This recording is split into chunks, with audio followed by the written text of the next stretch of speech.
Uber Eats has Lola V products? I gotta remember that. Well, you know, they say in order to remember something, you have to forget something else. Okay, now that is a very cute haircut. That's like a little shag. I've never seen it before. Well, I mean, of course you have. So, Rachel. Oh, is that your name?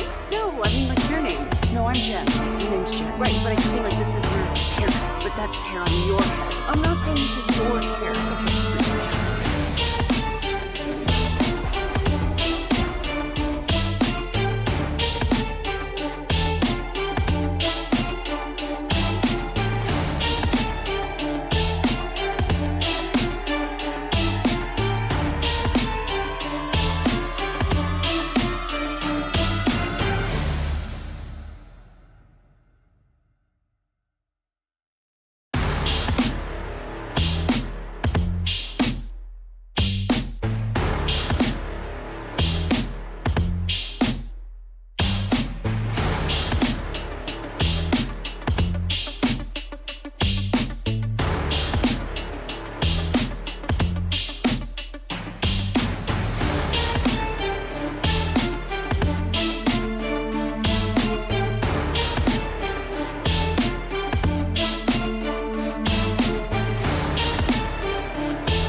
got to forget something else to remember. But Uber Eats has groceries. No, that's absurd. Hey, remember when you used to be a, what was it, Pepper Lady? What's it? Cinnamon Sisters? Those were babies. Saffron what? Nutmeg Maiden? No. Nutmeg Maiden. I just said that. Was it Spice Girls? Doesn't sound front foot.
Good morning, Metroplex. We are back out on the road. It's Sean, RJ, and Bobby with the Firehouse Tour continuing at Firehouse number 3 in Mansfield, 3100 East Broad. Stop by for some Whataburger breakfast. We are brought to you by Firehouse Movers and Fraser Roofs and Gutters here on DFW Sports Station with a perfect morning weather-wise. Choppy is all outfitted for the Firehouse. For the golf course, baby. Oh, right after this. Yes, right after this. Head to the golf course. I've never played Bent Tree. Been wanting to play for a very long time. So I got an opportunity, so I'm going out there today. It's in Addison-ish. Yeah, North Addison, Dallas. Carrollton. Yep. So excited to go do that, so I had to dress up for it. Is that some type of big-time golf course? It's really nice, yeah. It's like right next to Preston Trail. It's one of those like private places that they don't let people like me on. Oh. So How'd you get on? friend of a friend. Brett Boone? Not Brett Boone. No. My guy Byron getting me on there, so we'll see. Tarleton Byron? No, different Byron. Byron from Trophy Club. Okay. Yeah. Bobby, where are we? What's the background? We're in Mansfield, Texas. This is the second time we've been out here at this firehouse. It is the first time I've been here at 6 o'clock. Yeah, that was the last time we were here. Was I showed up at 6:30 to interview just in time for Mike McCarthy. Yeah, but this is Mansfield. There was I always look up stuff about it. So 200 years ago, first settlers arrived here, Chop. Okay, and it's what we now know today as Mansfield. They were of Scottish and Irish descent. But no, here's the way it got its name. Ralph Sandiford. You got that. Ralph Sandiford, man, and Julian Field arrived in 1856, and they built a grist mill, and then that was like how the community grew up. So they're like, oh, all right, we're going to name it, combine their name. It's going to be Mansfield. But it was actually spelled, Field was F-E-I-L-D for forever. And then they eventually changed it because they realized nobody can spell this. So because it was such a common misspelling, they actually changed the spelling of the city. Huh. Yeah. So his name was Sandfordman. He was, this was one guy, Ralph Sandiford, man, and then Julian Field. All right. Hey, look, I like when they combine names like that. It's easy. It makes it easy. Choppy man. You do it yourself. That's right, yeah. Well, the difference is out here the man is first. That's and right. with you, the man is The second. man is second, absolutely. 877-881-1053 in order to hit us up. Thanks to all the Tolos who have rolled out to start off the Friday edition on DFW Sports Station. We got Stars Game 2 tonight. Craig Ludwig will join us live at 8 o'clock. We got our final Ice Cube ticket giveaway during the 720 Expressway, plus NBA action from last night, if you want to call it that, as I'm sitting next to, we're just surrounded by OKC fans here with Cody, whose account this is, and then Ruben, who's running the show. Yeah. They were both such cowards, though. When I tagged them the other day on Twitter about SGA's free throws, Both of them responded, but neither one of them wanted to actually do it on Twitter. They wanted to side text me their little chirp back because they knew they were walking into a hornet's nest, and they knew they were going to look ridiculous trying to defend this free throw merchant, as he's being called now. He's a grifter, foul baiter. Man, it is just it's really getting out of control, the amount of free throw attempts that homie's getting. We'll get to it in just a second, but yesterday I felt like Mike Bassick watching and listening to the Rangers. Here's your beat Vivas. He swings, and it's a long drive to right field. Back goes Garcia to the wall, and it is gone. Your beat Vivas with his first big league home run puts the Yankees in front 1-0 in the bottom of the fifth. And that's it. Is it? That was all the score. 1-0 as the New York Yankees complete the sweep, and I was legitimately pissed off watching this game. Ticked off that I bet on any type of Rangers offense throughout the series. Then ticked off that I didn't bet the Ranger unders throughout the series. And then ticked off at the absolutely futile at-bats that are up there. And watching the TV post with Sandler and Bassick continues to be hilarious. It's hilarious. It's maddeningly,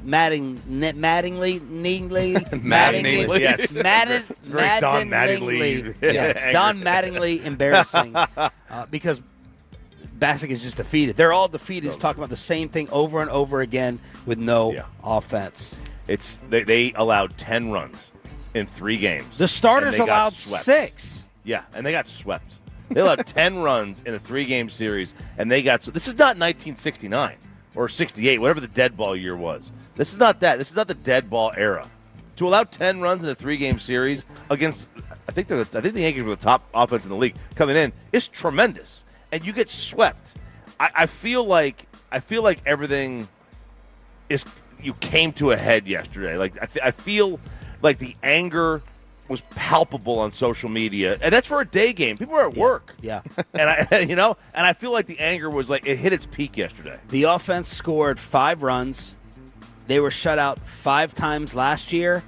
It's happened already 6 times this year. We need to do a research study in all the sports of the wasted seasons. So, like, if a team like the Ravens, right, that would have been a wasted season with Trent Dilfer. If they didn't go on to do anything, they got a shutdown defense or an offense that's setting records, but they lose in the first or second round of the playoffs or don't even make the playoffs. We need a study of that because that is what's happening right now. We need to find similar pitching staffs throughout the years who missed the postseason or sitting there at 500 because this is an absolute all-time waste. It's awful. I mean, I was listening to the post game yesterday, and Nadell was talking about it. It's like you just went an entire series where you didn't score other than the home runs you hit. Like, thank God for the home runs they hit because they didn't drive in a single run otherwise. Their situational hitting is just awful. Last time they drove in a run that wasn't on a home run was in the Houston series. So they've been just awful at the plate. But they're not just wasting great pitching. They're wasting, like, great defense. So I saw this the other day. It was the MLB leaders in defensive runs saved. Wyatt Langford is the MLB leader in left field. Adolis Garcia is the leader in right field. The Rangers are the team lead in all of Major League Baseball. So they're getting excellent pitching. They're getting arguably the best defense in Major League Baseball relative to analytics and saving runs. And they're getting nothing in return for it. I feel like half of those Adolis run save was in that DeGrom start where he made like those 4 catches over his head like towards the warning track. The situational hitting like broke me yesterday when they had a man on second. It's in the 7th inning. They're down 1. There are no outs. Jonah's up. That's who you want. He recovers from the hand nerve thing to get his at-bats. No advancement. No nothing. Nothing. Zip, zero, nada. I would have taken it as a win if the runner got to third. If, like, they had the situational awareness to push him on over to third base, nothing happened. They obviously get shut out. And, like, that, you have runner on second, nobody out. The first batter up has to get that runner over to third in a 1-zip game. Has to. That's the only thing. That's your only job right there. And, you potentially get a run. Now, I think the next out was a ground ball. They probably would have played the infield in with a 1-run lead. Yep. I have no idea if that ball would have squirted through. It would go right to the shortstop. You'll never know, right? Or third base, but you gotta get that runner in. When you're a runner on second, nobody out, and you're in a 1-run game, it is paramount that you get that run home. Of all the depressing numbers, this to me was the worst. And Bassick said this. I couldn't believe it. I had to rewind it. In 11 Eovaldi starts, He's got a 1.6 ERA. The team is 5-6. It's crazy. They're 5-6, and he's giving you a 1.6. The only season I can remember like this is Felix Hernandez. Or Paul Skeens right now. Yeah. Skeens might be actually having it worse. But Felix won the Cy Young. He was like 12-13 that year when he won the Cy Young. It's just very difficult to put into words like what has happened here. And I got the words. They suck. Yeah, They're literally making pitchers look like Cy Young winners. Devin Williams can't find the strike zone. He has been booted from his closer role. He has given up 4 times the runs this year that he gave up last year. And they made him look like the demon child of Mariano Rivera and like Keith Folk out there throwing his little soft cutters and two-seamers out there. It was like, what are you doing? Like it just doesn't make any sense. The only teams in Major League Baseball that are worse than you in slugging with runners in scoring position this year. Texas's slugging is .324. They're at the White Sox and the Pirates. The White Sox are 15-35. The Pirates are 17-34. It's a miracle you're bubbling right around 500 with the way this offense is. It almost makes me angrier that they're facing the White Sox next because I don't want them to get like an easy break. Like a cupcake fluke. Like when they got the Colorado confidence. No, let's just address the real issues here. Look at that sky. It's gorgeous. Wow. It's gorgeous, man. Cotton candy all over the place. It is cotton candy all over the place. It was OKC all over the place last night. Detroit strips it. What a play by Luke Ensdor to first-team all-defensive selection. Outstanding anticipation. Dubs giving to Shea down the lane, floats it on the run. Banks it home left-handed on Alexander Walker and gets a bang for his bucket. Oh, what a play by Shea. Who do you want this less for? Cody and Ruben or Matt Pinto? Matt Pinto. Good grief. What do you have to talk like this? Thunder Radio with the call. This thing's a sweep. I know that the first 2 games were at home, but I'm sitting there watching the Wolves, and I'm like, there's nothing else besides Ant. They got Julius Randle in Game 1. Of course, that caused me to bet on Julius Randle in Game 2, which was absolutely stupid. And Oklahoma City controlled this thing as the MVP, SGA, scores 38 points. Jalen Williams had a great first half with 26. Holmgren had 22. And your boy SGA goes 13 of 15 from the line. At the most, this might be a courtesy, a gentleman's sweep. This thing's done and over with. It is. I don't know which one's got more of a chance to get beyond 5 games, this or the Carolina-Florida, because that's just a destruction in the NHL. Florida 5-zip last night. I don't know which one has a greater chance to get past 5. But yeah, this is like even if Oklahoma City wins 2, even if Minnesota wins 2 at home, it doesn't feel like they have a prayer of winning the game on the road. It's just the way these first 2 games have gone. And I know I guess the first half in Game 1, OKC didn't come and play their best basketball, but in this one it's just they're just a better team. They're a better team, and they have the better star, even though he is a grifter. Yeah, they got Wade Gilgeous-Alexander. That's what he is, because he is Dwayne Wade, just going straight to the free throw line over and over. I'm serious. This is starting. You're starting to see it on social media a little bit. The building resentment towards Shea Gilgeous-Alexander, which just shouldn't be fair. I really like bitter. Him. I really like him. We praise Jordan for this. We're such a miserable society. Yeah. The guy is a Boy Scout. He looks like he's happy in a small market. Canadian. He's Canadian. He sounds so elegant when he speaks with the accent. And here we go. The teardown has begun. Yes, it has. At the charity stripe. Like he's James Harden out there. Look, it's Let's bring in Ruben. I don't even want to hear from you. No. Here's the thing. I think it's a style of play. It's not even his. He doesn't jack up threes, and we're still not happy. It lends to his style of play to get a bunch of free throw attempts. I just think it's a style of play that, like, routinely, when that is somebody's game, NBA fans nationally have rejected that for years. They don't like it. Let's bring in Ruben. Ruben, a diehard OKC fan. He was with us telling us the Gafford and P.J. Washington deal was going to be great for the Mavericks. What do you think of all this Shea hate? I mean, what's new? We heard it since last year, of course, so I feel like he gets disrespected a lot because that's his game. He drives to the ball, to the paint so many times, the most in the NBA, around 27, I believe.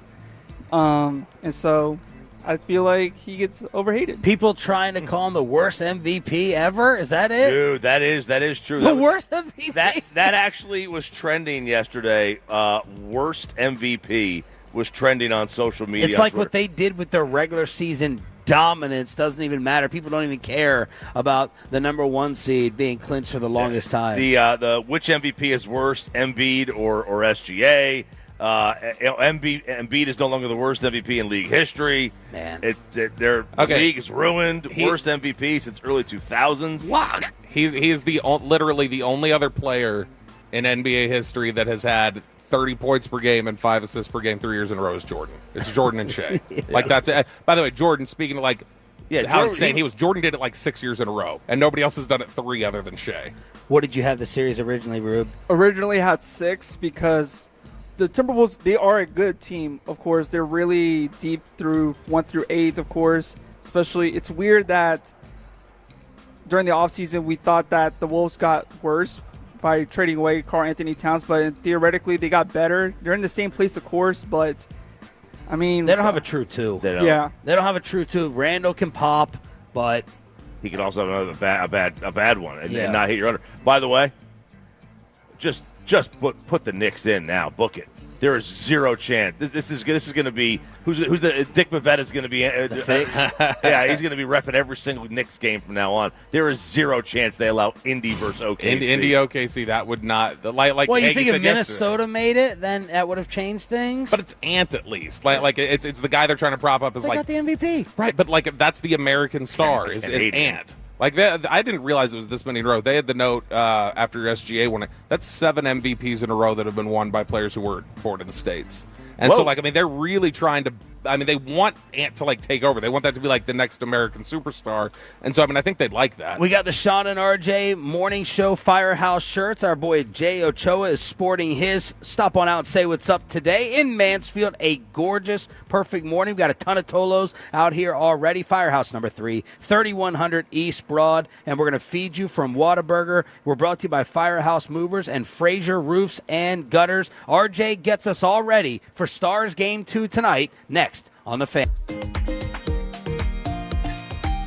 Know what happens during these weekends. 3 o'clock, maybe even 2:45, rush hour is going to start because people don't seem to be working in the office.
remember something, you have to forget something else.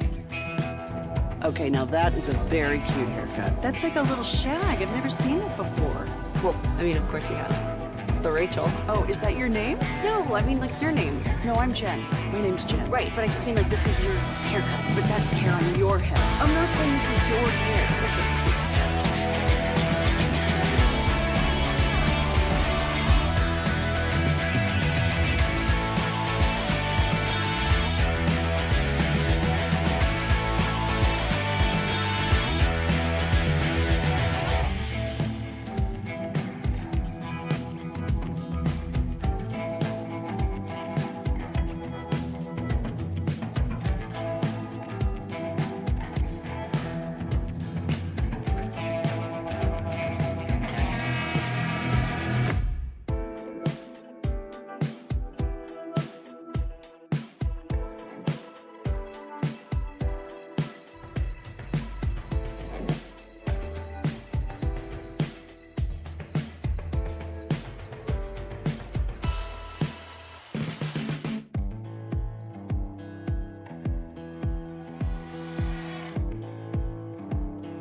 Truck wreck? Call Frankel first. 214-817-333-3333. With Frankel and Frankel, there's never an out-of-pocket cost. They only get paid when you win.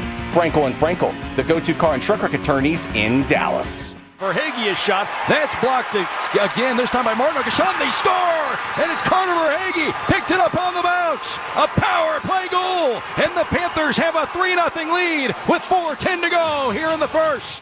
If only the Texas Rangers offense had the Carolina Hurricanes attack, we'd be looking at an AL West already clinched. Good morning, Metroplex. Firehouse Tour continues this morning in Mansfield. We have an awesome amount of Tolos already out here. We're going to get some shout-outs out of the way in just a second, but we're at Firehouse number 3, 3100 East Broad, brought to you by Frazier's Roofs and Gutters. Shout out to Kyle, who's out here, his company. Firehouse Movers and Whataburger is going to be feeding all the Tolos momentarily. We got Sean and RJ Firehouse shirts as well.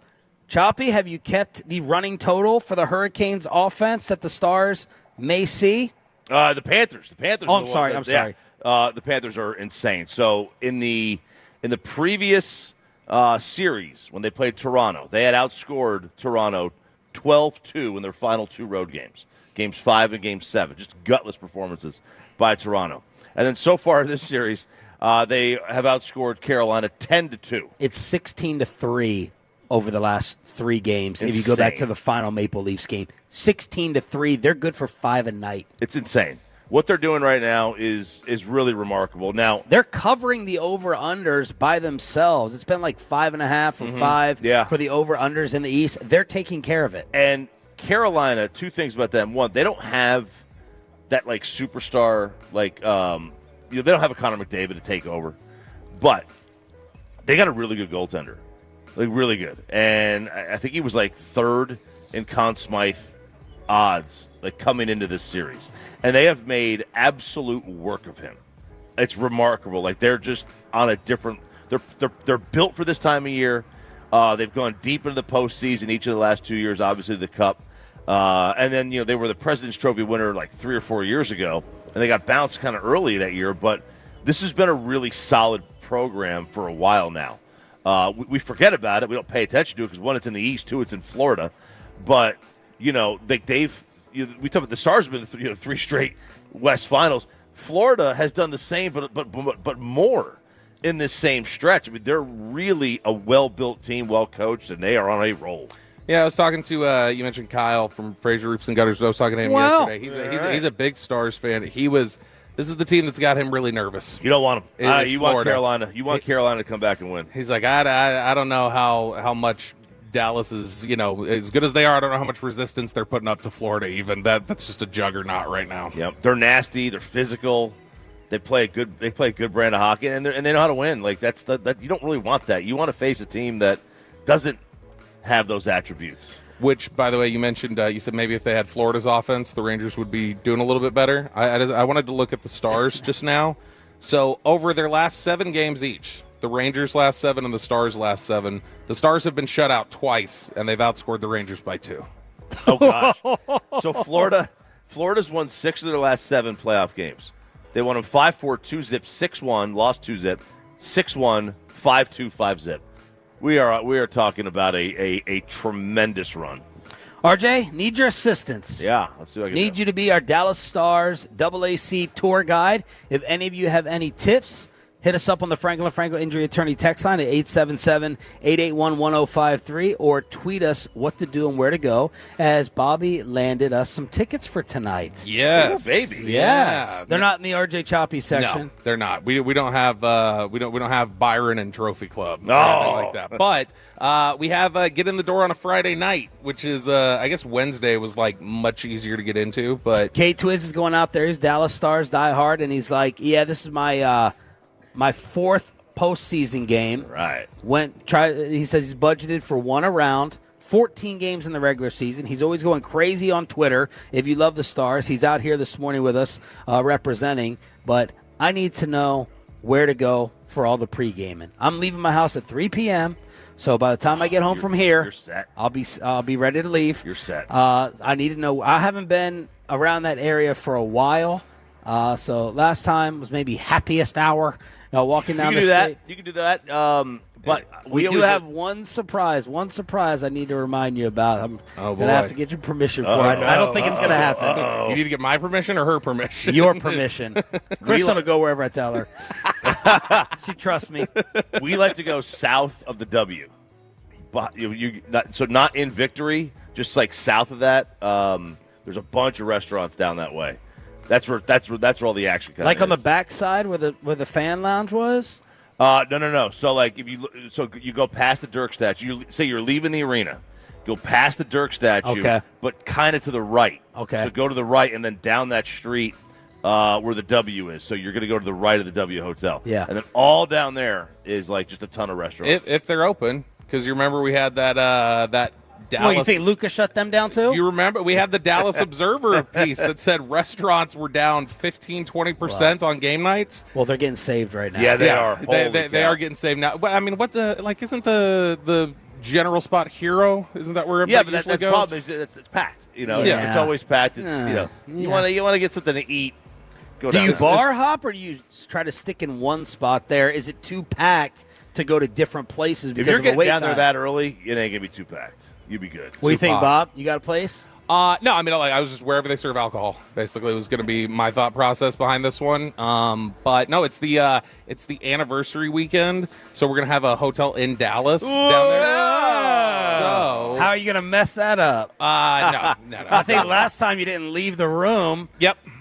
No, I did not leave the room, and she let everybody hear about it through various text messages. But this will be. So how many days you got the hotel in Dallas? I don't know. When are we checking out? Sunday? 2 days. 2 days. 2 days. Oh, man. And the baby wasn't coming down. I got in so much trouble for that yesterday, by the way. The reference to that. 2 hoses in this firehouse. over under 5.5 bowls of cereal. 5.5? Under.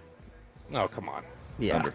Tonight, after we get done, because there's going to be a you'll fight. be incapacitated. Yeah, there's going to be a fight. You have to account for the fight that's going to take place.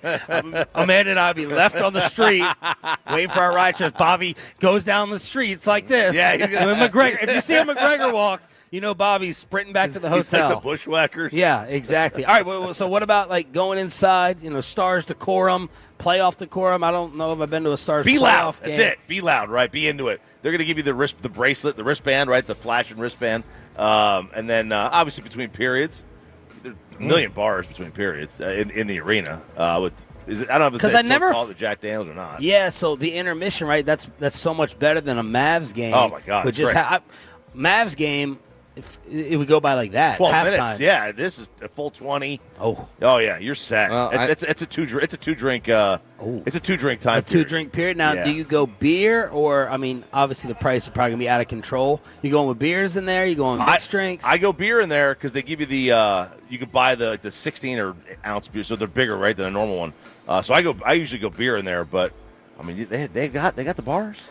They got the bars for the mixed drinks. So this is Arm and a leg. The last time I got to get the drinks because Bobby got the tickets. No, well, that's what I'm checking right now. So the last time we went to a playoff game when Peyton and I went, he got let's go Stars, baby. I'm trying to get that going. Derek goes to like all the games, and so Derek was like, we got to do an intermission shot down at the club. And so, Holland. Yeah, and so I'm texting him now to see if he's going to be there for an intermission shot because then he'll just buy him. Has he been going to all the games? I mean, I know he's been live tweeting them. I don't know if he's watching from the house or at the game, but I mean, he goes to the Stars games all the time. Yeah, you got to be able to. If you're with Derek, you might have to be able to get downstairs, down, way down. No. We figured it. No, we figured it out. We got it all set up last time. Yeah, we were good. Of course, my big fear when Bobby secured the tickets was my credit card because my wife, as all women do, have to get an outfit. Yes. They don't have an outfit for the occasion. Got to buy one. They have to buy an outfit, whether it's Kristen's 90s party or Ava's first rodeo that she will never remember. Ava. So you guys somehow had multiple jerseys. Yeah. And Amanda's big concern was, can you tell me is this guy a bum? Is this guy, does he even still play? Am I going to have an outdated? I said, what do you care? It's green. What do you care? No, am I going to have an outdated player? People are going to think this is cool. And I was like, yes, he's very good. He scored from 50 feet away the other night. It's a Miro jersey for those of you at home. So, now you should just ask her if she can pronounce the name on the back. So she would not have worn my Turco jersey that I rock still. No. Yeah. No. There you go.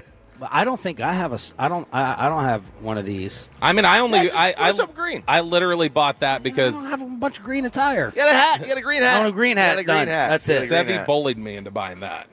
Oh, really? Yeah, because he was like, you need to go get a Star sweater, and he's like, it needs to be don't be like a front runner, don't go get like a forward. He's like, get a defenseman, show you're a real fan. I was like, okay. Now, Chop, what about the climate in there? I know when we've sat in the spittle seats, it's freaking cold. Where y'all sitting? Like, we're gonna be away from the ice. You'll be all right. Yeah. So you can go short sleeve, short shirt. It's 90 degrees. It'll be chilly in there still. They keep it, but if you're not like near the ice. No. I mean, we still wear. You get away with it. You get away with what Bobby's wearing right now. So I'm not just saying this because these are the tickets we have tonight, and I'm trying to stroke the ego a little bit. But I will say this is that I've sat on all three levels at Stars games before. Wow. So like the 100s, 200s, 300s, like we're in the 300s. But I don't actually mind sitting up top. I think I can. No, I got your first two drinks. No, I mean it's great up there. It really is. 200s is probably the sweet spot, but the 100s, like honestly, like I have trouble following the puck. And that leads me to my surprise possibility. Oh my gosh! Moving on up. Moving on down. Yesterday, for Bobby, it's moving on down. Got the text message when someone heard that we were going, and the text is, okay, Pops on the roof at Club Moda as a pregame. And I'm like, what's Club Moda? First off, I'm too old to be in any clubs. Yeah. I'm going to too old. Club Moda is an apartment complex of one Jake Reitma. Oh, my God. Yeah. Oh, no. The Grim Reaper. I do. As soon as I told Bobby we may have to pregame a little bit of Reitma, he may cancel the seats and cancel the tickets. I knew. So Reitma right now, he's fist pumping back in the studio. It's all good. He has to be in character the whole time. You want that energy pre-gaming? I want him in character the whole time. I was like, what's Club Moda? I guess I just gave away his apartment complex. I guess that's on the roof, drinking some drinks over there. But Reitma, he was trying to hang. I said, this is gonna be a Bobby problem. No, it's not. That is going to be a problem. Look, free alcohol and, I assume other things given his energy at 7 in the morning. So, no, it'll be a party. All right, so let us know if you're going to Game 2 tonight. Nice job, Roberto. And we'll have more of a preview with Craig Ludwig at 8 o'clock. We are packed here already in Mansfield. Firehouse number 3, 3100 East Broad, brought to you by Firehouse Movers and Fraser Roofs and Gutters on DFW Sports Station. All right, we got to give a shout-out to all the Tolos who have stopped by. We'll do that. And did Bill Belichick get engaged? Oh, did he make the biggest mistake possible? All that plus Inside the Star on the home of the Cowboys and Rangers after the...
No.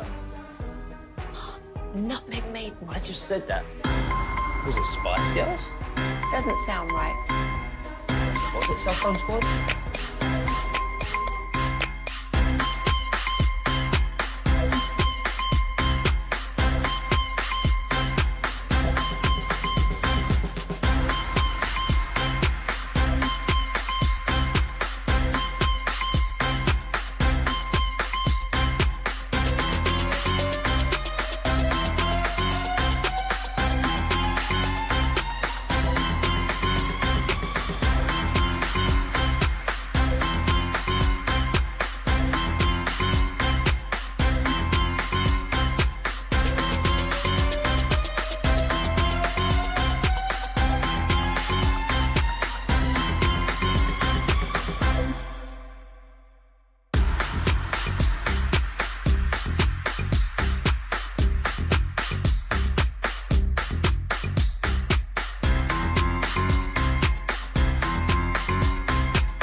let's drive. Relax and enjoy the difference. Based on new Chevy registrations 2023 and 2024.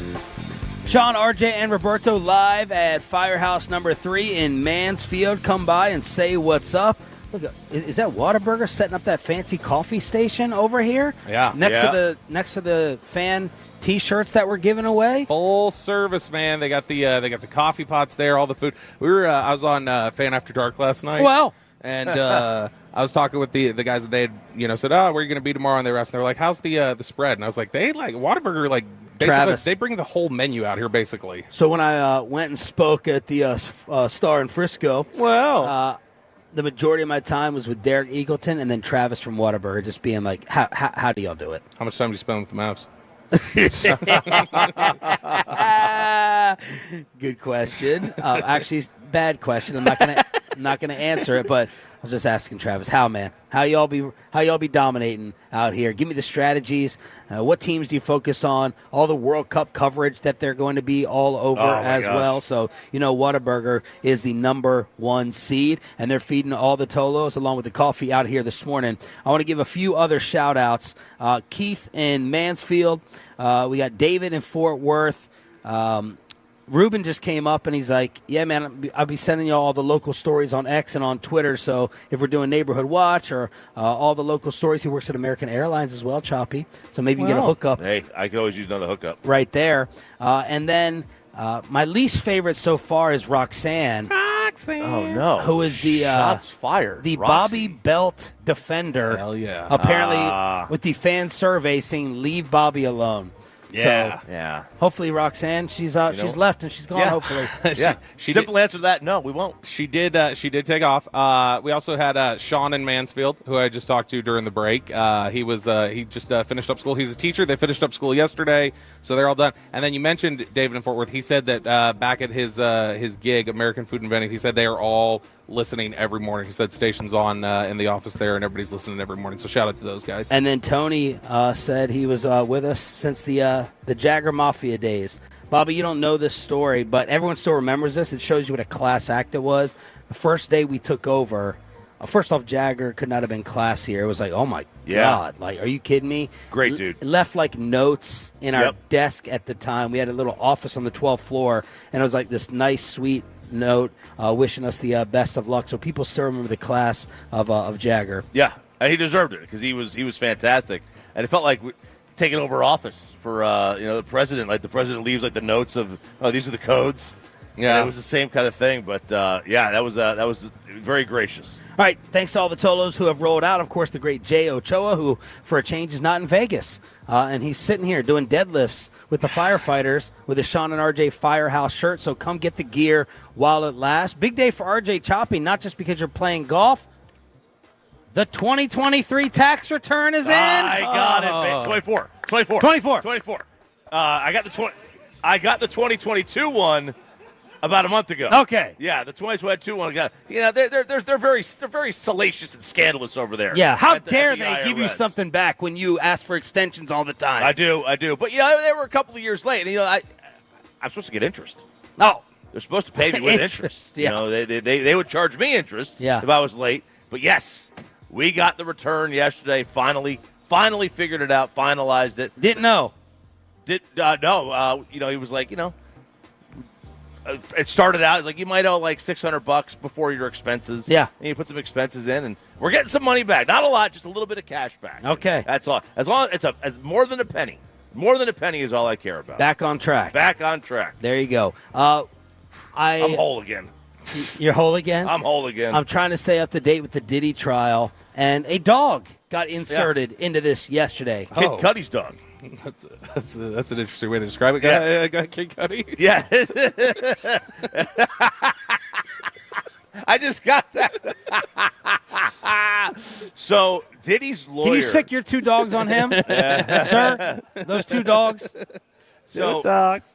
I'll put a Whataburger biscuit in his sweatshirt over here.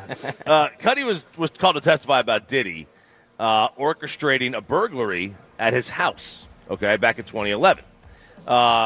So Diddy found out that Cudi was dating Cassie. Yes, flipped out, and I thought he just blew up his car. No. Yeah, no. He did other things, but the lawyer wanted the judge to omit any testimony that Cuddy's dog was, quote, traumatized, because he doesn't want any, quote, dog lovers on the jury.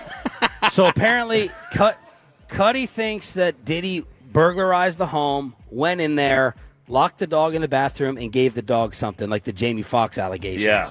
And that the dog was never the same. Never the same. So the dog he's urinating, just peeing on the floor They everywhere. just wanted nothing but Mike Vick people on the jury. That's what they want. They wanted Vick jerseys. They want Exactly. Chappie, the dog hater. And they're saying, well, you can't testify about what the dog thought because that's hearsay. The whole courtroom's laughing. The whole courtroom is dying on this thing, right? Because obviously, yeah, you can't speak for a dog, but you can see, oh, he's kind of regressed. He's peeing on the floor. He's chewing on, table corners and legs. So what a piece of you-know-what. You're ruining a dog, man, and trying to omit the dog testimony. Look, if we've got AI impact statements now from people who aren't even alive, like in that Arizona case we talked about a couple weeks ago, where you can just basically create a 5-minute statement for the judge and jury, then why can't you just interpret whether the dog's happy or not? Apparently, like they showed the images, a hole was like cut out in the roof for the, is it Molotov? Molotov cocktail. Yeah. That was thrown in this thing to blow it up. Come on, man. Like, those things are just vicious. And you've seen Bronx Tale. That's what happened in Bronx Tale at the end when they blew the car up. I'm starting to get a Bobby feel, though, that he's not going to end up getting hit with the harshest thing. When I reread the charges. He faces life. Yeah, but when I reread the charges, I was like, okay, I was expecting like a laundry list of charges. Yeah. And then a lot of these people are saying that, they did, they're trying to argue Cassie and others participated. The Punisher brought in this dude, the Punisher. Yeah. I'm not going to get into this with kids around, but that they kind of willingly participated. So that's the argument. I don't know. I got a feeling. And still, no celebrity names have dropped that were at these parties or were in the freak-offs. We haven't gotten a list of the names. No, not yet. No. That's what I want. Yeah, That's what I want, given history, we're going to be waiting for a list of names for a while, given other cases. So, no, I think that to me, it's really difficult for when you hear the testimony from Cassie or when you read it and you see the things she's talking about. Like, she strikes me as like she's been completely forward about all of it. So, yeah, even the times where consent may have been involved or whatever else throughout her life, like, I mean, she's been upfront and direct about that. So, to me, I think she's actually, like, that sort of inconsistency that I think exists, I think actually makes her super reliable. All of these... Real quick, the Punisher has a book out. Through Marvel? In Search of Freezer Meat. That is the book. What's it about? I think it's about... Is it about your neighbor? Is this your neighbor here who's got the frozen cat? No, he's not here. He's not here. I don't think this book is about, like, Is it about the dog that's going to go in the freezer? I don't think it's about asparagus spears in the freezer there at all. I don't think it's about that. Not Liver King? No, it's not about the Liver King. It's about Blue Chew. It's basically about Blue Chew, and he, in the book, has 6.5 pages dedicated to Diddy. And Cassie, for that matter. And what's the name of the book? In Search of Freezer Meat. I think it's a wonderful name for a book. It's a very good title. Ross, mark that. Mark that back in studio. 877-881-1053. All these fine individuals, obviously waking up earlier than the rest of society. Come on out here and join us for the live show in Mansfield. But there's a sleep trend that we all need to be aware of. Yeah, so this is we saw this with, have you seen that that influencer who did his morning routine? Mm-hmm. Where he's dunking his face in the water. It takes him 4 hours to get ready in the morning. No. What's her name? It was a guy. Oh. It was a guy. I can't remember his name. It's just It was a massively stupid jacked. viral bit for about a week. So, but in this video, he did something that has become a trend.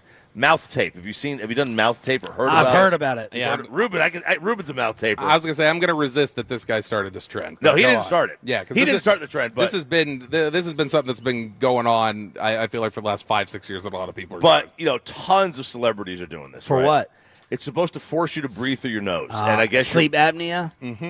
Well, that's part of the problem. Is like if you have sleep apnea, and you're trying to use mouth tape, and you don't know you have sleep apnea, you're taking away one of your options of breathing. Well, so that's the danger of this thing is that people are mouth taping. They don't know they have sleep apnea, and they're having they're not sleeping well because you don't sleep well with sleep apnea if you don't use any kind of mouthpiece or whatever.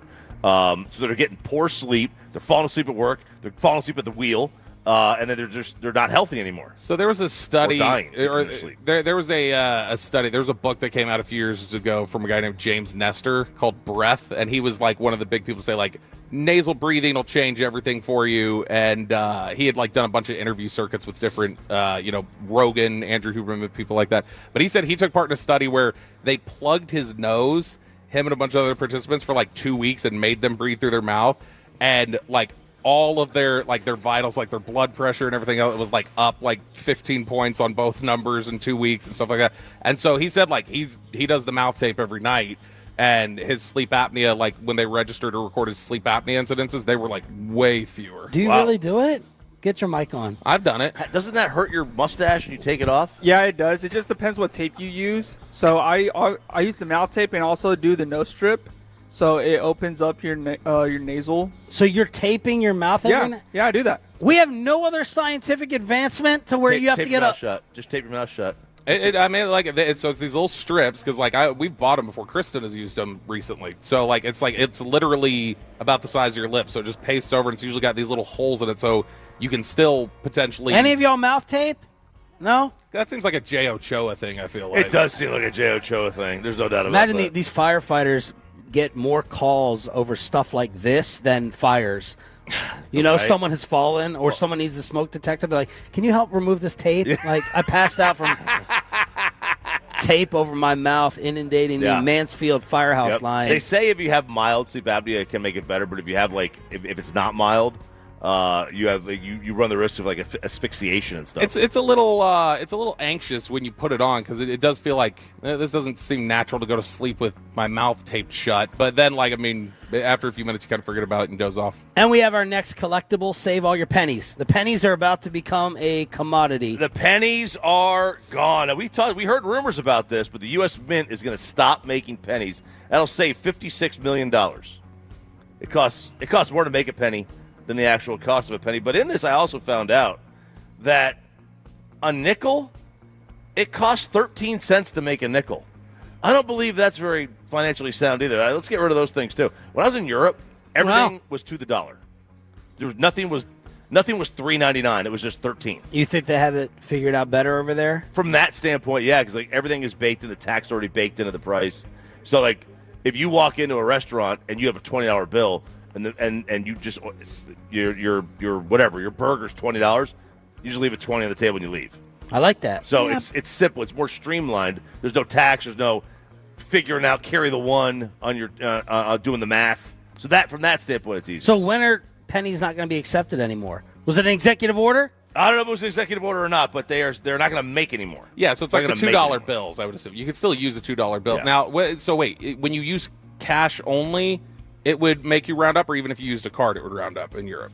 No, it's already like on the menu. It's already that. If we're in a cashless society, like how many of those transactions over time? Like I would think you would still want those pennies. Sure, loose change you wouldn't, but like all the transactions you make over the course of your life, that little roundup, they're going to pocket so much extra money. I get such a stupid high out of like getting the grimy pennies and dimes out of the cup holder that are stuck down there and handing it over. Got some film on them to the fast food line, like I'm getting rid of it and actually using them.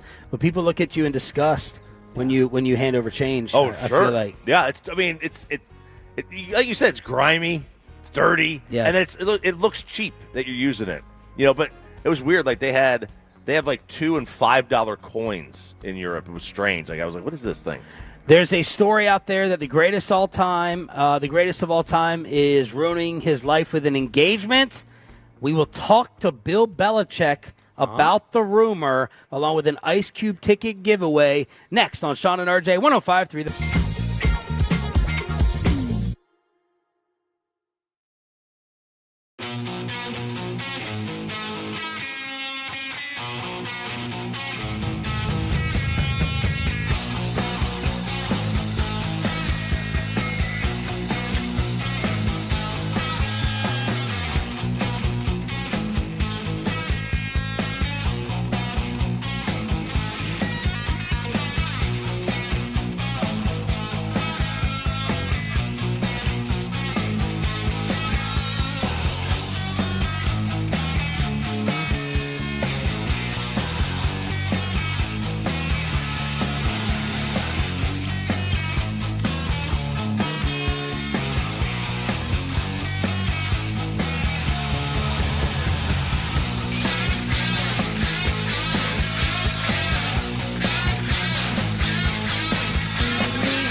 in order to remember something, you have to forget something else.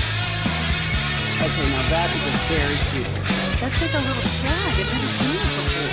Well, I mean, of course you have. It's the Rachel. Oh, is that your name? No, I mean, your name. No, I'm Jack. My name's Jack. Right, but I just mean like this is your haircut. But that's hair on your head. I'm not saying this is your hair. Okay.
Do you think it's true that you've got to forget something else to remember that Uber Eats has groceries? No, that's absurd. Hey, remember when you used to be a, what was it? Driven by our D&M Leasing Studio. This is Sean and RJ on 105.3 The Fan. Good morning, Metroplex. Happy Friday to you. We're trying to get you into your weekend as quickly as possible here on Sean and RJ in Mansfield. Firehouse number 3. The Whataburger is out here along with the coffee. So stop on by before you start your day. 3100 East Broad. And we're brought to you by Firehouse Movers and Fraser Roofs and Gutters, along with the Sean and RJ Firehouse shirts that we're giving away. This is 2 times Mansfield's really shown up whenever we've had them come out here. So, it's been crowded all morning. I don't know how many shirts we have left, but they're starting to go quick. So if you want one, you're going to have to come out here quick. The latest on, by the way, Mike Florio, friend of the show, said the 3 highest pieces of traffic on Pro Football Talk over the past month have all been about this Belichick stuff. Belichick, Jordan Hudson, 1, 2, 3. And someone caught a little edit on Belichick's boat that was maybe an indicator that he's gotten engaged. What was the boat? How many rings were on there? He's got 6 in New England. He's got 6 in New England. And he has 2 more with the Giants. Yes. So it says now it was 8 rings, and now it says 1 plus 8. Oh, God. So this dude has become the guy in the friend group who just completely switches up when he gets to grow. It's just yeah, I do. Gosh, I know many of them. That's happening nationally for all of us just watching Belichick. I feel like it's just this is so disappointing. He was so in control of everything, and now he seems so out of control of everything, and it's sad. It's gotten weird. Because she's obviously telling her friends or some friends they kind of got engaged. We don't know. Was there a ring on her finger? Was it an engagement ring? Or just it is up to her. A promise ring? What is it? He's buying houses for his ex-girlfriend.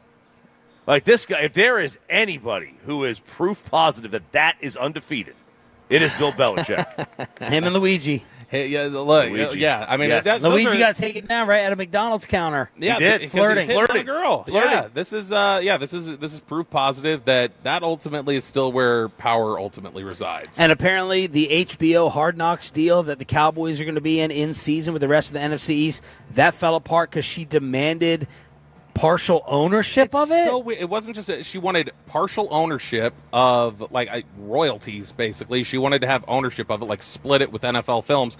And then the other thing she wanted full editorial control of the episodes. This woman is nuts, dude. Nuts. But I guess it's one of those things where it's as much as you're going to let her get away with, if you're going to tell her she can do all this, then she's going to do all that. Yeah, and so. People are saying she's doing all this, but Pablo Torre said she has no idea what she's doing. But she also, to her credit, is fully aware of the power that she wields or yields, whatever the hell it's called. Wields. She's already. She is fully aware of that, and she knows how to use it. And she filed all the trademarks like Taylor Swift, apparently. Yeah. So all the Belichick sentences, do your job and different things like that. She's now filing a bunch of trademarks for those, I guess on behalf of Bill, but it's becoming clear and clear. Every single move she makes, it's all right, this is Anna Nicole Smith and whoever the oil tycoon was. Yeah. Well, look, Bobby is not just our Cowboys insider; he is our NFL insider, and somehow he was able to get on the Belichick interview press tour list. Yeah. Wow, Medi's here. Look at that. Good Morning America, The Pivot, CBS. Bobby Belt. Alec Medford, who just walked up, too. Oh, I was like, Belichick spoke to Medford. And here's Bobby with his exclusive one-on-one with Bill Belichick over all of the drama.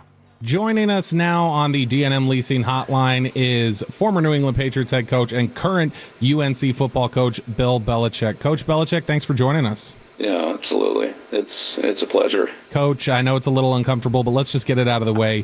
We have to ask, is your relationship with Jordan Hudson getting in the way of your job as the head coach at North Carolina? It's a personal relationship. I like to keep the personal separate from the football. We'll just leave it at that. Okay, fair enough. I get it. Just had to ask. You know that. Bill Belichick joining us here on 105 through the Fan. Coach, what would you say has been the biggest difference for you in adjusting to a college offseason as compared to an NFL offseason? Well, yeah, I mean, you're not going to ask me more about Jordan? You said you didn't want us to ask about it. but I might have given in. Maybe I just wanted you to ask a little more, and then maybe I would have told you. Okay. Tell us about your relationship with Jordan Hudson then. Well, she's a really special person. She's got a really big heart. She's fantastic, and by that, I think you guys know I'm saying she's really hot. Dear Lord. I mean, guys, I'll be honest, I've been dying to talk about this stuff.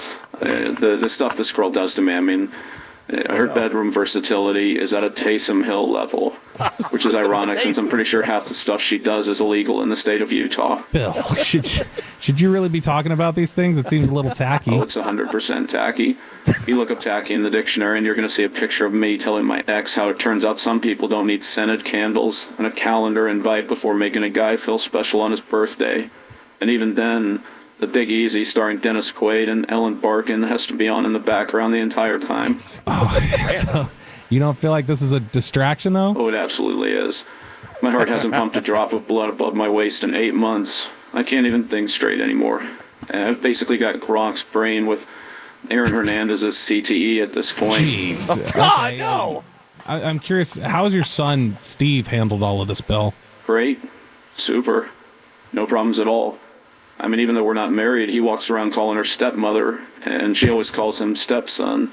Then they usually, wink at each other and giggle a little bit, which I think is kind of weird, I guess. But he even helped her out of the washing machine the other day when she got stuck. He's never been this close with any of my other girlfriends. All right, this just feels a little inappropriate. Let's actually talk football. Who are some of the players that have impressed you since you got to UNC? Well, a lot of it is how they've impressed me off the field. These are really ambitious, respectful young men. Oh, yeah? Like how? You got any examples?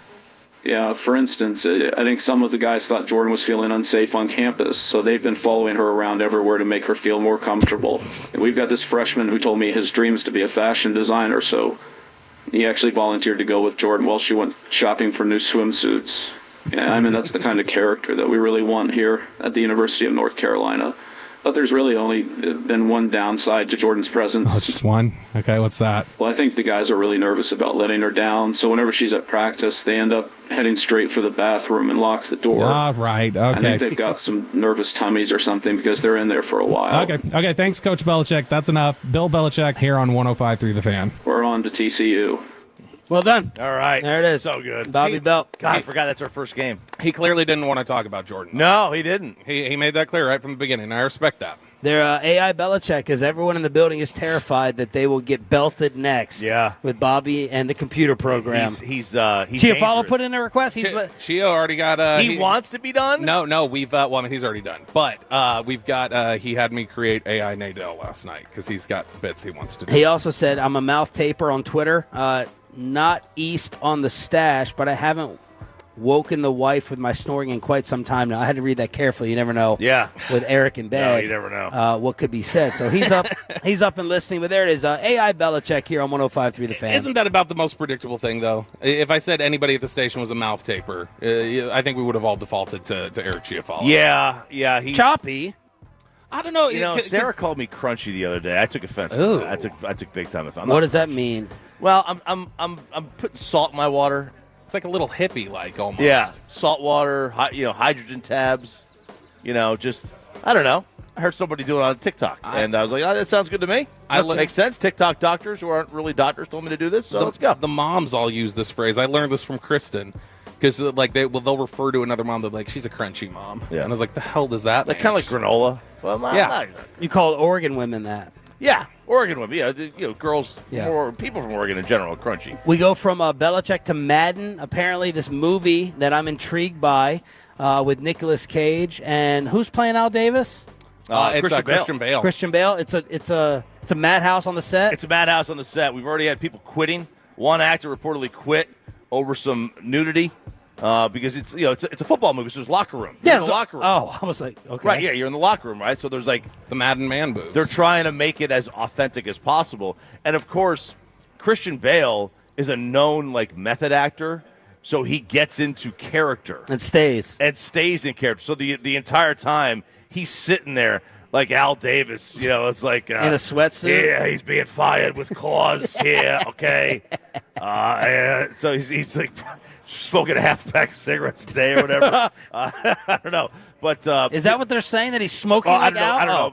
I don't know. I don't even know if Al smoked, but but Nicolas Cage is the same thing. He becomes like, he gets into character, so he's just walking around like John Madden, boom, like the whole time, and it's like driving people nuts. But like in the movie, I guess the director, he's got like language in the movie, like the N word is in the movie, and one actor got like offended by that, walked off set, like he wanted out.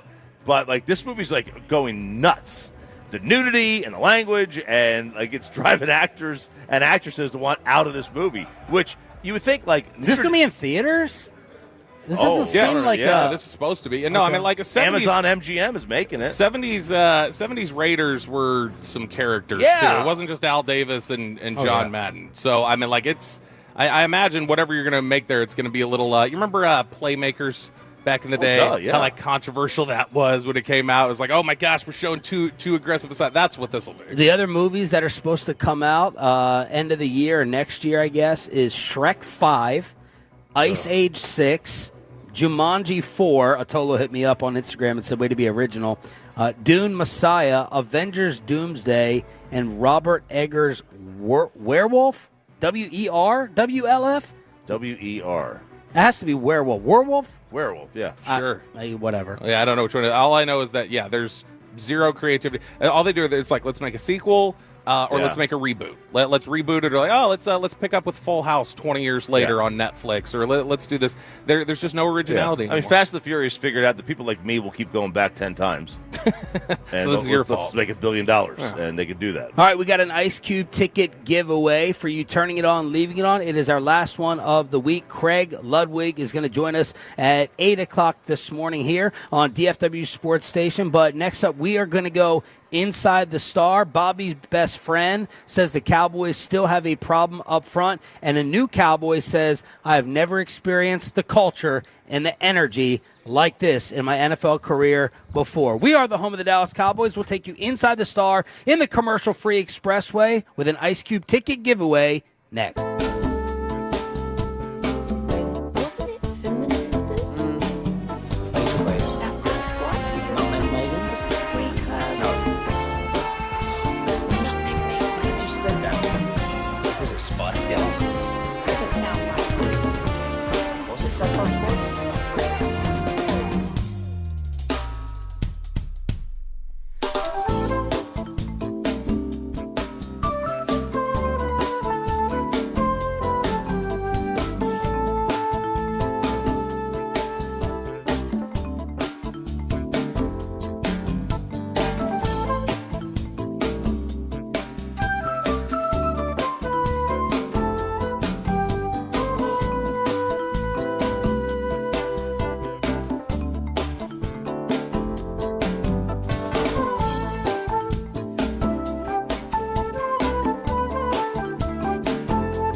by Mercedes-Benz of Plano.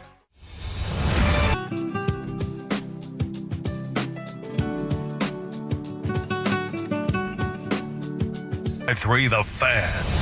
It's time for the commercial-free expressway with an Ice Cube ticket giveaway. You know what, Ross? We're just going to do this and get it out of the way. We're in a good mood. We have an incredible turnout here at Firehouse number 3 in Mansfield, 3100 East Broad. Whataburger is feeding all the Tolos. We're brought to you by Firehouse Movers and Frazier Roofs and Gutters on DFW Sports Station. And we are fresh out of shirts. So those that's how big the turnout's been already. They snatched them all up, but there's still breakfast. There's still breakfast, and there's still a lot of giveaways over at Jaime's table. I'm sure we have G-Bag shirts because they never give away all their stuff because nobody goes to their remote. Boy, he is on a mission with G-Bag ever since Broadus took a swipe at his guest. Take it behind the scenes. Yeah, can we disclose the group message? Go ahead. Yeah. Okay, all right. So we've got a group message. We're the most toxic show on the fan. We send. We are. We shoot a text to everybody just so we don't double book guests. We'll send a group text to all the people at the station just saying, hey, we got this person at this time, or like Ralph Strangis. Yeah, Ralph Strangis is what? Sean McDonough. That kind of. And so the other day, who was it that it doesn't matter who we put in there. We put a guest in there. The college guy. Seth Greenberg. Okay, so I just didn't know if y'all wanted to say who it was. So Seth Greenberg, Choppy put it in there, said Seth Greenberg's coming on. Yeah, this way Seth will never go on their show again. And Broadus took kind of a sideswipe, posted one of his little Broadus emojis of him like sleeping at a computer or something, and then it was he was like, I don't know, he was just a little low energy when we had him on, and man, because that was Choppy's booking, he has for the last week and a half been on a mission to tear down anything G-Bag is doing in our group messages and then also on the air. Yeah, up to and including I'm trying to steal their guests. Yeah, he tried to steal Strangis. He tried to steal Ralph Strangis. Did Strangis end up going on? No. Did y'all hear? He didn't? No. What's with this guy? I don't think they ever firmed it up. I think they were, but I don't know. I'm just saying. I'm guessing they didn't firm it up. Is Ralph Strangis like a crazy dude? Crazy. He's very crunchy. What's the word? Would y'all yell? Kind of. Eccentric. Yeah, he's eccentric. Yeah, eccentric. But I want him on as a guest. He seems like an awesome guest. He's awesome. He's a lot of fun. But yeah, he's a wild card. He's a wild card. You don't know what you're getting. Yeah. But so he'd be a great guest. So they didn't end up getting him, and we backed off getting him. We backed off. We could have pushed for this. Yeah. We could have stolen their girl. Yeah. You were all about that. You were all about it. All about it. It's war. It's war. I like it. And Greenberg ended up being good. He was great. You know why? Like, Seth, because we know what we're doing. We're professionals. We know how to ask the college basketball questions. Ross is probably asking about Trey Thomas. Wolchuk came into the group. He was trying to soften it. He's like, yeah, well, look. He's like, I think it was he had lost his voice, and so he was just speaking softer. And so Zach was trying to. Will said, I had him on it when I was at ESPN, and he was Will Chambers. Oh, he goes, he was not very good. And I was like, that's probably because you asked him. He was sick of the 8th Kentucky question in a row. Yeah, and that's why you're here now. Right. You must not have done a good job over there. Tell us about Saul Smith. Yeah. Saul Smith. Saul Smith? Tubby's kid. Kentucky shot? Yeah, Kentucky Nepo point guard from 25 years ago. Damn. We are toxic. Yeah, we are very toxic. But I'm cool with that. Yeah, we're cool with it. We like it. All right, let's go inside the Star on the home of the Cowboys. Craig Ludwig will join us at 8 o'clock. Hopefully Broadus approves of that guest as we get you set for Stars Game 2 tonight. Got a new Cowboy talking about all the new positive energy here. Yeah, this is Kyer Elam, which is you talk about when you look at Kyer Elam, that's a guy who has NFL bloodlines. Like his family members, uncles, dad, all those guys have played in the NFL before. In fact, I think his dad was Abram Elam. I think he was here when you would have been going around the locker room. 4 roughly, or 5, something like that. So, Kyer Elam, he's been around NFL culture for a long time. He went to Florida, SEC culture, and then he played in Buffalo and has been involved in a lot of different stuff. So he had given an interview to DallasCowboys.com, and NFL.com was writing up about it, that Kyer Elam cannot say enough nice things about this new culture that Brian Schottenheimer's established. He said, I feel like the energy here is something I've never been part of. I love the enthusiasm, and also I would just say the energy from the coaching staff. They actually make you feel like they care, And that's something that's very exciting. And that's something that when you look at that, he also said all aspects of the game, just playing the game before the game is even played, has been a lot of their focus, being able to eliminate routes and also expect what's coming so you don't have to play with your full athleticism. You can play with your mind first. So he's picking up a lot already from the staff, he feels like, in terms of approach, technique, different things like that. But the big headline to him is just, so far, this is a different culture than one I've been part of. Now, does that equal victories? Maybe not. But Brian Schottenheimer's banking on it's going to make a difference. And then CeeDee Lamb was talking about just how hurt he was at the end of last season and how much he's spending to repair the body. Yeah, this is distressing to me. So was it he got hurt in the Atlanta game too, wasn't it? Wasn't that the same game that Dak got hurt? Yeah, I think he got hurt at the Atlanta game. But you remember we were watching that game, whichever one it was where he'd hurt his shoulder, and we were just sitting there going like, why is he still out there? It seems like every time he lands on the ground, it's taking him 5 minutes to get up. Yeah. So he had spoken to the media the other day, and Skylar Dixon had transcribed this answer that he gave, talking about his AC joint recovery. He said it was the longest rehab. I want to say a good 5 months of real recovery and rehab. I don't know. I'm grateful to have two arms. I can tell you that. And it made me go back to thinking about just, man, if that looked at the time, because the Cowboys were trying to say, nope, he wasn't at any risk of making it any worse, which maybe he wasn't. Maybe it was just that bad. But if it's so bad that he's talking about the most intense, painful, like uncomfortable 5 months of recovery, there's no chance. Even if he couldn't have hurt himself more, there's no chance he should have been out there for any more snaps. Yeah. Well, be careful now because you're buddies with some of the medical staff from Billy Bob's. I'm saying that's generally. Medical emergency. What did we got a mouth taper.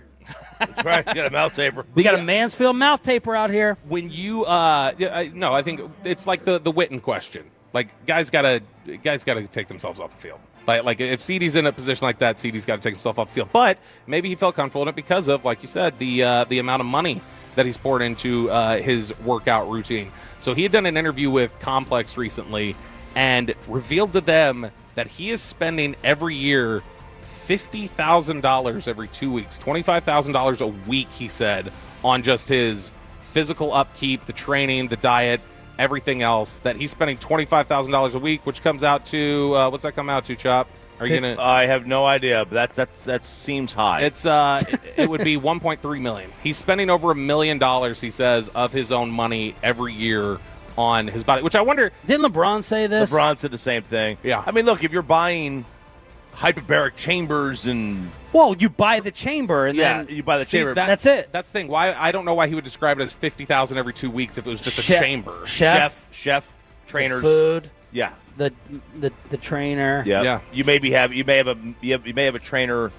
You may have a mental coach, right? I mean, you may have the mental side of sports is so big. Yeah, now. I mean, he says this is literally just the money he spends on his body, like just keeping his body upkeep. And I mean, he's somebody who I think we've been impressed. We were talking about this last year when he did get hurt. It's like for such a wiry frame, it's impressive he hasn't gotten hurt more often. Well, he's thicker. Yeah, he's gotten thicker, and so I wonder if look, if he's and he's on my watch list now. For what? For injuries? No. I think my wife may have a crush on CeeDee Lamb. Really? She makes some comment like, "Oh, is it CeeDee? Oh, what's CeeDee doing?" I'm like, "What do you care?" He's got a great smile. He's fashionable. Yep. He got the $1 million smile. I said, "What do you want him to grab your cell phone too?" What do you want? But no, she hasn't come out right with it like your wife with Luka Glad you finished that or sentence. Troy's wife. She liked basically the whole Rangers roster. It was Ian Desmond. It was Ian Desmond. But I feel like Amanda is starting to sweat CeeDee Lamb a little bit. I may have to talk to him about it at training camp. Kristen, I think Kristen's the same because Kristen. With CD? So Kristen went on she went with me to New York 3 years ago. Well, and I'm glad she went with you. She's she went with me like on the on the team trip. Yeah, she went with me on the trip. Bobby leaving her on the streets of New York. Bobby goes on vacation to New York, leaves her at home. Yeah, just swinging my arms. We had talked to. I talked to. She came back to the room and she was like, "Who's a guy who he's like maybe a taller guy, kind of skinny. He has dreads." And I was like, I don't know. So I pulled up everybody off the roster and she couldn't figure it out. She's like, he was wearing a hoodie. I don't know who else that could even match. Because it could have been D-Law at the time or different things. Because well, he's not skinny. When you see him out of his uniform, he looks like just a normal dude though. Like in terms of if he's wearing a hoodie. So I don't know, man. I've seen DeMarcus Lawrence outside his uniform. He does not look normal. I found a picture like a year after this of CD in his hoodie, and I showed it to her, and she was like, That's the guy. Why didn't you just show me a picture of a guy in a hoodie? But she was talking about it because she said on the elevator, she like saw he was on there. She's like, well, you can just go up. He's like, no, come on, you're good. And so he said that she's like, he was so respectful and so nice. And he had such a nice smile. Yeah. Like, oh, gosh, okay. Oh, yeah. Keep it in your pants a little bit, honey. All right. Oh, geez, Bobby, there's kids here. School's out. Is Dan Orlovsky moving the goalposts again? He started off I get it. in the offseason saying Cowboys have no chance. They got $900 million cap charges. This is before like the switches got flipped, as we knew they would. Look at this. I think it was $90 million. $90 million. They're not going to be competitors. Yeah. Then they upgrade the contracts. And then he has his draft takes and all that stuff that the Cowboys can be a sneaky contender after they went ahead and got George Pickens. Well, now he's shifting the focus to the defensive line. Bobby, see what you think about your boy, Dan Orlovsky, with his latest Cowboys concern. The Dallas front seven weighs, okay? We go 260, 280, 245, 220, 240, 320. No. There's one person over like 280. When I'm playing Philly... I'm thinking of Jeff Stoutland's offensive line right now. Yeah, when I'm thinking Matt LaFleur running the football, I'm thinking what Chicago has done with their offense. So I know that we talk about Dallas and offense, and George. I'm going to be very interested to see the annual question about this Cowboys defense. Are you big enough to handle the modern-day offense in the NFL? Because it's back to being what it was in the early 2000s. Fair?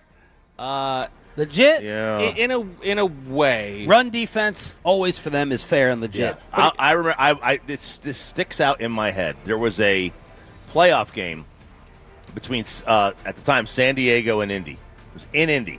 It was a game that Rivers got hurt, and they still wind up winning on the road.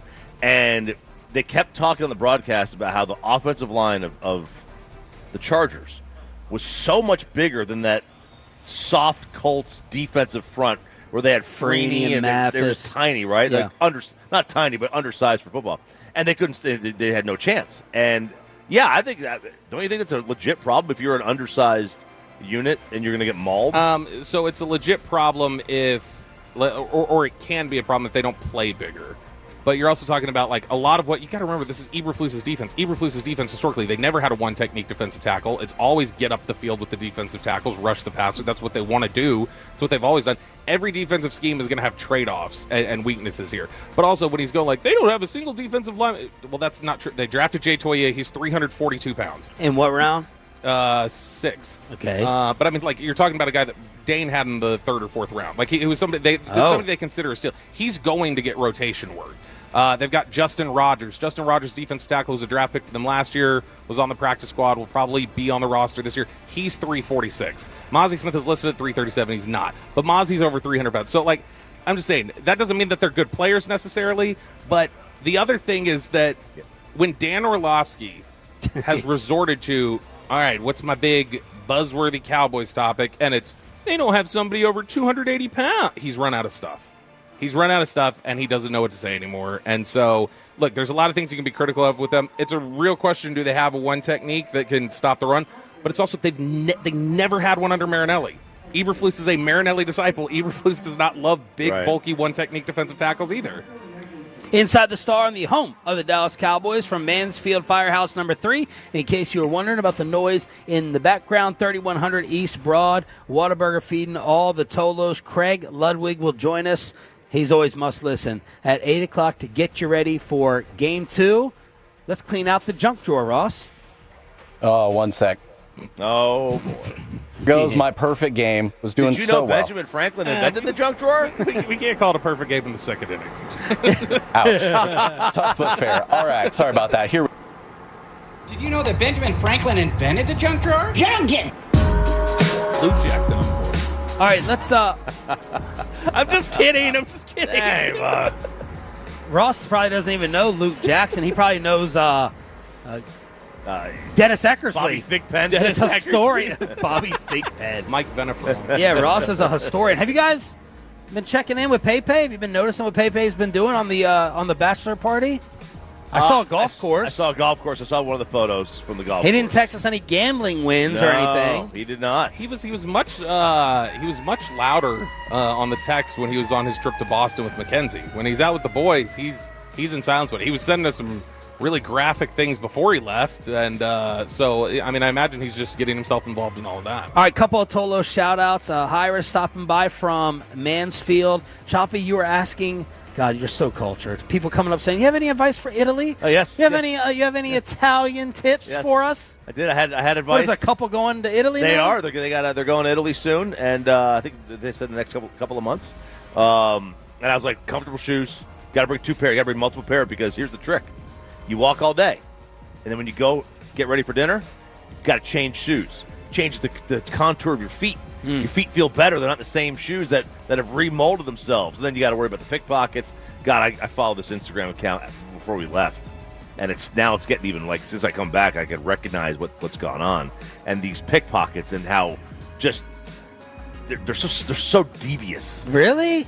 They're not like this big hulky dude, right? They're girls. They're young girls, and you're trying to get on a train, and like one of them just stands in front of you, and then one stands on the side of you, and they kind of block you. Like they mimic like they're trying to get out, and then you're blocked, and then someone comes from behind and just picks your pocket, like back pocket. Yeah, or front if it's like slacks or whatever. So they kind of target people that are not carrying the stuff like in a safe fanny way. packs. Fanny packs, yeah. So it's devious, man. Scott said he always yells out hot samples to me. If you know, you know. Hot samples. So that's an old school Tolo right there. And his daughter, Jaylene Lopez, is graduating from Castleberry High School and going to Tarleton. So congratulations. That is fantastic. And then the gut wrencher was Sean from Midlothian. Sean came up here. He's a teacher in Midlothian. He has Huntington's disease. Yeah, and he wanted us to talk about this. He told me about this, and I feel awful just hearing about this. He's 42, 43. It's neurological. It happened 1 year ago. It's genetic. He said, get tested. So he wanted us to talk about it to spread a little bit of awareness. Said he's been listening to the show for a while, so he felt comfortable talking to us about it. His son now has a 50% chance. It just sounds like I haven't heard much about this whatsoever. No cure for it, but Sean wanted us to talk about it with Huntington's disease and the awareness. I never heard about it either. And, yeah, like you said, totally neurological, and it just pops up out of nowhere. And the worst part is the genetic part. Because then you pass it on, or at least the chance of it, and I mean a lot of those neurological diseases like Parkinson's or dementia or whatever. It's just we know so little about the brain. We know a lot about the heart, we know a lot about other organs, but you can't really work on the brain when it's alive, and that's the problem that you don't know. Yeah, we knew somebody growing up who had it, and I remember they were very big on like you needed to get screened for it, because it was one of those things like anything with that where it's like the earlier you catch it, the quicker they can get on top of treatments and handle different things like that. But it's not very common, and that's why it's kind of surprising it's not as common given the fact that, like you say, the 50% chance, like the genetics that inherit from it. The junk drawer right here, where we clean out things from the week, try to give you some laughs on a Friday heading into the weekend here on 105.3 The Fan. Choppy, if we got any single Tolos right here who are trying to go out, I don't know what the Mansfield nightlife is like, but there's a certain color that you should be wearing if you're trying to roam the streets. Yeah, so green. Green is the color. Victory green. Matchmakers say you should wear green on the first date. I don't know that I own any green. Stars? I mean, I own a Stars jersey, but like I don't own a ton of like green clothes. I don't either. I think I have an Alba Limo sweatshirt. It's like a Maverick green, funky green one, but I don't have any other shirt for tonight for the game. They say it's vibrant, welcoming, literally means go across all cultures. Oh, go. I get that. Blinking green so light. Don't wear red for sure. Yeah. Red means stop. Yeah. You don't want to wear red. So green. Yep. Growth, luck, health. That's life. It's associated with all those things. So I guess for men and women, or just men and women. So it's apparently a very welcoming. Well, and they say it's flattering. I don't know that it's flattering. I don't notice a lot of women in green either. I don't either. So, who came up with this? Some matchmaker. Leprechauns? Okay, so it's a matchmaker. It was done off a scientific study, but the matchmaker is pushing her or his people. Yeah, this just sounds like similar to. Is that green? Is that lime green? That's a little lime. Yeah, yeah. That's highlighter. Now that looks like a classy green. This gentleman here, is that dark green? Yeah, those are the only two green shirts. My man back here, I think he's got a button-down green shirt, and then Medford's got the green. Which Medford is single in the Mansfield area, looking around. So that makes sense that he would have it. They say purple is another one, light purple. Light purple. I like that. Light purple. Tarleton color. Gives up a very friendly vibe, especially in women. They say avoid black. Black, they say avoid black. I wore this because I'm married. I'm taken. I'll be honest. I don't think I've ever looked at the color of anyone's clothing and just been like, you know what, they're really putting off, trustworthiness. Or what do you think you put off? Me? Yeah. It's not anything with my clothing, or at least the color of it. Plenty I give off with my clothing, but pit stains. Yeah, or like pit stains. Yeah, this. They also say avoid white and gray if you're a woman. Obviously, I guess they're saying in case you spill something or if it rains. Do you have a stain? I thought I saw maybe it was the microphone cord. No, you're looking good. That's a nice shirt. Thank you, Bogey Bros. Bogey Bros. Yeah, he's supposed to come out here today. Sean, where is he? He's supposed to come out here today. Come on, I don't know. Man. All right. Well, if you are going to go out wearing green, it turns out where you flirt is going to matter a great deal. RJ Choppy. Right. So new research shows that it's where you flirt that is almost as important as how you're doing it. Really? So you may not have bad game. You may just have spat your game at the wrong place. So this is one of my long-held beliefs, actually, about this. I was talking about this with Fred Davis yesterday.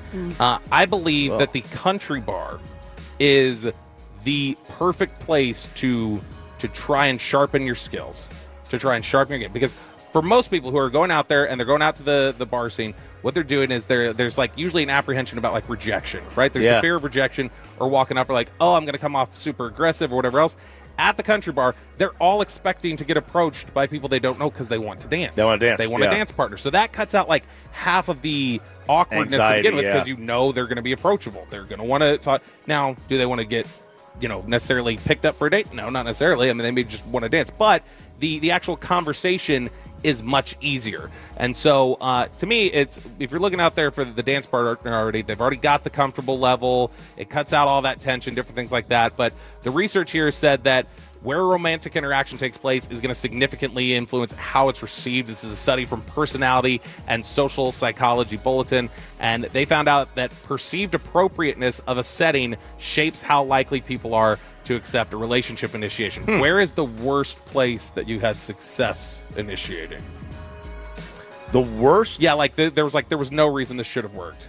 Like, I feel like there's no reason your toilet paper line should have ended up in you getting married like it did. I would say that was probably impressive. Toilet? I thought it was a guacamole line. The second line was toilet paper. Yeah, over under. Yeah, which way? Over under. Yeah, so he just was hitting her with bits basically. Yeah, right? And it worked. It worked. It was on like Instagram direct messages or something. It was a success. I gotta feel like that's because she used to listen to the ticket and then she started laughing with you. She started laughing with me. And so this is funny. This is cool. I feel like church is probably. Did you pick someone up in church? No, I'm saying. No, but I'm saying I know people who like met at church or like who started that at church. All right, this is gonna be bad. Yeah, tattle on yourself, Sean. It's not me, but a guy that I knew would go. I was like, you're so good, you're so pure. He would go and church volunteer. Oh gosh. And when the girl would show up also single, it's like, bam! Yeah. It seemed like a great place with all these different events that they had when she's not showing up with a partner. So this to me makes perfect sense. Ideals, beliefs, kind of smart, running parallel. Yeah, now that's a good idea because I mean generally any church you're going to, right, it already has like a general ideology that I would guess like, all right, we clearly see values this the same way. Yeah, and so I mean that makes a lot of sense. But I mean that's see, like I thought initially that's how Eric and Marion had. He's told the story on there, so I'm not telling. But he was like, no, we actually kind of like knew each other in high school, and we met like at a dance spot or something, and they were in line and they hit it off. But it just so happened that they also were in the same church circles. Of the bars you go to in Fort Worth, how many are country? What percentage? Like actual like dance, like country, like just the feel, the theme. Like Bobby's talking about, go to a country bar to pick someone up. If we go to Stockyards, that's what there mostly is out there. But no, regular and West 7th, it's not. Look, there's not a ton of that. Cowboys, Red River, or Billy Bob's. There you go. Like that's people are there looking to dance. Yeah, and so generally, like if you're worried about this is awkward to go up and talk to somebody, they're approachable. They want a dance partner. I mean, I definitely know they want dance partners at Billy Bob's. I know that. All right, let's talk about your boy Luigi, Bobby. Your My boy, This boy is Chris Luigi. Strong's boy. Relax. Chris Strong's boy Luigi. There's a copycat killer out there now. A Luigi copycat. Anybody seen Chris Strong lately? Explain that. Hey, Chris Strong followed him on Twitter after he went to prison. He's like, I just want to keep up with him. He's not going to be tweeting, dude. He's done. He's definitely, what are you doing? He's definitely not. I did hear from him. He said stars and 6. I texted him the other day. Former producer. Yeah. Where is he? Oregon. Crunchy. Yeah, very crunchy. But you heard about in D.C., there was this guy that killed 2 young Jewish diplomats. And it was a anti-Semitic killing. And he basically, after they caught him, praised Luigi. This is like another assassination type thing. So we got Luigi copycat killers on the loose now. Just losers. Just yeah. I haven't seen a video of this. I haven't seen Good. a video. Thank God. Yeah. That Luigi one was traumatic as all get out. It's like the TikTok one you sent us I couldn't watch. Yeah, you guys. Dude, I didn't watch. I couldn't finish that either. Yeah, that's the thing that out of all of us here, I'm probably the one who puts the most gore in front of everybody's face and is unbothered by it. And I've gotten a sense before that especially Choppy finds it distressing. I think you do too, but I think Choppy has yelled at me during a break before, like, well, I didn't want to see that, get that out of my face or whatever. But it's just more just like, wow, this is crazy. When the person's hand was missing, I was like, I don't want to see that. Yeah. I already saw that once live. Look, I mean, there's plenty of hands missing in the world. The Giants, you could watch them over the years. There were hands missing there. It's no big deal. Isn't Jason Pierre-Paul trying to get back? He's trying to come back. He says that he's ready. He says that he's ready to go. He said he's still got it. I don't know what he's saying he still has, but he says he's still got it. He hasn't played in the NFL in 2 years. Last time he played, he didn't get any sacks in 8 games. But you're talking about a guy who's now 36, 37 maybe, and he wants to make his comeback. We're seeing more and more of this, return, I feel like, from athletes who are coming back after having 2 years away, whether it's been somebody from suspension like Alden Smith or Michael Gallup doing his retirement, or now Jason Pierre-Paul thinking he can still rush the passer. RJ's favorite topic is Gen Z, and he says they're just feeling misunderstood. That's it. They're worried. They're whining about everyone calling them lazy workers, and they're like, people like to talk about us, not to us. Nobody wants to talk to us or build with us. And my response to that is, because you don't talk. You don't leave the house. You're on your phone. You don't talk. Try getting a word out of your kids. Try getting a word out of them. I try. How's your day? Yeah. Fine. But we all hated that, too. We did, too. 5 p.m., 6 p.m., sit down. How was your day? You didn't want to answer your parents. No, I still don't. I still don't want to answer my parents. I only have one of them now. My other one, my dad passed. But, they say we are not slackers. We are collaborators. There we go. That's what we are. Have they caught the most heat of any of the generations? Man, I think so. I think so because of social media. It's so in your face. Yeah. Millennials caught a lot of hell for a while. They did. For just they were just it was the default of just you're lazy, you're unemployed, lazy millennials. Isn't this? You're Gen X? Mm-hmm. Didn't Gen X deal with yours wasn't as much lazy, wasn't rebellious. You're rebellious and you're not working. But either way, it's just that you don't have what it takes to succeed as an adult. Yeah. Every generation gets that from the previous generation every single time. Of course, Gen X was rebellious. Our parents left us alone all day. Latchkey kids. We were home, doing kind of hooligan stuff as kids. Sock. The sock. What sock? Oh, I know what you're saying. Oh, I get you. Some people prefer. My man over here knew. I prefer. I won't say his name, but he knew. Yeah. All right. So their big issue is they just feel like nobody wants to talk to them. Is that the big deal? That's it. Nobody wants to talk to them, but they say we're just misunderstood. Come talk to us, and we'll be fine. So. All right, we'll give it a shot. I don't know who's going to talk to him, but I know somebody who will listen. A retired NS social worker in Canada is going on a listening tour. We're doing the Firehouse tour. He's going on a listening tour with 2 chairs and a sign. God, sounds awful. Look at this guy right up here. He's this warm looking, just older gentleman. Looks like he plays a lot of chess in the park. Yeah, he does look like a park chess player. And just looks like he drops nothing but wisdom on you. But he's got a sign at his table. He's going around all these parks, and he's become a little bit of a phenomenon. His name is Steve Scaft, and his sign says, "You are not alone," with not underlined, and it said, "I will listen. Cross-Canada journey. Sit down, relax, no-cost listening." So he's a former social worker who's now saying, I'll sit there, I'll listen, I'll connect with you. You don't have to pay anything else. Just sit down here, and I'll give you that listening ear. And the cynic in me couldn't accept this. No. I've got a conspiracy theory. This is a way to pick up chicks. This dude, nope. I go the other way. This dude is building the greatest criminal bribery plot of all time. Hey, free listening. Come sit down. I'll listen to anything you have to say. And he's probably got his phone out.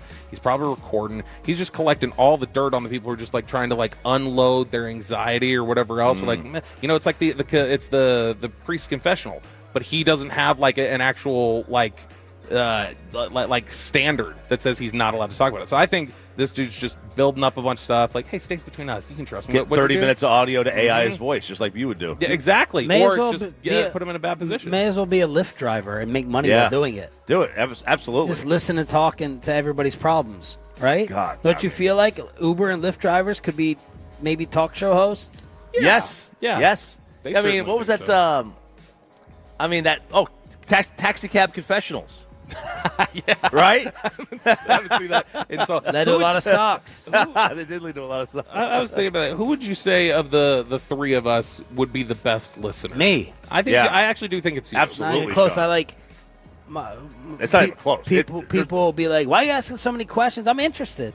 Yeah. You know, I like to ask a lot of questions. Yeah. And we got the Tolos coming. I think it would be me. You're probably the best listener. I also feel like you're the bluntest advice for your listening, though. So if somebody just wants a listening ear and not like feedback on what they're saying, then they probably wouldn't, because you would just be like, well, this is stupid. 100%. If you want an enabler who will tell you how to feel, what you want to hear, that's me. Yeah, you want the Mavs front office. I completely lie to you, to your face, just make you feel good about yourself, and then I walk away and I just increase your trauma level. The worst listener is Sandler. He's always he's an appointment friend. Yeah. You know, he's not going to be happy with me talking to him about this. Are they in Chicago? They're in Chicago. Chicago. All right, he's on the road.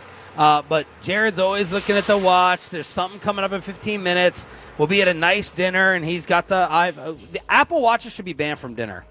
Because the glance, you're trying to trick someone that you're checking the time, and you're really looking at what messages are coming in or what else.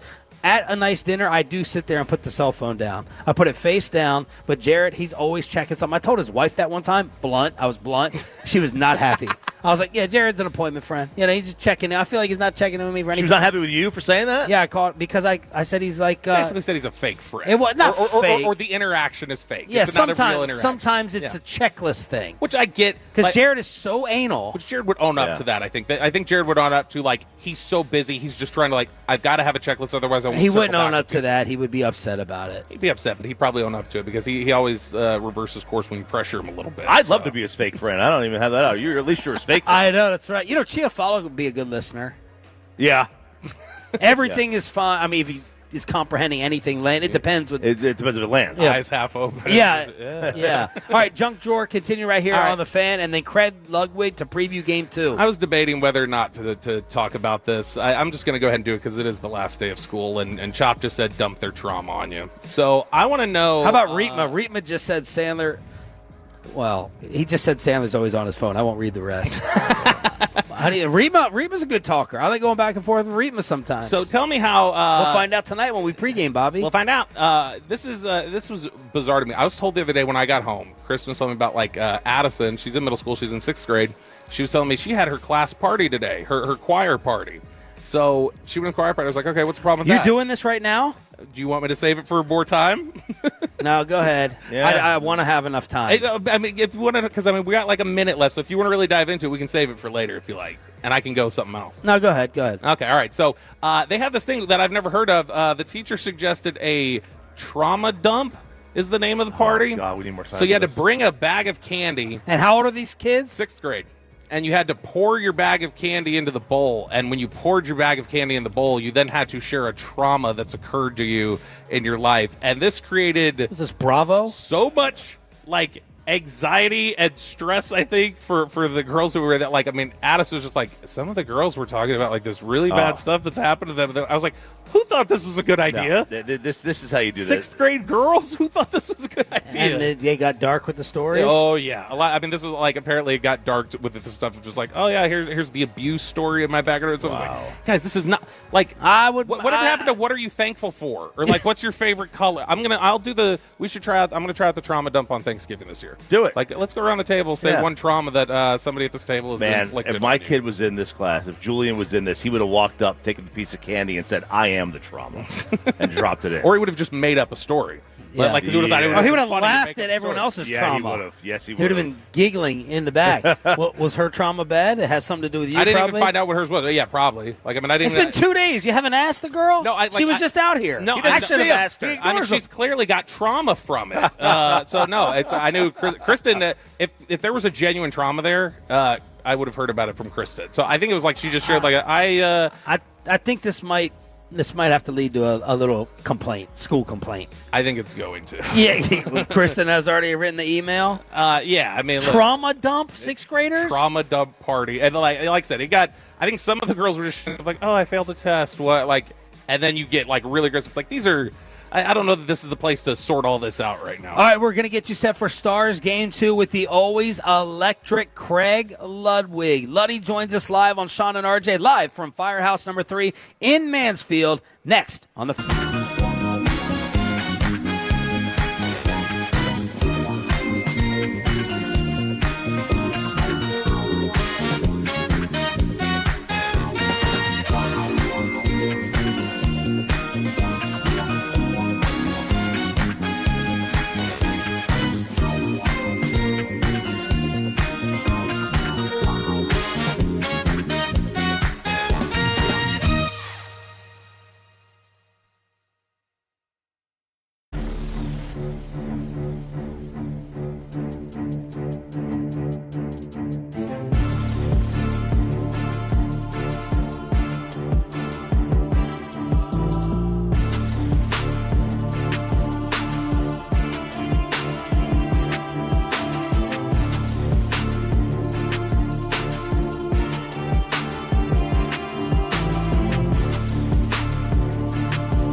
get something else to remember that Uber Eats has groceries. No, that's absurd.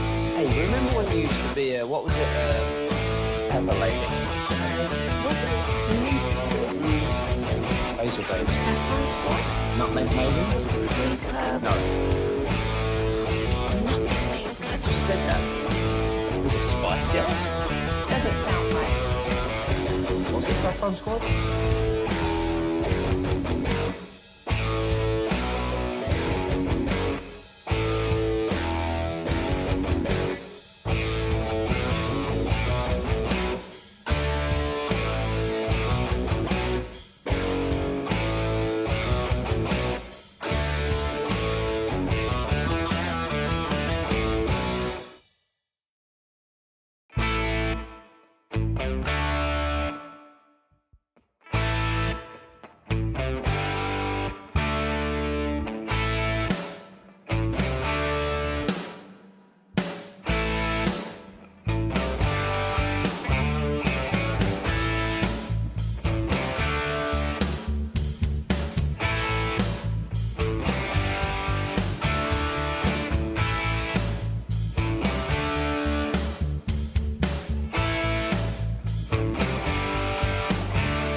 This is Sean and RJ on 105.3 The Fan.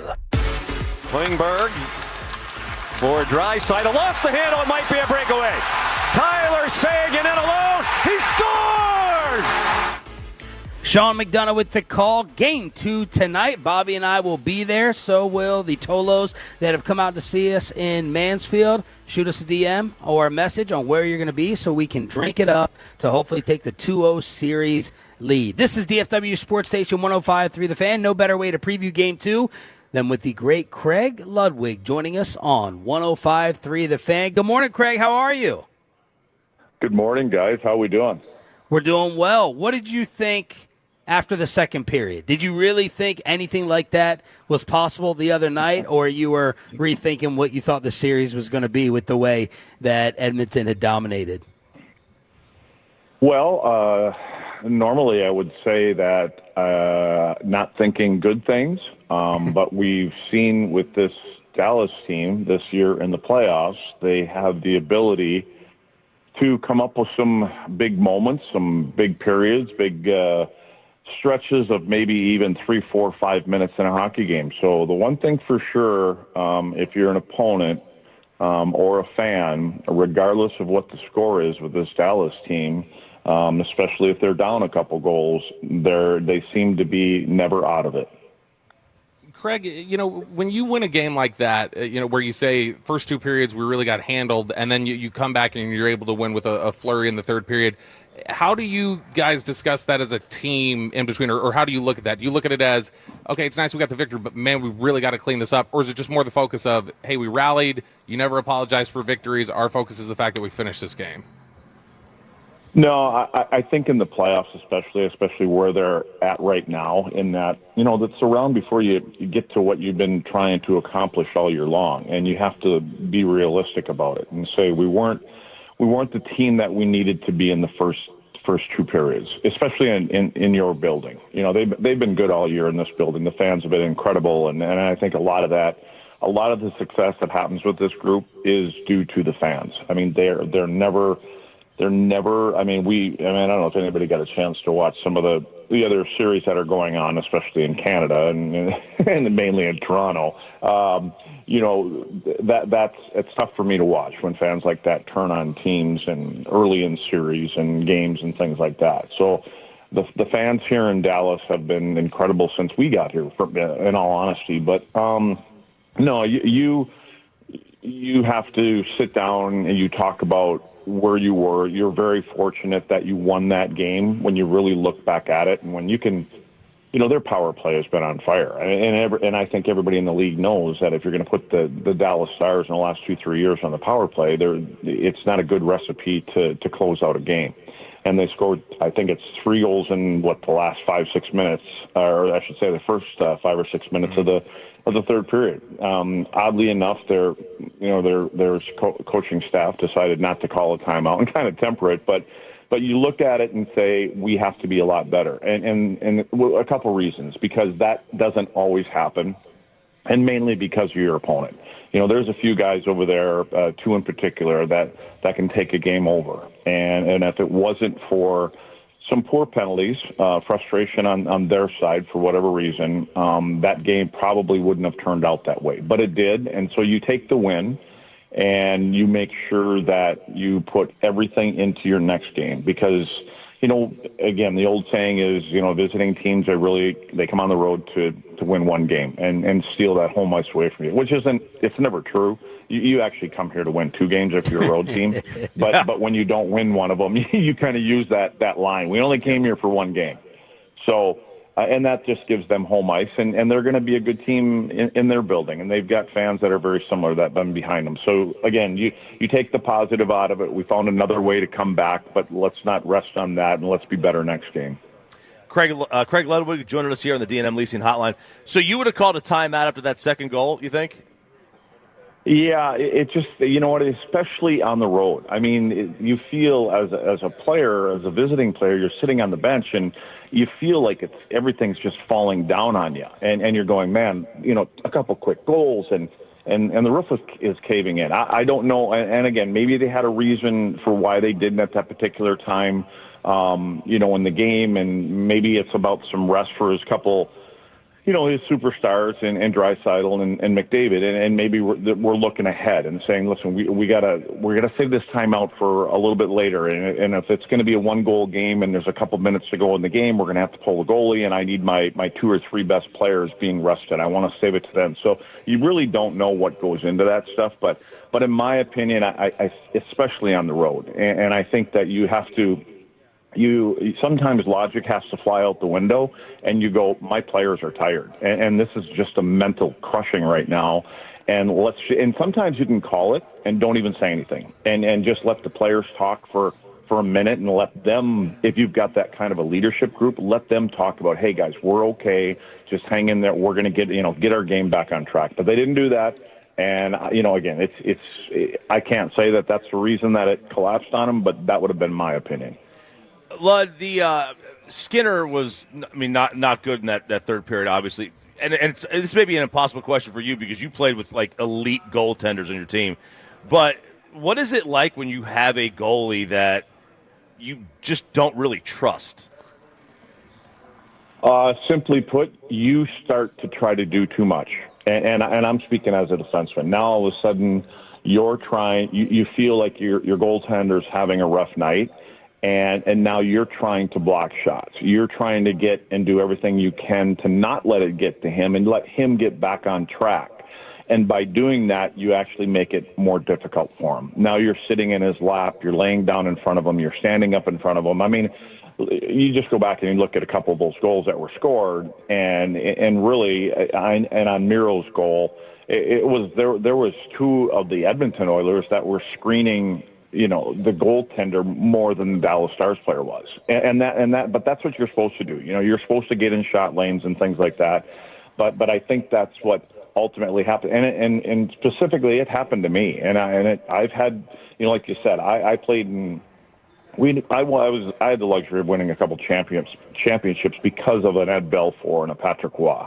And there were times, especially Eddie, and a couple goaltenders even prior to that, there were ones like, we got this, relax, you don't have to do that much. And so you have those conversations, and I'm sure they did. I think there was a lot of traffic in front of that goaltender, and there were more Oiler jerseys that were probably in front of their goaltender than there were Dallas Stars jerseys at times. And I think that's probably something they go back and look at. And you have a conversation with a goaltender. And I think right now, especially, they don't have another goalie here, to be honest with you. The other guy that they have, Rodriguez, he's only played in a couple games. And the guy that kind of spelled Skinner, when he went through some rough patches in the first couple rounds, didn't even make the trip. So they're kind of stuck with Skinner. I wouldn't say that they're stuck with him, but I mean they're really leaning. That's the guy that's got to get him a win tonight. And so I think as much positive information as you can share with your goaltender and say, listen, yeah, we got to do a better job. We're going to try to seal these guys out before they even get in front of you, and kind of start there. Stars Oilers play Game 2 this evening. We're talking about it with Craig Ludwig here on 105 Through the Fan. Okay, Craig, so one of the common things or themes that came out of the game the other night was there was just a lot of discussion about, boy, that looked like old Tyler Seguin. Like that looked like he found the fountain of youth and was just really locked in this game. How cool is it just to see, I guess, the kind of throwback performance there from Seguin and just how impressive he was in that game? It brings a smile to your face. And mainly for me personally, thinking and knowing all the things that Tyler has had to go through as far as his rehab with his surgeries and his hip injuries, and it's well documented, and what the process was that he had to go through and how hard he had to work to get back. And I think for me, the first thing that seems to come to mind when Tyler came back and he's working through it, yeah, the step isn't there like it used to be. And again, it even without the hip things, it's not going to be there like it used to be. I mean, you've been in the league for 17 years. That kind of stuff happens. But I started thinking about, unfortunately, Joe Pavelski from a year or so ago. He kind of lost that step. Had nothing to do with the injuries and things like that. But it was just Father Time is undefeated, right? And so you just look at that. And one of the things coming into this is we got between rounds 2 and 3 that I kept talking about with our guys is like, this team has to find a way to start scoring 5-on-5. And Dallas, again, luckily they got their power play goals, but they haven't been a good team 5-on-5. Special teams and goaltending, that has a big part to do with playoffs. And then when you looked at the 5-on-5 things, it needed to be some of those guys, and it's Tyler, and it's Robo, and it's Matt Duchene, and 2 of those 3 guys scored. So I think that gives these guys that little bit of boost, and like, we're back, I'm back. Even the Duchene goal, his shot ends up hitting Hintz in the backside, and somehow he gets it back and he scores that goal. And you can just tell the relief on Tyler and Duchene's face, because they've been such key parts of this group in the last 2-3 years of scoring goals and putting points up. It's frustrating for them, and this is the time of the year that they want to be at their best. And hopefully now you get that little bit of bump back in your game, and your confidence is coming back that you can score. But you have to look at where they're being scored. I always have this thing with players, and sometimes they drift further away from the net when they're not scoring goals, and it has to be just the opposite. You have to go get some ugly goals, and one of them Tyler got, was a rebound from Steele. That shot was going in, and Tyler did look like he had a ton of speed on that breakaway. And the funny thing is the guy that he outraced immediately was John Klingberg. And I said in our postgame show, when I was describing the goal, I said, well, my hip doctor is better than your hip doctor. And because he did it. John Klingberg had both of his hips done, and he went through a process himself. But Tyler did look like he was shot out of a cannon on that one, and that's all great news. Lud, we're amateurs. We follow the puck. When you're seeing the Stars' defense, how different have they been since Miro's returned? Can you notice a noticeable difference in how the defense is played? Yeah, well, I think you notice a difference from Game 1 to the last game for Miro. Game 1 wasn't pretty for Miro, and you didn't expect it to be pretty. I mean, he just came off of, an injury and rehab and all that other kind of stuff. And Miro's biggest strength, obviously, is his skating ability. And I thought in Game 1, his skating ability forward was there. It was when he was pivoting to kind of get to somebody one-on-one, and somebody was trying to go around him, and it's in your transition and the stops and starts and things like that. And you know what, sometimes a lot of that can be in your head more than anything, because you're not sure until you get into a real game how you can push it and what it's going to feel like when you're actually getting hit, and people know that you're coming back from an injury, and of course they're going to be hard on you. You're the best, one of the best defensemen in the league. But as he's gone from game to game, he just looks more like Miro. The difference in Miro for me, what he brings to this team, and if you're going to try to play against him and the way you set up to defend and things like that when teams are breaking out of their own zone, Miro does it differently for me. Miro does it more with his legs. And with the skating abilities that he has, He can skate by their first forechecker or their first, however they want to set up. He can skate by him. And as he starts to get closer to the neutral zone, now the other two forwards have to make some kind of a decision. Do they move to him? Do they shift a little bit? But when that happens, now their coverage starts to break down.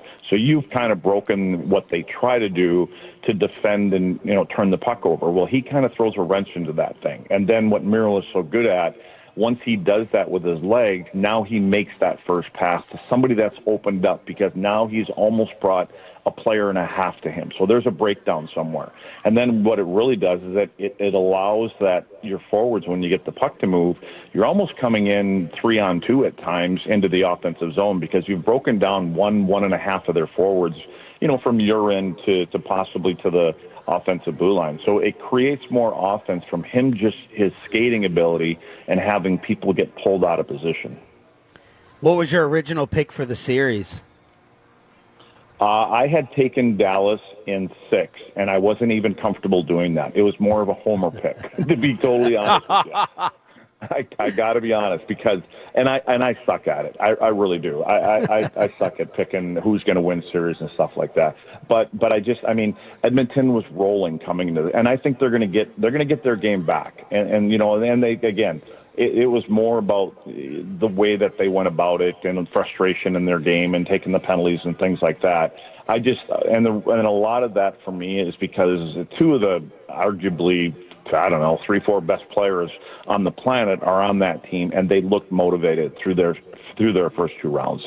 And I think they're being driven by Connor McDavid, and he just has this look that, we're going back to the finals, and this year we're not going to let that team, whoever it may be, it looks like it's going to be Florida, obviously, we're not going to let that happen again. So I think when you have a couple of the best players on the planet that are driven, a lot of times that's how it ends up. But unfortunately for them, one of the top 2 or 3 players on their team isn't their goaltender this year in the playoffs. It's been kind of hit and miss with them. So, but anyway, yeah, it's as it moves along, though, this team just keeps on finding ways, and you just look at the addition of Rantanen. Obviously, we all know about that, but with Merrill being healthy, and now I think next is if Robo can get a goal or 2, and now all of a sudden you got your guys that can put the puck in the net. You got your new addition that you know what it is, and from another team that's playing against you. Pick your poison. Like, who are we going to try to shut Rantanen down? And now all of a sudden there's Sagan, and you want to shut him down. There, you got, if you get Duchesne going, if you get Marchment going, you get Robo going. And again, my opinion is you get through this round. I think you already scratched the name of Jake Ottinger on the Conn Smythe Trophy. I just think he's been that good. I think Jake Ottinger, if it wasn't for him, I don't know if they'd be here, because he has made some incredible saves and gave his team an opportunity to get to the point where they are right now. And I don't see anything changing with Jake. How are you covering the game tonight?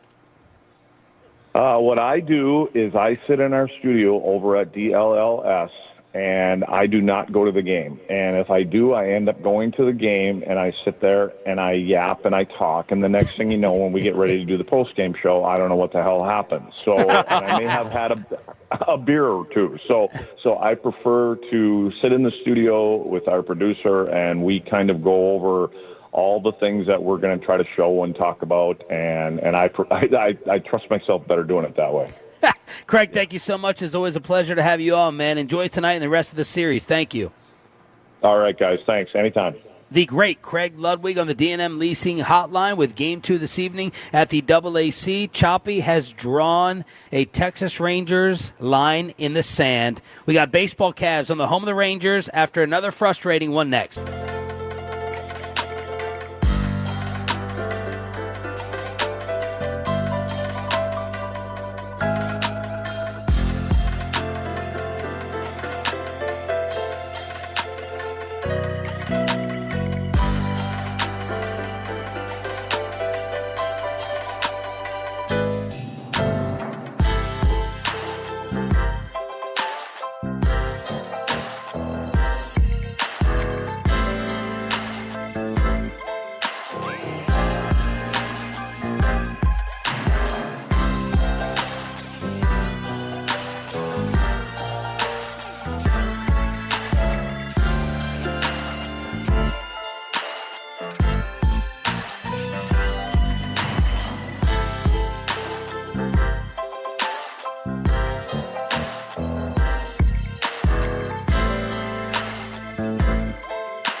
They say in order to remember something, you have to forget something else. Okay, now that is a very cute haircut. That's like a little shag. I've never seen that before. Well, I mean, of course you have. It's the Rachel. Oh, is that your name? No, I mean, like your name. No, I'm Jen.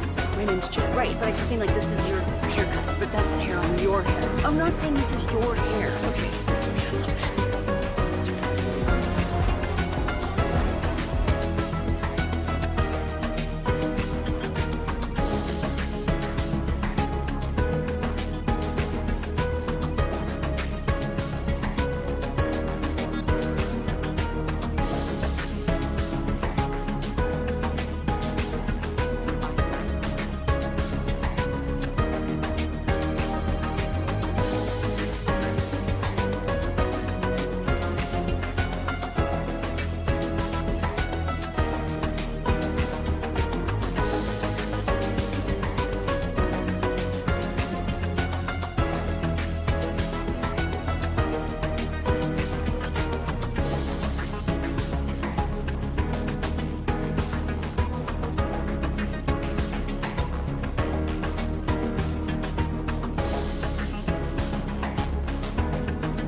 $33. Frankel and Frankel, there is never an out-of-pocket cost. They only get paid when you win. Frankel and Frankel, the go-to car and truck wreck attorneys in Dallas.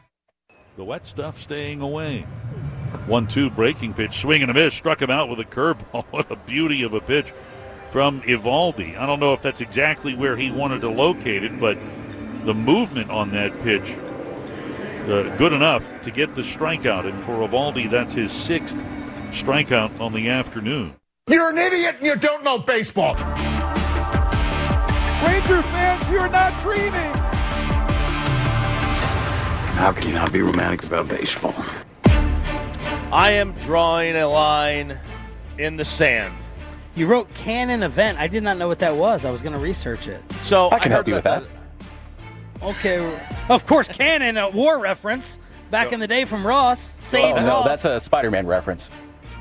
Well, no, canon is just canon to it's basically like core to the origins or whatever. Like canon is very big in churches too. So the canon being like the established rules and order and things like that. So it's a moment. It's a moment where things change, kind of. Is that where you, Ross? Let's hear your explanation. Well, I thought you were talking about like a canon event, like a formative event. That's what I thought you were talking about. Right. Yes. Formative.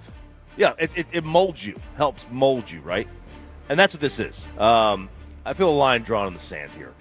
It is evident that something must change with the offense of this baseball team. We are now, if you were to go back to the start of 2023, even though they won the World Series that year, the offense was great for 60 games, mid for the last 100, and then it picked up again in the postseason. And then last year and this year, so we have like 300 out of 360 games of knowledge and understanding that this offense just isn't cutting it. So something's got to change. And this, I think, was the most, and I know it's weird, like you got swept by a team that's in first place. They're a good team. They won the World Series last year. This just felt like a demoralizing 3 games in New York. Yes. You missed Max Fried. You missed, Garrett Cole's not pitching this year. Luis Heel isn't pitching this year. You got Rodon, but he's hit or miss. Mm-hmm. He gets booed off the mound half the time. And you still got swept. And you got swept, and you only allowed 10 runs in the entire series. You couldn't hit your way out of a paper bag. The numbers are maddening. Rangers starters allowed 6 runs in the series. The offense scored 5.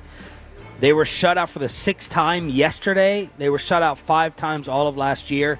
And then Bassick, who at first I thought they just took him off the post yesterday because they had Nadell on and then Raymond, and then Bassick had to do the second segment. Mike Bassick said that in 11 Eovaldi starts with a 1.6 ERA, they're 5-6. They're 5-6. He's got a 1.6 ERA. You're wasting an all-time unit, a collection on a sports team that should have you as a World Series contender. Wasted. Yeah. This is the defense in the NFL that allows 13, and the offense is horrific, and they start turning on each other in the locker room. Yep. I mean, you know what you are right now. You're Seattle for the last couple of years. Ew. Right? Really good pitching staff, but you can't score.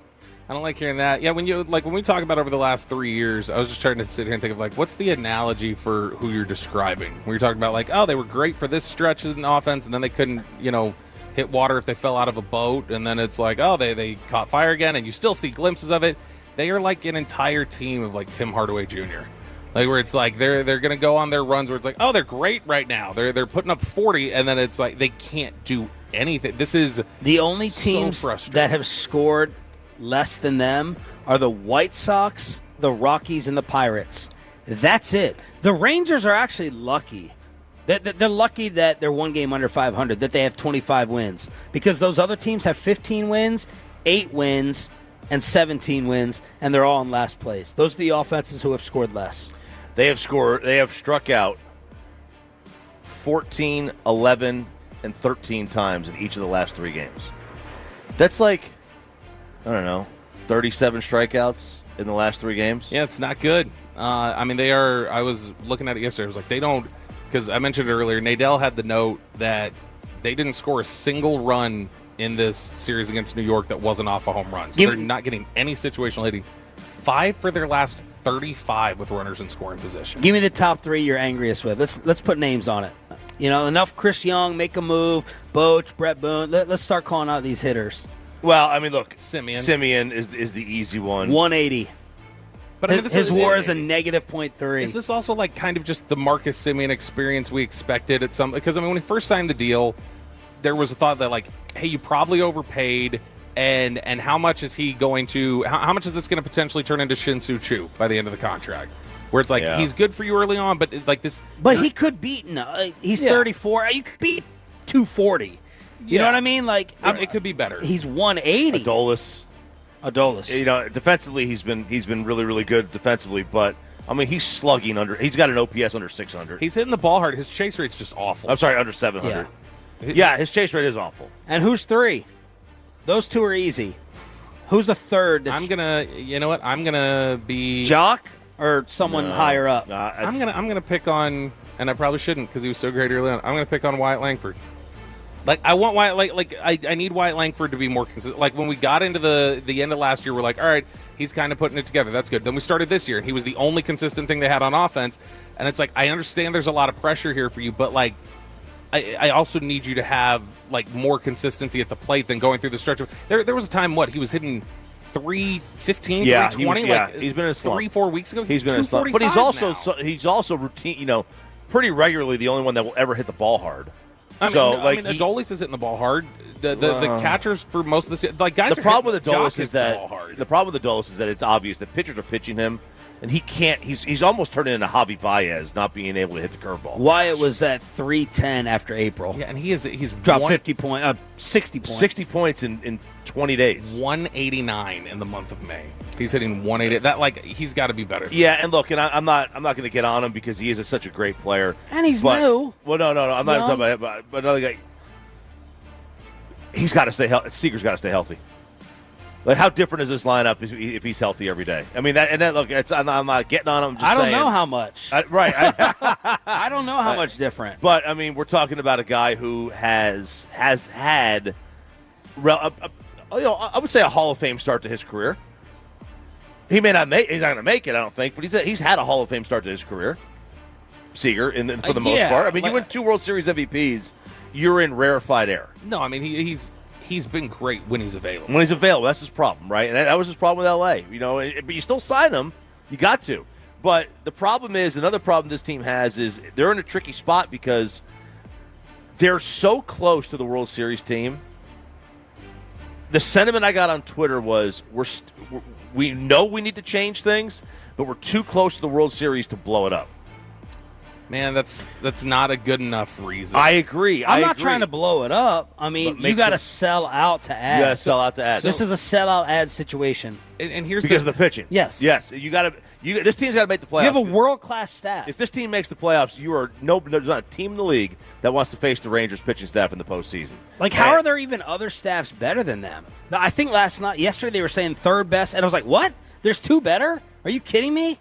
With the starting rotation? I mean, they've been. Is that a rotation? Is that a rotation, or is the bullpen included with that too? I'm not sure. It may be if the bullpen's included. I understand that. Starting staff, I'd be hard pressed to find 2 starting staffs that have been better than this one so far. So for team, is someone making French fries or barbecue? Smells great. What does that smell? Yeah. That's incredible.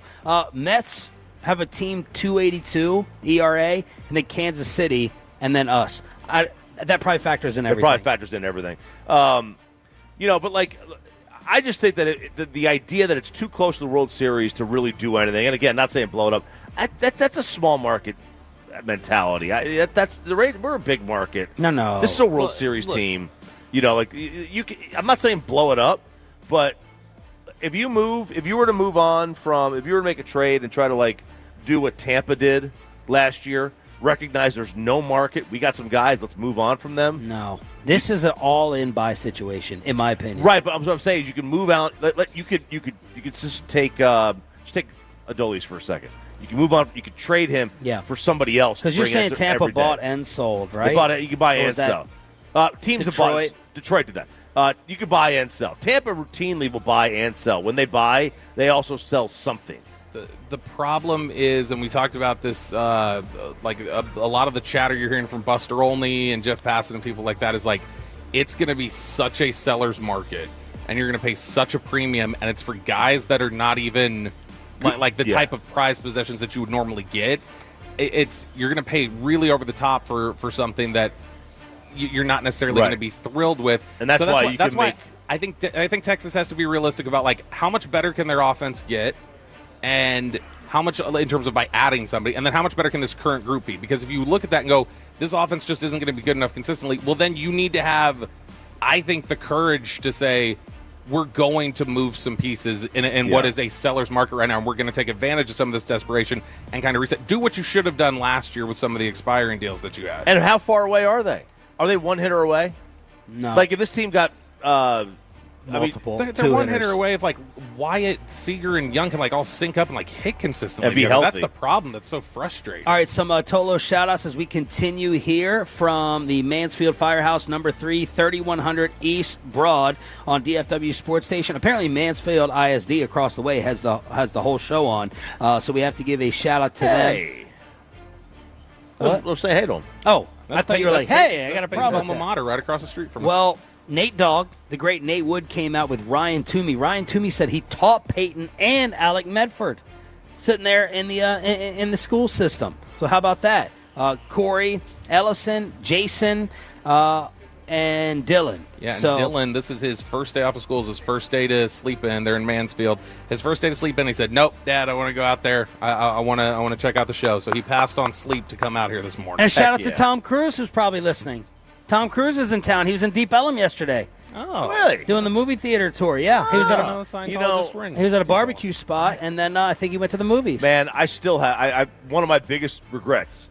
I don't think I've gone past Mission Impossible 2. I mean, they keep churning them out, and they still look like they're good movies. And he does all of his own stunts. That's awesome. Do you feel like have you felt like Mission Impossible's like can't miss movie? Like I don't watch feel them. like I feel like I've missed out when I don't watch Avengers or something. But Why is Caleb Williams hiding from the Chicago media? That's next on the home of the Cowboys in Below the Belt, right here on 105.3 The Fan.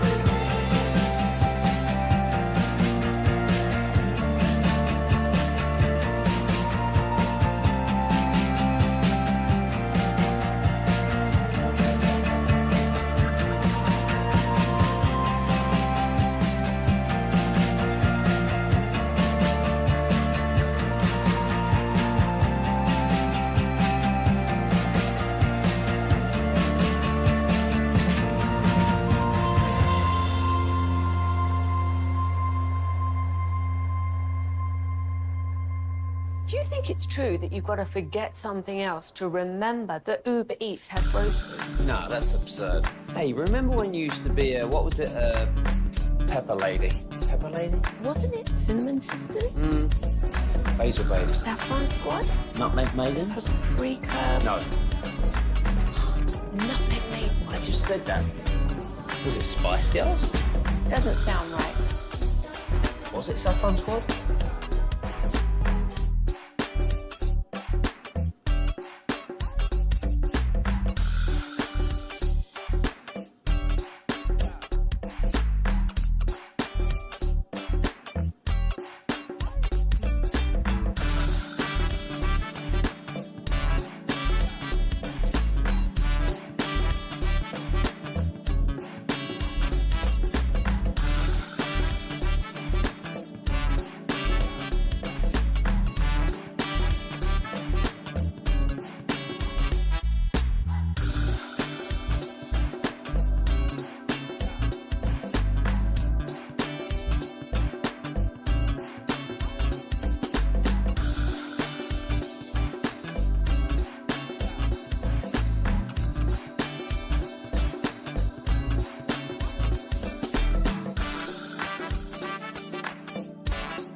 Uber Eats has Lola V products? I gotta remember that. Well, you know, they say in order to remember something, you have to forget something else.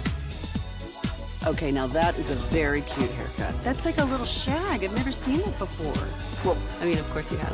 It's the Rachel. Oh, is that your name? No, I mean, like, your name. No, I'm Jen. My name's Jen. Right, but I just mean, like, this is your haircut. But that's hair on your head. I'm not saying this is your... Visit ClassicChevrolet.com. This is Texas. This is Classic Chevrolet. Together, let's drive. Relax and enjoy the difference based on new Chevy registrations 2023 and 2024. The great Bobby Belt. Bobby Belt is an idiot. Don't make me take off my belt. Don't make me No, take off my belt. we're not. Over to you, Bobby. Get ready for the Caleb Williams apology tour that, Sean, you didn't think he should have to go on. You thought that it was overall that there wasn't anything wrong with just saying for trying to get to Minnesota, yeah, or just that with that Chicago, like some of the stuff that he had apparently said about Chicago in the lead up. That you're like, that's the thought about Chicago. That's not anything new. He doesn't have anything to apologize for.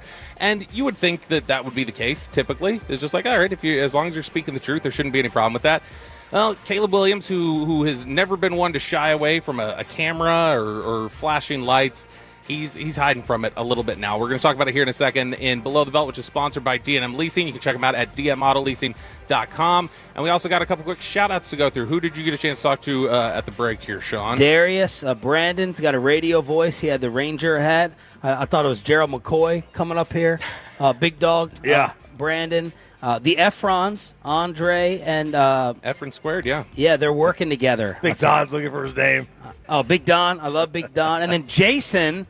I don't even recognize Jason anymore. He's got cupcakes for everyone here at the Firehouse. He got the baked goods. He's showing off the skills. So yes, sir. Oh, listen to that applause he got. We didn't even get one damn applause no, today. We haven't got any applause. And then you got some damn frosting, and you get a standing O. Yeah, it's cupcakes will make everybody happy. Heck yeah. I also got a chance to talk during the break with Ryan from Arlington.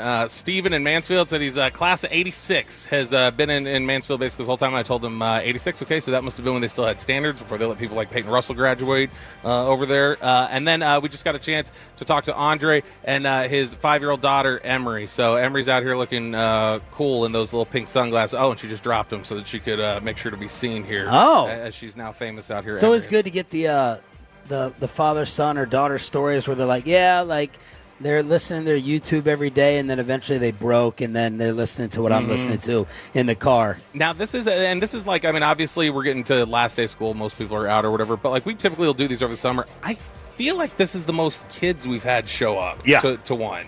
So like, because they heard Peyton's out of town, exactly, right? Exactly. Like it feels like whatever. Like, and everybody I've talked to, there's no yellow tape out here. They're listeners. Like these kids, like they know the show. Like they're referencing stuff, and so it's been a great turnout. And then of course I just saw the supplier of your wardrobe, one Sean Welch is out here. Yeah, from Bogey Bros.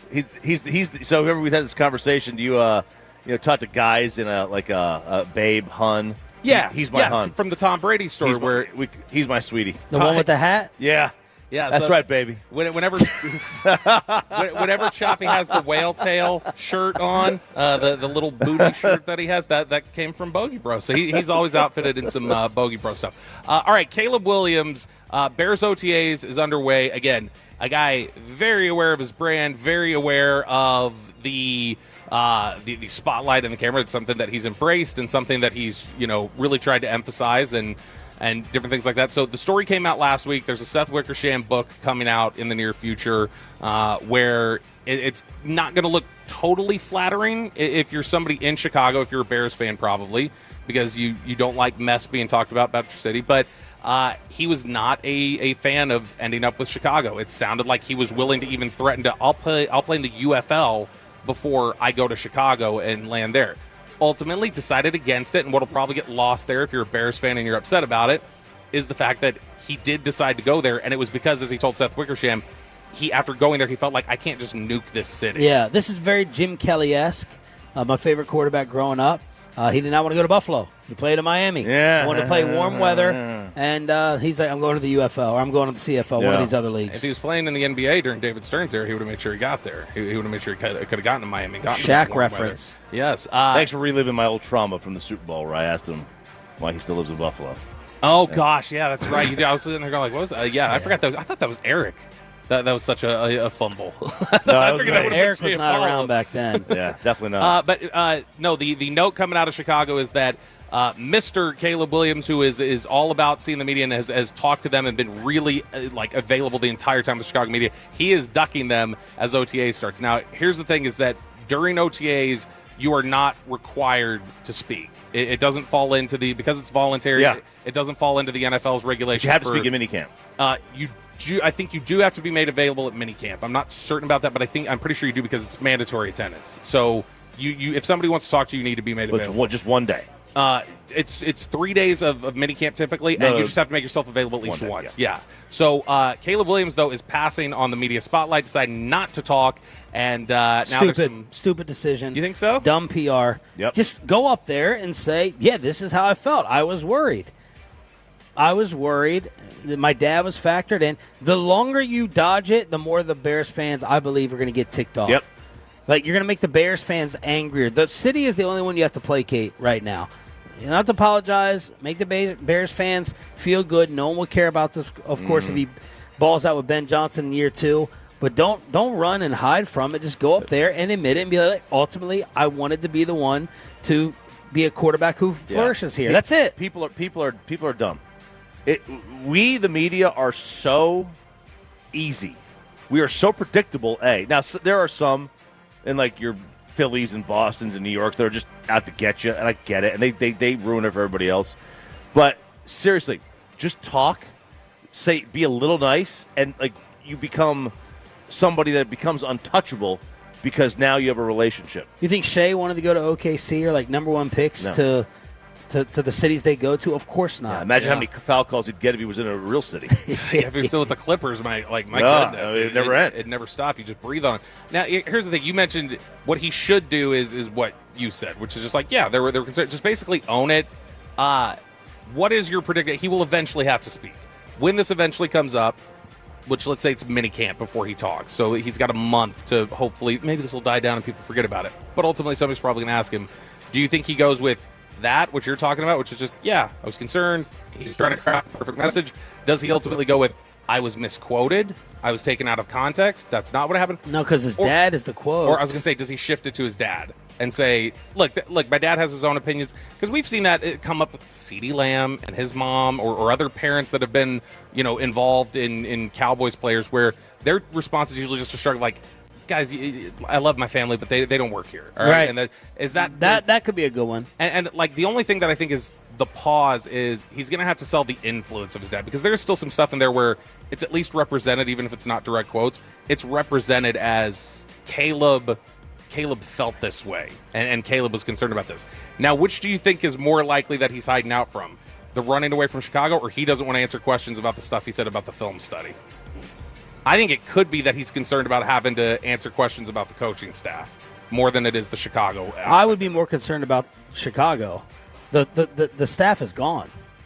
The coach isn't there anymore. Right. Who cares? It doesn't matter. Yeah. Well, all this shouldn't be that big a deal. This is a small PR thing. Yep. Hire the Sharif and Choppy PR firm, and we'll get you set. And then you get what firm would do better, the legacy-defining firm that we have or the PR firm? The PR firm. Yeah. In my opinion, because you guys will split on legacy stuff one time. You know how you're going to react to a story on the air, so you can tell them guys, if you do this, I'm going to react this way when we talk about it. Yeah. And so ask Mavs PR that question about me. Right. Yeah. Yeah. If you can get unblocked by them. All right. So the Cowboys are in a precarious situation right now with their cornerback position. They are obviously without Trayvon Diggs at the moment, and I think there's an expectation or a feeling, I think, within the walls of the Star of just we've got projections of when he could be back, but we don't know how he's going to handle the rehab. We don't know how exactly he's going to, because there were the criticisms. I think Todd Archer is the one who had the report last year that said there were some people who were frustrated with the way he went after his rehab coming back from the knee. So coming back from the rehab on this time, I think there's a question of just how much participation are we going to get? How much are we going to get Trayvon having his own ideas and wanting to take care of things on his own, which is not totally unique. A lot of players have done that before and just decided, I've got my own ideas or I've got my own health team that's going to look after this. But because of the loss of Diggs and because you've lost Jordan Lewis, which I think surprised the Cowboys how much money he got when he ended up in Jacksonville, You don't feel as great as you did a year ago about Kalen Carson. Mm-hmm. You're playing Israel Mukwamu in the slot some during these OTA practices. Wanye Thomas, two guys who have been safeties for you. As they look at this, the Cowboys, I think, are going to have to rotate out and say, we're going to need to address this potentially through free agency. This will need to be how we're signing Carl Lawson, or we're going after Linval Joseph, or those approaches that they did last year. So CBS Sports has the names that are out there to know at the different positions. The first name, and I just want to get a reaction from you guys if that's somebody that, like, all right, I'd entertain it. Very first one, because there's been buzz about him, Stephon Gilmore. I mean, Tolo's out here saying yes. And I'll just so we can just get through this baseline. Let's say I'm going to say it's $4 million. Each of these players that we're about to name, let's just say they get a 1-year deal for $4 million. Let me hear the others. Yeah. Next on the list, James Bradberry, who was with Philadelphia last year. In 2023, Bradberry was one of the most sought-after players in free agency. This is from CBS. Before he signed a deal with the Eagles, he played well that season, but missed the entire 2024 after he tore his Achilles and additional tendons during a preseason practice. Don is yelling no Eagles on the roster. so way to team build right there. Bradberry. What's Bradberry's age? Bradberry, I believe he's into his 30s now. Gilmore's PFF last year was a 64. That's not awful. 31. So Bradberry's 31. He will turn 32 on August 4th. Okay. And then the last name here, and this is the one that, you get Cowboys fans will fall in love with a name during free agency, whether the team's ever been attached to him or not. And this was one of the ones that we heard a lot. And it's Cincinnati corner Mike Hilton. And Mike Hilton, 5'9", veteran corner who plays the nickel primarily. Like Gilmore and Bradberry can play, but that's not like a primary position for them. This would allow Hilton to play primarily nickel. It would keep Deron Bland outside, which is where he wants to be right now. The problem is the age that you're looking at with him and some of the injury history. I have no idea who the hell he is. You answer it. He's a good player. Basically, the question is, like, are you willing to take a gamble on trusting the nickel to somebody who's very injury prone? And who's your answer for the three? I think right now, if I had to pick one, it'd be Hilton, but I might be willing to let things play out and see if Mukwamu can do something in the slot. Below the belt every day at this time on the home of the Cowboys. We need the Tolos here to vote on Worst Take, our brand new segment, and it's all local, filled with local losers. You all right? Jared Sandler, Mac Engel, and R.J. Choppy. What? The Worst Take nominee is next.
Uber Eats has groceries. No, that's absurd. Hey, remember when you used to be what was it, Pepper Lady? Pepper Lady? Wasn't it Cinnamon Sisters? Hazel Babes. Saffron Squad? Nutmeg Maiden? Freak No. Nutmeg Maiden. I just said that. Was it Spice Girls? Doesn't sound right. Was it Saffron Squad?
John and RJ on 105.3 The Fan.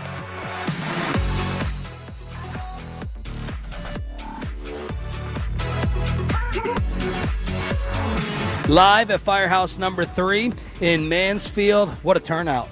It's been big, man. It has been big, and we just got now we're getting family members coming out as we just met the niece and nephew of one Nate Wood. Joshua and Grace and his sister Jennifer came out here, said her husband is a big-time listener, and so she had to take pictures and say hey. Jason Ryan has been around the Fan family for a long time, and he brought out all the cupcakes. He has a challenge to the Pates, Emily Pate. He said, try my coffee cake. Ooh. Oh, yeah. You're always talking about Emily, so he brought out the coffee cake here along with the cupcakes. So Whataburger. We got Firehouse Movers. We got stuffed animals for the kids. Fraser Roof and Gutters and Kyle responsible for that. 10 out of 10 appearance. 10 out of 10 showing. Fantastic. Great. And the weather, perfect. Dude, for the real. sun's not beating down on any of us? For real, man. Yesterday got it was cool earlier, then it got obtrusively hot later in the day. And then today. What's obtrusively hot? I think I used that word wrong. I don't know. Where's your English unbearably, unbearably. Like intrusively? Intrusive. Shut up, Ross. Okay. Sorry, Dad. Obtrusively is an I adverb. take medication, okay? Hold on. Obtrusively in an adverb meaning in a noticeable way that is unwanted or unwelcome. There we go. Yeah. So you got it right. That English minor Dude, came through. I'll tell you this. Sarah said, because she's like, she was reading up the side effects for my blood pressure medication. And I'm hitting them all. What are they? Slurred speech. Slurred speech like crazy. Check. Forgetfulness. Check. Yeah. Forgetful like crazy. So like those are some of the I haven't experienced. That's about all. That's about all it is. Dizziness. Haven't got the dizziness. Okay. Haven't got the nausea. No diarrhea. That's good. It'd be nice to have some every now and then. It's time for the brand new segment every Friday at 9. We need the Tolos to vote at 877-881-1053. It's Worst Take. Ever met someone who is so extremely dumb that they don't know how stupid they actually are? There's been a whole lot of stupid said this week. You are made of stupid. All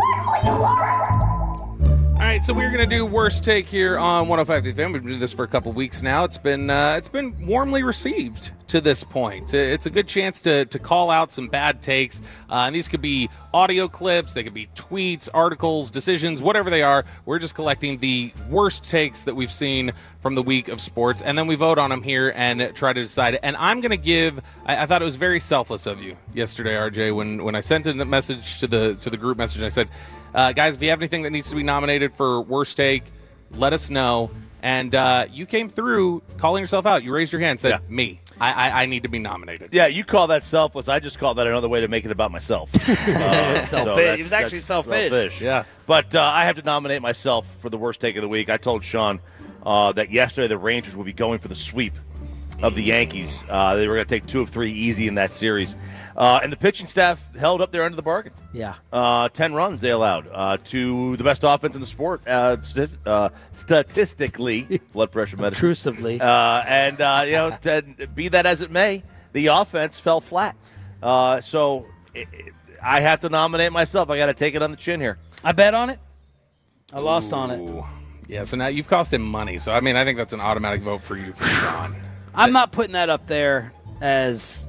no, I think it was reasonable, to look at it the way he did. Yeah. So I appreciate the accountability and the raising your hand. And you said, to be fair, they'd win 2 of 3. 2 of 3, yeah. And I think part of the reason why you were willing to raise your hand and say, I'll take this one, is because you knew what the second nominee would be. And you knew that you were going to come out smelling like roses. I think we debated whether or not to even do this one. This has really cost us in nominating it and talking about. Jared Sandler has been listening from Chicago. Yes. He's been lighting us up after we had the friend conversation. He was texting me. He got upset by something that I said. I was like, dude, I think you heard the context wrong. Maybe I said it wrong. That's definitely possible. I have a tendency to spit stuff out wrong, but I know this was not wrong. And look, we've got to take quality ball busting where it's there. And the reality is that the Tolos really pushed back against Jared from this, and they said this was a bad take. So this was on Monday when Choppy was asking Sandler, and I sent you this clip, Ross. So this is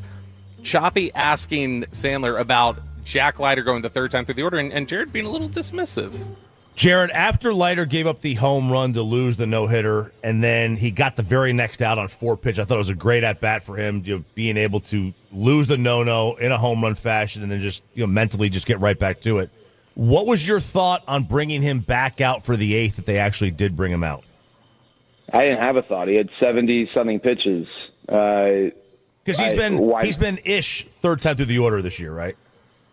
Yeah, but he looked great. I mean, he gave up a home run on a pitch that wasn't even right. I looked. It's like that ball, when swung at in that location, is a home run less than 1% of the time in Major League Baseball over the last 5 years. So, yeah, I mean, he had allowed 1 hit through 7 innings. I can almost hear Chuck Cooperstein calling you an absolute dumb-A for asking that question, RJ, right? Like, is that not? But that's the way the game is now. That's the way the game is. No, but RJ, no. I'm not saying I feel that way. Because I asked Eric and Matt. We had our post-game roundtable. Like, guys, some people are going to ask, what are your thoughts on bringing Jack Leiter out for the 8th? And Eric kind of gave me a look like, why are you asking that? And I mean, I'm asking it because I think fans are asking that question, right? But I agree. I've changed my mind. Have you? That does not sound near as bad as when I heard it. Here's the problem, I think, with Sandler's appearance the other day. And I'll get personal, because he got personal. In a good way. In a good way. Jared didn't go to New York because he's dealing with, family stuff. Mm-hmm. And he came on, he sounded a little grumpy and down. That immediately set the tone for the interview. So I think he had the Cooperstein joke. No one knew what the hell Chuck Cooperstein said. So, it's why I always get on Bobby, all right, what's the reference? Explain to the audience what the reference is. So he was trying to make fun of Chuck a little bit. Yeah. So that clip right there does not sound as bad to me. His overall interview tone was bad. So I'm not giving him a break. I'll give him a little break for that. Break. He had a family excuse. But I think his negative tone, the grumpiness, the being down, that's my biggest problem from the interview. That did not sound as condescending as I remember it. So I guess I'm a little reversed. I thought it sounded more like he was digging in on that was because he says, I didn't have a thought at all. And then he circles back and goes, I was thinking the same thing as you. I was like, I think he caught his first thought was, no, my thought Jack Leiter was killing it. He should be back out there third time through. Right. And so he's it was it seemed kind of dismissive. And then I think he realized, oh, wait, I kind of did think. Yeah. And so I think he caught himself as I think I dug in on it. And he tried to pivot back. Look, I'm a master of this. I do this all the time. where when I realize I'm wrong in the middle of an argument, then what I'll do is I'll just start confusing the way we're talking about it, and then I'll be like, wait, I think we've been saying the same thing the whole time. I'm like, I just, we said that a little wrong, but ultimately. So that's the Jared Sandler contribution. And then you said... Choppy gets the top vote on this because it was kind of directed towards his question. That's true. Yeah, how do you feel about it? Yeah, I think that it doesn't listen as badly as it felt in the moment. Yeah. But I also think that... His general interview tone just sucked that day. Yeah, I think that, it's... he probably said that because it was me. Yeah. Yeah. I don't know that he would have responded to Sean like that. This all started, whatever, back and forth. Not that it's a big thing in surprise. You all were arguing about Mookie Betts against someone else, and there was this epic, huge battle in the apartment we were in. I can't remember who it was. It was Mookie Betts versus someone else, and Jared just unleashed. That's when I was like, all right, I'm never going to question Jared Sandler about baseball ever again. It's like how Bobby thinks he knows football. Jared knew baseball. Like, unleashing the fury in this baseball argument. And I was like, all right, I have to cede every baseball argument except the Jack Leiter one. Jared's wrong on that about being a closer or as a number 2 pick. But that's what started this baseball battle. Now, our third submission here, one that you had teased, I was interested to know because, look, I love Mac Engel. I think Mac Engel's awesome. You guys are very similar. I think the reason your lifespan on the show will be similar. I was going to say, I think the reason I love Mac Engel in part is because there's a little bit of troll that lives within him. A little? Yeah. So what is Mac being nominated for today? Chop, you got to set this up. All right, so Mac, the Charles Schwab Challenge at Colonial is going on. Mm-hmm. And Scotty Scheffler, by the way, mad props to Scheffler for playing in this. A lot of guys skip this event. It's the week after the PGA, and it's 2 weeks after the Truist. The Truist is an elevated event, which means they have a higher purse. They have $20 million versus the Colonial, I think, is like $9 million. But Scheffler's like, no, I'm local. I'm playing in my local events. He actually skipped the elevated event at the Truist 2 weeks ago. He skipped it. He played in the CJ Cup at Byron, and he's playing in this. Credit to Scotty for keeping it real here in DFW. But Scotty was here, and Scotty, obviously, big media guy. Media wants to hear from him. Mac Engel, in the press conference, asked him a question that may or may not have been one of the dumbest questions you'll ever hear in your life. Have you wondered at all personally in the last 2 years, because you've been on a heck of a run here, if you'd still have the same achievements had everybody from the other tour been in all the tournaments that you've been playing in? Have you ever thought, I wonder if I'd still finish, would I still be number 1 or 2 or any of those things, had Bryce and Brooks and those guys been with you consistently throughout this entire duration? Do I think that some of the results would have changed? Yeah. Who knows? I only get to compete against those guys 4 times a year, and, that was their choice, not mine. And so at the end of the day, I'm here competing and doing the best I can, and that kind of stuff. What's the point of me thinking about, there's really absolutely no point to that. We get 4 chances to compete against them, and, last week went well, and, I'll get another chance here in a few weeks.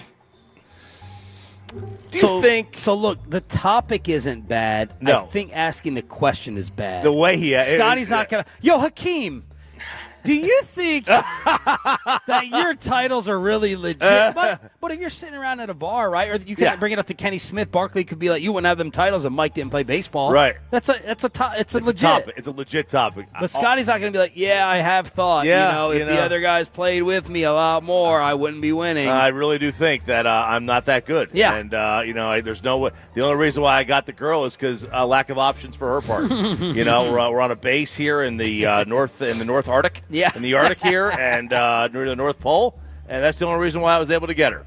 Lack of options. Yep. So that's it. Is there a part 2 to this or no? There was. Did I send it or not? Yeah, you sent it. I can't remember if I sent the second one. All right. So is it worth playing? No, the second one is about Liv. Okay. It's just about Liv. It's not All right, and then this is just the final. This was one that I got this morning. I had 2 messages about it, and I was like, you know what, that probably should be in here this week. So there was obviously so much sniping back and forth. We can't play all the audio of it.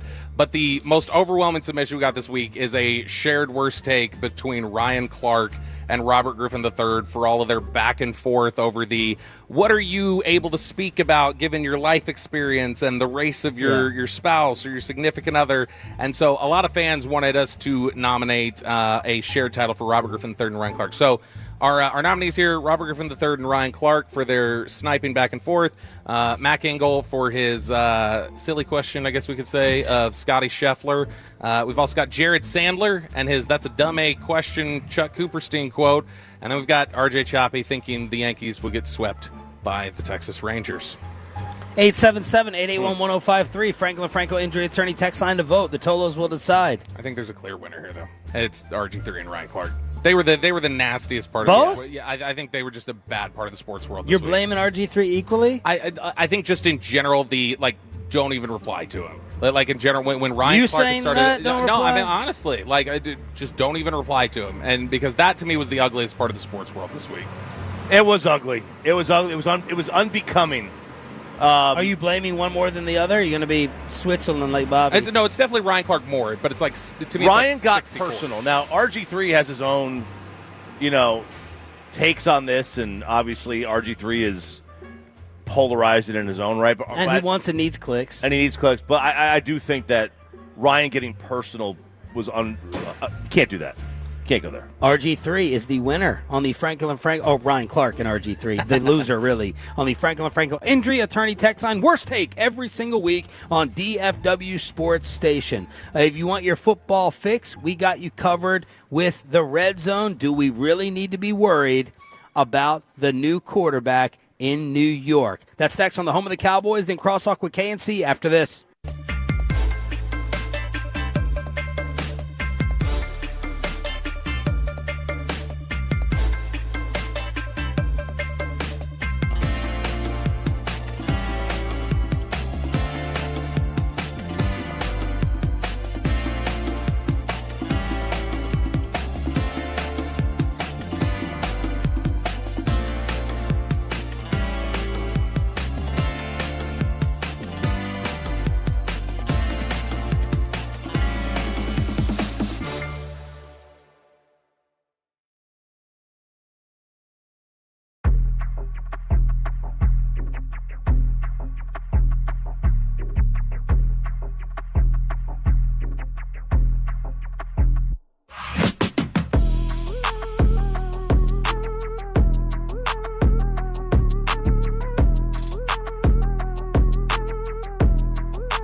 very cute haircut. That's like a little shag. I've never seen that before. Well, I mean, of course you have. It's the Rachel. Oh, is that your name? No, I mean, like, your name. No, I'm Jen. My name's Jen. Right, but I just mean, like, this is your haircut. But that's your haircut. I'm not saying this is your haircut.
Frankel and Frankel, the go-to car and truck attorneys in Dallas. How many people want to eat a W tonight? You know what I like about the media? They think you can just dial 1-800 and get a quarterback. It's time for the Red Zone. Here, your football fix every day at 9:20 on DFW Sports Station 105.3 The Fan. Thanks for being a Tolo. That stands for turn it on, leave it on, and you want to feel old? Yeah, I do. A Firehouse family who just came by and said what's up. This was before your time. Mm-hmm. The number one kid video of all time, I think, came from this family as he was watching with his baby girl in the car. And here she is coming back as a senior in college. Man, it never ceases to amaze how depressing. First of all, how cool it is to have like people who listen that long, but also to realize how old you are. Yeah, and that's the worst. Oh, he got really mad while you were out a couple weeks ago. I don't remember how it came up. Choppy? We managed to point out. We're like, oh, Chop, did you realize you're like 4.5 years away from living in the decade where you turn 60? And he got very upset by that. I can't imagine why. Pointed out. And I think the last name is Saldivar. I've never actually used the first name. Her name's Avery. I think her name's Avery. Yeah. But the Saldivar's because he just retired from another firehouse. Came here. Yeah. And now he's like the number two in command or something in the entire city. So that's really, really cool. Yeah, his last day at his other firehouse was on the day we were in Anna for the last firehouse stop. And so we shouted him out that day. Way too good looking of a family. That's the type of family you get jealous. You're like, oh, you guys. I mean, he's in great shape. He's older than me. I mean, he looks like no Adonis. no cracking. No cracking. Yeah. No cracking. So thanks to them for coming out and all the rest of the Tolos. This could be the record-setting appearance here in Mansfield. As we are out still at Firehouse number 3, 3100 East Broad. We will crosstalk with a KNC Masterpiece coming up at 9:40. Over to the Red Zone. You're media watching for Jackson Dart. You're taking up for the New York Giants quarterback here, RJ Choppy? Yes, I am. Okay, because Jackson Dart, there was a video that was posted suggesting that he shaded Shedeur Sanders here. So Shedeur. So take a listen. Tell me if you think this is Shedeur shade or an innocent comment. Yeah, you better be prepared going into a Dable meeting because it's intense, and he definitely wants to get the most out of you. I would say if you're not prepared, don't step into the meeting because you're going to get grilled. But I felt like I was really prepared for it, and I was ready for it. So they threw all that they could at me, and I was able to handle it the best way that I could. And I think that just shows how intentional and how dedicated that coaching staff is to this process and finding the right guy. All right. Absolutely not. Whoever created that headline and said that is desperate for content. And, yeah, I mean, look, yes, Dayball, apparently they send you an install or something, and there's purposely a mistake in there, and they want you to catch the mistake. Well, I'll play you the audio of it. First off, do you agree there's no Shador shade in that? Nothing. Who created that headline? I'd like to call them out. It was some social media, a bunch of different people on social media. Okay. Bro Bible aggregated. Yeah. I don't know who. So this came out when I was out hard to keep track of the weeks, but I asked if you guys played it. I love this type of stuff because this makes you feel like more of a football fan, even though I'm not understanding 90% of it. But you want to go inside with the access. And it really kind of lets you know that what John Gruden does with the prep quarterback sit-downs is accurate. This was Jackson Dart blowing away the Giants. You want your pure football injection into your veins. This was Jackson Dart impressing Dayball and the Giants before they picked him. All right, so first thing, obviously, is the cadence. That's how we start the whole thing, right? Yep. So you get the huddle, you're called to play. Before you can start on your cadence, the number one thing you got to do is make sure what? Everybody's set. Everybody's set, everybody's in the right spot. You control that, all right? That's the job of quarterback. Why 20? Why 27? Good. Okay, stand up on that board. Write down the 4 suffixes for motions that we talked about. Now, go ahead and teach those to me in a matter of like a minute. We're going to move on to pass protection now, all right? Before we get into it, this is the most important thing you have to know going from college to the pros. There's going to be more of them, and you have to know how to protect yourself. Draw a blitz. Let's all assume that the 4 down linemen are blitzing or rushing, okay? Yeah. Draw a blitz from the remaining 7 guys that we could not pick up in this protection. 57 pro. Who's the mic? The mic is 41. Good. Who's the will? 51. Do you have any issues to the strong side here with the protection? No. If you did, if he was coming down and getting on the line of scrimmage, you would say what? Over. Great. Good job, buddy. Tell me what this tight end's doing that you don't like. He should be pushing for leverage. Yeah? Excellent. If I said gun, diesel right, 56, F my canner, who's running the shallow? The F. Who's running the curl? The X. Running the post? The Z. Who's running the middle? The Y. Good. I love that stuff. I don't understand it, but I love it. It makes me feel like more of a football fan. This is why, and it's really good. It makes it like you hear teams talk about how these sort of interviews, particularly with quarterbacks in Indianapolis, will make the difference a lot of times in their final grades or how they want to address things. Because you can watch them on tape. You don't know their processing ability or some of the things that a lot of times they're not asked to do things responsibility-wise at the college level that they're capable of or that they may not be capable of. And you don't know that until you get a chance to sit down with them. That was the biggest question about Patrick Mahomes when he was coming out. People saw the talent and they were just like, but the offense that he plays in, we don't know what kind of a processor he is, what he's going to be asked to do. And he blew away the Chiefs in his meeting. Andy Reid was like, yep, we can work with this.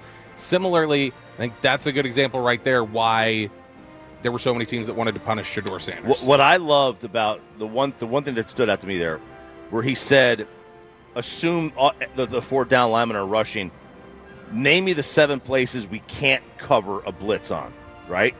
And it's not so much knowing what you want to do, it's knowing what you can't do. You want to know where your liabilities are.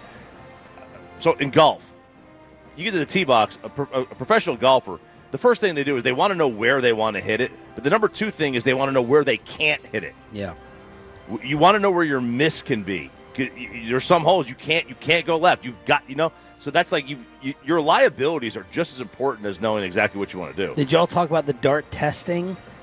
The SM? Yeah. No, we did not. Was that the CJ test or who was that attached to? The cognition test. Yeah, that was attached to CJ Stroud. CJ Stroud was basically what had leaked out was that his score on the S2 cognition test, which is about I had asked somebody actually around the league about this in an analytics department.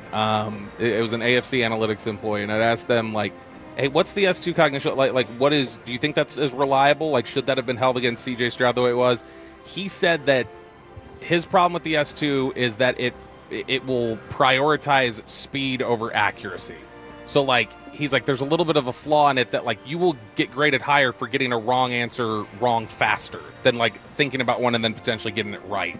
So he thinks there's some flaws there. But C.J. Stroud was a guy who didn't score very well on it, and given the history of that S2 cognition test, which a lot of teams really believe in, there had never really been a successful quarterback score as low as him. The other one that with Dart is the SPS star predictor score. That scares the hell out of me because he's the only quarterback ever to get 100 on it. And these are the other quarterbacks that have been on this. And what the hell is this thing? Yeah, what is the star predictor score? Sounds like a deodorant. It's I honestly I don't know. I don't know what it is. Okay. I think, but the other ones on here that got the highest: Lamar, Hurts, Ben, Mahomes, Deshaun, Cam, Kyler, Allen, Drew Brees. Whew. Those were the top 10, and he had the highest of the bunch. All those guys turned out to be great players, so it's a little scary. I don't know what that is though. Well, yeah, let me see. This is the star predictor score for quarterbacks utilizes 15 distinct metrics from various sources to come together. Oh, so this is proprietary. Yeah. So you're not going to tell me what this is exactly, and guess how what? you It can come never up be with wrong. it. Yeah, exactly. You can fall back on it. All right, let's tap the keg a little bit early since it's a Friday, and Bobby Belt is so happy that Nick Saban, he's not getting his presidential control yet. Right, because the College Sports Commission that the president wants has been halted. It has been halted amid ongoing legislation talks. So they are not going to go forward with this College Sports Commission as of yet. This is according to Yahoo Sports' Ross Dellinger. There's no clear timeline for the plans and how long they'll be halted, but it appears to be a product of those negotiations over the ongoing college sports legislation. So, look, it's good and bad. I don't want the government involved. They always screw things up, right? I don't want any part of that. But, like, I think part of the problem with college football, college athletics, is that you have people who they're trying to NFL this whole thing up, you know? Like, they're trying to – they're not letting it be college. Yeah. There needs to be an element of the collegiate experience, like the 4 years. You know, like, you got to have some kind of – you can't have the Wild West. You can't, but, like, again, this is kind of their bet, and they got to lie in it. They now. do. Like, they created this. I don't think they should be able to just double back and be like, well, now we want to say in it now that it's been – we tried to dig in and, like, absolutely refuse to play ball because we just thought our power, we could exert it over you guys, and that'd be fine. I love this. This is so poetic for Nick Saban. Just, like, publicly, like, throwing yourself out there and you know, taking your shot, shooting your shot, and then ultimately you get nothing in return. You get told, all right, and it's like, well, never mind, we're not going to do that. It's so poetic. It's fitting for, like, the last 2 years of his time at Alabama where he thought he could just run S, and then he was reminded that, no, this is a different era now, and your ability to just beat people over the head with your Alabama power, it doesn't exist anymore in this free market of NIL. No, it does not. The University of Texas is the number 1 ranked defense for the upcoming college football season, Bobby Belt. So this is Bill Connolly. You're familiar with Bill Connolly, right? So he's got a metric called SP+. It basically is a lot of different things, but the nuts and bolts of it is it kind of measures your returning production, right? Yeah. Your returning production. And when it comes to defense, Texas is number 1. So they expect them to be an absolute nails defense. He's been nails with this since 2022. Like, basically all the top 10, 15 teams that he has at this metric basically turn out to be top 10 or 15 teams. The one downside for Texas, they are second to last in special teams in the entire country. Only Arizona State is worse. But overall, defense, offense, special teams combined, they are 6th, so firmly in the playoff.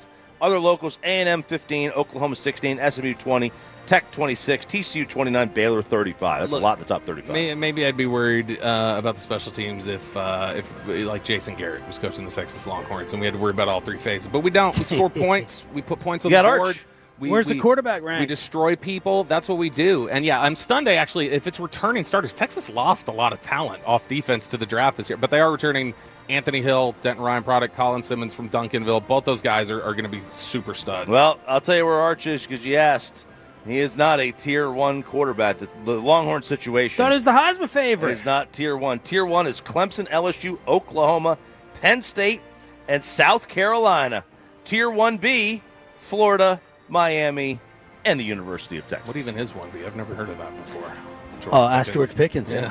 All right, there it is. Your football fix with the Red Zone every single day at 9:20 here on your home of the Cowboys and Rangers, 105.3 The Fan. Let's get you set for Stars Game 2 tonight. Does Kevin Hagelin have a feeling? And was this an all-time great sports show that's going away today? Crosstalk with the fellas is next.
Forget something else to remember that Uber Eats has groceries. No, that's absurd. Hey, remember when you used to be a, what was it, a pepper lady? Pepper lady?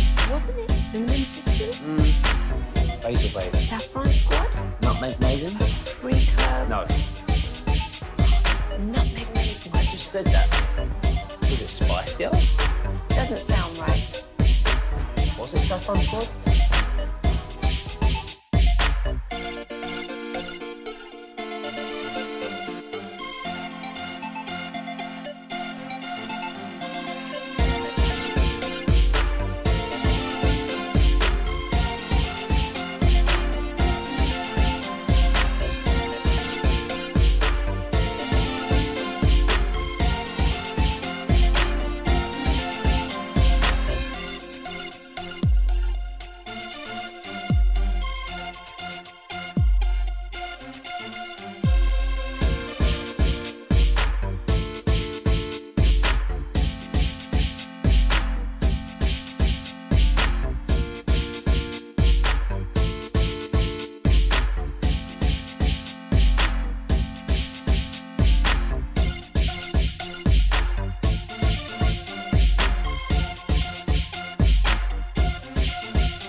Enjoy the difference based on new Chevy registrations 2023 and 2024. Verhage is shot. That's blocked again, this time by Martin Auguste. They score! And it's Carter Verhage. Picked it up on the bounce. A power play goal. And the Panthers have a 3-0 lead with 4:10 to go here in the first. Where are we at now comparing that to the Rangers offense?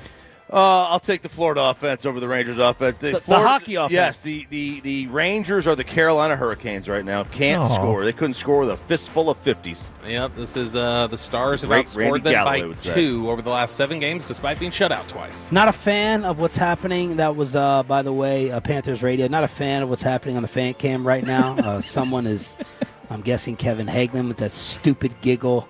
Has Sean as a goof as his fan cam name. I don't much appreciate that. All right, let me explain. Please. Kevin's in a very playful mood this morning. I'm just letting y'all know. You guys were dying in the commercial break, Corey. I was going to ask you what you were chuckling over. Let me handle that. I will handle that question, then I'll explain.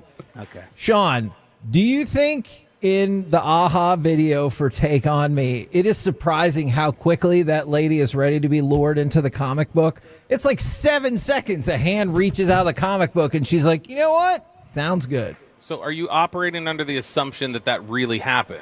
Like, yes. Clearly, are you correct. also operating I'm not. on the assumption that any of us have any idea what you're talking about? I know the AHA music video for sure. I said that y'all wouldn't have a clue. Yeah, exactly. No, okay, so no, the answer is she was mentally ill. That never happened. Oh, no. That's what happened. Wow. If you watch it, no comic book man is reaching out and like coming into her existence and be like, hey, come in my comic book with me. It's not happening. Or she was really high. Yeah, I mean, either way, it didn't happen. Yeah, probably not, Kevin. That's not real. That's what you were laughing at, Corey? I believe that was... Yeah, okay, so the other question is, how long... That song specifically, Sean, do you know how that song goes? The one, Take On Me? Yeah. Yeah. Take On Me. All right, so there's that one line, though, where he says, I'll be gone in a day or two, but forever. I just thought it was, I'll be gone... Yeah, that's why I didn't think those were words. I thought it was a high-pitched scream. Until about last year when I heard the acoustic version and found out that it was in a day or two, and now it's blown my mind. Is who does the singing on that? Is it or is it ha? It's one word, aha. Oh.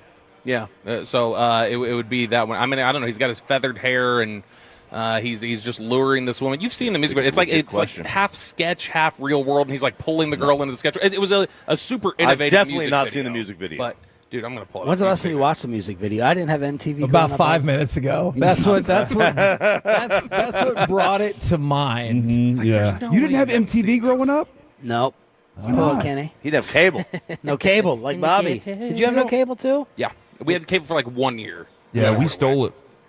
What? Really? Yeah, well, a couple things. One, we had a neighbor ran a wire from his house to ours for a while. But then also my mom was babysitting a guy's kid who worked for the cable company. So he just hooked us up with free cable. He just brought the stuff in and just hooked it all up for us. It was awesome. Wow. Right, I'm showing Sean the Take On Me yeah. music. Yeah, this is like there's 2 billion views on it. Yeah. This is like the most iconic music video ever. Guy looks like a 90210 character. Yeah, so would she have jumped in there that easily is the question. Shout out to Dustin, who was out here taking photos. He's been a Tolo for a long time, had some very nice things to say, so thank you, Dustin, for that, and everyone else who came out. Yeah, Dustin specifically said, you guys are so much better than KNC and G-Bag. It's Good for unreal. I mean, I get the second one for sure, but I don't know about that. And to answer your other question, Sean, whenever we Zoom with the G-Bag Nation, I will continually change the name, and it's usually to antagonize Wolchuk, and he never sees it and never says anything about it. This one now says Sean supports the Fighting Irish. I don't think that's irritating or offensive. It's not offensive. It's not offensive. No, I just oh, my hat. Yeah, thumbs up for your hat. It's a cool hat. Yeah. It was the only green I had for the Stars. Yeah, that's not a Notre Dame hat, though, Kevin. That's a golf hat. Oh, did you see my last name I switched it to? I said, take off your master's hat. Mm-hmm. So I wouldn't be wearing I'm that. going to change my name. He is in a very playful mood today, Jim. Yes, he is in a very... What's coming up on the show to match his playfulness? We do have Slim Scotty, our old producer Joey Erickson, joining us in studio today at 11 to get us ready for the Stars game tonight. And right out of the gate, who is the most beloved Cowboys player on this roster? We can dive into that immediately. Is the answer nobody? It's nobody right now. That's the answer. All right, today is going to end after 23 years, thankfully, around the horn. 4,900 episodes. Everyone, we go around the horn here. Yeah, right. And tell me how good. Where does this show belong on the pantheon of the PTIs, the first takes, and everything? You thought what about Around the Horn, Choppy? It had its day. And then they started putting people on that have no business being on. Like Kalishaw. I mean, when it was in its infancy, when it was, like Mariotti had. Mariotti's fighting with Tony Reale over them getting too political right now. Yeah, he was polarizing. Oh. Woody. Jay Mariotti will fight with some people, though, right? Yes. Blackistone had, he had takes.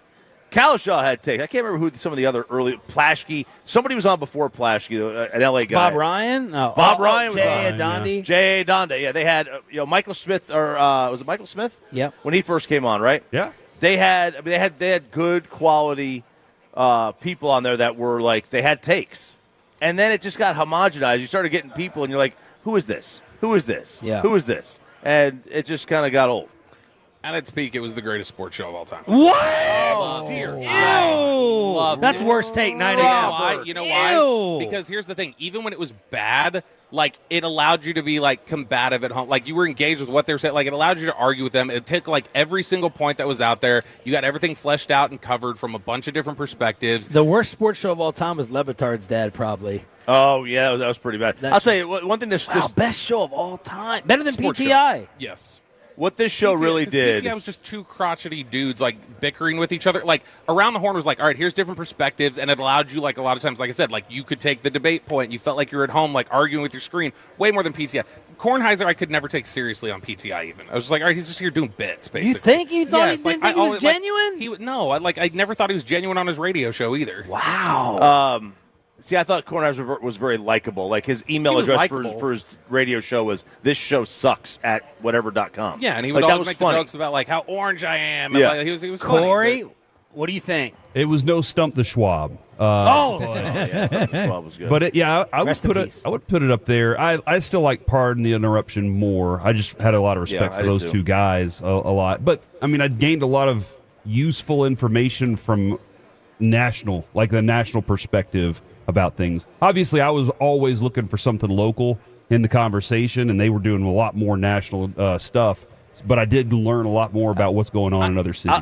I'll say this: I did gain a lot of confidence in my ability to, by watching those two shows, because they are morons and they don't know anything about sports. Who? Everybody on those shows, they know nothing. Michael Wilbon? They're just very generic. It's they scratch the surface of not doing unique. You are takes. the most bitter. You're the biggest broadcasting hater I've ever met. Because they all suck, and it's not even close. I know, because they're all terrible.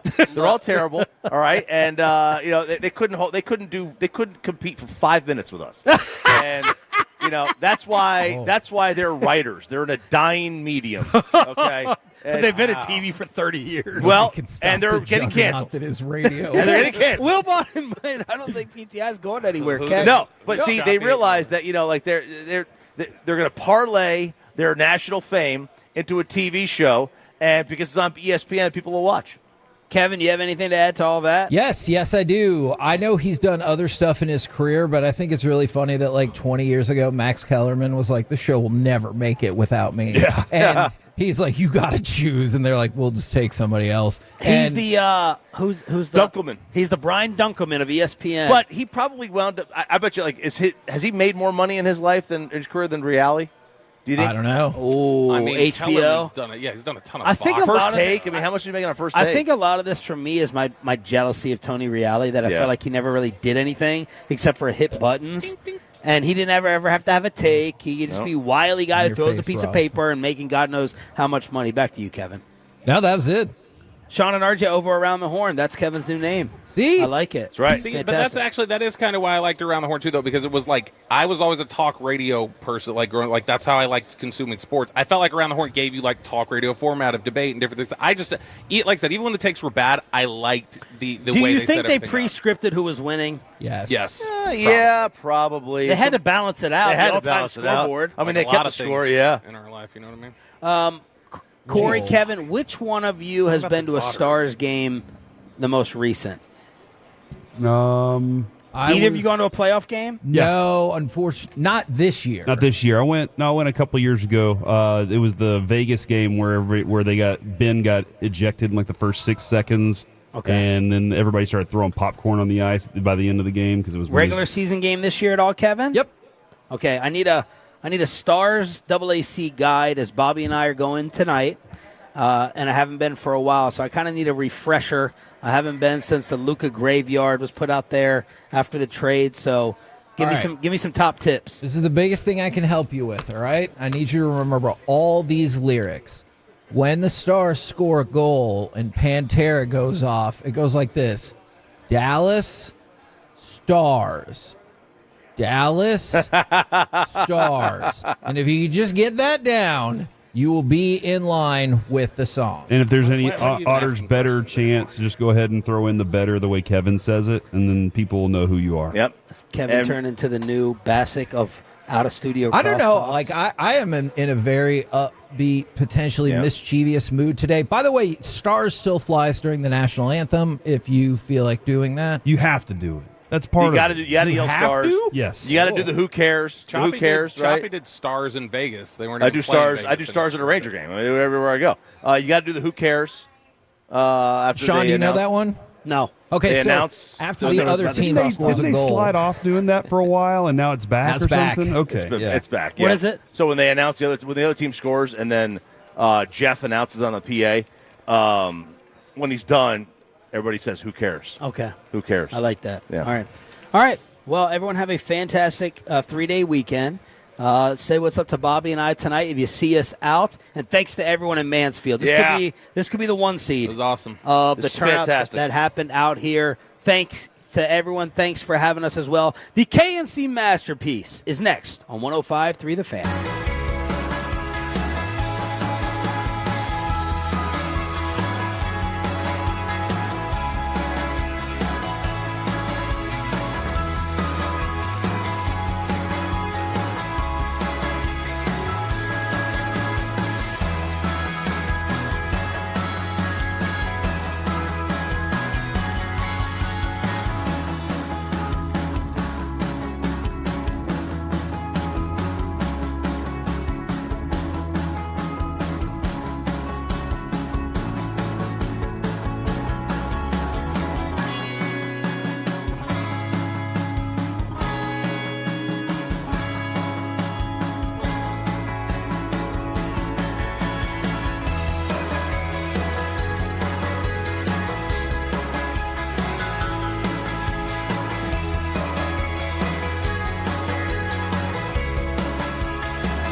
by our D&M Leasing Studios. It's the KNC Masterpiece on 105.3 The Fan. KNC Masterpiece right here on 105.3 The Fan. You got me, Kevin Hagelin. You got, Corey Majors and the famous Alec Medford asking the questions that matter. How much food is too much food?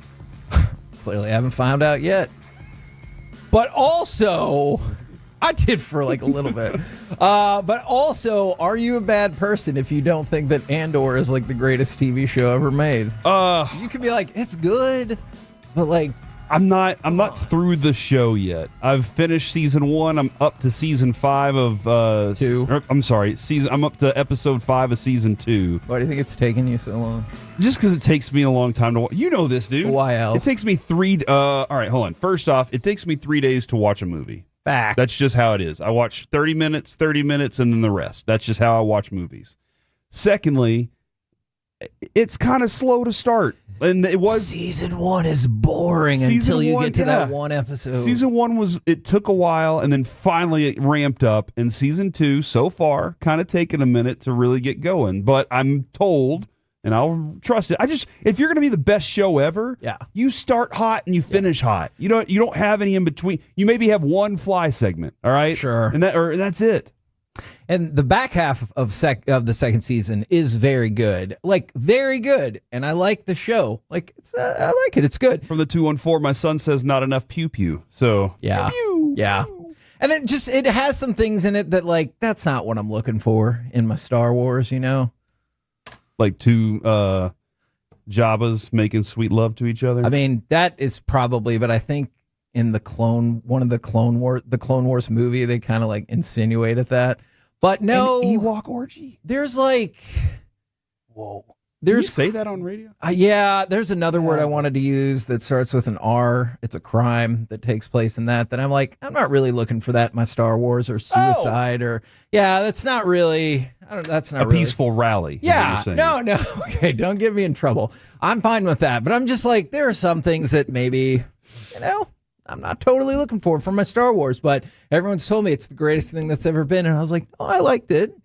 But if you just say that, you're a bad person. You can just like things. Nope. You can just like things and say they're fine. Are you sure about that? It's kind of like, vanilla ice cream. It's fine, right?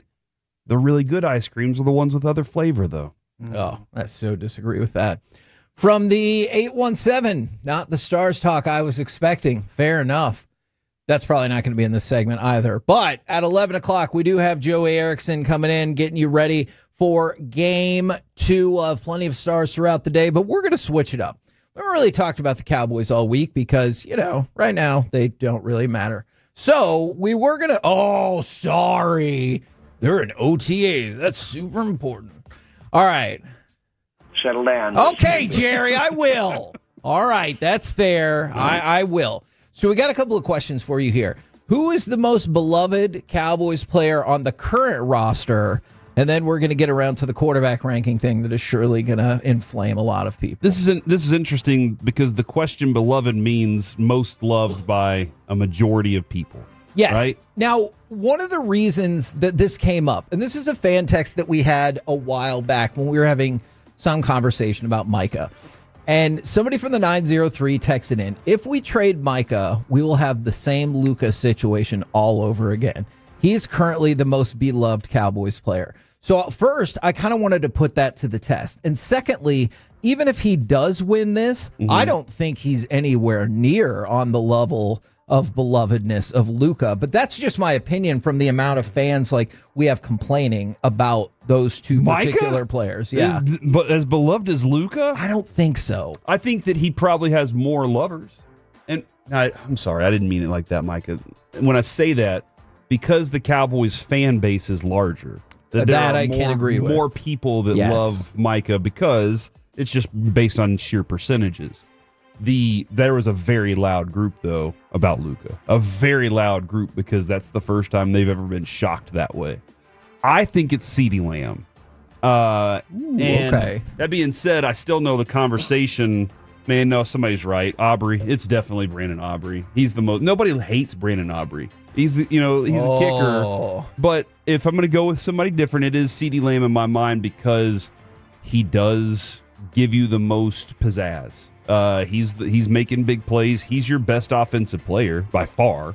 And so I think he's the one that's out of the rest of the roster, he's the most beloved right now. All right. But there's a lot of hate against him too. So Alec, I'm going to get to you in just 1 second, but on my list, I did have Brandon Aubrey, CeeDee Lamb, and then I wrote down Tyler Smith as the third one, and I was like, who are you kidding? Like, I think people appreciate him a lot, but I don't necessarily know if that is the word that I would use to describe him. And it was at that point that I realized I was kind of stumped. And it's not necessarily all these Cowboys' fault, but Cowboys fans carry a lot of baggage. And I know the team has to move on year over year, but that's not necessarily how the fan base works. Yeah, there's no real conversation for me outside of Brandon Aubrey. I seriously think he can do no wrong right now in this moment in the eyes of the fan base because he has been practically perfect at every time that you've needed him. You've needed him a lot. You've needed him a lot because that offense has fizzled out a lot, and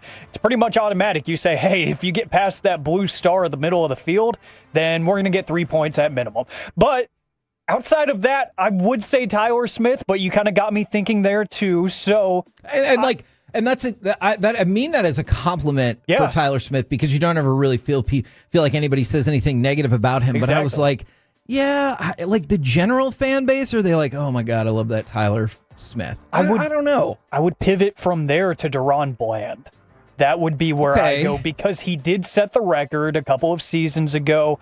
And when he is playing, I know he missed a lot of time last year. He does really good things on the football field, and people feel like they're not going to throw to him because he feels feared now. So I think the fan base is kind of latched onto the idea that he is a true cornerback one. And they're like, all right, we know they're not going to look his way very often. So we're not, again, kind of like a Tyler Smith thing. We're not having to say his name as much, even when he doesn't get an interception or something, because he's not giving up any damage. And see, like a year ago, so heading into the 2024 season, I think I would have been 100% with you. And then I think a year before that, heading into 2023, if I have my timeline right, I think it would have been Trayvon Diggs. But unfortunately, money and injuries for one and injuries for the other, and when the hell are we ever going to consistently see these guys play alongside one another, has kind of undercut that. But I get your point. Yeah, Overshown definitely has gotten a lot of love. Yep. And sometimes not seeing all the holes can definitely make you like something more because you're like, oh, there's no warts on it, obviously. But the wart for him is injury bug. Like that's just the reality for him at the moment. Maybe his career never has another one after this, but right now that's what you're experiencing. But the love because of the play that you've seen and the personality that goes along with it. And I saw somebody bring up Zach Martin if he didn't retire, and I think that's fair. But unfortunately, was he though? He did. Do you not think? He was. I think as far as play goes, you were just like, yep, he's the model of consistency. But he didn't play like a sexy position. Yeah, and you didn't. And honestly, the personality is we liked him. Oh yeah, like he was really fun with us and everything. But the personality, I guess, with G-Bag, it did grow a little more. So that's probably more likely. But I just didn't feel like the personality really stuck out in any way, shape, or form, good or bad. It was just like he's just the model of consistency. Is it possible? Because I just saw 469 and 682 hit this up. Could it possibly be Kevontae Turpin? Like, I know offensively, you're like, oh, yeah, we'll see him every once in a while. But it does feel like when it's time for that return. Everybody's waiting, man. Exactly. Everybody's waiting for him to do something special. And and he does. Like, a lot of times he gives you something that you're like, man, that was nice yardage. Can our offense take advantage of it? And maybe he would get a lot more credit for it if the offense did. We talk about this a lot, Kevin, the recognizing moments in games, recognizing moments where, we can't let this one pass by. We got to go take advantage of it. And that's something that I hope the Cowboys do better in the future is when your kick returner gives you the ball on the other 40, man, you got to make them pay now. Like you have to recognize this is a moment we can't let go. And I hope that that's something that they get better at this year.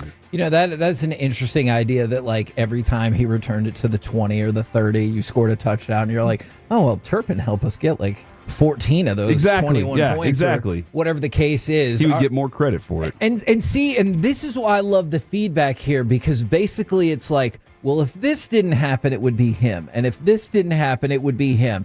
And then the consensus is, I don't know. Maybe not really anybody. Like you look, Jerry. Yeah. Okay. No, not Shoddy. It is not Jerry Jones. Shoddy's got a lot of love right now. Actually, yes. And we will get to a potentially intriguing topic about him later in the show. But I want to pivot to something else, Cowboys, right here. And I'm sure this won't make anybody happy or mad or whatever. Pro Football Focus ranked all 32 starting quarterbacks heading into the 2025 season. Number 32 on the list, Tyler Shuck. Tough break, man. Then Mason. Because he says his name wrong? I don't know. Everybody's like, hold on. Yeah. I don't know if that's the case, but they're just like, hey, I don't know how many rookies are going to start straight away. Mason Rudolph is 31. Anthony Richardson is 30. What's interesting about this is Pro Football Focus doesn't give a damn about what Sam Darnold did last year, because he's at 26 and Cam Ward is at 25 and Michael Penix is at 23. He is what he is. Yeah. Kevin O'Connell did the best that he could, and then eventually the pumpkin had to turn back into what he was. Yeah. Now, who would you guys say are the top 5 quarterbacks in the league? I think Lamar's considered one of the top 5 quarterbacks. He's number 3 on the list. Joshua Allen. He is number 4 on the list. Look at that. That's a nice guess there. Again, not my list, Pro Football Focus. Is Mahomes still... Patrick Mahomes is number 1. All right. Do you have a guess, Alec? Jalen Hurts. Oh. He won a Super Bowl. Jalen Hurts is number 5. Okay. So you guys have 1, 3, 4, and 5. You're just missing 2. So this is where it gets tough for me, because Jaden Daniels has made his way up, right? But Joe Burrow still exists. So I can't. It's a coin flip for me. It is a coin flip because one of those players is number 2 on the list. It's Joe Burrow. It's got to be. We'll go with Jabaro. All right. I don't know if people heard Jabaro the show yesterday or the day before when I called him Jabaro or something like. Isn't that the pizza place in the mall? Yeah, that's Jabaro. I'm still not entirely sure what happened. I thought about that a lot and I couldn't figure it out. All right. So Pro Football Focus top 5: Mahomes, Burrow, Lamar, Allen, and Hurts. Even if you don't totally agree with the order, does that feel like a fair representation of who the top 5 quarterbacks are in the league? I think so. And that's what it was. I feel like a lot of that was going into last season. Hurts still was trying to make his way into the conversation, but last season it was those names, and we're back to those names again to start this summer. Where then would you put Dak Prescott on the list going into 2025? Hold on, from the 940, Mahomes number 1 with the same stats that Aaron Rodgers had last year is laughable. You know what? He also made it to the Super Bowl again. Keep that same energy for the next hour or next couple of hours. Because man, that's a long time to keep that energy going. I will address those concerns in a couple of hours. At Men's Tea Clinic, you can keep your energy up all the time. Exactly. See? I always say with the Cowboys, middle of the pack. So I'm going to say 16, 15. Woo! What do you think about Corey Majors over here being a hater? I think he is a hater. No, I don't think he's that far off. I would say like 14. Okay. 13. I'm going to go with 14. All right. So I'm going to run down this list. You tell me if you hear anybody that you're like, come on. How's that person ahead of Dak? Jaden Daniels, Matthew Stafford, Justin Herbert, Jared Goff, Geno Smith. No. Yeah, I'm kind of. I think he's better than Geno Smith.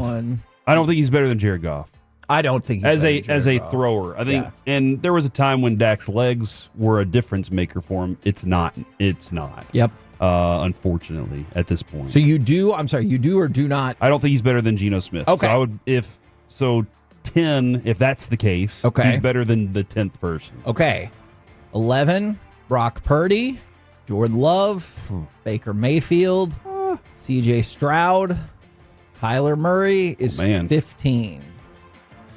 You have an issue with any of those? If not, I think you're going to have an issue with the next one. I think he's on par with Purdy. Okay. Purdy's team has been superior. Like, that's a superior team, and he's been able to guide that team to success. I think Jordan Love can be a lethal quarterback. I really do. I think he's belongs there. Mayfield's a question mark for me because Mayfield's career arc is just so weird. See, because right now I think Mayfield's better than Smith. Okay. Pro Football Focus does not. CJ Stroud, up year, down year. Yep. What's this year going to be? And then I guess we need to wait 2 more years to figure that out because is it good Bo, bad Sure. Bo? I don't think Kyler's done enough to be better. Okay. So I think 2 of those out and then 2 of those on par. One's better. Okay. Alec, do you have issue with any of the people listed above Dak so far? I'm right there with Corey. All right. Baker, it's good now, but it wasn't always good. In the same case with Stroud, amazing rookie year. But what's going to happen now with the new offensive coordinator, we'll see. 16, I think, is people might have an issue with. 16 is Trevor Lawrence, and 17 is Dak Prescott. So I did see some people guess 12, 14 from the 817, Dak at 15, 17. So props to the 682. They hit it right on the mark, and then somebody joked that Dak is 1B. So 17. He's not 1A, he's Now, 1B. I like that. But kind of going off of what y'all said, maybe 3-ish, maybe 4-ish quarterbacks that you think he should be ahead of. Yeah. Even if that's the case, that would put him then going into the season at 13th or 14th on the quarterback rating scale. Does that feel right to you? I mean, I know we just walked through why it is, but do you go into the season thinking, yeah, we got about the 13th best quarterback? Yeah.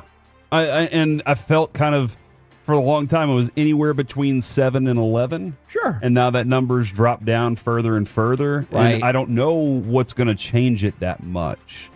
Some people are still very furious about Justin Herbert's ranking and just in general. I'm with you on that. It isn't very fair, but I think people still go to the live arm and they just look at the live arm first, and then the raw talent that he was. But that was a long time ago. Look, man, I feel like our show has been pretty consistent. Very rarely in recent NFL history has somebody gotten more praise for doing less than Justin Herbert. So I'm with you on that. We're the KNC Masterpiece right here on 105.3 The Fan. Coming up next, the Carolina Hurricanes, Tyrese Halliburton haters, and the Pittsburgh Pirates twice. Do any of these folks deserve Forgiveness Friday? Do you? 877-881-1053. We'll do it next right here on The Fan.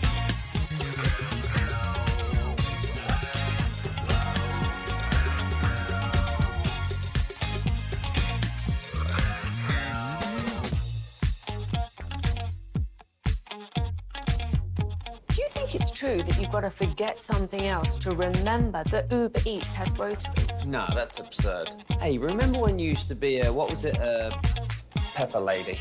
Pepper lady? Wasn't it Cinnamon Sisters? Basil Babes. Saffron Squad? Nutmeg Maidens? Paprika? No. Nutmeg Maidens. I just said that. Was it Spice Girls? Doesn't sound right. Was it Saffron Squad?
This segment of the KNC Masterpiece is brought to you by Cars for Kids. Donate today at carsforkids.org and by the personal injury lawyers, Frankel and Frankel. If you've been injured in a car or truck wreck, call Frankel first, 214 or 817-333-3333. With Frankel and Frankel, there's never an out-of-pocket cost. They only get paid when you win. Frankel and Frankel, the go-to car and truck wreck attorneys in Dallas. Verhage is shot. That's blocked again, this time by Martin Gasson. They score! And it's Carter Verhage. Picked it up on the bounce. A power play goal. And the Panthers have a 3-0 lead with 4:10 to go here in the first. KNC Masterpiece right here on 105.3 The Fan, 877-881-1053. It's time for Forgiveness Friday. Does somebody need to ask you for forgiveness? Do you need to ask them for forgiveness? Let us know. Frankel and Frankel Injury Attorney text line or the Twitch or the YouTube. I want to start with that clip that we were just talking about. The Florida Panthers. Holy cow. I appreciate that you want to talk about the Panthers, Kevin, but every time you hear that clip, Alec, you think they're saying for Kevin, for Hagee, right? Like it's for and it's been like this for about 5 years for me, where when I hear Verhage's name, I'm like, is Kevin out on the ice right now? Back to you, Kevin. No, I like that. I think the Carolina Hurricanes need to ask for forgiveness because this is they beat a more deserving team for that. I mean, to get to the Eastern Conference Finals. Yeah, they're in a lot of trouble, but that's what happens when they get to this round. So since 2009, this is their fourth conference final. They have now lost 14 straight conference finals games. With this kind of outcome though in these games, like this is obliteration. Oh my God. God. I can't tell if it's just that Florida is just in this kind of a groove right now, because we keep getting excited about the potential of being in the Stanley Cup final. But Florida's the defending champion for a reason, and they're really, really good. I agree. And they're evidently, according to the scores... We'll worry about that in a couple of weeks. All right.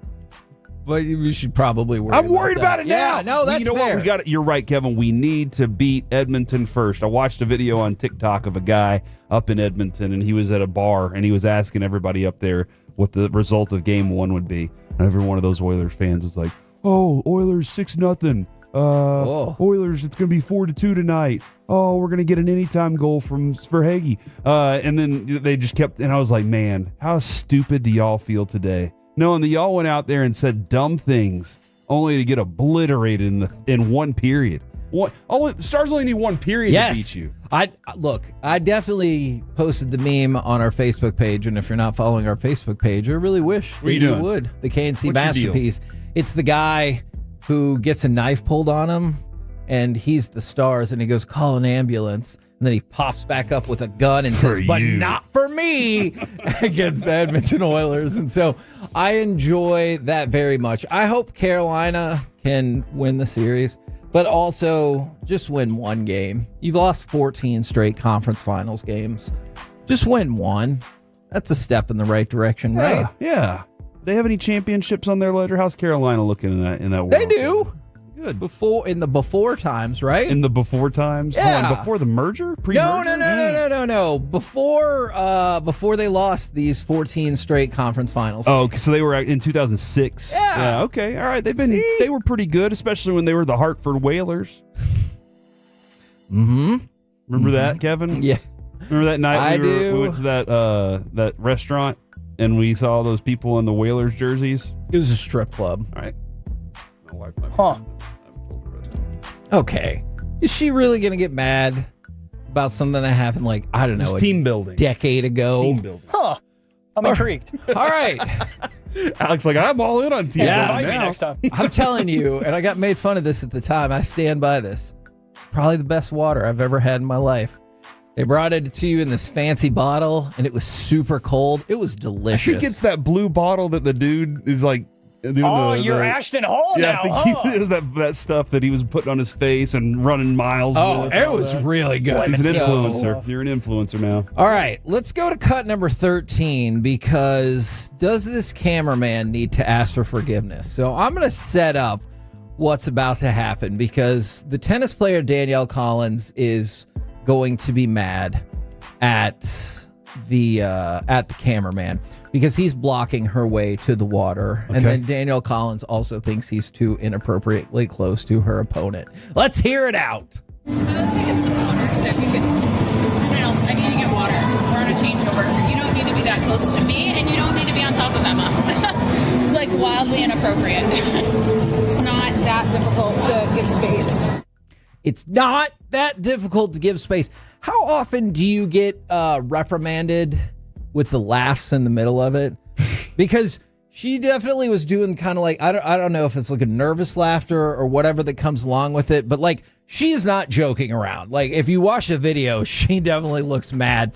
And then I think it's the opponent that has to tell the cameraman, don't do that again. Because once she gets her water, Danielle Collins, and goes to sit back down, the cameraman for a second looks like he's about to step back over to that side. And I was like, come on, dude.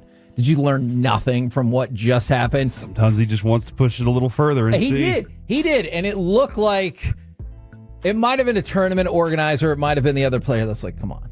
Seriously, dude. Like, what are you doing? Isn't it the cameraman's job, though, to get the best views and the best angles? Like, aren't you really trying to get inside the game? Yeah. Is that the case on a changeover? Don't you just usually focus in on that person looking sad in the chair? Like, depending on how the match is going, I feel like all the time you get slumped over sad. Now we have all sorts of abilities to get really good shots. Okay. You know? I'm just asking questions for the cameramen out there. What's your job? Do you also think that maybe Collins was just mad that she was at a bootleg tournament where she had to go get her own water? J-Met says cameraman had money against Collins. Calling it now. So I think J-Met might be dead on. That is a good question, and I didn't actually check to see if she won the match. She did! It was 3-3 in the third. She won the next 3 games. So that tactic backfired, and he should not have interfered. All right, let's go from that to okay. This story is not okay. I want to make that clear. So this fella, he needs to ask for forgiveness for doing this because this is not okay. But Anthony Labrador Sierra, he made the JV soccer team at his high school. All right. Did you say Matador? No, Labrador. Oh, my bad. Oh. Or what would have been his high school if he was high school aged. He was actually 24 years old. He's from Venezuela. He is accused of posing as a 16-year-old high school student. But to go along with that, that means that as a grown-up, he could not make the varsity soccer team. I feel like at 24 years old, if you play soccer, even if I didn't play soccer, I could have made the varsity soccer team. I think I could have made the varsity basketball team at 24 years old. I definitely don't know about that. JV, though? Come on. You just showed up. Is basically they're like, we had to put you on the field at that point. 24? Why did he go to high school, though? Like, why didn't he go to college? Probably because he thought the same way you did and that he would be better off and could clearly... Do you think he's going to get a scholarship? Hey! He's gonna, you know what? Go back to high school, going to get a scholarship, and then I'm going to go to college. Isn't that essentially the plot of, or the B story of Never Been Kissed? I've never seen that movie. It's not great. Okay. But don't they have a Jimmy Eat World song in it? Lucky Denver Men, I think, is in that movie. I have no idea. Go check it out. Okay. But yeah, like David Arquette is pitching because he's a grown-up, and they're like, oh man, you're going to get a college scholarship. And then he's like on the cusp of hooking up with this high school girl. It's like, really, that part's aged pretty poorly. I thought Drew Barrymore was in it. But so like, I think that's her brother in the movie, and he shows up and he's like, hey, I'm going to help you out. And everyone's like, ooh, you can throw a baseball hard. And he's like, okay, team. That's right, because I'm an adult. Yeah, look, hey, like I said, it's not a great movie. He's a team player, though, you know? I guess. That's what it was all about back then. I'm not really totally sure if that is what I took away from that. All right. Tyrese Halliburton haters. Do you need to ask for forgiveness? Alec? Tyrese Halliburton has taken 12 shots to tie or take the lead in the last 2 minutes of a game this season. How many of those 12 do you think he's made? Oh, I feel like he's pretty good at this. basketball thing, so I'm going to say 7. 11. I was going to say 11, but you didn't ask me. That's because I told you that yesterday. All right. He's made. That's Insider right. trading. That's also why I didn't ask you. Tyrese Halliburton is 11 for 12 on shots to tie or take the lead in the last 2 minutes of a game this season. That is unfreaking believable. Obviously, you just saw it in Game 1 of the Eastern Conference Finals. Guys, do Tyrese Halliburton haters need to ask for forgiveness? Because he was listed as the most overrated player in the NBA by The Athletic. I think they do need to go back and say, hold on. Yeah. What's up with this? Yeah. And I think the other question is, Kevin, should his dad be allowed back into arenas? Did you see what happened Wasn't after that the Charles game? Barkley was like, let that man back in? After his son hit the shot, no, he was in the bar doing the choke signal with this kid. He's like, ah. I love it. I think it seems like a very fair, if not light punishment, that if you go on the court where you're not authorized to be and confront an NBA player, that them only saying you can't go to the games for the next month or so, I do not think that it's too harsh of a punishment. I think he needs to be allowed back in immediately. I love the trash talk. You know what? It could happen. Charles Barkley holds a lot of sway. There you go. All right. We've got 2 cases for the Pirates. First of all, people saying that you should trade for Paul Skeens or that Paul Skeens is going to get traded need to ask for forgiveness because no, he's not. And no, you're not. So please don't text in and ask if we should trade for Paul Skeens because the answer is definitely yes. He's cheap right now. So that's why they're not going to trade him. What if we did? All right. Trade for him. They would want Josh Young, Wyatt Langford, Cole Drake, Evan Carter, Alejandro Osuna. When are you going to stop naming players? And maybe Alejandro Rosario as you well. named 2 players I love. Cole Drake and Wyatt Langford. Oh, I'm not willing to Osuna. part with those right now. Okay, well, that's where it starts. Tough. Give me another offer, Pirates. Steve DeBerg. No, they're not going to give you another offer. They're not taking offers, let alone Why making not? them. They stink, dude. I know, they do. They need to be better. They need a better team, not just one See, pitcher. but I think Paul Skeens is their out to be terrible. Because every 5 days they can be like, it's Skeens Day. And they're like, we're going to be terrible the other time. Oh, Skeens. I don't. Definitely not that. And then also, did you see that the friend of the Pirates fan who fell over the wall because he was a drunken fool is getting charged with a crime? For what? Pushing his friend over the wall? No, he did not push his friend over the wall because the drunken fool that he gave the alcohol to was only 20. Or I don't know if you knew this or not, the legal drinking age is 21. Even in Pittsburgh? That's right. Believe it or not. I feel like you start drinking pretty early in Pittsburgh. No one ever drinks before they're 21 because that's the law. That's a lie. What do you think is the average time that people take their first drink? Like 16. 14, 15? Oh, 16. Okay. 15. So, yeah. So he's in trouble because he bought beer for himself, a 21-year-old, and his buddy who is only 20. Yeah. You can't do that. No, you cannot. No wonder he was acting like a fool. He wasn't 21. Yeah. His brain's not completely developed yet. Yeah. Yeah. That's why. Because when you surely turn 21, the first alcoholic drink that guy's ever 21 had. and you have your first alcohol, you are obviously responsible. That's just how it is. I believe that's why the rule is the rule that it is. Okay. I would like 1 alcohol. One alcohol, please. We're the KNC Masterpiece right here on 105.3 The Fan. Coming up next, it's time for Baseball Nuggets. What's the next solution for the Rangers offense? Right here on The Fan.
me like this is your haircut, but that's hair on your head. I'm not saying this is your hair. Okay.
This segment is brought to you by Classic Chevrolet. If you're in the market to upgrade your vehicle, get to Classic Chevrolet in Grapevine. Back-to-back #1 Chevy dealership in the world. They've got more new Chevys than anyone, all priced to sell. Visit ClassicChevrolet.com. This is Texas. This is Classic Chevrolet. Together, let's drive. Based on new Chevy registrations 2023 and 2024.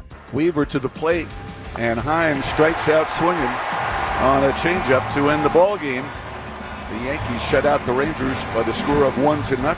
That continues a string of pathetic offensive performances from the Texas Rangers. And I did see someone send in talking about how the officials did not do particularly well yesterday. And I'm not going to discount that. I'm not going to discount that. It has a bit of an effect on you. It definitely does. Yeah, I'm not going to discount that whatsoever. But the reality is you've been bad for a while now. 0 runs. 3 runs, 2 runs, 3 runs, 5 runs, 3 runs, 1 run. These are the offensive numbers you have been putting up, and they have been poor. You got a string in the Detroit and Colorado series where your offense popped 3 of the 5 games. But don't forget, one of those other games, you were getting no hit late in the game against the worst team in the history of baseball. And if you think I'm kidding about that, check it out. Colorado has the worst record through 50 games in the history of baseball. So, yeah, that's pretty terrible. They're not good offensively. And, Kevin, there's a couple of approaches that you're going to have to take in reality on this team is it's not good enough. I have great pitching and great pitching to go into a playoff, but I'm not even going to be able to get into a playoff because my team cannot hit the baseball. And you got to start deciding, and a lot of it is you're going to decide based on contracts. Like that's where that starts. Yeah. Well, we can't get rid of this guy because of this contract. Can't get rid of this guy. Or and you don't have money to spend. Yep. As a matter of fact, you might be, Kevin, you better hope that there aren't guys that are going to hit incentive bonuses at some point. Yeah. Right? Like, you better hope that guys aren't so good. Otherwise, you're not going to be able to pay them.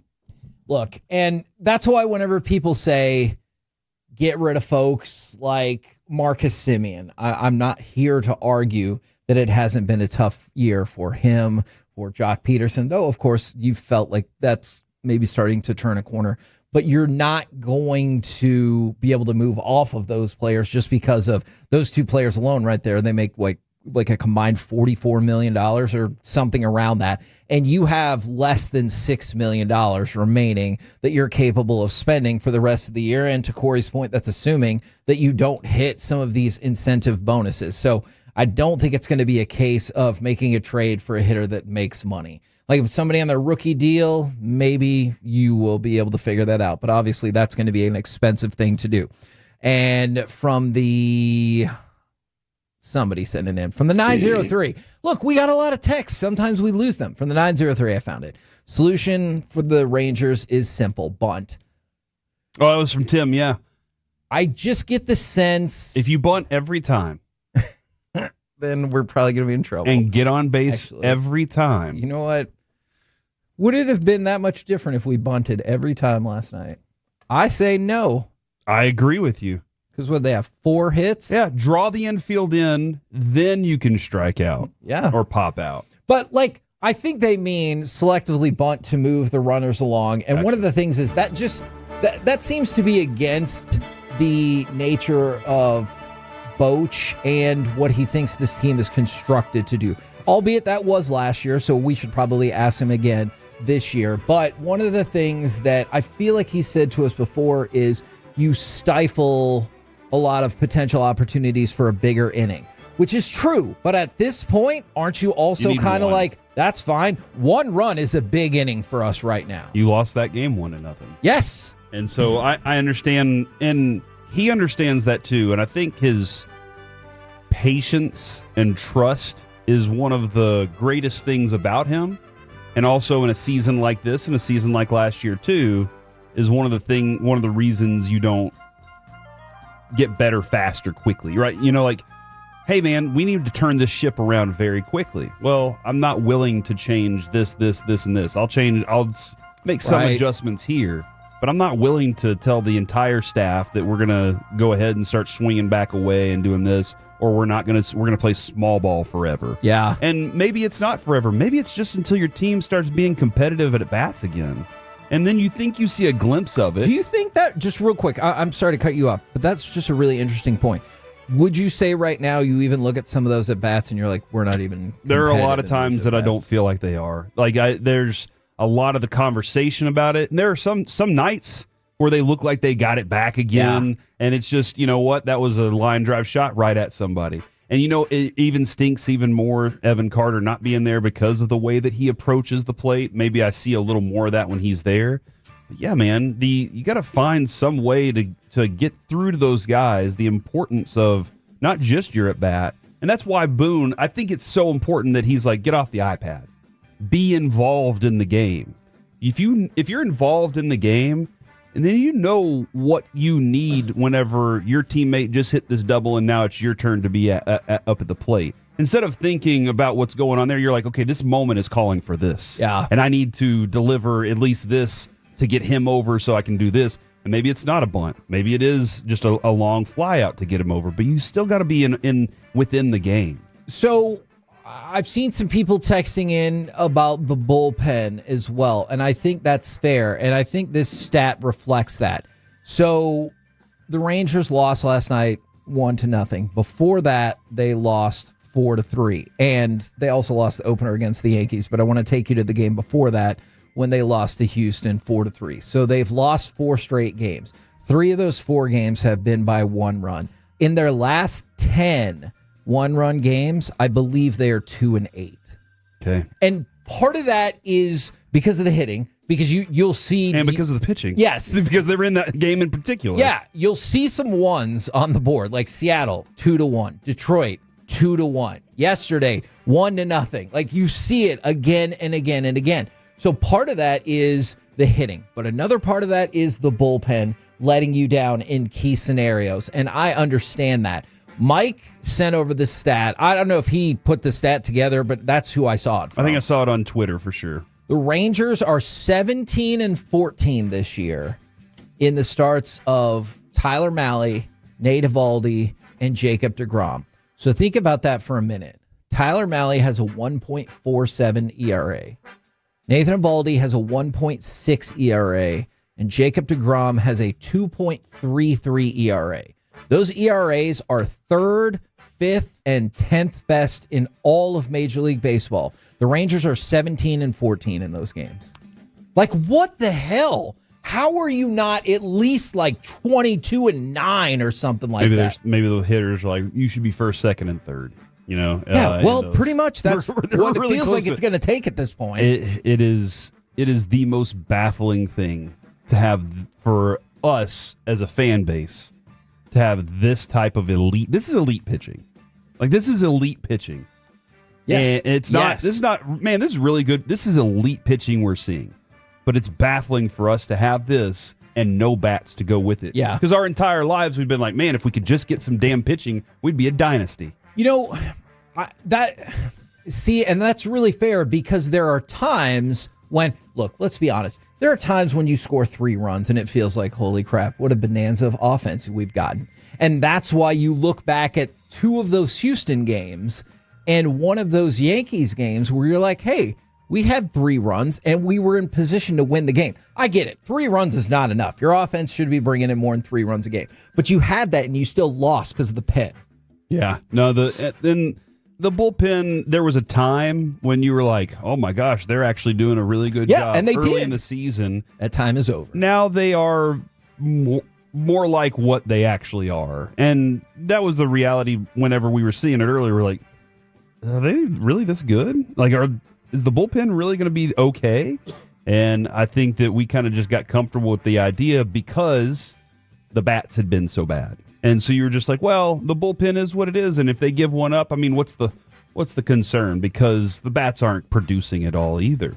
They're not giving us 4, 5, 6 runs. They're just giving us 1 or 2. And you can't ask a bullpen to do that every night. Yes. But more often when you have those opportunities, you have to be able to do them. I don't know how much you care about this, but ESPN put out their power rankings yesterday. So this was before the Rangers finished up the sweep to the Yankees, and they were 25-25, and they were at number 17. And the first question is, so how is the Brett Boone as hitting coach era going? Not great. No, and you're probably going to get he's still, trying to figure the guys out. And that's fair. I agree. I'm not saying that's not me saying that's okay, though. That's not me saying it's okay. I would like a quicker turnaround, but it's actually kind of a turnaround of philosophy, too, and that does seem like it's going to take time, but you'd think you would start to see some better results more frequently. Yeah. And you're not. And it did feel like you did, right? And then you immediately backslid. But again, more frequently, more often over a larger scale of things. We're the KNC Masterpiece right here on 105.3 The Fan. Coming up next, hockey broadcaster, Locked On Stars host, and most importantly, former KNC producer Joey Erickson with us next right here on The Fan.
our D&M Leasing Studios. It's the KNC Masterpiece on 105.3 The Fan. KNC Masterpiece right here on 105.3 The Fan. You got me, Kevin Hagelin. You got, Corey Majors and the famous Alec Medford. But joining us right now, Slim Scotty himself, as Mike called him because he could not remember his name. It is Joey Erickson. Welcome to the program. I feel like I haven't heard you on the last couple weeks with us. Well, have you been on vacation? Well, I was with CA and Will a few times over the past few weekends. You guys just never want to have me on. It's okay, but it's a pleasure to be on with you, fellas. It's been a fantastic week. I got to tire pump myself a bit. I had the round of my life on Tuesday. I shot a 74. Oh, I couldn't believe it. So I look forward to not achieving that the rest of the summer. Stars epic third period comeback on Wednesday. I went to Colonial yesterday and enjoyed the Charles Schwab Challenge for a bit. So I'm humming, and it looks like I'm going to go back to Corpus Christi next season for the Ice Rays. So that's good too. So a lot of good stuff this week. I'm fired up for Game 2 tonight. Be awesome if Stars can get another win against the Oilers because no Canadian team can win. I'm with you. It's always been a fact. Yes. Two things. One, the reason we asked you to be on the show is because the fan text and the Twitch was asking for it. Oh, that's so it could have been you. It could have been you. I don't care for you. But I was like, that is a good idea. I should text Slim Scotty. Number two, what was the advice Alec gave you right before we came on air? He said, "Don't mess up." All right. He used more colorful language, to do that. But yeah. Okay. So I'll try to do him proud. You talked about. You know what? You'd be surprised how many people tell you right before you go on air, don't F don't up. Don't say F. Hall of Famers say it. Like, you'd be surprised. We talked about if the Stars can get the win tonight. Mm-hmm. We all love the Stars. The Stars are doing great. Yes. Can we perhaps admit, though, in some positions where they have an opportunity to put their foot on somebody's throat, that is perhaps the game where they do not show up particularly well? Yeah, well, we saw that in Game 2 against Winnipeg. We saw that in what was it, Game 5 against Colorado, Game 6, whatever it was. Yeah, they have a tendency to sleepwalk through some of these contests. But you would think at home that wouldn't happen. Yeah, but the nice thing is they're starting to win some Game 1s, which is nice. So they get off 2 in a row. They get off on the right foot, but it'll be difficult. Look, Edmonton dominated the first 2 periods of Game 1, but Dallas, credit to them, what they've done really well this season, or at least this postseason, it's just special teams. They're getting power play goals, they're getting timely saves from Otter, and you can win a lot of games doing it that way, but they have to be better at 5-on-5. Yeah, sorry, I want to go back to something that you were just saying. The first 2 periods, I know there's still a long way to go in the series. Was there any part of you that saw that matchup in the first 2 periods and was like, uh-oh? Oh, absolutely. Yeah. I had already penciled in on my rundown on Locked On Stars all the negatives I was going to talk about. And then that third period happened. I'm like, okay, well, I guess I have to switch course. I was very, very concerned about this series after watching the first 2 periods. They just didn't have any answers. I think they were just a bit overwhelmed by the speed and creativity Edmonton has. It's a much different challenge than Winnipeg, for sure, of course, and even Colorado, who has some similar characteristics. But the amount of plays and creativity Edmonton plays with and the speed is second to none. They are truly, truly remarkable. They're deep. And McDavid and Draisaitl, of course, they can create for themselves, but because of their speed and their ability to find space for themselves, it finds space for others. And you can see that on the power play, especially McDavid and Draisaitl. They're just flying through the neutral zone, especially at 5-on-5 too. Yes. More importantly, there was just no resistance. And I think Emily Kaplan on ESPN mentioned heading into period 3, Pete DeBoer was telling the bench, like, you're just making it too easy on them. It's just too easy. And McDavid and Draisaitl are going to get their opportunities, but you have to make it hard. They have to earn it. And Sagan even sort of reflected that in the postgame. He's like, yeah, we just thought we were too easy. They were too easy to beat us. If they are going to beat us, they have to earn it. And they got some help from special teams. Yeah, they got absolutely. Them 3 power plays, and they capitalized. Corey has brought up my favorite point of this series and maybe this whole postseason is I forgot how much I hated hearing Draisaitl's name. He's so good, but God, he's so annoying. Yeah, he's always on the puck. He's probably the best backhand passer in the league. He's just able to find teammates consistently. And yeah, they're fun to watch, but it's butt cheek clinching when they have the puck, right? Like, you're just scared for every time they're coming down the ice. As an announcer in hockey, though, do you drool all over the Canadian players and just ignore the Stars like everybody else does, or is this? Is that just me kind of feeling that way as a Stars fan? I think some of it is just we're Stars. We want to hear the Stars, get their tires pumped a bit more, and it's hard not to drool over McDavid Drive because, as Kevin mentioned, they have the puck like all the time. Yeah. So they get their name said a lot, but here in DFW, we love our Finns, and we're going to go to bat for our Finns at all times. What I said I would really love to see to start this game is Stuart Skinner has shown flashes of he can be phenomenal, and then he turns back into the goalie that I feel like he is most of the time. I don't care if they're great chances or ugly looks. I would love to see a peppering of shots in the first period tonight, specifically to be like, don't forget what happened last time. Don't forget what happened last time. Well, remember Game 4 of last year, the Stars were up 2-0 in that first period. I've said so many times, if they score another one, they probably take Skinner out of that game, and that series changes. But instead, Skinner holds in, and then the comeback occurs. Well, it could be a very similar situation tonight, or maybe later in the series, where Dallas has to force Skinner to be the difference for Edmonton. Because the Oilers are not asking Skinner to really be the difference. He just needs to be one shot better than Jake Ottinger. Yeah. Because they believe up front they have enough to beat Dallas. And why wouldn't they believe that? They did it last year, and they do have enough. They're deeper than they were a season ago. But yes, they have to test him. They have to force Skinner to be the difference. I would like them to be a bit more liberal sometimes with their shooting, especially Duchesne and such, like funnel pucks on net and get to some of those chaos areas, right? If you get to the top of the crease, start jamming some pucks home. And what Dallas did good, they were power play goals, but they took away his eyes. See Miro's goal. There's like that was phenomenal. Yeah, it's like eye formation in front of him. Robertson hasn't scored a lot. He created that screen for Granlund's tying goal on the power play. So if they can continue to do that, if you can't see it, you're going to get chances. My question on Robertson's face whenever that shot was coming at him, was it, oh crap, it's about to hit me, or I need to get out of the way and I'm terrified of accidentally blocking this shot? Which one was it? Because it did look like fear. Probably a little bit of both. He has to move out of the way. I hope Robo can get going. I know he's probably not 100%. It really stinks that he got that injury in game 82. And I think is he not Austin Matthews in the playoffs a little bit? Yeah, there's some of that. Like you can look at some of his numbers. I think he has 40 points in 52 playoff games, something like that. It's not atrocious, but I know Stars fans want more out of him. And look, we all do. I don't think it's helped that he's not playing with Hintz. I really don't. But at the same time, if you're Pete DeBoer, why would you break up that Finn line? It's been your best line, and Ranson and Granlund have great chemistry, and of course with Hintz, I think that hurts Robertson a bit. But also, the Stars haven't found a lot of consistency anywhere else in their lineup, especially up front.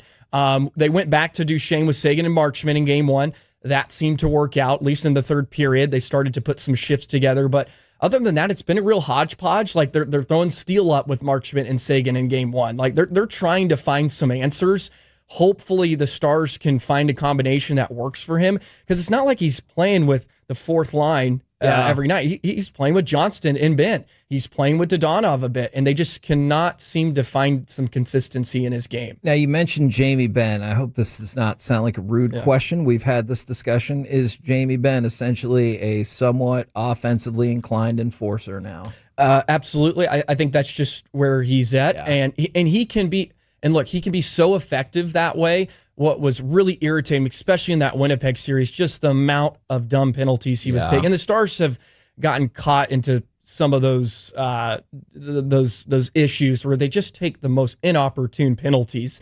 But fortunately, their PK has just been brilliant. It's 87% or something like that. I know Edmonton cashed in on a couple of their opportunities, or at least one of their opportunities in game 1. But yes, Edmonton's PK is terrible. Yeah. I mean, they went 14 for 14 last season, so it was about time Dallas made them pay for going to the box, and they certainly did. But Jamie Benn can be effective as that offensively inclined for, like he can, like, and you see it when he's at his best and he's throwing his weight around. He can make things happen for himself, and he can just be he can have a positive impact on the game. But he was taking those penalties that just don't make sense. He's just hurting his team.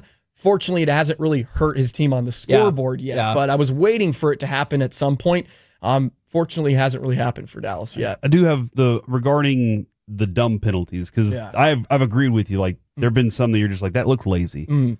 Yes. Do you agree with the idea, though, that they feel they can play more aggressive because of how good their PK's been? Absolutely. They probably certainly feel that way. And look, and yeah, maybe I'm making too much out of it because their PK has been too good. But they can play aggressively. But sometimes it's like the penalties were like the high sticking sometimes. Yes. And there was one against Winnipeg. I think it was game 1. Sagan was reaching and he pops his stick up and he gets his face. Well, if maybe you use your legs a bit more, get in position. Yeah, get in position. You're not having to reach and you won't take some of those. That's how it felt about all of Marchment's penalties. Well, yeah. Well, speaking of Marchment, his penalty in game 1, I really wasn't that upset with it. I know he tripped the guy, but he was going after the puck and he swiped and he got his sticks in the rails. Like that happens sometimes. Like we can take effort penalties. Like we can accept those when you're working hard, and sometimes your stick just gets caught in skates and guy goes down and you're up to the referee discretion at that point. But yeah, some of it, I think you just got to be in better position.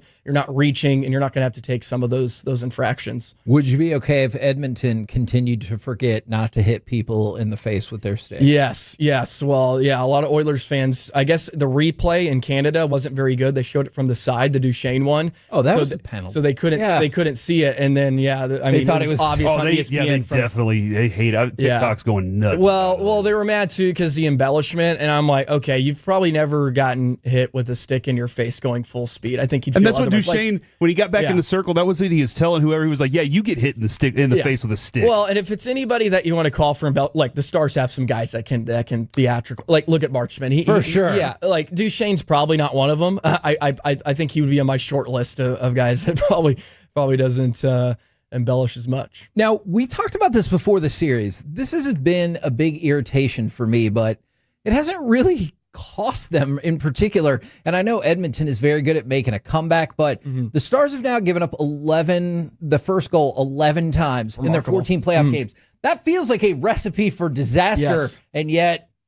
it hasn't really affected them that much. It's a complete 180 from the last month of the regular season where they went on that horrific stretch, and the amount of third period blown leads the Stars had that month. I think they had 3 in a row, like a couple multi-goal leads, and now they're just finding a way to hang in games. And I think Jake Ottinger deserves a lot of credit for that. He's been spectacular, just holding Dallas in. And after Edmonton got 3 the other night, he just shut it down from there. And that was really, really crucial just to keep Dallas within reach, because once the Stars find the rhythm, and this has sort of been a theme, I guess, throughout the postseason, they just take a while to at least get to their game.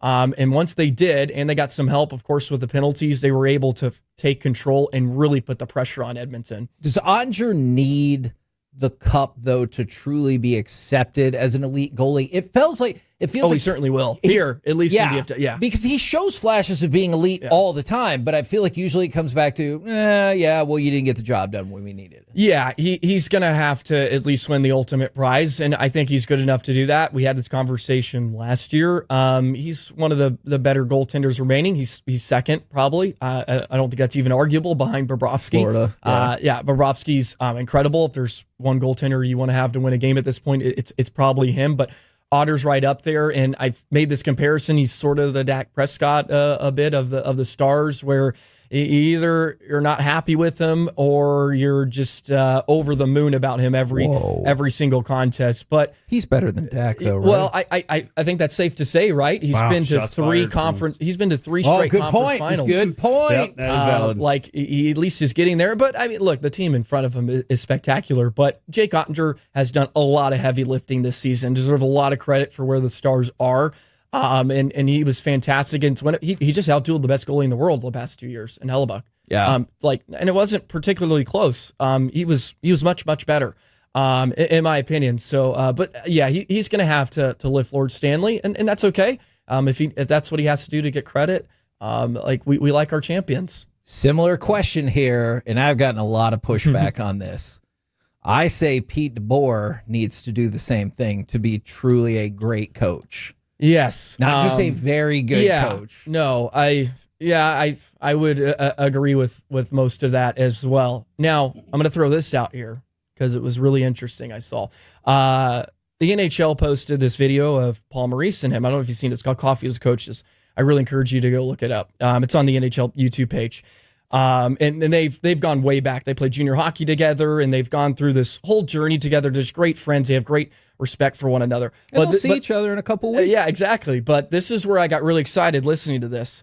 For whatever reason, Paul Maurice for the Florida Panthers has just done everything a year earlier than Pete DeBoer, whether it's having kids, whether it's getting married, whether it's winning Lord Stanley Cup. Oh, which they did last year. I'm sitting there just getting giddy. I'm like, oh my God, this is our time. We're going to win.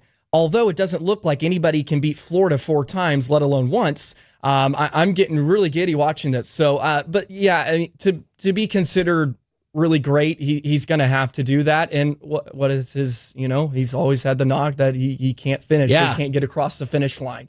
But he deserves a lot of credit for where Dallas is too.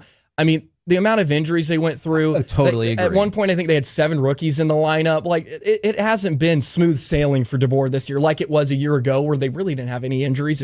Like, they've had to deal with a lot, and he's found a way to get this team into the top 3 of the Central. They didn't really have to worry about the playoffs again. They just kind of cruised in. Of course, they had to do it without Miro and Robo in round 1. So he deserves a lot of credit too. I kind of view him at times, and I've made this comparison to you before, Corey, as Andy Reid in terms of once the championship was there, I feel like more people reflected on, holy crap, and he made it to the Super Bowl and a whole bunch of conference championships. Man, he's really good. Where before the Super Bowl, I feel people are like, oh yeah, he's good, but they're not going to win. Well, sometimes it's that one player too, right? Like Mahomes comes in, he's awesome. Maybe Mikko Rantanen can be that a bit. And he's been so fun to watch, and there was a lot of flack on him early. But man, you cannot deny his offensive numbers in the postseason. He's well over a point per game. He's in very, very good company, and he's incredible to watch, and he's fit right in here in Dallas, which is nice. I know we didn't talk about him much, but happy birthday to S. Lindell. Yeah. Oh. We never talk about him enough, do we, Corey? Not enough. He's unreal. Jake Ottinger said a few times throughout the season he's the best defensive defenseman in the world. Okay. And at points I'm like, that may be a bit hyperbolic, but then you think about it, you're like, no, like he's right. He's up there with the Jacob Slavins of the world. He plays for Carolina. He's up there, and he's a lot of fun to watch. Also, Starks got his contract done early for, I think he's 4-year extension, maybe it's 5 years, but he was done this season, so he's going to be around, and he's just a stalwart. He had an unreal Game 6 against Winnipeg too. He was Made fun sure to there watch. was no Game 7. Hey, did you guys notice too at the end of once Edmonton pulled Skinner for the empty net? All 5 Finns were on the ice. I know. Yeah, Look at that. And S. Lindell's the empty net assassin. You need somebody to score on an empty net. He's you the give it guy. to Lindell. 200 feet away, he's going to hit the bullseye. Can you hang out for another segment? Oh, absolutely. All right, good, because it's time to focus. I messed it up. On Alec Medford. It's time for AM on the FM. We got the question of the day. Plus, they really tried to take this TV show away from us. Next on The Fan.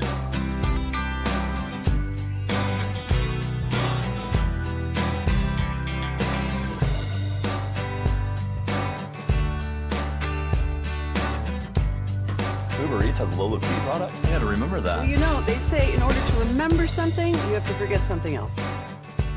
Okay, now that is a very cute haircut. That's like a little shag. I've never seen that before. Well, I mean, of course you have. It's the Rachel. Oh, is that your name? No, I mean, like, your name. No, I'm Jen. My name's Jen. Right, but I just mean, like, this is your haircut. But that's hair on your head. I'm not saying this is your hair. Okay, freaking me out a little bit.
groceries. No, that's absurd. Hey, remember when you used to be a pepper lady? Pepper lady? Wasn't it Cinnamon Sisters?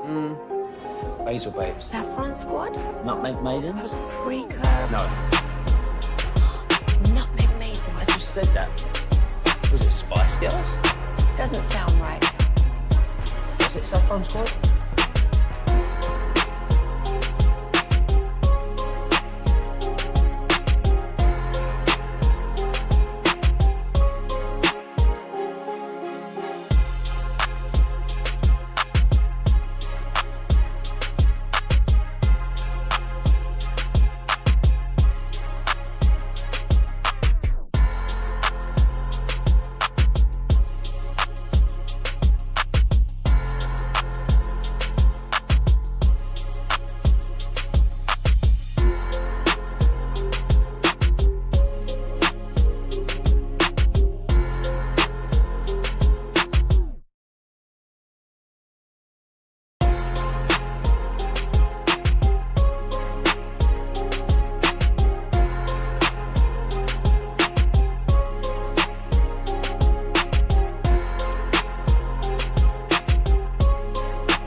Get paid when you win. Frankel and Frankel, the go-to car and truck wreck attorneys in Dallas. 22 seconds left on the power play. Marchman tosses it off the chest of Hellebuck. Played to the corner by Pionk. Circling that second to Harley. Series over! Just quick appreciation for that Sagan pass and for Thomas Harley, who we've seen grown up into a badass right in front of our eyes. We've got Joey Erickson back with us from the 817. Awesome to have Joey back for a couple of segments. Love Locked On Stars. Now, it's time for this. What does this button do? Please, please, do not push the button. You have no idea what it... Alec, you be quiet. Alec, that was awful. 1 for Alec, 0 for Peyton. Don't you dare touch that dial. Don't you dare do it, Joey Erickson. I see you thinking about it. It is time for AM on the FM. Yeah, he's getting real confident here. He's only been here for like 15 minutes. Look at that. 877-881-1053. That is the Frankel and Frankel Injury Attorneys text line to answer the question of the day today. Plus, I'm going to run some sound that proves that inside the NBA should never cease to exist. Hey, Alec, can I borrow part of your question of the day? Oh, boy. What's going on here with this pseudo goatee? Are we going to make this happen or what? Oh my God, Kevin, you should have seen it a couple. You should have seen it a month ago when I was growing it out for the Ice Race playoff run. It's so bad. It's so bad. Okay. Yeah, I'll be honest. The stash came in all right. Okay. But anything below the stash line is really, really poor. And this is just me just not caring really. So, yeah. But I don't care for it either. No, I appreciate. I deserve to be called out for it. I really do. But yeah, it's poor. Anyways. Hey, sorry, Alec. I hope you feel like that was a worthy question of the day. The awareness by Joey Erickson has always been admirable, and I'm glad that he just, no pun intended, took it on the chin and, just rolled with the punches. So, the question of the day today, gentlemen, before I get to that, actually, I do want to thank everybody who stopped by the Sean and RJ Firehouse tour this morning. Yes, it was packed. Yeah, I was out there from 7 to 8 this morning, hanging out with everybody, saying hi, eating some Whataburger, delicious breakfast out there. Thanks to Whataburger for helping us out there. It was awesome, great to see everybody. Even saw my former mentor, former teacher, Nate Wood. He pulled up, so. Quick Nate Wood story. Oh, God. I did a show with Nate Wood one time, and it wasn't until we both started talking, we were like, oh no, our voices are way too similar. It sounded like Kevin having a conversation in his own head. It sounded like I was having nervous breakdown on air, and I was arguing with myself. My mom called me afterwards, and she goes, so I feel like maybe you and that other fella, that's what she said, sound a little similar. And I go, yeah, Mom, we sound exactly the same. We're never going to do a show together to the again. point where whenever he was here still, whenever we would do shows and Kevin was out, we'd just go, let's just get Nate Wood. It sounds just like Kevin. Yeah. And so it worked out that way. Makes a lot of sense. It was nice catching up with everybody out there and excited for the next one. But question of the day today, it's a holiday on Monday. That's fun. Memorial Day. We will not be here, but we will be celebrating, right? So I want to know what your Memorial Day plans usually look like each year. 877-881-1053. If you got something special planned this year, if there's a tradition that you have, or if you got nothing going on this year, I want to know. 877-881-1053. I'm still open, so I'm kind of picking from people's other ideas and, trying to steal from them. But I do know we will be grilling. Using up the Blackstone, Corey, cooking up some burgers and whatnot. Yeah, man, that's the way. Might roll out the smoker. We got a new one a few weeks ago, so we might try that out, try out some new cooking. But outside of that, I just like stealing y'all's ideas. So let me know what you got going on for the holiday this Monday. I feel like I'm really close to convincing my wife to have a Star Wars marathon. Ooh. And all of the Star Wars? At least the prequels. How long does it take to watch them all? Do you include Solo and Rogue One? Yeah. Okay. The movies, not the shows. Yeah, just the movies. I believe it would fit almost perfectly into one singular day if you just kept going immediately and never paused it. I believe it would fit into 24 hours. Yeah, I don't know if I could do that. Man, that would be awesome. Do you think I should pitch that to her? Heck yeah, man. All right. Absolutely. Yeah. Let's go. And then hold your kid hostage. Whoa. Just be like, you can't see this kid again until you watch all these movies with me. Blackmail. That might work. For the other kid, yeah, that might work. It would only work on the younger one because the older one, who the hell knows? So he usually goes over to his mom's like 1 or 2 days a week. And so last night, or I guess this morning when I woke up, I got a text from him at 4:18 a.m. Said, hey, I'm here. Just so you don't think it's intruders, which is what I asked him to do, but I was like, I didn't wake up for that. But welcome home. Back to you guys. Usually there's a memorial in Plano. You live in Plano, right? Richardson. I went to Plano schools. I'm over in the area. Yeah, no, it's in the middle of Plano. Anyway, so there's a little memorial. We go check that out, and then I think this year I might swing by Grandpa's gravesite at the memorial next to DBU. It's always the kids. They saw it when they were younger, and they haven't been back in a while. I've made some visits over by myself, but I always think it's real humbling to get to have that experience there. And kind of, my grandfather was in the Navy. He was a minesweeper in the Korean War, and I think there was an explosion. He jumped and saved a couple of people. So, if I remember the story correctly, he told me when I was young. So I usually try and do that, but then yes, there is a lot of spend the time with the family. But obviously, the day before Sunday, we have a game 3 that we really have to lock in on. That's true. Yeah. So I'm gonna be definitely doing that. But I will smoke probably some more poor man's burn-ins because I'm a poor man and burn-ins are pretty good. You live in Plano. I call cap. Fair. For the 214, real quick, Joey. Yeah, no worries. I'm 7 years sober this Memorial Day. I'm going to be grilling some brats and tri-tip. That is lovely. Congratulations. That's awesome. A brat does sound delicious. It does. Good brat from Wisconsin, too. They got some of the there's that northern influence coming in. Well, my parents do have a lake house now. That would probably be I live in Richardson. That would probably be the usual spot to go, but we do have something special this weekend. So my girlfriend's parents are actually flying down, and this may be the first time where the Ericksons get to meet the others. So I'm looking forward to that. How important do you think that meeting is? I think it's very, very important that the parents get along. So any advice on that? I'm sure many of you have gone through those meetings before, maybe with the parents. I don't know, but we're hoping it goes well. We got to find a good setting too, right? Like a good restaurant where you don't have to feel like you have to talk the entire time. Hold on. Get to know each Magic other. time machine, right? Yeah. Oh my gosh. The magic time machine. We just went there for our little niece's birthday. They haven't updated anything in that place in like 50 years, but it is actually surprisingly fun. All right. What's a breakdown of are your parents and her parents still married?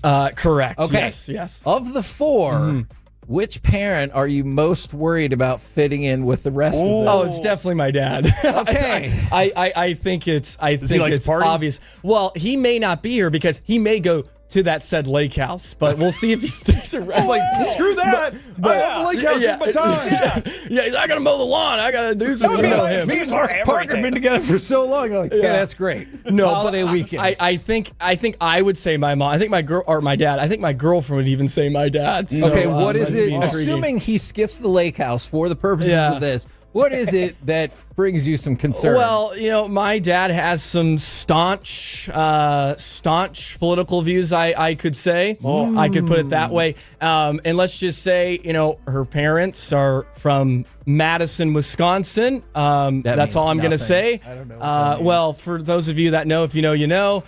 So there could be some intriguing Politics. stuff. Not that I'm worried about what my dad, but there's going to be a feeling out process, and my dad wouldn't just go off on a rant to go on a rant, but that's still that looming, right? If anything came up. So. Corey, do you think he could diffuse any such situation by just yelling politics? Code word. And just That's what we do. Yeah. That's what we do on the show. What we do. Once we say something that could be political, we just go polit and then laugh about it because it's ultimately something to laugh about anyway.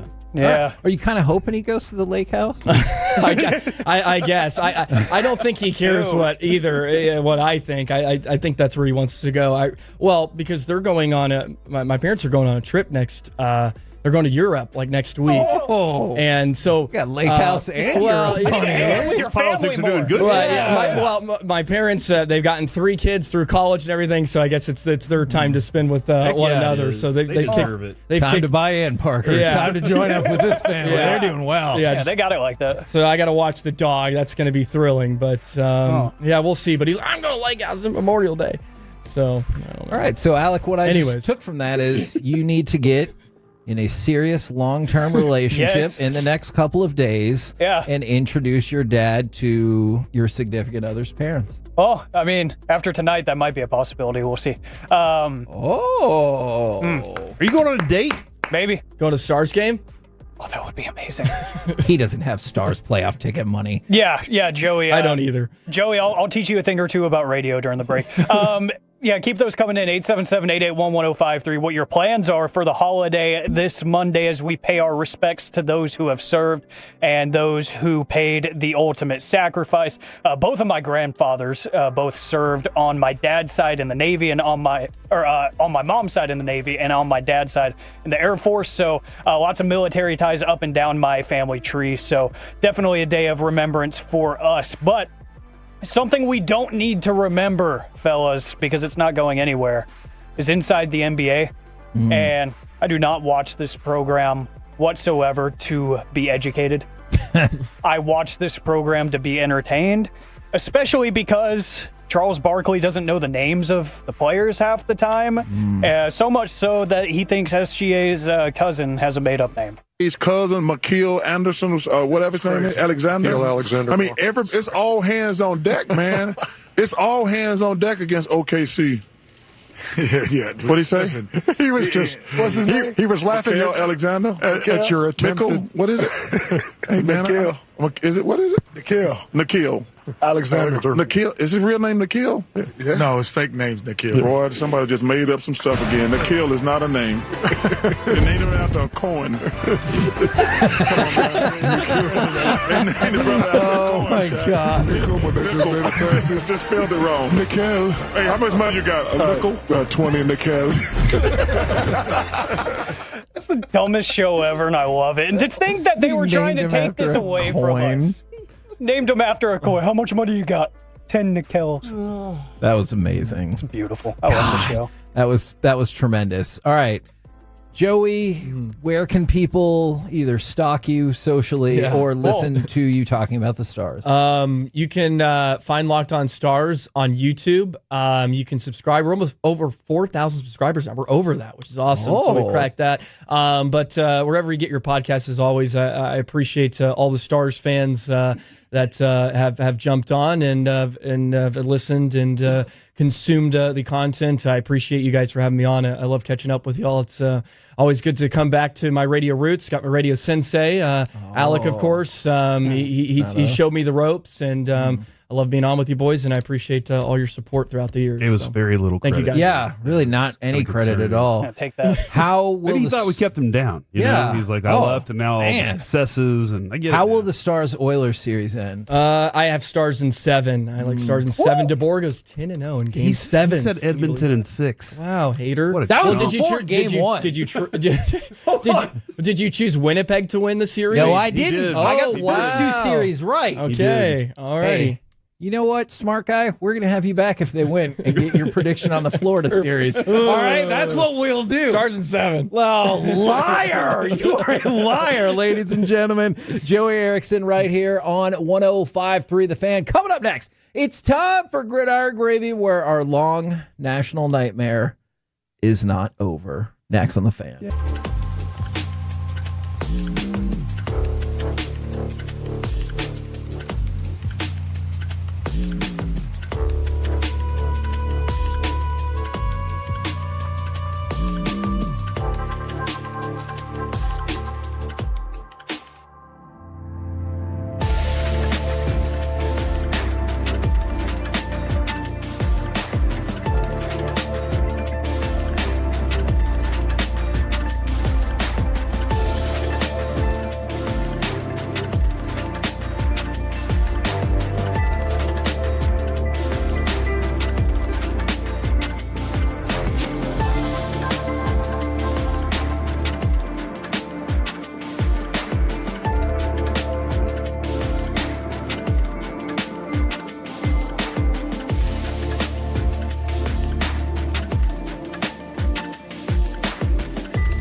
Doritos has lower fee products? I gotta remember that. Well, you know, they say in order to remember something, you have to forget something else. Okay, now that is a very cute haircut. That's like a little shag. I've never seen it before. Well, I mean, of course you have. Rachel. Oh, is that your name? No, I mean like your name. No, I'm Jen. My name's Jen. Right, but I just mean like this is your haircut. But that's hair on your head. I'm not saying this is your hair. Okay, freaking me out a little bit.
The world, they've got more new Chevys than anyone, all priced to sell. Visit ClassicChevrolet.com. This is Texas. This is Classic Chevrolet. Together, let's drive. Based on new Chevy registrations 2023 and 2024. Snap is back, looking right, throwing it right.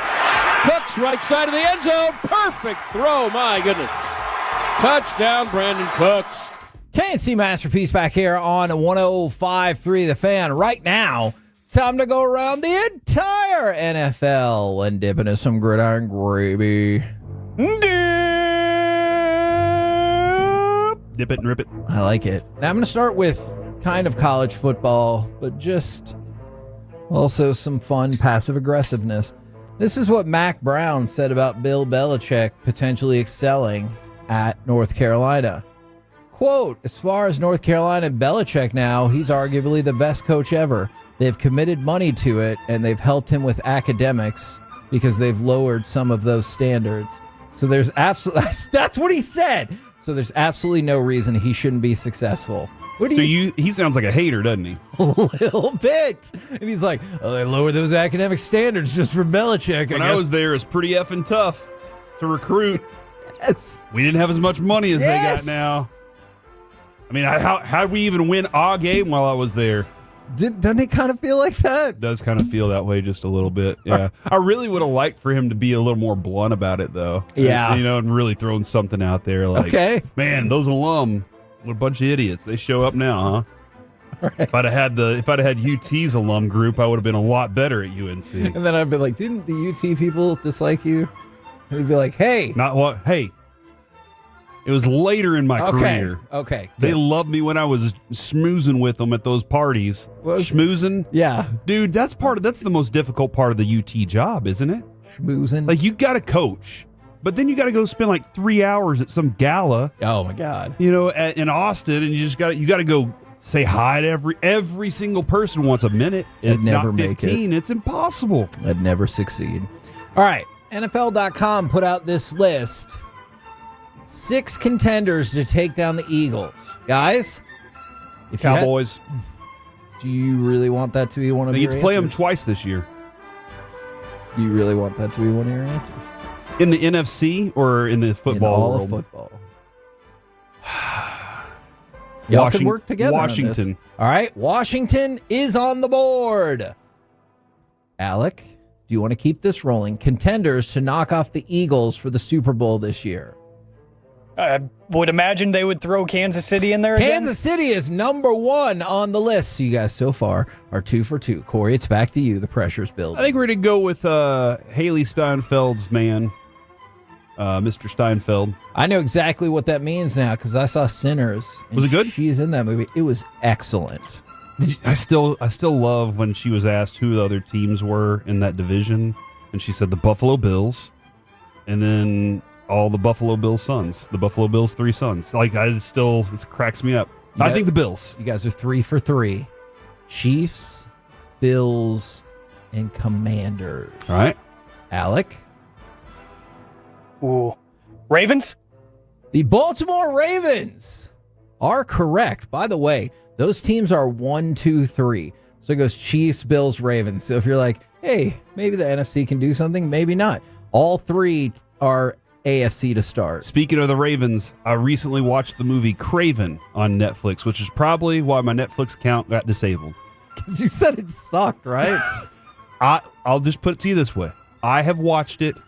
You do not have to. All right. Okay. So it's like, man, that would be a fun segment. Movies we watch so you don't have to. I'll say Russell Crowe was in it.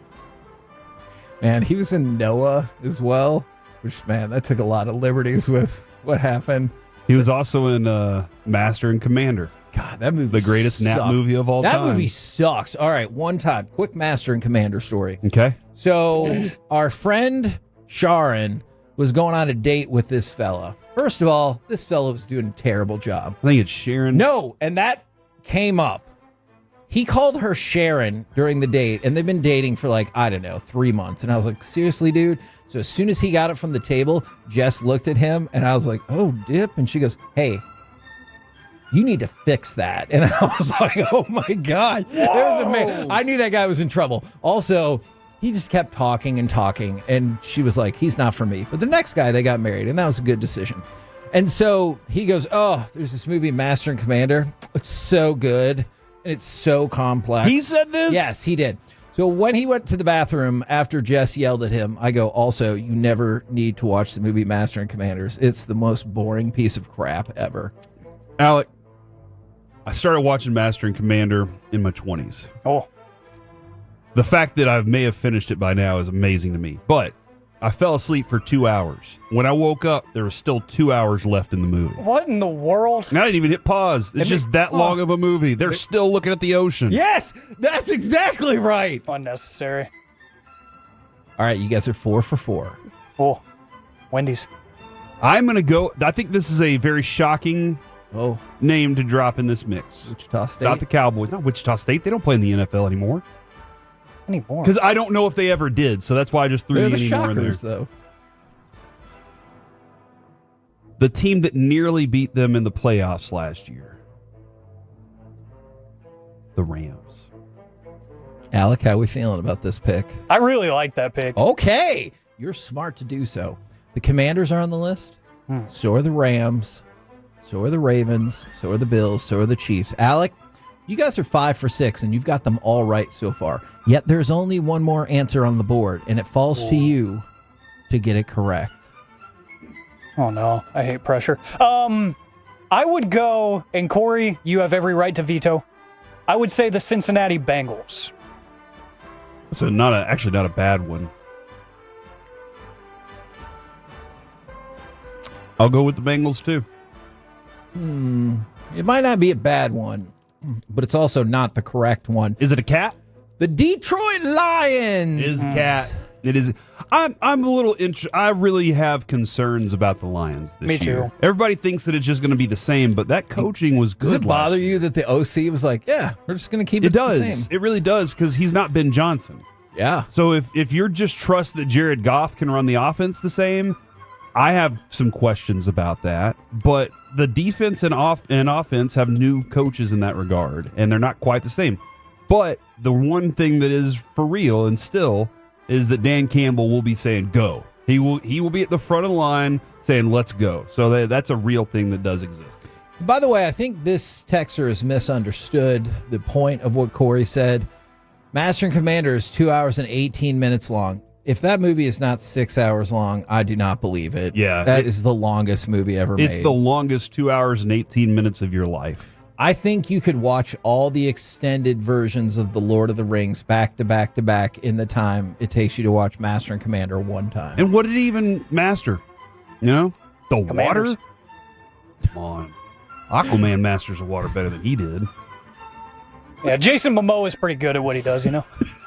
All right, I was not prepared for that. A couple more quick things. Roger Goodell says the NFL will continue to study the tush push, which means study it for what? We're never ever going to be done with this. That's the only thing they should be studying is how do you stop it. Other than that, like just move on from the topic in general. Oh, one positive thing for the Lions, by the way, Penei Sewell said he's getting bigger and stronger this offseason. So if you need a positive there. All right. 785 says that movie sounds so boring. I want to watch it just to double check you guys. Yeah. Watch it. Come back and start let us know. it right now. And then text us midway through the show on Tuesday to let us know if you finished it yet. That movie sucks. You might finish it by Peace-a-thon. Yeah. All right.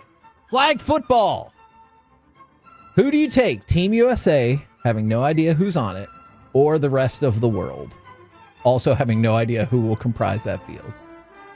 Team USA. Team USA is a minus 300 against the rest of the world, not knowing who will be on Team USA or what other teams will be in the competition. Is now the time to bet on that, or? Yeah, oh my God, yes.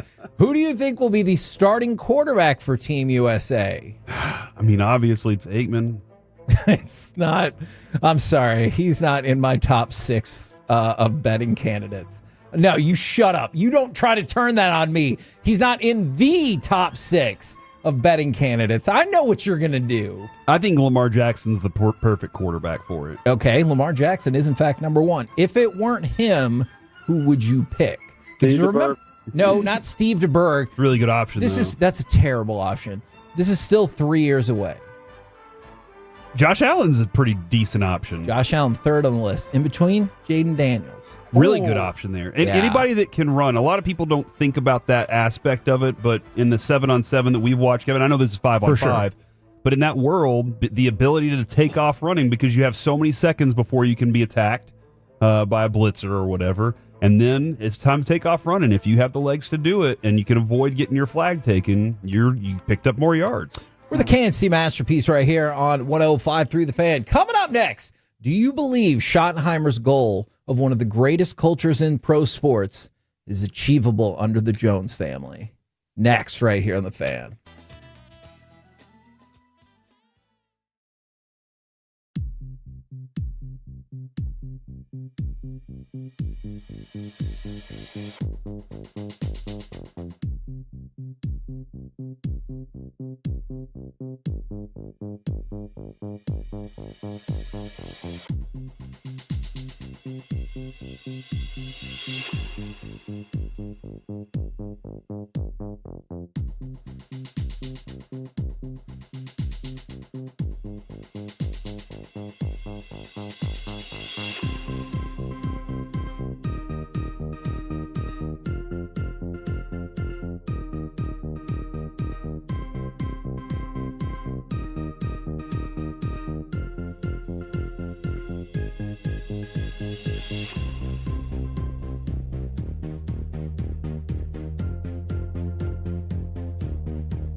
Do you think it's true that you've got to forget something else to remember that Uber Eats has groceries? No, that's absurd. Hey, remember when you used to be a, what was it, Pepper Lady? Pepper Lady? Wasn't it Cinnamon Sisters? Basil Babes. Saffron Squad? Nutmeg Maidens? Paprika? No. Nutmeg Maidens. I just said that. Was it Spice Girls? Doesn't sound right. Was it Saffron Squad?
by our D&M Leasing Studios. It's the KNC Masterpiece on 105.3 The Fan. KNC Masterpiece right here on 105.3 The Fan. You got me, Kevin Hagland, Corey Majors, Alec Medford, and a lot of people have been impressed by the, I guess, statements or press conferences of Brian Schottenheimer, because that's really all you have to go off of right now. But one of the things that he said was, we've spoken very openly about trying to create one of the greatest cultures in professional sports. And then I go to Kaiir Elam, the cornerback that the Cowboys picked up from the Bills. And he said that the atmosphere thus far with Shotty was, quote, something I thought was never possible. Interesting. And, like, that sounds super positive. Here is my question, though. Because I go back, and the one thing that doesn't change about this franchise is the Jones family. I understand that, even if I don't love it at times, and you just move on under that assumption. There's no question to me that the Jones family is part of the culture problem here. And so my question is, do you believe that Schottenheimer can complete and have one of the greatest cultures in pro sports under the Jones family? If he can convince the Jones family of what they can do to help. Okay. Which hasn't quite happened. It seemed like everybody that has come through has butted heads with the Jones family at some point. I'm going to say Jerry specifically, because the interests of the Cowboys more often is the money and the marketing, all those things that go with it. When the reality is, or was, football was first. And that's what you hear from other players, obviously, after they left. And everybody can say it's because they're jealous, and that's fine. Hey, they left, they were mad the Cowboys wouldn't pay, whatever, that's fine. But for some reason, that word, the thing, is not the thing. Football doesn't come first. Those are the things that they say about this. So if he can convince them that, hey, the reason we're doing X, Y, Z is for wins and the benefit of football, then I think so. But you can never have a coach with the right power if other people undercut his message. For instance, when Jalen Smith says, well, if the owner's fine that we got flexed, our game got flexed, then we're okay. Owner shouldn't be okay with that. The GM shouldn't be okay with that. Yeah. He should be furious. Yeah. Furious that this team that happened to this team. Is in that respect, because that makes other people around you up their game a little more. Whenever people feel very comfortable, they start to be more complacent with the way they approach their work. And now, that doesn't mean you can't be comfortable and be great. Usually the great ones are very comfortable in continuing to push themselves further. But just because you made it to the Cowboys isn't enough. That's where I think that disconnect is, Kevin, is that the Joneses are like, you've made it here. Congratulations. Yeah. And look, I think that Schottenheimer's next goal is, you've made it here. Now, where do we go from here?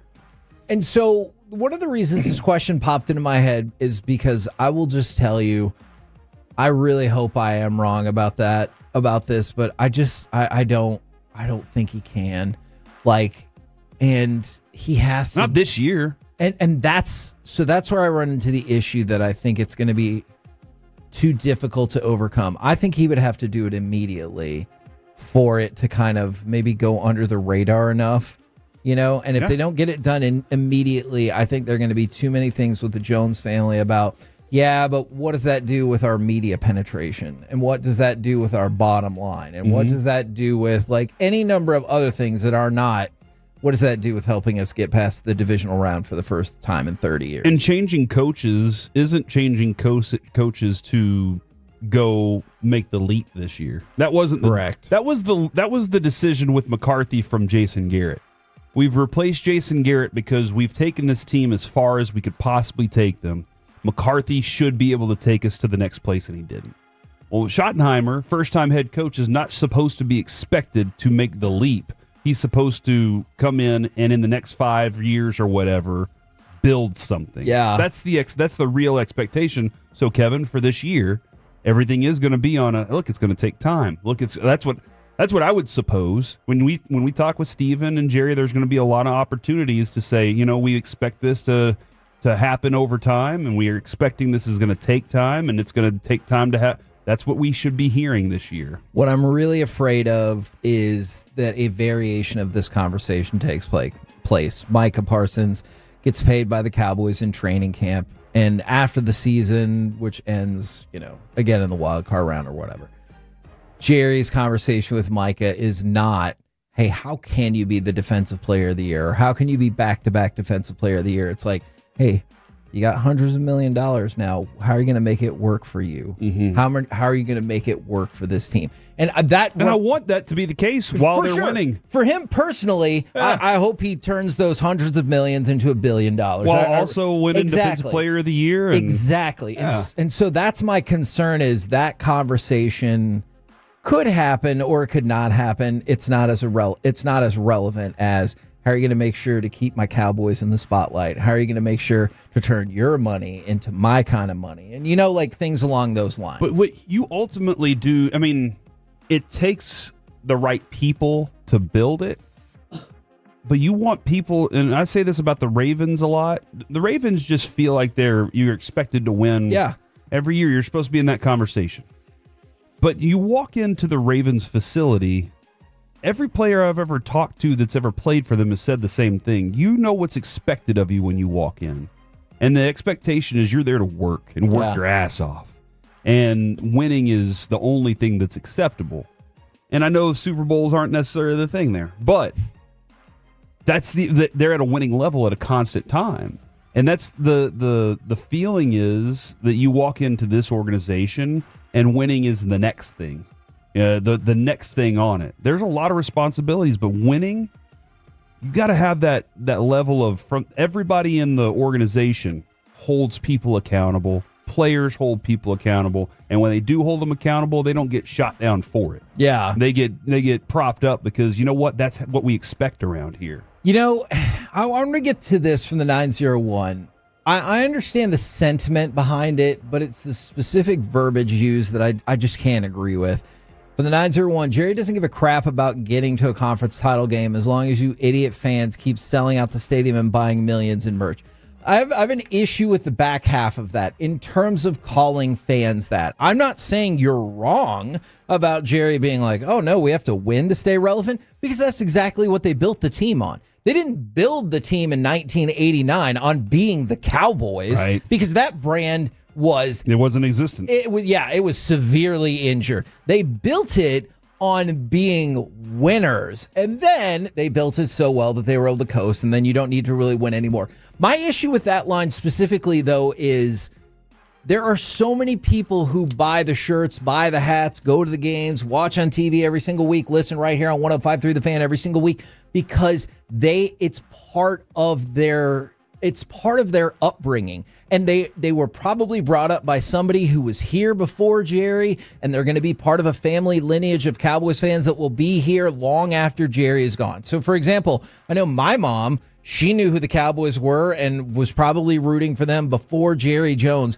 was even involved with this. All right. I have been mostly in the Jerry Jones era, but right now, for somebody like Noah, I hope that he grows up and continues to be is a Cowboys fan. I know Brandon is a Cowboys fan, and those two will keep on watching once we move to Steven or whoever it is on down the line. And that's a tough habit to break. It's not that you support the Jones family. It's that your family loved the Cowboys. You love the Cowboys. Your kids love the Cowboys. And that's hard to just skip away from. Oh, yeah, for sure it is. Now, the question of, do I think Schottenheimer can do it? I absolutely think Schottenheimer is the type of personality that I would be happy to play for and happy to work for. I have no clue anything about him other than what I've seen over the last couple of years, like personality-wise. I don't know how he runs a football team. Sure. He's never run a football team before. We don't have an idea of what he actually really wants to build or how he's going about it. He's saying, hey, look, man, I'm trying to put these guys in putting competitions and just keep competition something around here. And you want that. You obviously do want that. But there are that next level of things that I have no clue what kind of thinker he is about what culture really is. He spent his whole life around it. He knows what it's supposed to be, but how do you execute it? I'm hopeful he does. Hell yeah, man. That would be. He's exactly the kind of coach you want to root for. Yeah, I agree. He's everything as a coach you want to pull for. But I just don't know enough to know how he's going to manage that yet. But I'm hopeful. From the 469, I have good news for this person. I have good news for a lot of people who might think this. I don't think it's the Jones family. They'll do fine if the Jones stay in their correct roles and ownership. It's as simple as having a general manager. Jerry needs to humble himself a little bit and relinquish that role. Can he do that? In terms of title, no. In terms of actuality, yes. Jerry Jones is not the day-to-day GM of this team. He's not. That's a fact. All right? He has the title, but Steven and Will. And the final sign-off. Yes. And that's what ultimately the GM has the final sign-off. But the decisions, the Mike Bassick, I'm staying up late every night to think about all the. That's not the same. Yeah, whether you think it extends beyond Steven and Will, which I'm sure it does, or just Steven Jones and Will McClay, those are the people that are in there on the scouting and the business moves on a day-to-day basis. Now, Corey's right. Does the final say go to Jerry? Sure. Are there some times when I wonder if he's like fully informed himself on those specific decisions, or he just takes what he's told by those other two people and he's like, okay, then I approve it or I don't approve it. I mean, the title's never going to change, but in terms of the work, like, he's not really the actual full-time general manager. Yeah, he has, and it's very. I would assume it's very difficult when your job as the owner is all ready to, sell everything on the team, be available for all these other media responsibilities, be available for all these other sales responsibilities, all these other business ventures that you have going on. Somehow make time for the grandkids. Yeah, it is the go look at the GMs. I mean, heck, look at Nico, Kevin. Go look at the GMs that sit around and pine night after night about, if I don't do this, I'm done as a GM for this team. And I love this GM. Yeah. I love this job. I love this team. And somebody's going to fire me if I don't make this happen. And you know what? This isn't good enough. And I get to go tell everybody that it's not good enough today. And I have to go do that. And that's not the case here. And I've asked Jerry about that. Hey, when's the time that you think you can be a real son of a bitch? And he's like, the word that you just said, I'm not going to say it. But if I felt like I needed to, I would. Yeah. I'm like, but I feel like you need to, Jerry. What do you think about that? He's like, well, not yet. I wish he would listen to me on that, but, he's been at it longer than I have. So from the 972, I refuse to watch. Lifetime Cowboys fan, but we're beyond sick of their BS. I just want to state for the record, too, I don't begrudge you feeling that way either. Like, if you're tired of it and you're like, I don't want to watch, I don't want to listen, and I don't want to buy, I can't stop you from that. That's just not the direction that I choose to go and a lot of other fans choose to go. And I just don't think those people should all be lumped in as idiots. You know what I'm saying? I understand what you're saying there. We're the KNC Masterpiece right here on 105.3 The Fan. Coming up next, a jam-packed expressway. The Combo Platter Road Trip Edition. Give us a sports opinion. And then, what and where was the greatest road trip you've ever taken? Plus, NFL overreaction or reality. Next, right here on The Fan.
Doritos Low Fee products? I gotta remember that. Well, you know, they say in order to remember something, you have to forget something else. Okay, now that is a very cute haircut. That's like a little shag. I've never seen it before. Well, I mean, of course you have. So Rachel. Oh, is that your name? No, I mean like your name. No, I'm Jen. My name's Jen. Right, but I just mean like this is your haircut, but that's the hair on your head. I'm not saying this is your hair. Okay, but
Basil Babes. Saffron Squad? Nutmeg Maidens? Paprika? No.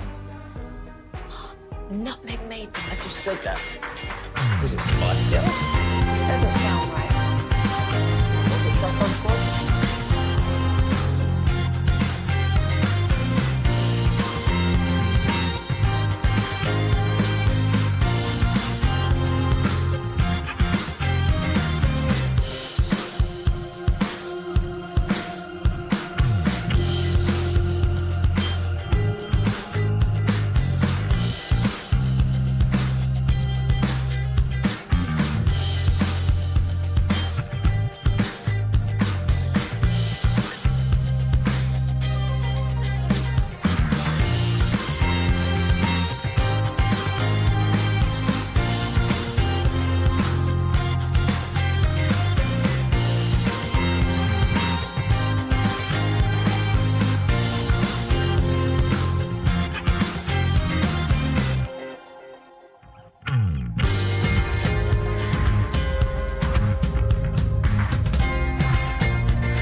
Expressway on 105.3 The Fan is presented by the On Time Experts. Klingberg for Draisaitl. Lost the handle. It might be a breakaway. Tyler Seguin in alone. He scores! KNC Masterpiece right here on 105.3 The Fan. Today is National Road Trip Day. National Road Trip Day is... What a movie. Yeah, that is a good movie. Is traditionally on the Friday before Memorial Day because this is a humongous travel weekend. So hopefully safe travels to wherever you're going. Or is that why the road was empty this morning, but it's jam-packed right now? Yeah, because people are like, because this is what I think happens. People are like, no one will ever think about taking a half day, except for probably like every school kid right now. So maybe they're jam-packed just trying to pick up their kid from the half day of hopefully the last day of school. Or maybe they're jamming out of town right now. I hope you get wherever you need to safely. And if you're not going anywhere, I hope you get the chance to relax or make lots of money. Or sweet love. Sure. Huh. Man, I have a question for you about that scale, but I'm going to save it. It's off-air conversation. But I want to put together a chart. All right. You can email Kevin at kevin.hagelin@odyssey.com if you would like to know his questions. Yes, or if you figured out what the chart value I want to know is, and I would like you to give me a breakdown of how that would work for you personally. All right, so for the combo platter, give us a sports opinion, and then what is the greatest road trip you've ever taken, and where did you go? I know normally we don't do this, but can I go first? Please. Holy crap. Monumental. This is the type of day that I didn't expect. My sports opinion. We haven't answered yes or no. Oh, okay. Alec? You just told me you were surprised that it happened. I got you. That's fair. You asked a question, we have to answer. That is fair. Yeah, the audacity you have to even propose that idea. But you know what? It's pronounced Odyssey. That's true. Yeah, download the app. Listen to us there, please. The fact that you are so bold, I'm going to say go for it. I, too, will allow this. Now, Corey, I feel like you're definitely with me on this. My sports opinion, it definitely shouldn't have taken a year for the college football playoff to decide what if we rank the best teams at the top. Now, there's a radical decision that people are trying to make it out that they're now going to put the top 4 teams as the top 4 seeds. And people are like, oh, shocking change to the college football playoff. Why did it take us a year to get there? All right. Because in the meeting, it feels like you'd be like this. All right. Hey, top 4 teams, we should put them as the top 4, and they should get a bye. Actually. What? What if we change this up a little bit? Yeah.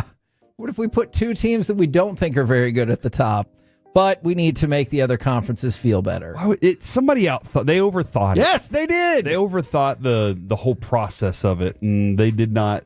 It's like when you try to get too cute with something. Yes. And you're just like, we screwed this all up. Just make it easy. Yeah, and I think you saw that the way that the system played out, and they're like, oh, no. Too complex. We maybe didn't put all of the best teams at the top. I did love the ACC commissioner who said, this decision was done in the best interest of the sport, even though it may not always benefit the ACC. Okay. I like that he was like, look, our conference is probably going to get screwed by this, but it's probably still the right thing to do.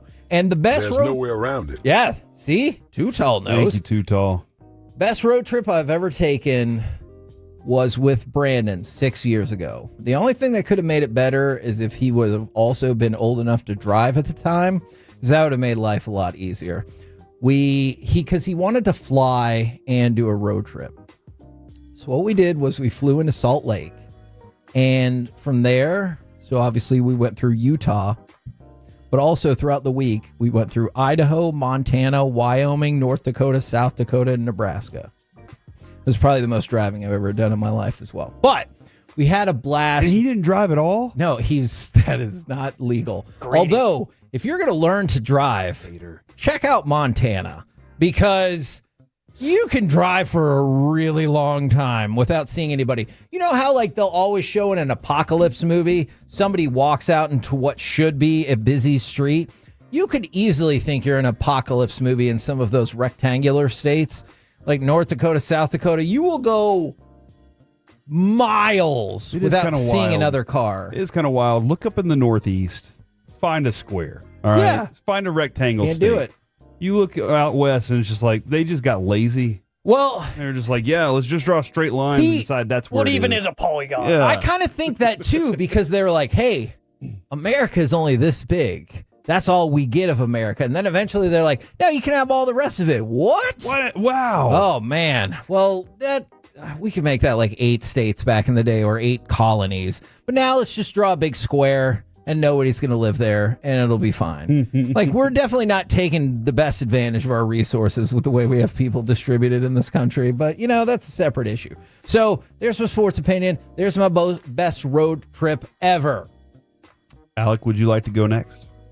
Oh, we're really shaking it up now. There we are. I like this. All right, I'll go next. Sports opinion, gentlemen. I wasn't confident going into the Western Conference Finals. I was not. But it's amazing how the course of maybe about, 12 minutes can change everything.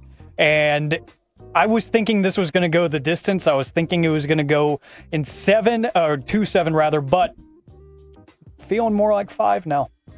Whoa. Oh, man. I'm feeling a Stars in 5 because I tweeted it out during the third period. I think that Pete DeBoer is not getting enough credit for some of the adjustments he's actually calling for in-game because sometimes it feels too little too late, right? And we would be saying that exact same thing if they didn't come back and win in the third period. If they only scored a couple goals and they end up losing, then we're like, well, good effort, but you did it way too late. In this case, you saw a lot of the things that even like PK Subban in the intermission report was saying, they need to do this, they need to do that. They came out and immediately were putting more pressure on defense. Yeah. They were moving quicker. The power play, they were trying to get more shots off just in a quicker fashion. And Kevin, you said that you want to see, whenever we had Joey Erickson here, you want to see the Stars just pepper shots on goal early on. For sure. I wouldn't be shocked if they do that because it seems like they got the message about Skinner that, hey, he's going to have a tough time stopping every single one. We got to stop making it easy on him. So I'm starting to feel more confident about this series because of the adjustments made by the coaching staff. Alec, if the Stars win the series in 5, I don't care if Florida sweeps, which looks like it could happen. I will pick the Stars in the final. I think I'm right there with you. I don't know if I want you to do that, though. Bless you, by the way. I thought I pushed the off button. Yeah, you didn't. To add on to that, Alec, and I'm glad you said coaching staff at the very end of that, because DeBoer's going to get the credit, right? Yeah. He's going to get the blame. He's going to get the credit. Yeah. He has done an amazing job crediting his coaching staff. Yeah, and I agree with that. I'm so, sure. I love hearing that from a coach whenever they ask him about something. He's like, oh my gosh, these guys. Like, they're the ones, adjustments that they made, those adjustments were special teams plays or adjustments. Those adjustments were things that his assistant coaches are giving them. He gives the main message, and he's the one that everybody comes to and everything. But those other guys, they're the ones making the quick things, the quick adjustments on the fly in game. A lot of times teams will wait in a series to make an adjustment, maybe game 2, maybe game 3. They said, ooh, screw it, we're doing it in game 1. Yeah. After 2 periods, I almost dropped it. But they did. It happens. They made the adjustment so quick, and it was the right one. It was the right set of things that they needed to make happen because they know what this team is. And to be able to watch a game from their level, see we're not doing this, they're doing this, and Joey's right, their creativity, that team is so uniquely different than what they've played so far. It is something their ability to adjust that quickly, very nice to see. I also didn't ask Marty this yesterday, and I wish I would have. Maybe I'll text him and ask. Is there a single goalie in hockey right now or in these playoffs that plays the puck? Because it seems like the goalies that we have are net goalies, and that's it. And Marty was one of those guys that, dude, he might skate it halfway up the freaking ice. Yeah, I think that. And I wonder when that changed, or if that's become a no. You stay here. You stay here. I'm not going to say it never happens, but that has been evolved pretty well out of the game. I don't think people are going to love my sports opinion. Well, do we get? Oh yeah, go ahead. My bad. I'm sorry. I thought it was just sports opinion conversation today. My bad. I swear, this guy's a payloader. I don't know what that means. Better not. Neither does anybody else. Oh, yeah. He couldn't even show up to work today. Look at that. Man, I went to a morning show remote before he did. That's kind of crazy. Oh, man. All right, that actually is... That's sick burn. Yeah, it's kind of wild. Best road trip, shocker, I'm the most boring person you know. I've never really gone on many road trips, so hit me up, ladies. But, yeah, I think it would be for the Royal Rumble in San Antonio. That was my first time actually, like, getting in a car for an event and going somewhere that's not... 20, 30 minutes from the house. Yeah. A full actual multi-hour drive where me being the hardhead I am, I was like, if I'm driving, we are not stopping. We are going straight down there. Yeah. And because, I'm going with a couple friends and it's like, oh, we can stop at Buc-ee's. We can do this. I'm like, no, y'all aren't driving. Yeah. I am. And I've already got the joints of like an 80-year-old man. So not Ass, that kind, gas, Kevin. or grass. I got what you're saying. No, not at all. Not that kind. But, so I'm like, I'm not trying to sit here writhing in pain because I overwork my body in the gym and destroy my lower back for fun. So we're going to straight shot it down there and we're going to get there earlier than anticipated so we can actually explore the city. And that's exactly what we did. And then the drive back, everybody's just drained after a long weekend. So I'm just like sitting there playing my music. You drive back right after the show then, or did y'all stay the night? I'm sorry. Stayed the night, Okay. and then I think next morning, I think like maybe 11 a.m. Okay. We got breakfast or whatever, yeah. And it was awesome. It really was. I really enjoyed San Antonio. I can't speak to anything that Charles Barkley would say. Wasn't down there long enough, and there was a different crowd of people there because of a massive event. But yeah, I actually really enjoyed that, and I wouldn't mind going back to San Antonio. My in-laws live down there. My buddy lived down there. He's here now, but every time I've been down to San Antonio, I've liked it. I've been like, I don't really know exactly what the problem is with this place, other than they had the Spurs and we hated them. Corey, would you accept a road trip story if it was to go to a sporting event?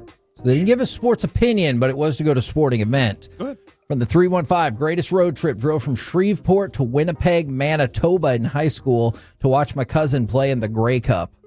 Really? Did you call them the Winter Pigs while you were up there? How many rouges did they get? Does anybody know what a rouge is? That's a CFL thing.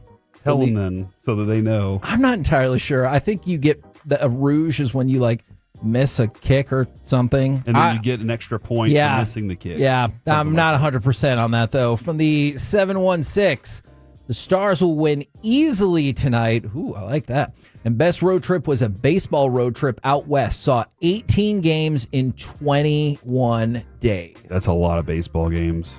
Man, that is phenomenal. What'd you do those other 3 days? Probably drive to the next place, you think?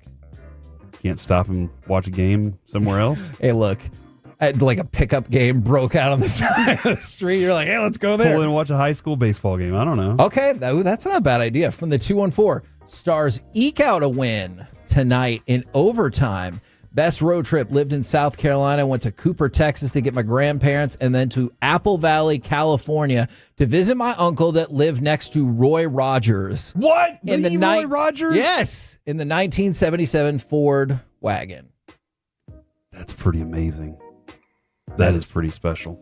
Man, that's like the second time this week we've got a shocking addition added late in the story. First, it was Kenny Cooper is like, oh yeah, my wife's godfather's Johnny Unitas. And this one, they're like, yeah, we finished up the trip with my grandpa who lives right next to Roy Rogers. Yeah, what does his house look like, you know? I will have to follow up and ask. Corey, it's your turn. Sports opinion. One of your favorite top 4 Rangers pitchers will be traded by midseason. Oh, no. Listen, as good as this pitching staff is, you can't reward the hitters with continued good pitching. You have to, at some point, get a bat. You don't have the money to do it. What money you're spending on pitchers, you might start looking at it going, I might have to move on from one of these guys. I'm not going to say which one. I don't know which one. I have thoughts. But one of them will be gone by midseason. Unless these bats start to pick up. And quite honestly, even if the bats do pick up and your bullpen still isn't good, then you're probably still going to have to make an adjustment there. I'm not saying that Chris Young needs to go ahead and start making his mind up that, you know what, we're chunking this team off and we're going to start one piece at a time, just like Johnny Cash once said, one piece at a time. We're going to have to move on from them. But I think that at some point this year, before the trade deadline, one of the 4 best pitchers on this staff is going to be gone. Whoa. Ominous prediction from Corey Majors. I also want to point out, once I started calling them the Winter Pigs, they lost. So I'm not going to ever call them Lose a Peg, because Winter Pigs ended up being the winner for me. Okay. Best road trip. I will not discount the road trip to South Carolina with the family. That was a fun one, all right? I will not discount that one. But not the best one. Not the best one. Me and my buddy Trav, who lived in San Antonio for a while, right after high school, on my birthday, we took off to New Mexico, where my cousin lived. And on the drive out there, we did get pulled over by the police. Did we have drugs in the car? They didn't catch us, so no, we didn't. What does that mean? Huh? What does that even mean? Marijuana? There may have been some marijuana in the car. But you said you were in high school, or after high school. There's no age restriction on marijuana, Kevin. As a matter of fact, what? Is there? In states where it's legal, surely there is, right? I mean, it's illegal here, so it didn't matter, right? If it's illegal, it shouldn't have an age restriction on it. Hey, you can't do it no matter what age you are, except if you're over 18. That doesn't matter. I just typed in age restriction, and I forgot to put on marijuana. And I was like, this isn't helpful at all. So we got pulled over by the cops in a city that my grandfather told us to watch out for because the cops would be there. We get onto the highway, and I say, hey, man, just make sure you keep it at 70 miles per hour. And he said, why? I said, because there are cops in this town. It's Roscoe, Texas. And did you say, hey, man, because of the marijuana? Hey, man. And right as I said that, there were some cops driving, and I said, like those cops right there. And it was my mom's car it was time for him to drive, and it was my mom's car. Immediately, those cops, I guess, saw me point at them and busted a U-turn real fast and came and pulled us over. I said, why did you pull us over? And they said, we saw you point at us. And I was like, okay. So I learned my lesson. We also, at one point, got lost in a cornfield. We were driving. We took the wrong exit. And we wound up driving to a T intersection. So it was corn as far as we could see forward and to our right and left.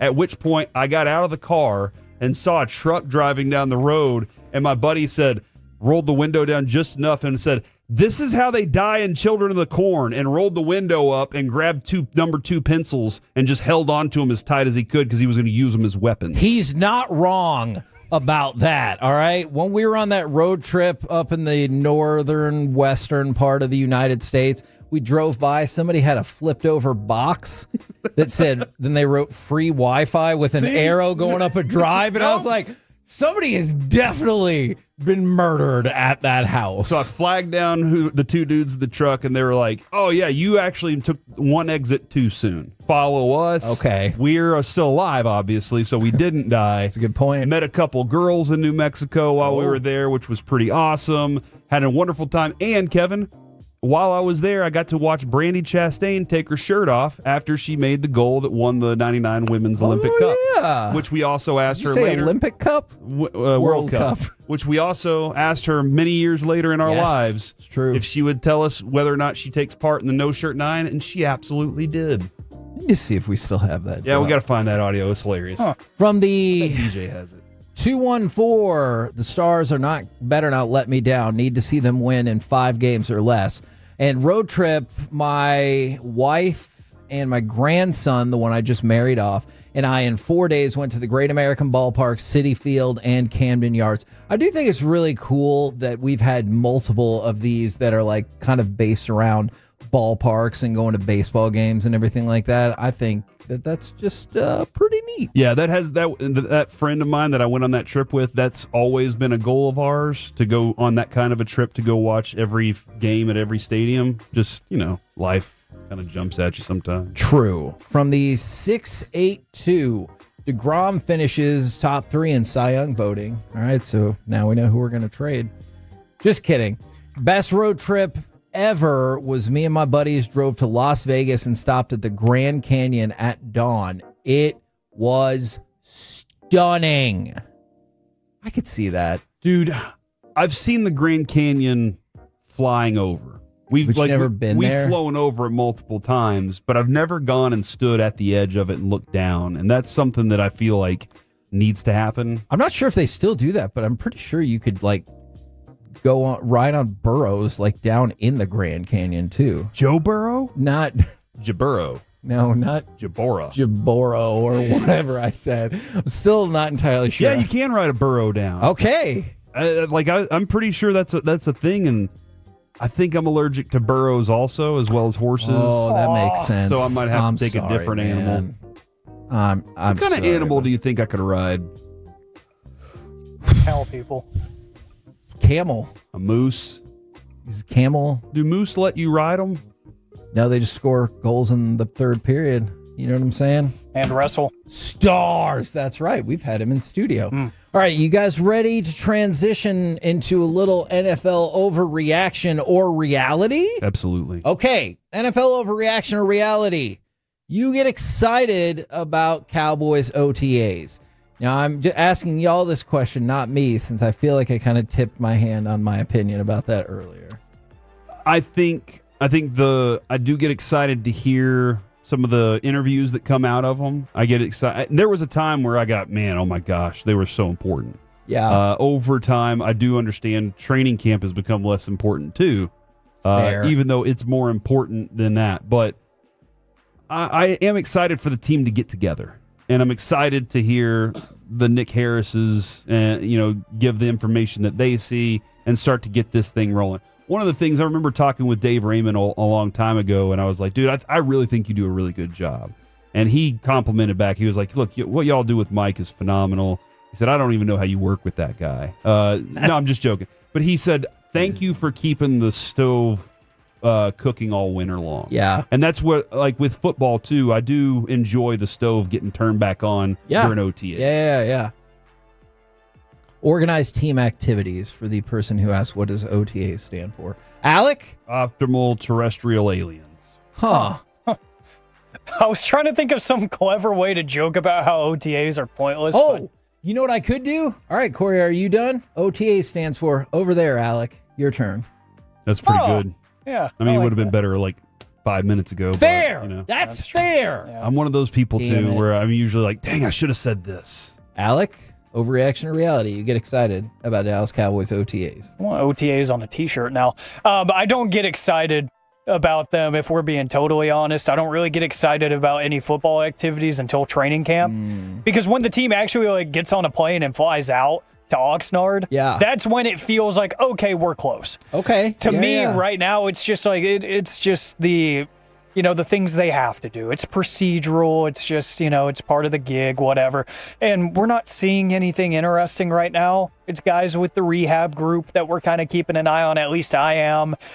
Maybe like how much Micah is there is kind of intriguing, but not really. I don't get excited. Now, I'm going to go to A.J. Brown for this next question. He said about the Cowboys, I ain't going to lie, we're going to have to worry about them. I like the trade. I do like the trade. I like the competition. I like George Pickens. I like CeeDee Lamb. And they collab. So if we know how they're coming, we're going to have to step it up. Overreaction or reality, A.J. Brown is right, and the Eagles need to worry about the Cowboys. I think reality from his perspective. Okay. Overreaction from anybody else's.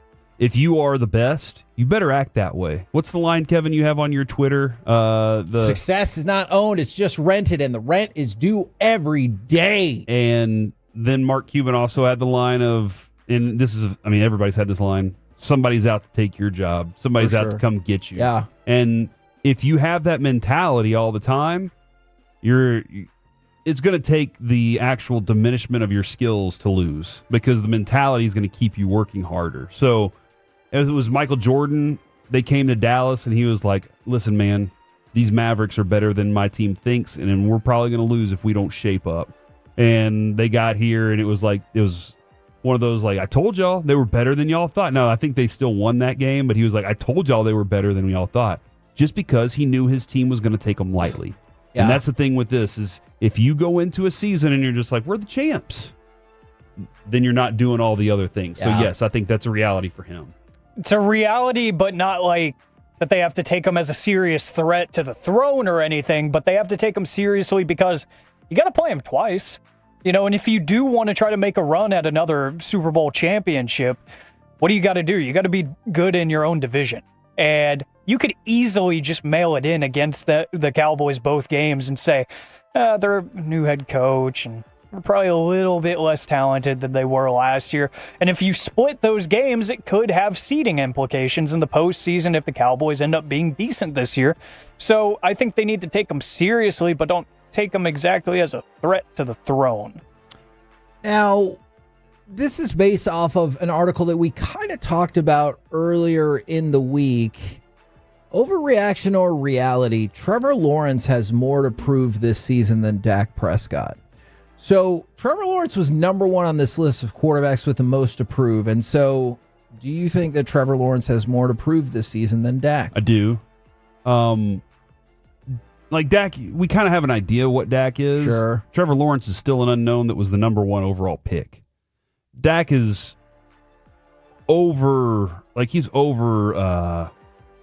given. He's been better than anybody could have expected from the draft pick he was. And to be where he is, like, you kind of have an idea.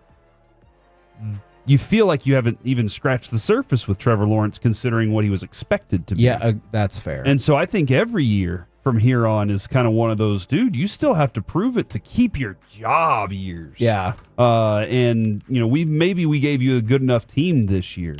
But yeah, I definitely think that he's still in that phase where he still has more to prove, and more playoff wins that's going to be something he's going to need. It's a reality because one of these quarterbacks was a fourth-round compensatory pick. The other was the first overall pick and supposed to be the second coming of football Jesus.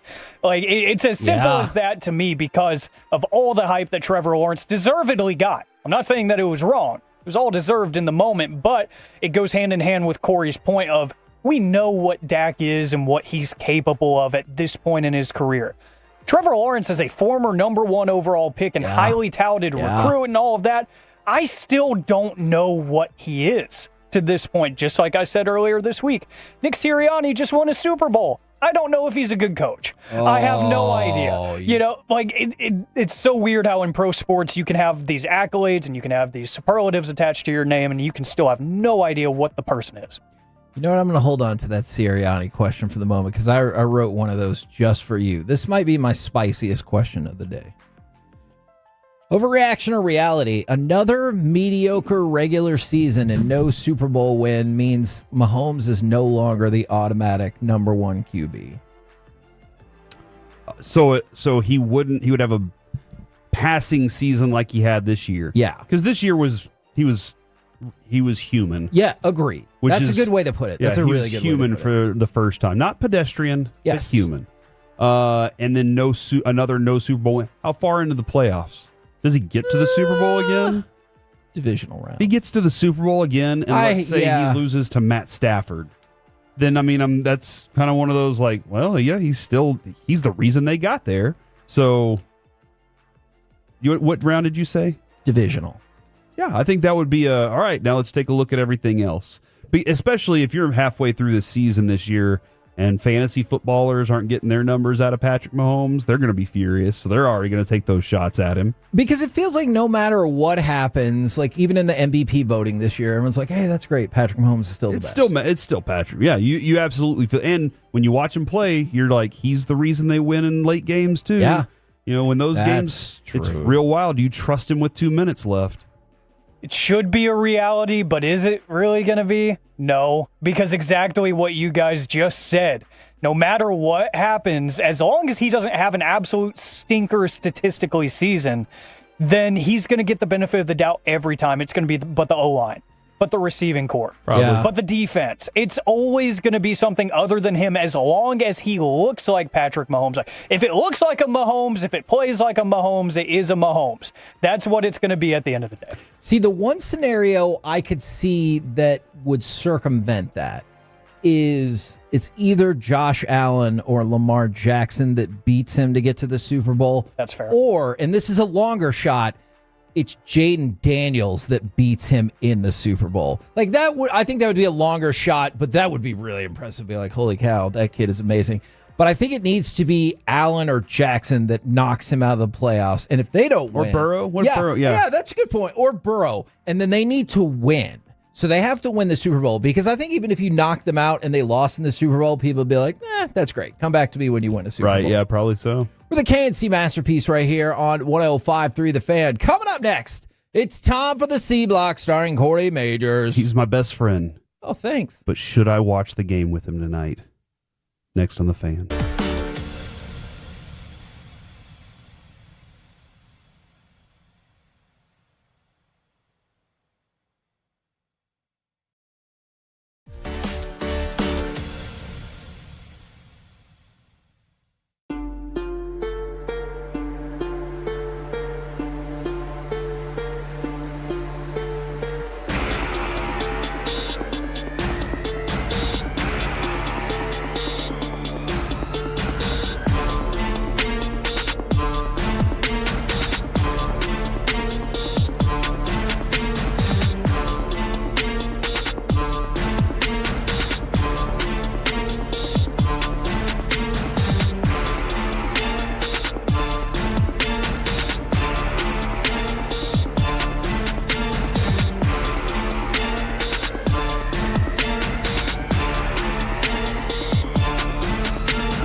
That is a very cute haircut. That's like a little shag. I've never seen it before.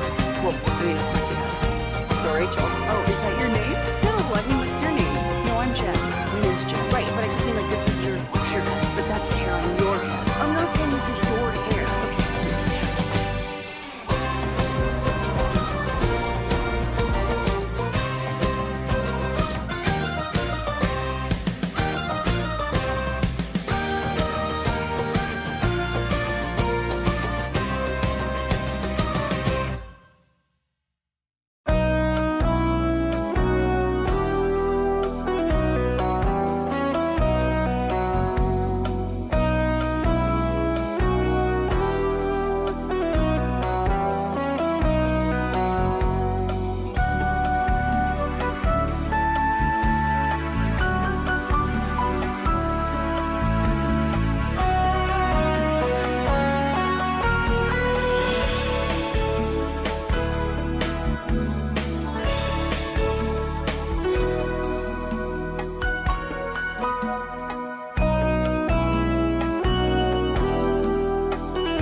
D&M Leasing Studios. It's the KNC Masterpiece on 105.3 The Fan. KNC Masterpiece right here on 105.3 The Fan. And right now, ladies and gentlemen, it's time for the C Block starring Corey Majors. You're welcome.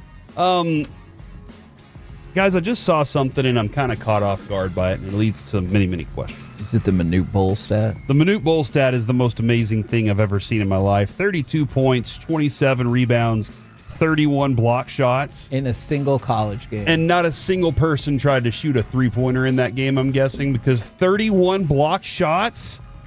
Holy crap! Stop driving to the basket. A lot of people out there we're trying to pull over. They're like, Kevin said stop driving. In a safe manner. I saw this from, and this looks like it's from February, so is it old? If you drive from Brownsville to Texline, Texas, okay, it is 956 miles. Okay. Now, Kevin, when I Googled that, it said it was 889 miles. What the hell? So my thought is here that maybe it was a different point in the city to a different point in the city. I've always been curious about this, Alec. When you call 844-444-4444 to get the that's too many to get the time and temperature, you know damn well he has never called a phone number to get the time and temperature. That's right. You never called time and temperature? Nope. You're kidding me. You had to have known that. 877-881-1053. What was the number you called? Because I just put in all fours because that's what my mom said. The time is 1:02. I was shocked. The temperature. I was shocked one day whenever I said that to a friend of mine, and they were like, no, the number is this. And I was like, I'm sorry, what did you just say? And then I just went and proved it to them. Do you think it still works? Then they went and proved it to me. And I was like, okay, so it's any number after the first seven or whatever. I don't know. First seven. Is it 844? 844. Do you think it still works? 4444. Okay. And you might have to dial an area code now. I don't know if that's the case. But time and temperature used to be the thing. Sometimes I do it just to have somebody to talk to. You needed somebody to talk to, and you want to hear a different voice. Kevin is currently calling that right now. Oh, that didn't go well. I dialed 844-444444. Did you dial 214? No. Okay, I'm going to do that now. Because it said, how can we connect your call? And I was like, oh, that sounds expensive. From the 817-844-2211 is what they said it was. Alec, are you calling this number? I am. Is it time and temperature answering right now? I just got dead silence right now. Well, that's because Kevin's currently on the phone with them. So, all right. What's happening? They really need to streamline the efficiency of this. So I called it. It still works. And it said, are you ready for time and temperature? Also, have you streamlined blah, blah, blah? And they wanted to tell me about something else. And so I just wanted the time and the temperature. From 214, I am 31 years old and never knew this phone number existed. Yeah, see? From the 903, when you see the green signs, that tell you how far until the next city is. The main post office in the city is where that is. Oh. And see, I always assumed that when you called 844-444-4444, that there was just a giant thermometer in the middle of the city somewhere, and that was how they decided. Like downtown. Is that right? And I don't even know if the middle of Dallas is downtown. Where's the middle of Dallas? I always thought they just went off the airport. Where's the dead center of Dallas? If you let me know, I would appreciate it. Well, and that's the thing. And where's the huge thermometer? Yeah, because and Dallas is so big, it feels like you would see there were like, oh, there was no rain today at the airport. And you're like, there's definitely rain in Dallas today. And they're like, nope, at the airport is nothing, so it doesn't count. So on this graphic, though, Kevin, it says to drive from Brownsville to Texline, Texas is 956 miles. Ooh. To drive from Texline to the border of Canada, you would only need to drive 3 miles further.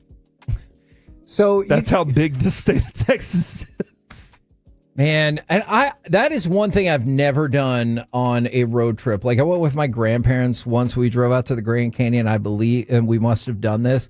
I have never just driven west to get out of the state where I'm like, you know what? I'm going all the way west until Texas ends because we almost always go like, north or east. From the 817, it's your mom's house. From the 817 also, it's to the courthouse. From the 214, Reunion Arena is the dead center of Dallas. Well, I mean, it's dead. It no longer exists. Yeah. So And then from the 817-844-4444 hasn't worked in months. Which means months ago they called to check and see. Which I love. The time and temperature. I love it. All right, my question of the day, Halleck. Oh, no. Copyright. It's what's on the screen in front of you. Why is there Oscar Mayer Wienermobiles racing on the like? Why is this happening? It's the Weenie 500. When did this start? Like a couple minutes ago. And do they literally drive 500 laps in a Wienermobile? I don't know about 500, but there's like 6 different Wienermobiles. They're going so slow. How do you know which one is which? All those look the same size. Oh, they're all going to. Never mind. Never mind. They're all shoot. I'll see. You all right over there, buddy? Yep. I almost made a couple of inflammatory remarks. My question is not about the Wienermobiles. Chicago dog. Have you ever been in a Wienermobile? Yes. Remember we had one at the My Possibilities Santa Run, and we got to go tour the insides of them. It was super neat. We got to go see the inside of a Wiener. What did that look like? Like a car. It looked like a van. Oh. Kind of.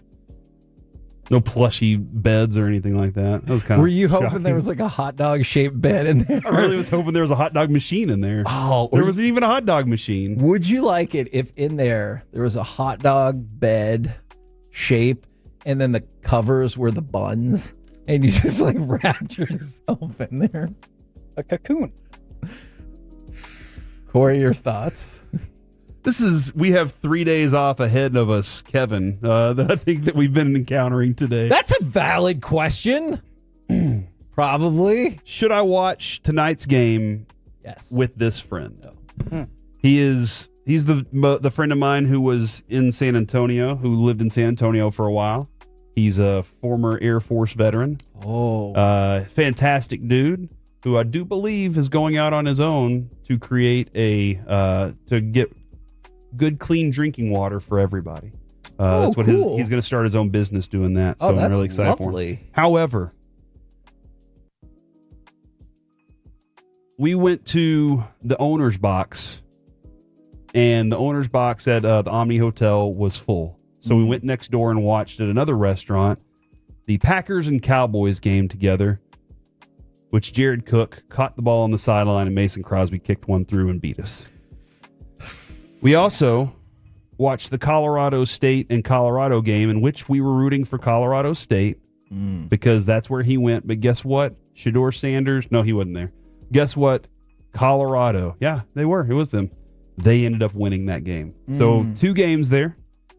We watched Rangers Astros game 4, the terrible game together.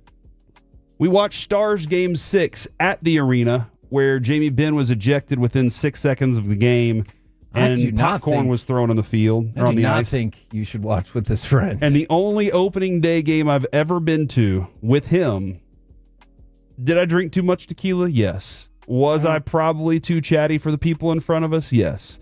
Did I hold my glove up every time a pitch was thrown just in case, and that irritated the people in front of me? Yes. We also lost that game. That was not my fault. All right. That was not my fault. That was definitely the Rangers' fault that day. However, I'm now counting 5 specific games. 1, 2, 3 of them being playoff games that my record watching a game with him is L's. Should I watch tonight with him? No. Because we were going to watch a couple Fridays ago. Was it last Friday? A couple of Fridays ago whenever Winnipeg was playing. And I was like, dude, we would have lost. Oh, yeah. We would have got obliterated, and that's another one we would have put on our ledger. So do I say, sorry, buddy, not tonight? Yeah, I think you do. What about Sunday? I'm sorry to your friend. You know what? If we win tonight, you can roll the dice with him. Okay. If we lose tonight, then I still wouldn't take my chances. Are y'all that superstitious that you won't watch a game with a friend because your record? Because I saw somebody on TikTok, by the way, there are a lot of Stars fans on TikTok right now, and I'm loving it. I saw this girl on TikTok. She was like, hey, I'm currently been to 6 Stars playoff games, and they haven't lost a single one of them. Should the Stars go ahead and get me tickets to the next one? I think Wooly Bully's been to 2 Stars games this year, in the playoffs, and he's won both of them. Ooh, so, like, we should get the Wooly Bully to these games if that's the way we do it. Yeah. From the 785, I say do it and break the curse. For the 469, Corey, it sounds like it might be you. How do the teams do when your friend goes to games without you? Ooh, this isn't just going to games. This is just watching the games together. From the 972, I swear to Buddha, if you watch with your friend and we lose, it's your fault. And so this is a risk I don't know if I'm willing to take tonight. I don't think you should. But Kevin, I do like your idea. Your idea of if by chance they do win tonight and go and roll out the game for Sunday. I feel comfortable with that. Alec, I didn't ask you this before the show. Do you have audio from yesterday? No, but I can get it. Okay. How fast do you think you can get said audio from yesterday? Like 30 seconds. All right. So, Kevin, I asked my friends who I've known. I started thinking about this. That friend that I'm talking about, I've known him for 30 years. Wow. I've known him since I was 13. Okay. And most of the guys in my fantasy football league, we've known for that long. We've known all of these guys most of our lives. And so we text back and forth during these games and we have a good time. And I told the guys, I was like, hey, feel free to send. Did you edit some of these, by the way? Is this a risk you're willing to take with the edits on this? Because there were some cuss words.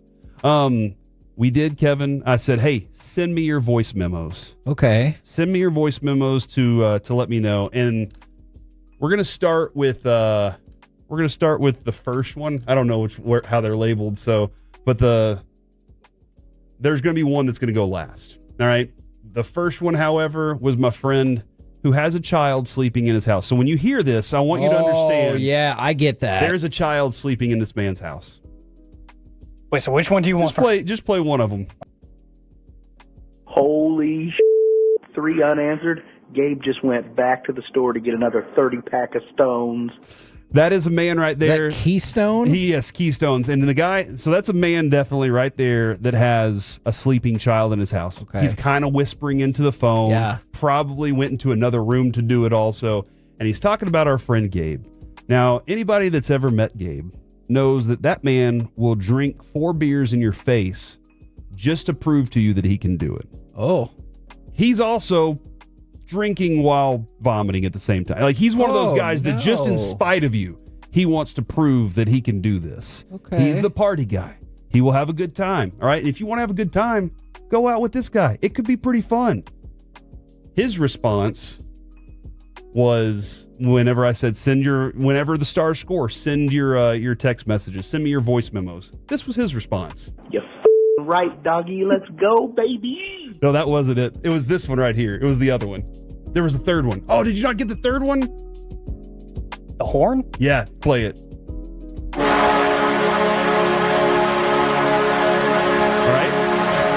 That was goal number 1. That was his response. Goal number 2. Play this audio right here. Play it again. No, right, not that one. The other one. The other one. I'm going to pause it. This is going poorly. I'm sorry. I didn't play this very well. I'm going to pause it out. I didn't play this very well. He wanted you to continue to play the horn because that's what he sent. Yeah, the guy just kept sending the horn over and over and over, and that was essentially how that went for there. Now, Kevin, I'll also point out my run sheet disappeared. Oh. Everything that I had saved and posted up on there is gone. So the stories that I had planned for this segment are currently... They don't exist Do you want me to anymore. tell you a story? Tell me a story, please. All right. I screwed this up. Former Major League outfielder. I think you're going to like this story. Oh, this is on me. / first baseman Darren Ruff is suing the Reds for damages after he suffered a career-ending injury crashing into an uncovered tarp roll at Great American Ballpark 2 years ago. Yeah, that's terrible. He said in a serious statement, "This didn't need to happen. I wish it didn't happen. Players shouldn't have to worry about his hidden hazards like that on a major league field." All right. I agree that they shouldn't have to worry about it. Is a tarp roll pretty big? So is it hidden? A tarp roll? Yeah. They're right there. I mean, most of them are right there on the foul lines up against the wall. But whenever, I guess, was he looking up while he was going to track a ball? Yeah. And that would be hidden from me. But this was up against the wall in the outfield, right? And so he said that the issue was it had no protective cushioning and it was made of sharp metal, and that is what undercut him. Now, I don't know if ESPN is trying to make you choose sides or anything like that, but they do point out that Ruff at the time, I believe, was 36, and in his career had hit 239 with 329 on-base percentage. So I don't know if they're trying to insinuate that perhaps it was his statistics that got him taken out or not, but the lawsuit is happening. Man, that's... How many other lawsuits do you think could take place with stadiums? Oh, yeah. I mean, like, can you sue? Can you say, man, my knees were bad because that field, the turf was terrible? See, and I think that too, but also, don't you kind of think it's only a matter of time till we hear that drunken buffoon that fell over the railing at Pittsburgh is like, I'm suing because your railing was the too railing low. wasn't high enough. And you weren't guarding underage people getting alcohol. Yeah. Or something like that. I mean, think about this for a second. Guess who gets in trouble who can be sued whenever a drunk driver gets in a wreck? Bartender, the bartender right? for over-serving. Yeah, that's... You're like, hold on. I mean, it was your responsibility to pay attention to how drunk they were. Yeah. And I've never really quite understood that because you should take responsibility for your actions. Yeah. I did not prepare for this segment, and I should take responsibility for how much it sucked in that last part of it because I stunk at it. That's my fault. See how I did that? I'm an adult. I like it. I want that as a drop. We're the KNC Masterpiece right here on 105.3 The Fan. Coming up next, you got 2 games in the next few days. So what will the Oilers-Stars series be at after the weekend is over? Plus, Masterpiece of the Week. We're going to redeem it next on The Fan.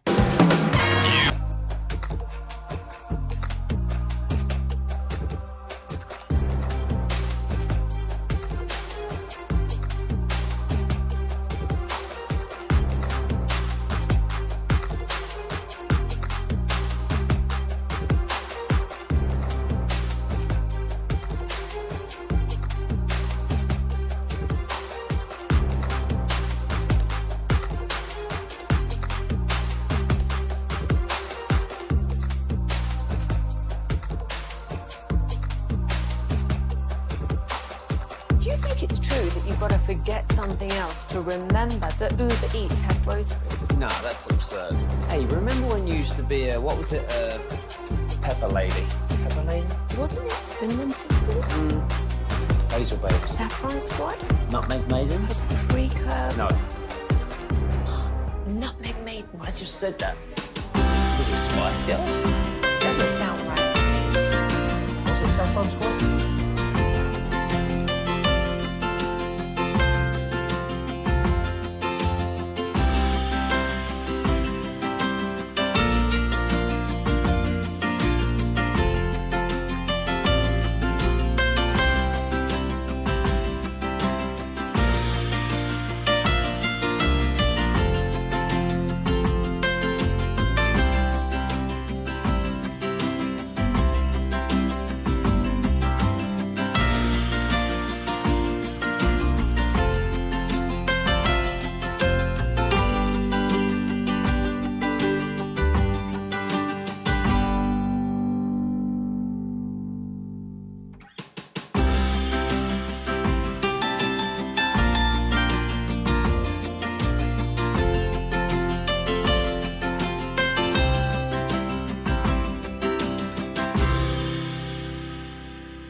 This segment of the KNC Masterpiece is brought to you by Cars for Kids. Donate today at carsforkids.org and by the personal injury lawyers Frankel and Frankel. If you've been injured in a car or truck wreck, call Frankel first, 214 or 817-333-3333. With Frankel and Frankel, there's never an out-of-pocket cost. They only get paid when you win. Frankel and Frankel, the go-to car and truck wreck attorneys in Dallas. Right, a Hellebuck.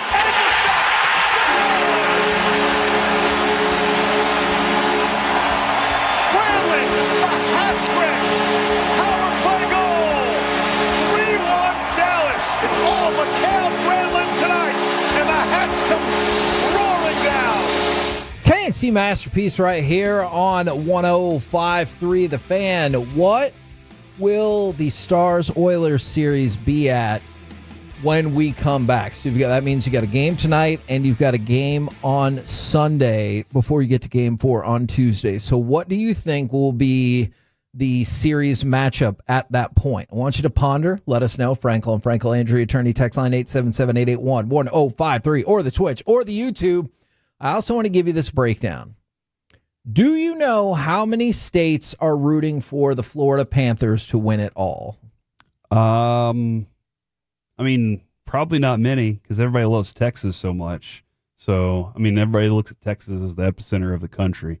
Man. Truly representative of what we all are. So I'm going to say one state, and that's the state of Florida, Kevin. That is correct. Now, you're welcome, America. The Edmonton, I know you better than you know yourself. The Edmonton Oilers. I'm not including provinces that I assume are all real, like Alberta, Saskatchewan, Manitoba, Quebec, New Brunswick, Nova Scotia, Prince Edward Island, Newfoundland, and Labrador. Okay. Where'd you retrieve all those from? I see what you're doing. How many states do you think are rooting for the Oilers to win the Cup? In America. In America? American states. 3. Ooh. What would those 3 be? Montana. That is correct for the first state. What is going on? Oh, crap.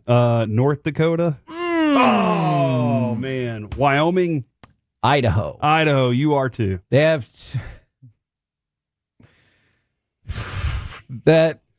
they have 2 states, Idaho and Montana. So it was only 2. Only 2. See, here I was. Idaho was going to be my next guess. I thought it was 3 at the time. When you got Montana right out of the gate, I was like, holy crap, we're on a heater. They're pretty close. So I want you to consider that. For the Oilers and the Panthers, all of 3 states are rooting for them. That means the other 47 states want a Stars Hurricanes championship. Now, they're probably not going to get half of that. Okay. But 24 states are for the Stars, and only 23 states are for the Hurricanes, which means the most states are rooting for the Stars, which means America's rooting for the Stars to win the Stanley Cup. I agree with you 1,000% right there. Yes. Yeah, I think that it is weird because the color green is a little unique, and doesn't it feel like red and blue teams typically win? True. I think if you go back and look at the history, red or blue dominant colors have huge records, like significant records. So it is kind of unique, and doesn't it feel like a lot of hockey fans look at Dallas as not a hockey place. Yes. Although if you've been here and you've been to a Stars game, you know it's a hockey room. And that's great. You tell me Florida is a hub of hockey? Bull crap. Good You point. telling me Carolina is a hub of hockey? Nonsense. But they got. I bet a lot of people saw the news on what Mikko did, and they're like, I want to see more of that. Yes. I don't know that a lot of people are rooting for Jamie Benn outside of this place. I really don't know the answer to that question, but they have, they got the Matt Duchene. They got a couple of different guys that have been around the league. From the 469, when we come back, it'll be 2-1 Stars. From another 469, they also say 2-1 Stars. From the 945, Stars will be up 3-0 by the time we get to Game 4, and Florida will have the series over by Tuesday at 4. All right, let me ask anybody that suggested 2-1 and 3-0. That last part is hard to argue against. If the Stars had lost Game 1, would you feel as confident that they would be up 2-1 on Tuesday? If they would have, but this, for me, this fits into my prediction. If they would have lost in Game 1, I would guess that they'd be down 2-1 going into Game 4. But since they're not, I could still be optimistic that it's going to be 3-0. So you're just kind of looking at the back and forth balance of things. Yeah, for me, I just haven't seen the Stars dominate a team yet. But it almost feels like there's a little bit of psychology in the way that they've beaten teams. And that goes back to when you walk out of the arena and you had control of the game for 2.5 periods, and then all of a sudden a barrage of goals happen to you. Yes. You've got to be questioning everything. How did this happen? We were playing our game. Did we let up? No, we actually continued to play hard. It's just, what did they do? What did they figure out on us? And how do we adjust to that? We've yet to see them go in and sweep and dominate somebody, but we've seen them really mind F a lot of people. Now, somebody brought up an interesting point, and I looked it up because I thought they just made the word up. We did not find out who Nunavut is cheering for. That is another Canadian province that I had to look up to make sure they weren't just saying letters. I don't know. That's not in my research. I'll assume they're also cheering for the Oilers. By the way, the Stars became the first team in playoff history to earn multiple wins in regulation after being down by 2+ goals in the third period of a postseason game. And that is astonishing. And I know Edmonton has plenty of their own comebacks, but you have seen that this Stars team can excel with comebacks as well. Alec, when we get back here, what do you think the series will be at?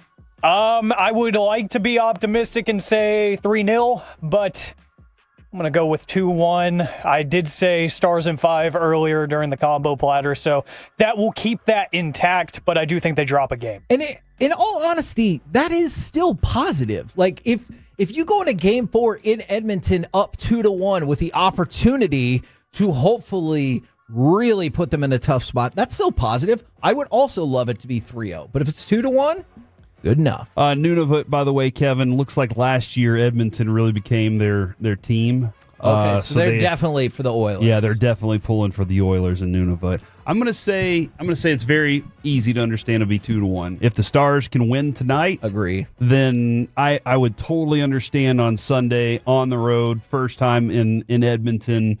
They're rocking. That house is going crazy. I can see us losing. If they lose tonight, I see the Stars then going to Edmonton and really turning it up there. Hey, look, whatever we did wrong there, we've adjusted, and we're taking advantage of it whenever we're on their ice. We're the KNC Masterpiece right here on 105.3 The Fan. Right now, it's time for Masterpiece of the Week. She said, list this. Just wanted you guys to know that I choked on my water right before this, so the segment almost didn't happen. It's time for Masterpiece of the Week. Gentlemen, how are we on this Friday? Good, because you're okay. I was doing well up until the last segment. Well, you're not going to be doing much better after you hear some of the things you said. When we revisit the wild, wacky, and oftentimes very concerning things said on this very program throughout the week, gentlemen, I really want to pick on Corey to start, but he's sad. Exactly. Get him in a brighter mood. He can laugh at himself a little bit more. But we have a tradition of picking on people who are not here to defend themselves. And I have something from one Brian Broaddus. A lot of bending over. You can't do it. Your back's poor. Yeah. It's Dawson. Let's just go on. I think you might actually have to play that one more time for one Eric Chiafalo, who just stepped into the room for some Masterpiece of the Week, because that was your teammate that just got nominated. Yeah, tee that up again. I was at the urinal, and I was like, man, why would I not join the party in here? So thanks for having me. This would be a weird party at the urinal. A lot of bending over. You can't do it. Your back's poor. Yeah, it's Dawson. Let's just go on. I can't remember what that was for. What was Broadus bending over for? Like that? I don't know either. It's his signature move, so it really could be anything. True. But I will say Broadus is the one person we all know who will beat our ass if we say something who out of line. hates Masterpiece of the Week with a passion. Yeah, he's in there throwing his pen right now. Every Friday he's like, screw this. Who could hate this? We always get a text or two that's like, I thought I tuned into sports radio. Thank you. It happens sometimes. We're having fun. Let's see. This also happens. Majors, you said this. Exactly. Those 2 inches are important. Trust me. See, that's the most damning part there at the end. The conscious pause and trust me, and I know you had that look in your eye. Yeah, you know what I hate about that look in his eye? He looked dead at me when he said that. And I don't know why. I don't know why. It wasn't a shot at your height, I promise. Yeah, really? Oh, it was a shot really? at your length. Right. I think it was about a hockey or something. Uh-huh. One of those hockeys. Yeah, one of the hockey things. Alec, would you rather be 2 inches taller or 2 inches longer? All right. That's a serious question. Yeah. Oh, yeah. Isn't that the same thing? Absolutely not. Oh. Height or length. Yeah, if I lay down, I'm not tall, I'm long. True, but that's not what I'm talking about. But I'd say height. Really? Yeah, honestly, because I would be so close to being in the 5 foot double digits. I'd be 5'9" then. I'd be so close. You'd be 2 inches away from being 2 inches away. Exactly. Yeah. Exactly. That feels like what I was talking about. I'm a glass half full kind of guy. 2 inches are important. Yeah. Thanks, Corey. Appreciate that, man. Let's see. Kevin Hageland. I was going to save this, but we actually had some really good ones this week. You said this. That's just like things that cow people do. Which brought about so much fun. So look, cow people. Eric, I panicked and couldn't think of the name, or couldn't think of the word ranchers or farmers.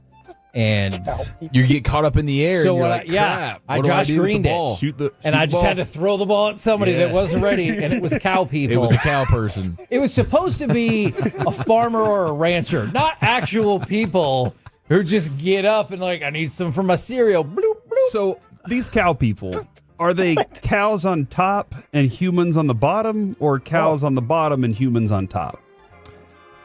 Yeah, they'd have to be humans on the bottom in order. Well, I feel like they're just gonna fall over. Yeah, cow body. That's true. Gravity. Yeah, so I don't know. You know what? Actually, I take that back. Because I'm gonna cut the cow in half horizontally, and so the horizontal bottom part of the cow is going to be the cow. Is that hamburger style? Yeah, and so it's going to be with the 4 legs, and then you're just going to be magnificent and shirtless human, like on the picture top. I have of you as a minotaur. Yeah, or you could put on a shirt. Have that. We got to get that shirt again. Yeah, let's repopulate those. Why do I have that? That's a good question.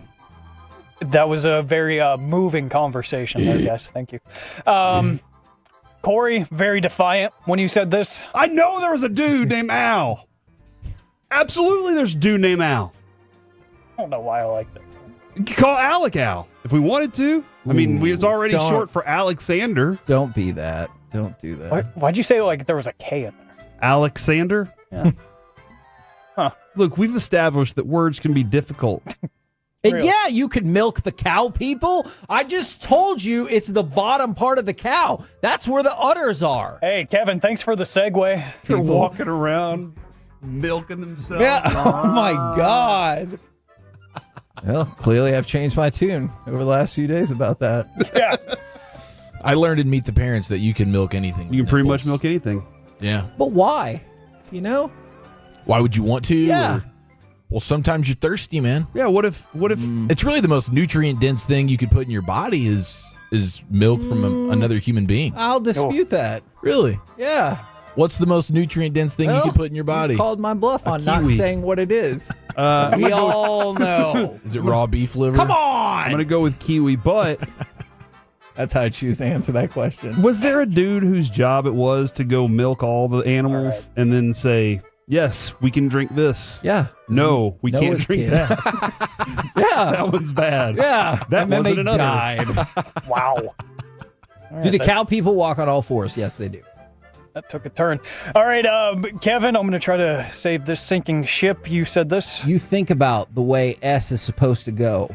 What you're doing right now, you're with an effing expert. I'm a mother effing expert.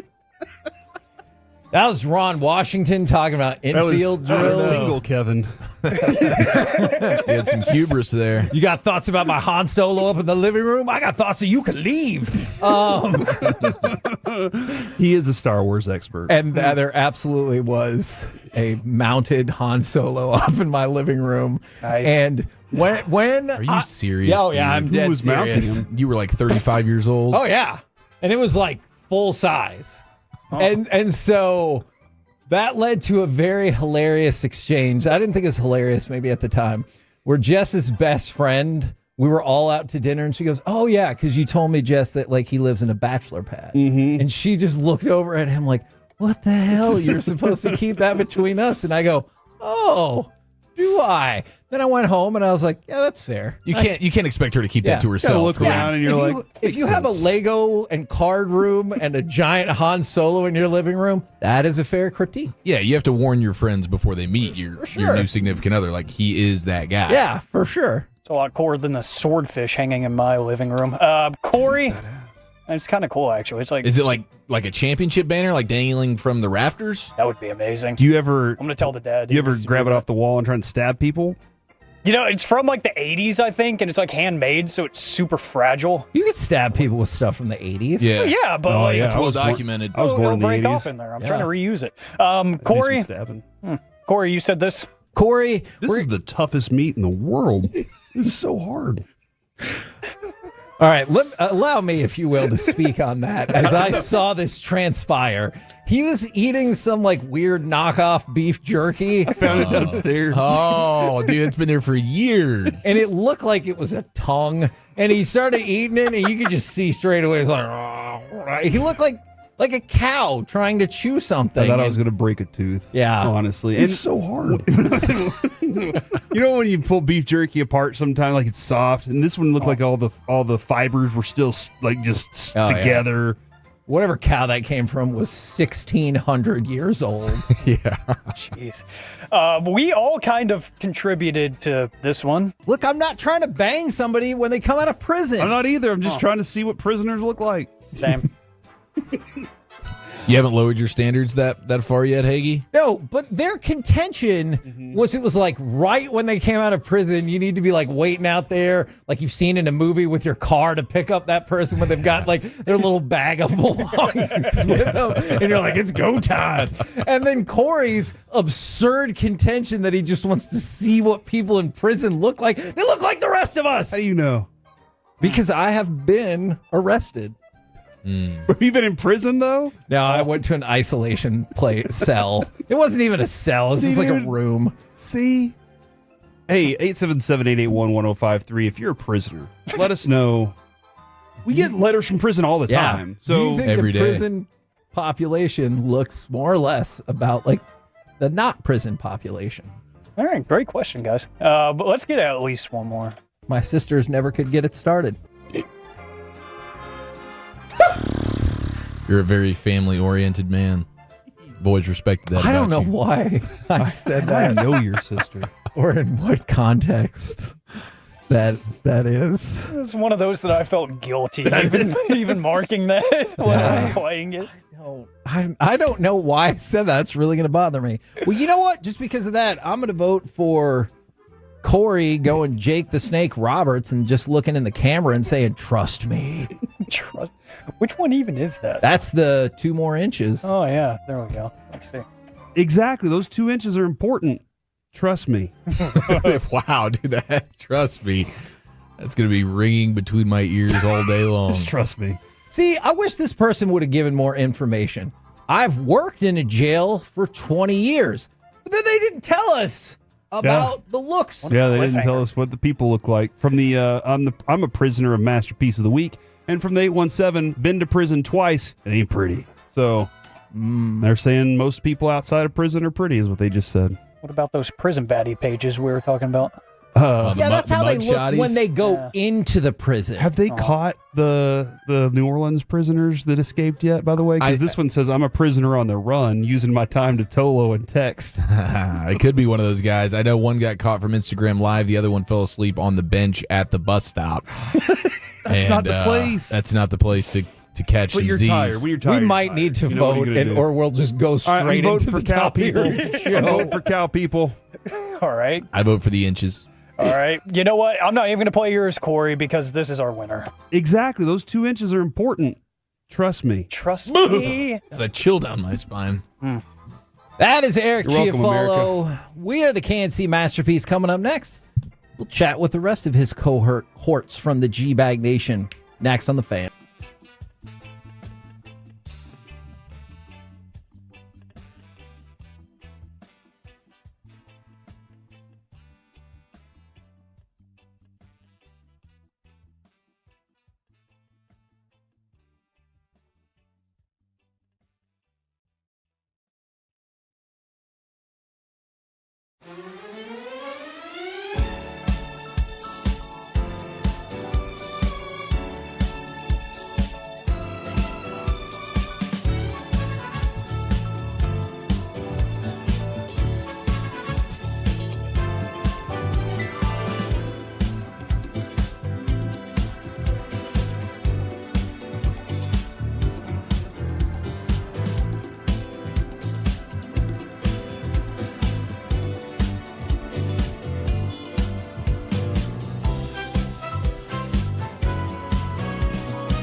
product? I gotta remember that. Well, you know, they say in order to remember something, you have to forget something else. Okay, now that is a very cute haircut. That's like a little shag. I've never seen it before. Well, I mean, of course you have. It's the Rachel. Oh, is that your name? No, I mean like your name. No, I'm Jen. My name's Jen. Right, but I just mean like this is your haircut. But that's the hair on your head. I'm not saying this is your hair. Okay.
got to forget something else to remember that Uber Eats has groceries. No, that's absurd. Hey, remember when you used to be a, what was it, Pepper Lady? Pepper Lady? Wasn't it Cinnamon Sisters? Basil Babes. Saffron Squad? Nutmeg Maidens? Pre-curve? No. Nutmeg Maidens. I just said that. Was it Spice Girls? Doesn't sound right. Was it Saffron Squad?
If you're in the market to upgrade your vehicle, get to Classic Chevrolet in Grapevine. Back-to-back #1 Chevy dealership in the world. They've got more new Chevys than anyone, all priced to sell. Visit ClassicChevrolet.com. This is Texas. This is Classic Chevrolet. Together, let's drive. Based on new Chevy registrations 2023 and 2024. Haskin in, scores!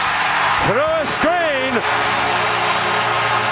A power play goal in a one-goal game. KNC Masterpiece back here on 105.3 The Fan right now, courtesy of D&M Leasing. It is time for our chit-chat with those fellas from the G-Bag Nation. Gentlemen, how is you today? Terrific, Higgy. How are you? I'm doing excellent. Thank you very much for asking. How are we feeling about Game 2 tonight? Well, I'm not as confident as I was going into Game 1. I think the Oilers have reason to be confident, so I'm going to pick Edmonton to win this game by a score 2-1. Ooh, okay, low scoring too. Yeah. Frequently, the Stars and Oilers have drifted into higher scoring territory, so I'm fascinated by that. You're going to need it. You're going to need to be low scoring tonight. I think this is going to have to be one where like Otter is the best player on the ice for you. Yeah. And he's able to grind out a victory. Because I agree, you're going to get Edmonton's best effort. They've been pretty darn good this entire postseason. They have not obviously lost following a defeat. I mean, they've only lost twice this entire postseason. Yeah, they lost. So it's like, come on. I think they did to start their first series. They fell down. Yeah, they fell down 2-0. But after that, they've just been mowing. They've been on people down. And McDavid was. I mean, he kind of had that look in the post game presser. Yeah, like I got something for you guys in Game 2. But man, they found their game in the third, and I really do think there was something to the styles in which you had just played in a series. Now you kind of got to figure out Edmonton a little bit with that speed. So I'm confident. I always am on the Stars team, but I do feel like this is going to be one where you need your goaltender to step up because you're going to get an absolute charge from the Oilers' top three. And we have faith that he can, right? Step up and be the best player on a particular evening. Absolutely. Yeah, I mean, he was great the other night in the high danger chances. It was actually the low danger chance and a medium danger chance that he got beat on. So I think Otter's in his bag. There were just some uncharacteristic misses there. But, the Stars did a nice job suppressing shots the other night. And last year in 6 games, it was 17-14.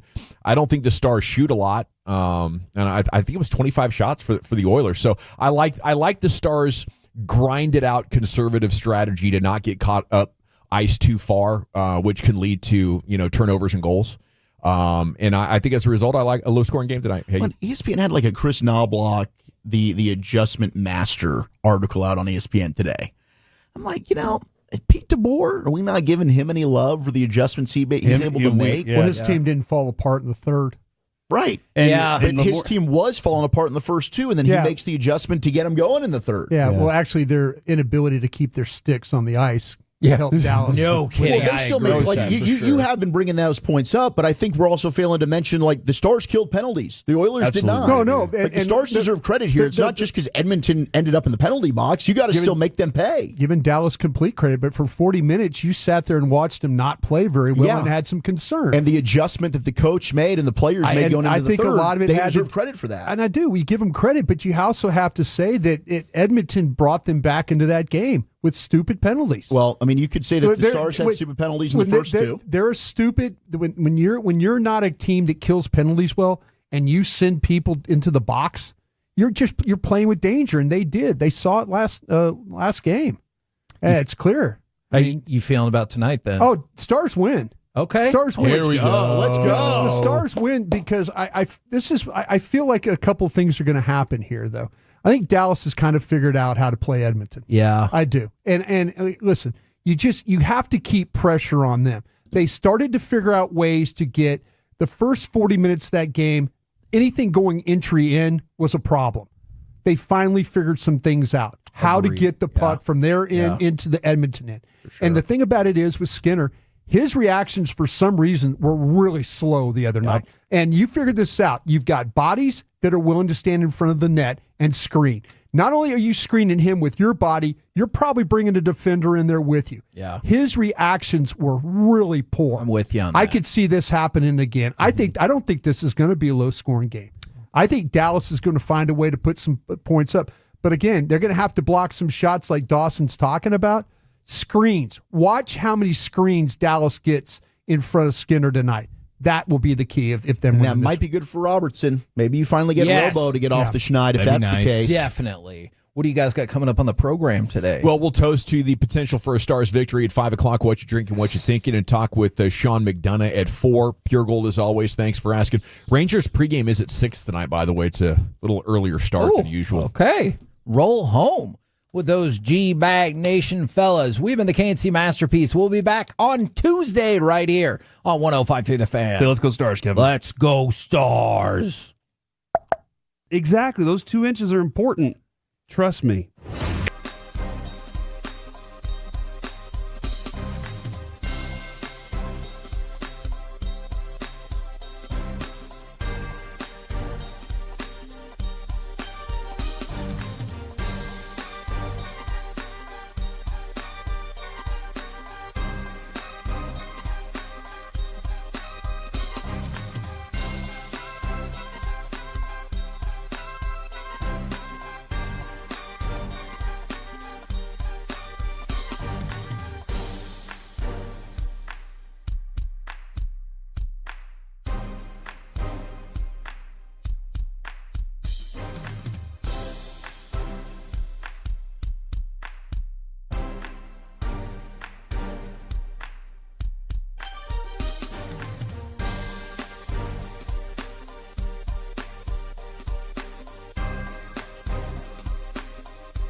Uber Eats has low fee products? I gotta remember that. Well, you know, they say in order to remember something, you have to forget something else.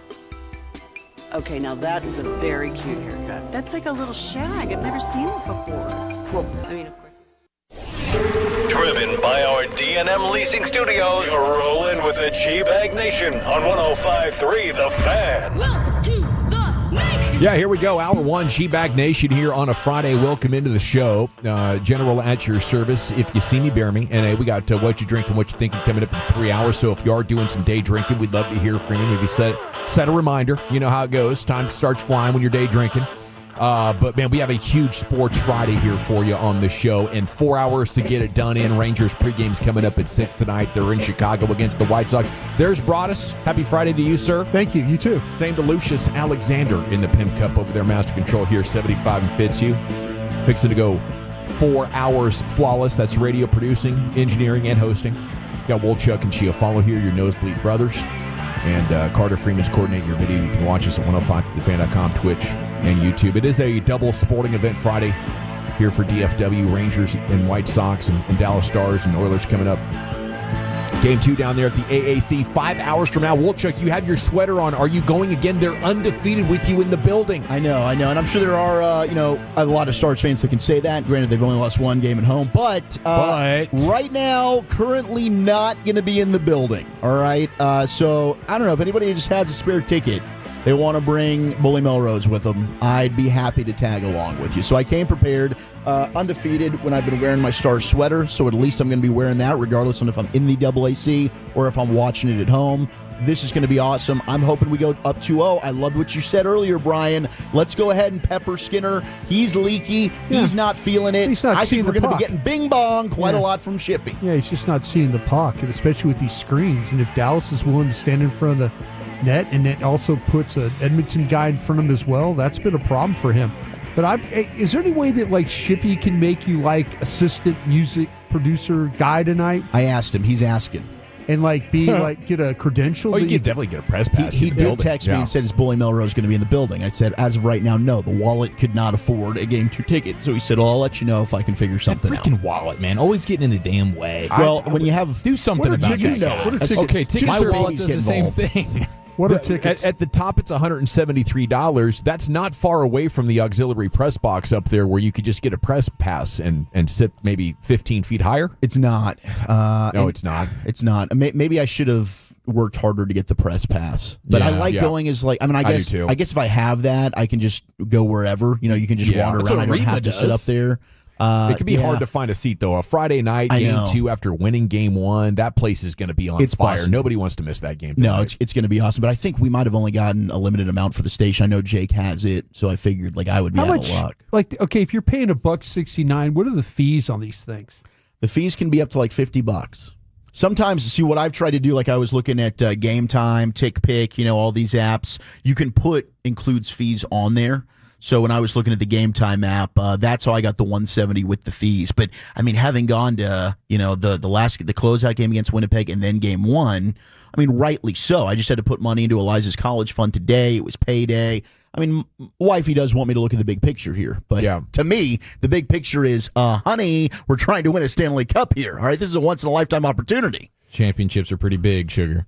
I mean, we're in the conference finals at this point. I think these are lifelong memories, at this point. And anybody head there tonight, it's, you embrace these. I think the Stars are in great shape to contend here into the future at this point. I know there was concern a couple years back that, was this window closing with Sagan and Ben, but that's obviously not the case. But you never know, when you're going to have an opportunity like this. Now, all right, if I buy you a ticket right now, would you go? I'd go. I don't want you to do that, though. I'll buy you a ticket because I felt bad about this whole thing with that. And this might be my way of paying you back.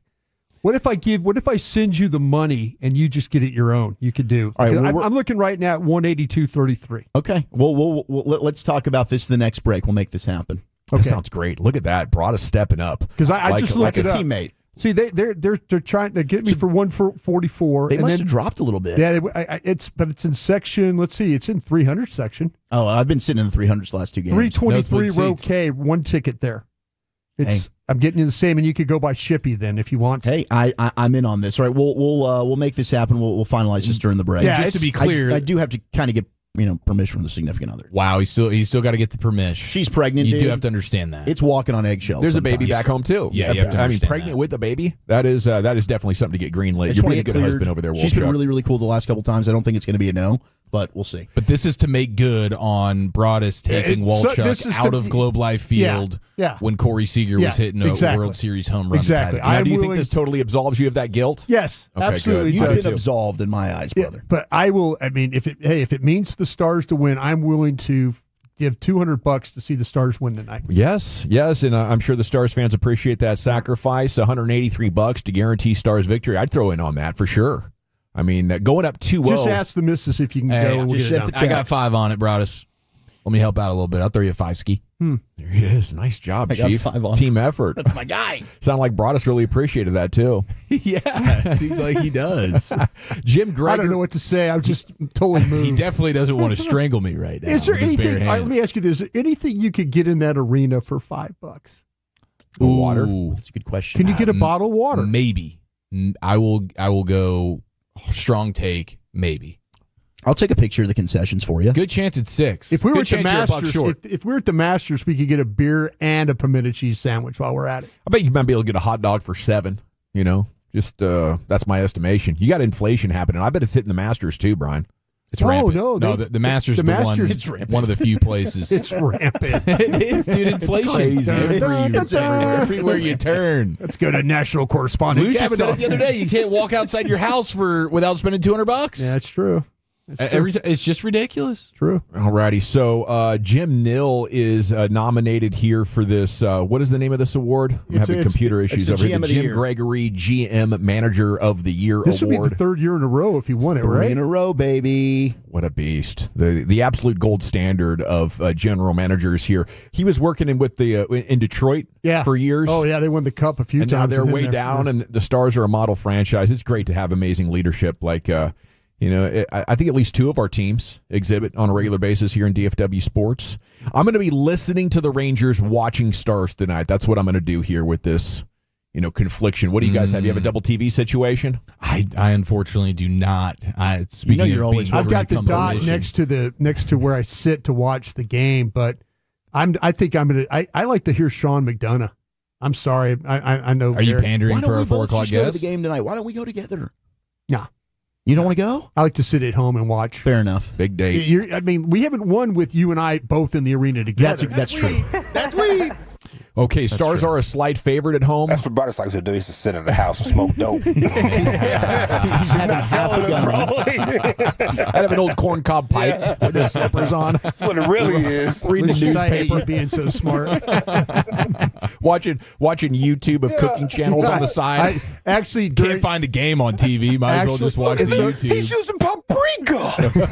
I can't believe he's cooking with that. Believe it. But it's funny you say that, like intermission, like when the games are on, when I can find the games over on TNT. Yeah. Like the Tasty channel is right just a couple of clicks up, and that's where I go at intermission. I don't be even careful. go. Be careful. This team will score 3 goals in 5 minutes. No, on you. intermission. You don't want to Intermission. I know, but you can get caught up in watching something. You can get sucked in. No. It's good to set that alarm.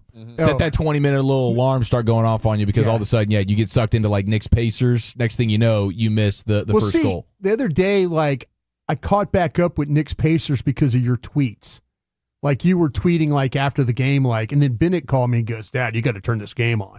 I'm like, I was tweeting about the Knicks game. Yeah, you were tweeting about, whoa, this game's drunk, one of those kind of texts. You helped me realize what the hell happened. I was not going there. I was not going there. What happened until you said, "Oh my God, this game's unreal." And then I was like, "Oh, well, maybe he's not ball sacking me." It was an incredible experience to watch the Oilers S the bed while the Knicks do the exact same thing. It was a special sports experience. It's incredible that these devices are taking our attention away from the game, but they're also reminding us. Like if you get caught on Twitter and you put your head down and next thing you know you're in the bathroom, it's like you're going to get reminded within a minute. You know what problem I have now, and I have to put my phone in the other room, is that like it's ahead. Like ESPN notifies me when Dallas or whoever scores the goal. Oh yeah. So I'm like watching, and my phone's to the right of me, and all of a sudden it starts, it beeps, and I'm like, oh, who scored? We're going to get a goal in 20 seconds. We're about to get a as goal the internet here. catches up. And then all of a sudden the puck's in Dallas is in, and I'm like, God, we're about to give up a goal. Yeah, my cousin called me the other night during the Stars game. He was at a sports bar watching the game, and he goes nuts for one of the goals. And I'm like, wait, what? And that was the moment that I realized how far back I am from, I guess, just a normal satellite or whatever. I think I was a good 20 seconds behind. Yeah.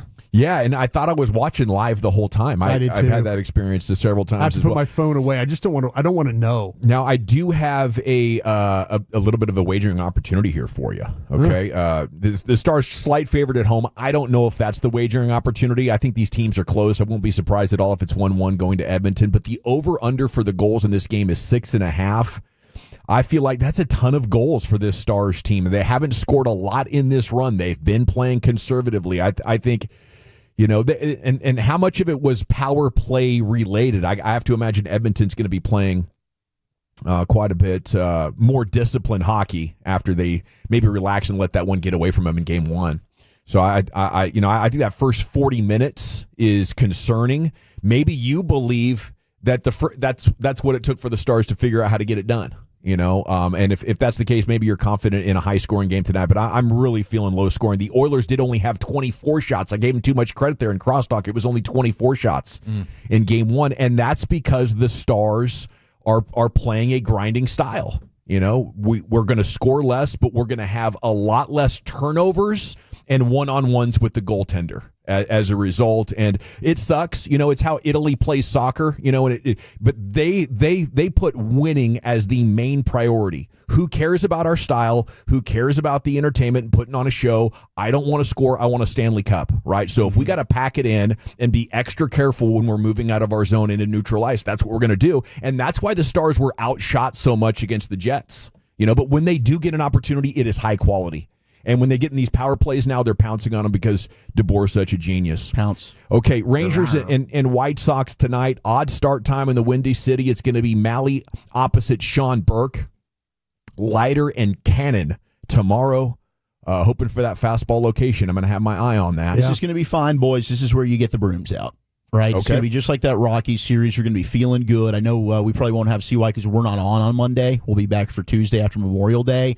But we're going to be like Rangers, very excited, back thinking like, okay, have we turned this around? With Toronto rolling into town? Yeah, this is when like you feast on a bad opponent. Now, it's also one of those where if things go awry and it ends up being like when you went to Colorado last year and you end up getting your ass kicked against a bad team, you're thinking, oh my gosh, is this the turning point where everything now you become maybe, or should we be sellers at the deadline here? But this is a big circle series. You need to take care on the road against a team that is 20 games under 500. You need to go and kick the White Sox ass. All right, you're limping in here. You just got swept. It's time for you to go ahead and put your big league pants on and let's go sweep the White Sox. I believe that's what we call a gauntlet around here. Yeah, threw it down. It's a tune-up series. Go ahead and get right. Yes, sir. And the pregame coming up at 6 o'clock. The other great news on this one, 3 right-handers, boys. Cannon does have a 3.76. Tonight's starter, 4.69. And then the dude on Sunday, 3.49. So they are right-handers, but they're not bad ones. The dude. So they're going to have to earn it a little bit. Get right series. Yeah, Davis Martin. Okay. Chief comes up with all kinds of it's a litmus game. You know? Oh, yeah. It's a truth serum. What would you call the George Pickens move? It was like a cover your butts. What did I call that? Yeah, I think this was a CYA. Yeah, I think this was that was a CYA. Cover your A. Yeah. You weren't going to run out a professional wide receiving group without that. Yeah, gentlemen, we have 1 minute left in this segment. I'd like to take this opportunity to congratulate the Oklahoma City Thunder for being 2025 NBA champions. There you go. Agree. Get it, Ruby. Hey, and Thunder fans out there, I'm sorry. I picked the T-Wolves in 6. Dead ball's wrong. Maybe the Timberwolves might not win a game in this series. SGA is incredible. Right. What they've got working defensively is just. Dude. I mean, Jalen Williams is an absolute star defensively. I don't think he's a max player.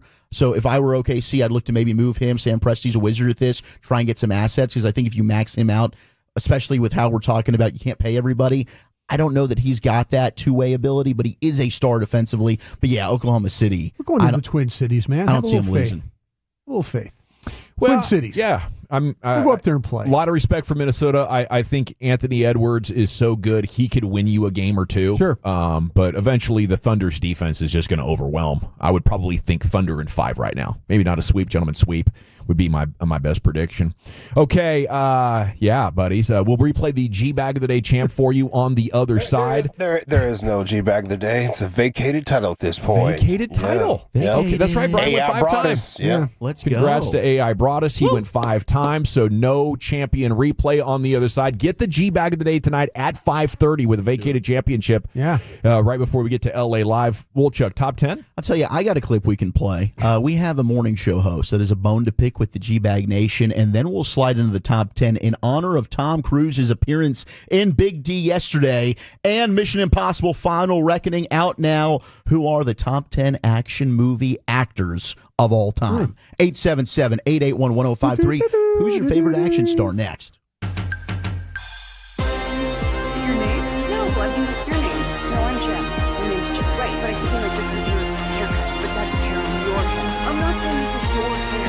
Okay, freaking me out a little bit.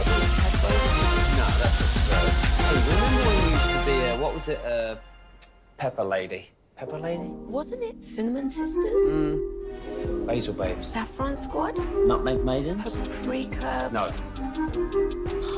Nutmeg Maidens. I just said that. Was it Spice Girls? Doesn't sound right. Was it Saffron Squad?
everybody. Welcome back. It's the G-Bag Nation here on The Fan. The G-Bag of the Day title.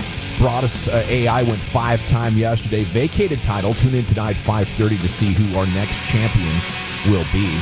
Segment is brought to you by the Frankels. If you've been injured in a car truck wreck, call the Frankels first, 214 or 817-333-3333. There's never an out-of-pocket cost. They only get paid when you win.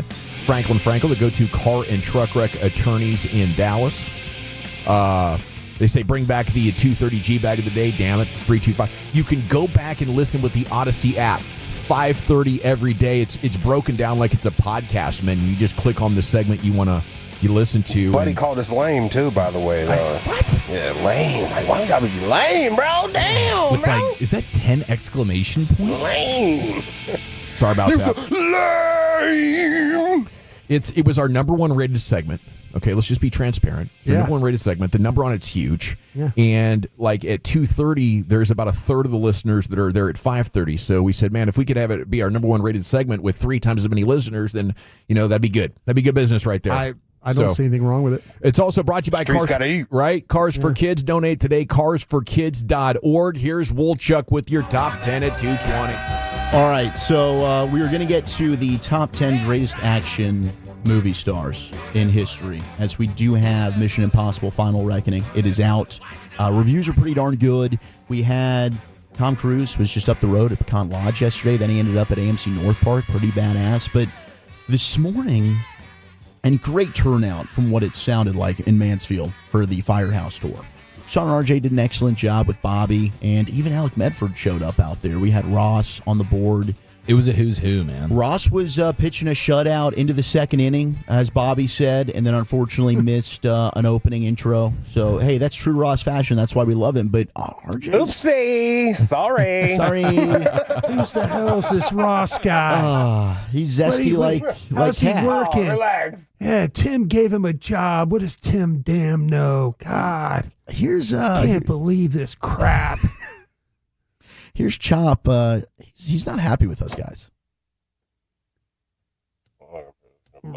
We have an incredible turnout here at Firehouse number 3 in Mansfield. And we are fresh out of shirts. I'm sure we have G-Bag shirts because they never give away all their stuff because nobody goes there remote. He is on a mission with G-Bag ever since Broadus took a swipe at his guest. Take it behind the scenes. Yeah, can we disclose the group message? Go ahead. Yeah. Okay, all right. So we shoot a text to everybody just so we don't double book guests.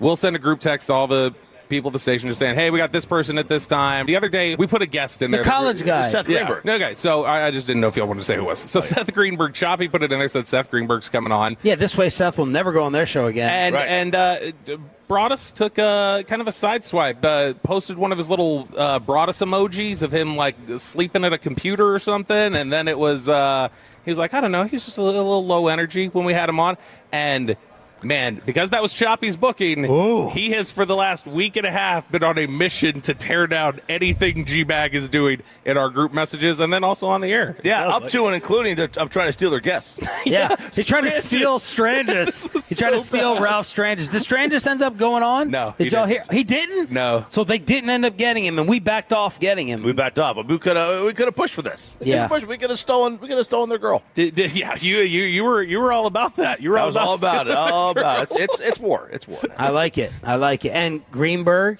ended up being good. Great. He was great. You know why? Like, Seth because we know what we're doing. We're professionals. We know how to ask the college basketball questions. Ross is probably asking about Trey Thomas. Wolchuk came into the group. He was trying to soften it, come from. He's like, yeah, well, look. He's like, I think it was he had lost his voice, and so he was just speaking softer. And so Zach was trying to. Will said, I had him on it when I was at ESPN, and he was Will Chambers. Oh, he goes, he was not very good. And I was like, that's probably because you asked him. He was sick of the 8th Kentucky question in a row. Yeah, and that's why you're here now. Right. He must not have done a good job over there. Tell us about Saul Smith. Yeah. Saul Smith. Saul Smith. Tubby's kid. Kentucky shot. That's Kentucky Nepo point guard from 25 years ago. Damn, we are toxic. Yeah, we are very toxic. But I'm cool with it. Yeah, we're cool with it. We like it. We like it. We're cool with it. Man, I thought for a long time Chop had kind of resisted the toxic nature, but I think Sean's influence after 14, 15 years might have finally got the best of him. But it's fine. I'm very happy the Firehouse Tour has had this much success. Yeah, it's been amazing. Really, it's amazing. And their show does sound great. It's amazing when you have to give away swag. and free food for people to show up and see you. It's amazing that they don't have to spend anything. Don't have you to show up and get everything free. Yeah, I mean, I think they're the only show that had hats, and the T-shirts. Very cool. We go out and do remotes. People naturally just show up because they like us. Yeah. We don't have to entice them with free, wonderful Whataburger and a hat. We just say, come get a G-Bag flag. Yeah, we just say, come get a little fist bump. Yeah, come and just see us. We get loads of people come, but it's cool. If you have to entice people with free stuff, all right. I get it. I just feel bad because Choppy is our guy. I hate the idea that we hurt Probably his call him feelings this like weekend. that. See if we can get this patched up. Yeah. He was a great guest. I thought he was just coming back from vacation. Should be. He's gone like him and Sean are gone all the time. I don't know how their show does it. The It's amazing. European sensitivity just rubbed off on him. Might have jammed him up. You can see it. You can see it. It's sad. I feel bad for him. I hate hurting my friends' feelings like that. And I didn't personally do it, but obviously secondhand to Broadus. Well, he's my guy. That's my teammate right there. I'll have your back. We had Seth Greenberg on. Sucked. Yeah, he was kind of low energy guy. He lost his voice. Yeah, he was very low energy. Actually sucked with them too. I heard the interview. He was no Jay Billis. It was no Jay Billis. But there's something about Jay Billis that sounded better when we replayed his voice on our show. And the Tolos more felt people that listen. as well. Yeah. Probably got better promotion. Well, I can't wait to have Sean McDonough on today at 4. Yeah. I know they had him on Wednesday morning. And there's probably a lot of people in the Metroplex that didn't hear that. Yeah. And they'll hear it for the first time with us this afternoon. I mean, we had a lot of loyal Turn It On, Leave It On listeners, but not everybody can listen all the time. So the Ralph Strangers thing, I hope they get him. Ralph's great. Yeah. I'd love to listen to Ralph in the morning, in the afternoon, midday. Have him on 3 times a day. We do that with Sandler. That was a great get by Dawson. It's a shame. Ralph's it. It's great. Yeah, it's a shame. Ralph's just been busy. Shame that Choppy had to do that, but that's the way Choppy plays games. Okay. Yeah. I'm getting iffy responses here from the wife, by the way. So I don't really know exactly what I should do, how I should handle this. What was your approach? Broadus invited me to the game? Yeah, that's exactly what my approach was. Okay, so she's listening. I'm going to keep my mouth shut. It's possible that she is. I have no clue. Okay, I'm just going to speak about my personal situation. I don't believe it's possible to make a woman happy. So I just have the line be close to what makes me happy, right? Because I know that I can do anything to make her mad at any time, and she's going to be disappointed. Might give me the silent treatment for 48 hours. So I just do what I want to do, knowing that I could try to make her happy and still end up with the same result. You know what I'm saying? Yeah, I would just say I'm going to go and deal with the repercussions, but I also hate fighting. And especially given the certain circumstance where we do have a baby at home and she also is pregnant. That's a ton of work. Yep. I don't want to. You just took her on an 8-day vacation, bro. I'm going hockey, and if it was me, that's why I'm twice divorced, though. Yeah, that's true. I don't know. It's a tough negotiation, man. We're going to workshop this. He has half a sack. Yeah. Thank you, Lucius. Don't That's push been me. proven time and time again. You know what works, and that's something that it would. That's part of it, brother. We're up 1-0. That's part of the vow exchange when you're getting Lucius, married. when he pushed the half button, your sack his goes head right over went his part. down. I tried to find one for Dawson because he was really like in his man bag. Yeah. You'll never make her happy, so I just basically do what I want to do until I find that line. Yeah. And I figure out. And I agree with him. I understand. I totally understand. Well, as I'm leaking confidence, let's get into our top 10 greatest That ain't action confidence, fam. movie stars of all time. 877-881-1053. Let's bring it back. Let's bring the manliness back. Come on. Who is your favorite action movie star, and are you going to see Mission Impossible Final Reckoning? Only if I'm on a road trip with the Cowboys. That's true. And these are some movies that you've probably seen. I've seen them all. Honorable mentions, we've got Kurt Russell. Backdraft. Badass. Mel Gibson. Of course, Braveheart. The Patriot. These are honorable mention dudes? These are honorable mention dudes. We got Keanu Reeves, The Matrix, and now John Wick. I feel like John Wick really catapulted him up to just on the outside looking in. And Harrison Ford, Indiana Jones, and Speed? Star Wars. What about The Fugitive? I mean, give me The Fugitive. Sandra Bullock was amazing in Speed, bro. Yeah. She's gorgeous, fam. I'll tell you what, Had the fastball She working. looked like the 90s version of Michael Jackson Oh, the nose. in the face. Yeah, like 90s Michael Jackson, bro. Yeah, she gorgeous. does. Yeah. Sorry. You're talking about, what were you talking about over there? The Fugitive? The Fugitive. Yeah, it goes way back. David Jansen, back in the 60s. The Fugitive was a great TV show. Oh, that was It wasn't me. It was a one-armed man. Yeah, it was a one-armed man. Yeah. But that show, David Jansen was the actor It was a Quinn Martin production, but yeah, you're throwing a lot of names at me here. By the way, I'm throwing a challenge flag at Tom Cruise as an action movie guy. Oh, what do you mean? He was hanging out of a 747, bro. And he does his own stuff. What are you talking about? He's the face of action. I just can't buy it. Mission Impossible flying his own plane. It's real. He's doing it. I know, but he's not actually hanging onto the plane. He's bolted to the plane. He's handcuffed to the plane. He knows he can't fall off. That's some prime hating right there. Oh my I actually didn't know that. That does change things. 50,000 feet in the air. Hey, he's not really hanging on though, bro. He's bolted. I mean, so bolted on. What if you get ripped off? His cap. But I could kick his ass. Could you? You know, that's the issue. You don't even want to be on a plane, even with that hip. Much less inside the plane. Oh.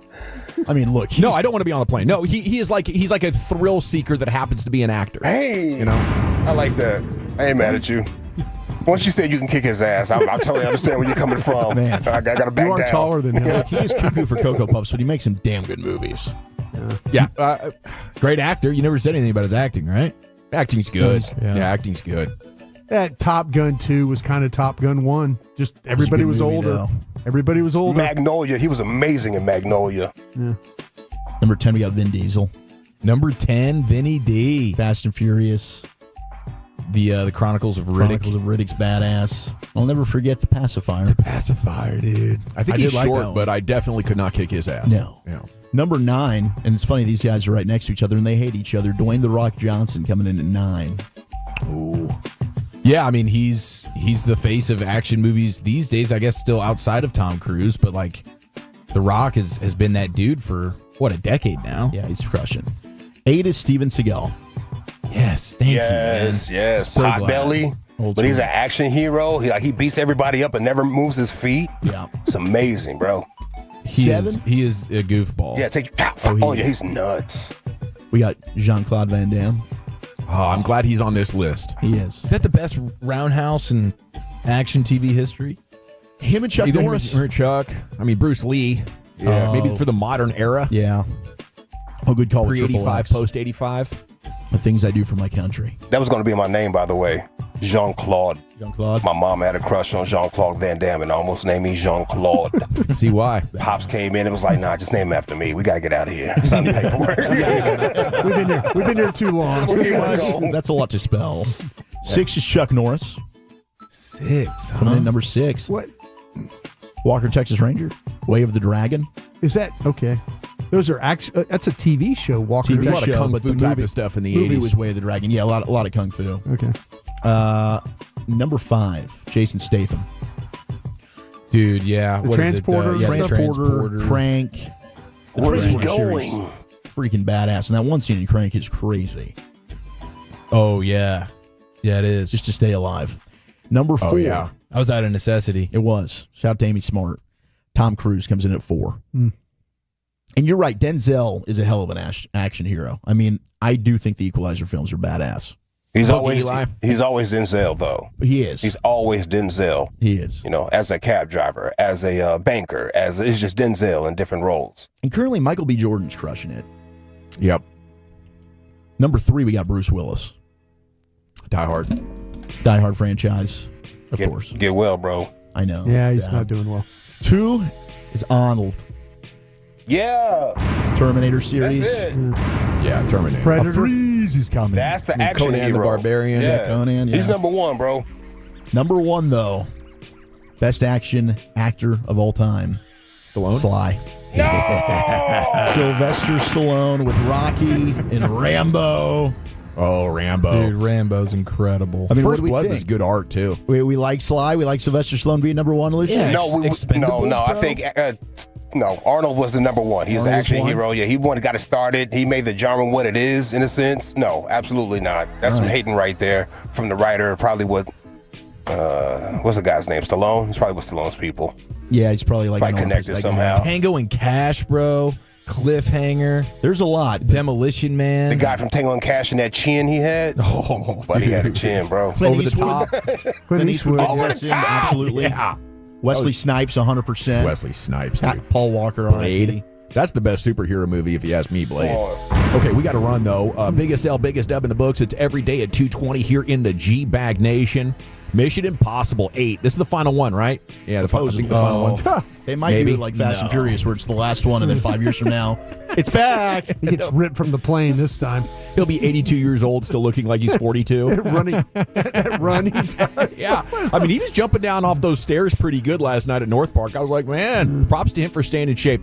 Biggest L, biggest dub coming up next here in the G-Bag Nation, 105.3 The Fan.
Uber Eats has low fee products? I gotta remember that. Well, you know, they say in order to remember something, you have to forget something else.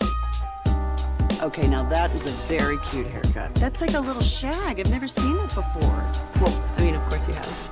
It's the Rachel. Oh, is that your name? No, I mean, like, your name. No, I'm Jen. My name's Jen. Right, but I just mean, like, this is your haircut. But that's hair on your head. I'm not saying this is your hair. Okay, freak me out a little bit.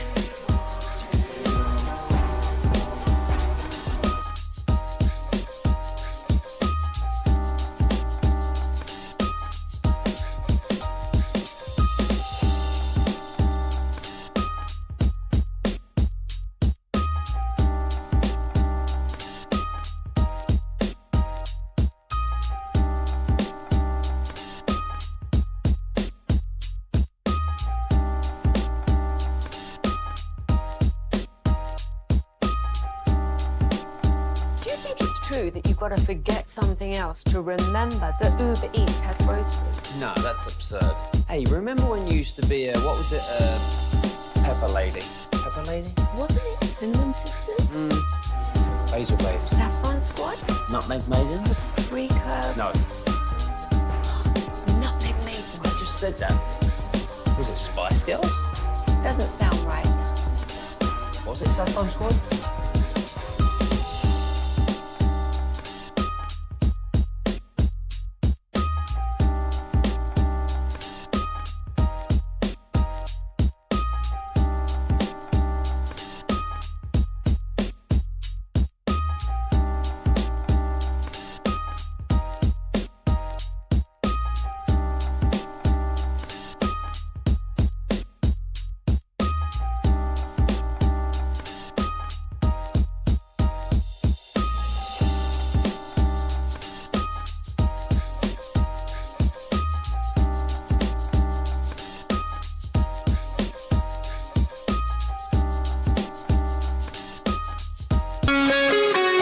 If you're in the market to upgrade your vehicle, get to Classic Chevrolet in Grapevine. Back-to-back #1 Chevy dealership in the world. They've got more new Chevys than anyone, and they're all priced to sell. Silverados, Tahoes, Blazers, Malibus, Equinox, and more. Visit ClassicChevrolet.com. This is Texas. This is Classic Chevrolet. Together, let's drive, relax, and enjoy the difference. Based on new Chevrolet registrations 2023 and 2024, y'all. Yes, sir. Welcome back. It's the G-Bag Nation on the Fan. We'll have more Stars and Rangers coming up here for you at 3. Here's the Chief. Yes, sir. Thank you very much. 877-881-1053. Where have you taken some L's this week? More importantly, where have you gotten those personal victories? Here's British Ian. Oh, yeah. Now listen here. It's time to toss things over to that silly twit, Eric Chiafalo, to give us this week's L takers and dub makers. On and off the field, no one is safe from this imbecile's tongue. It's biggest L, biggest dub.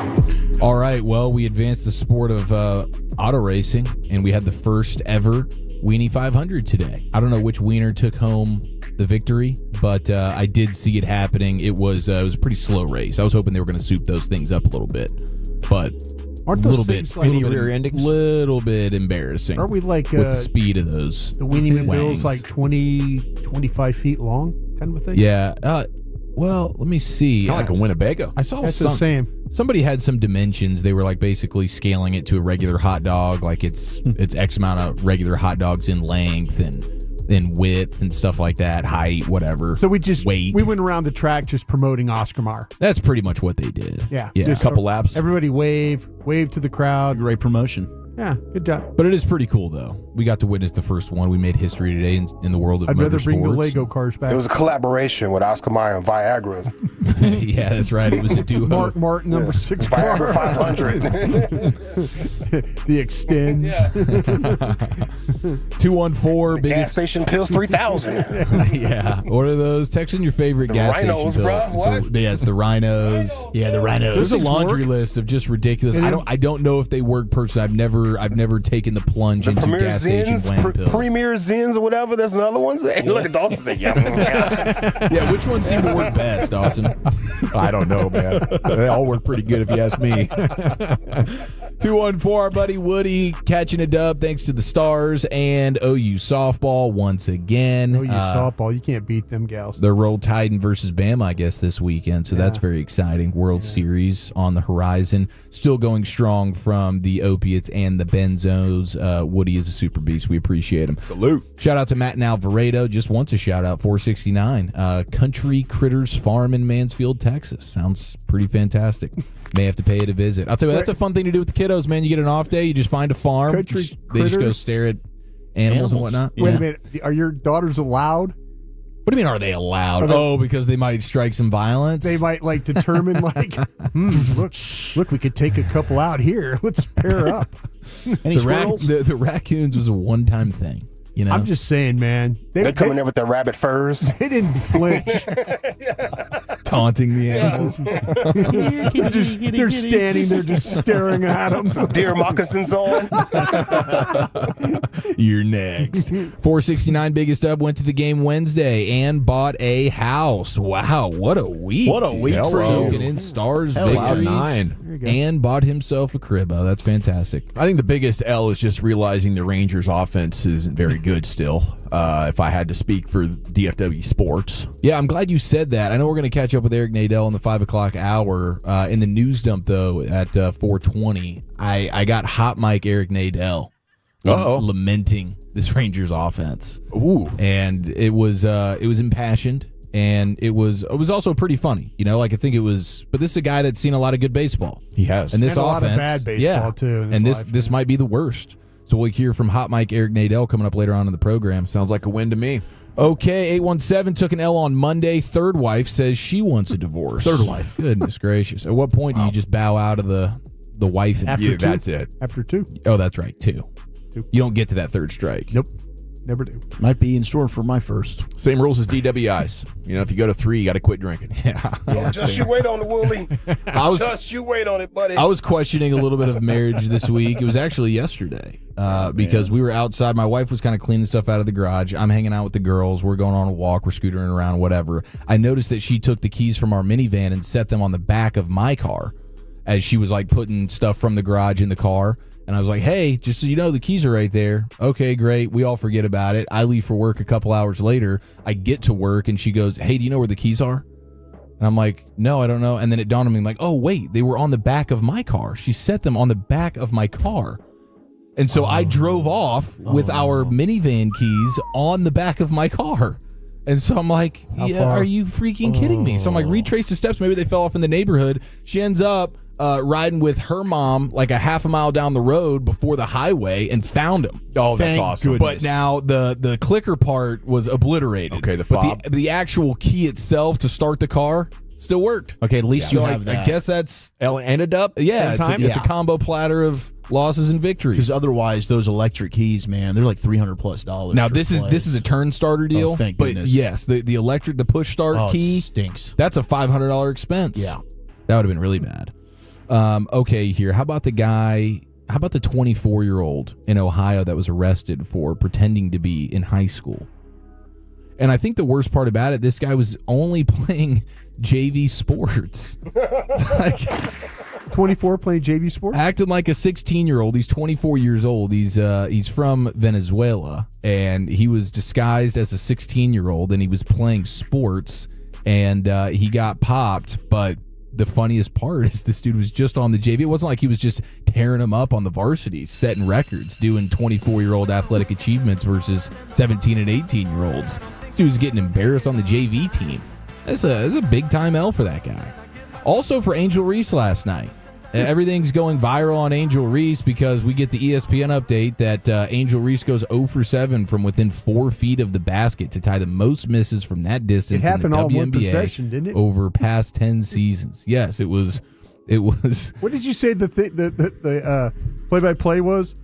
Shot, I'll read it. Blocked, rebound, blocked, shot, rebound. This is all in under 20 seconds. Angel Reese rebound. Someone blocks Angel Reese's layup. Angel Reese rebound. Someone blocks the layup again. Angel Reese rebound. Angel Reese miss layup. Angel Reese rebound. Angel Reese miss layup.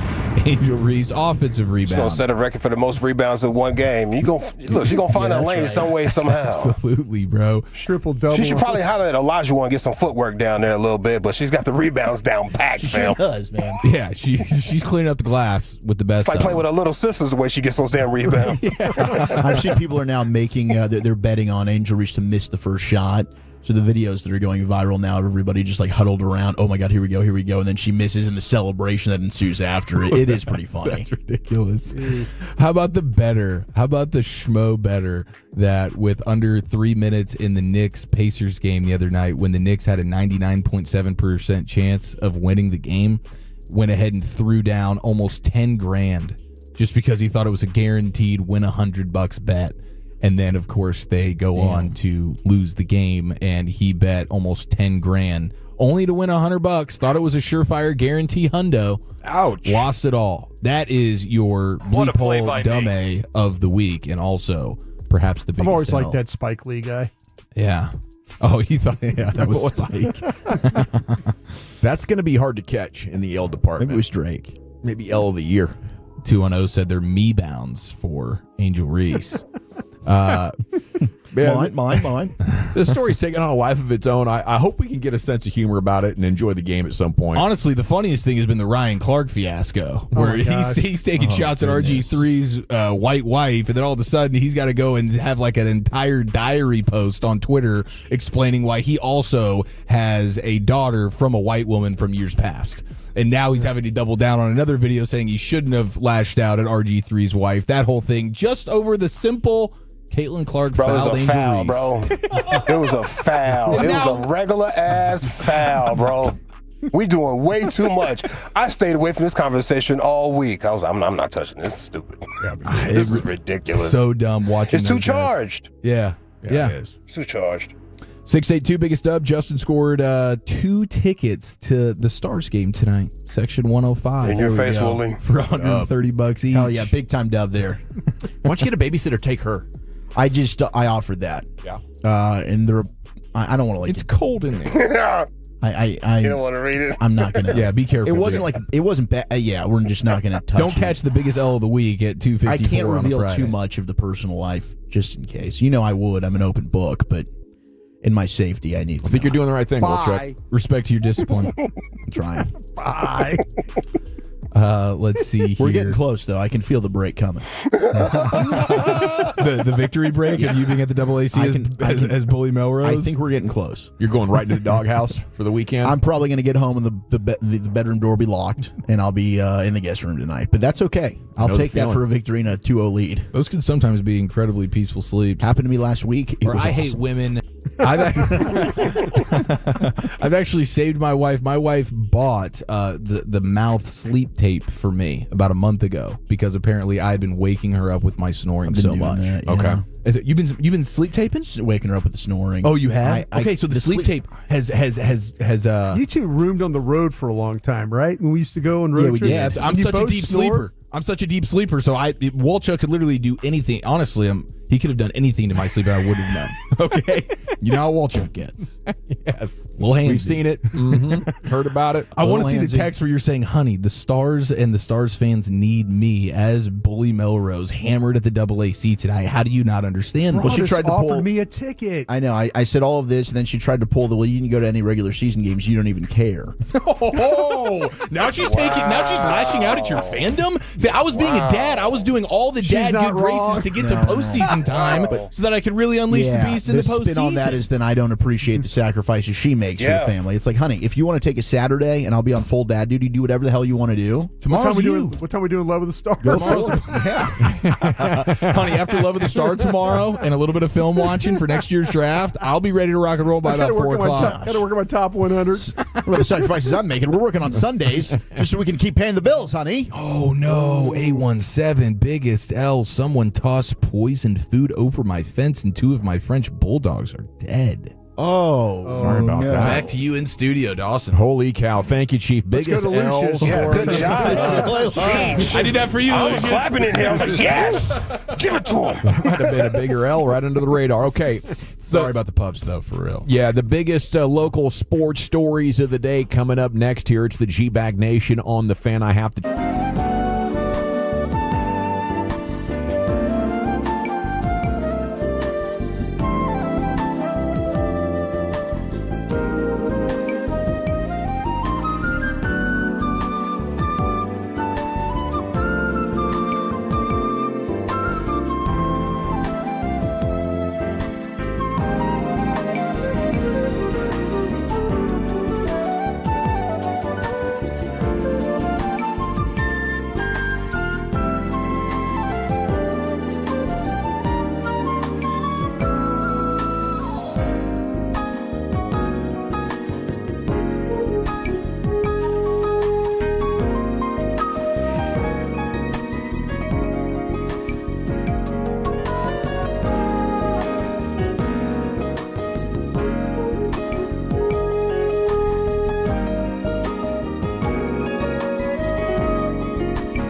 krl-fm Leasing Studios. You're rolling with the G-Bag Nation on 105.3 The Fan. Here we go. It's Hour 2, G-Bag Nation, 105.3 The Fan. Hope you're having a fantastic day. We got the top local sports stories of the day for you every day at 3 o'clock, and we are now just 4 hours from puck drop at the AAC and monitoring Wolchuk's attempt to get a hall pass to go to this Stars game tonight. The Woolly Bully undefeated the AAC this year.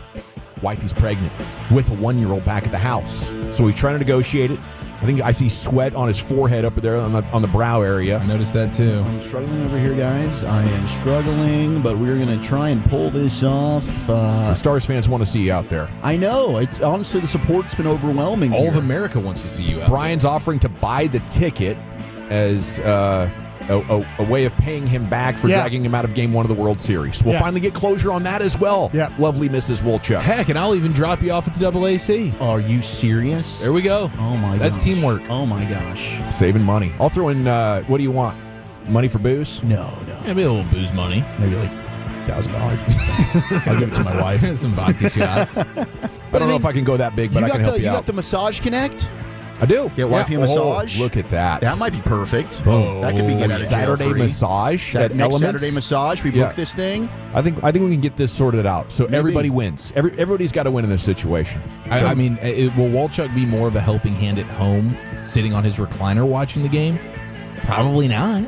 Right? I mean, you're going to be dialed in. I have seen some pictures of him feeding the baby while watching the game. That's happened. She's usually asleep, though, by the time I get home. Yeah, at that point, you're cutting the lights out. So you're putting the kids to bed. Right now, this is just the typical, you're in a war, and you just got to kind of weather the storm here. I like what you're doing. It's like playing the long game. I'm playing the long game. Here's my concern for you right now is I think you might be in a situation where even if you go home, just the idea of it could have kind of spoiled the mood. You know what I'm saying? Oh, 100%. Yeah. So I might as well. I think you might be in a no-win situation on that front, but you are in a potential win-win situation with the hockey. So best of luck. Keep us updated as it goes. But if the Stars go up 2-0, this is kind of what's on the line here. The series moves about 5% closer. Even 15% closer to being over. It would be 86% at this point, and Oilers now have allowed a league-high 14 power play goals against them in the 12 games they've played so far. And we could absolutely have more fireworks tonight with Stuart Skinner possibly rattled after the third period. I don't even know if I want to play that guy tonight if I'm not blocked. Can't see the puck. Can't see. Traffic's a problem for this guy. Just get in front of the net. He's having issues. Not only his own guys are being a problem, but the Stars. They learned that in the third.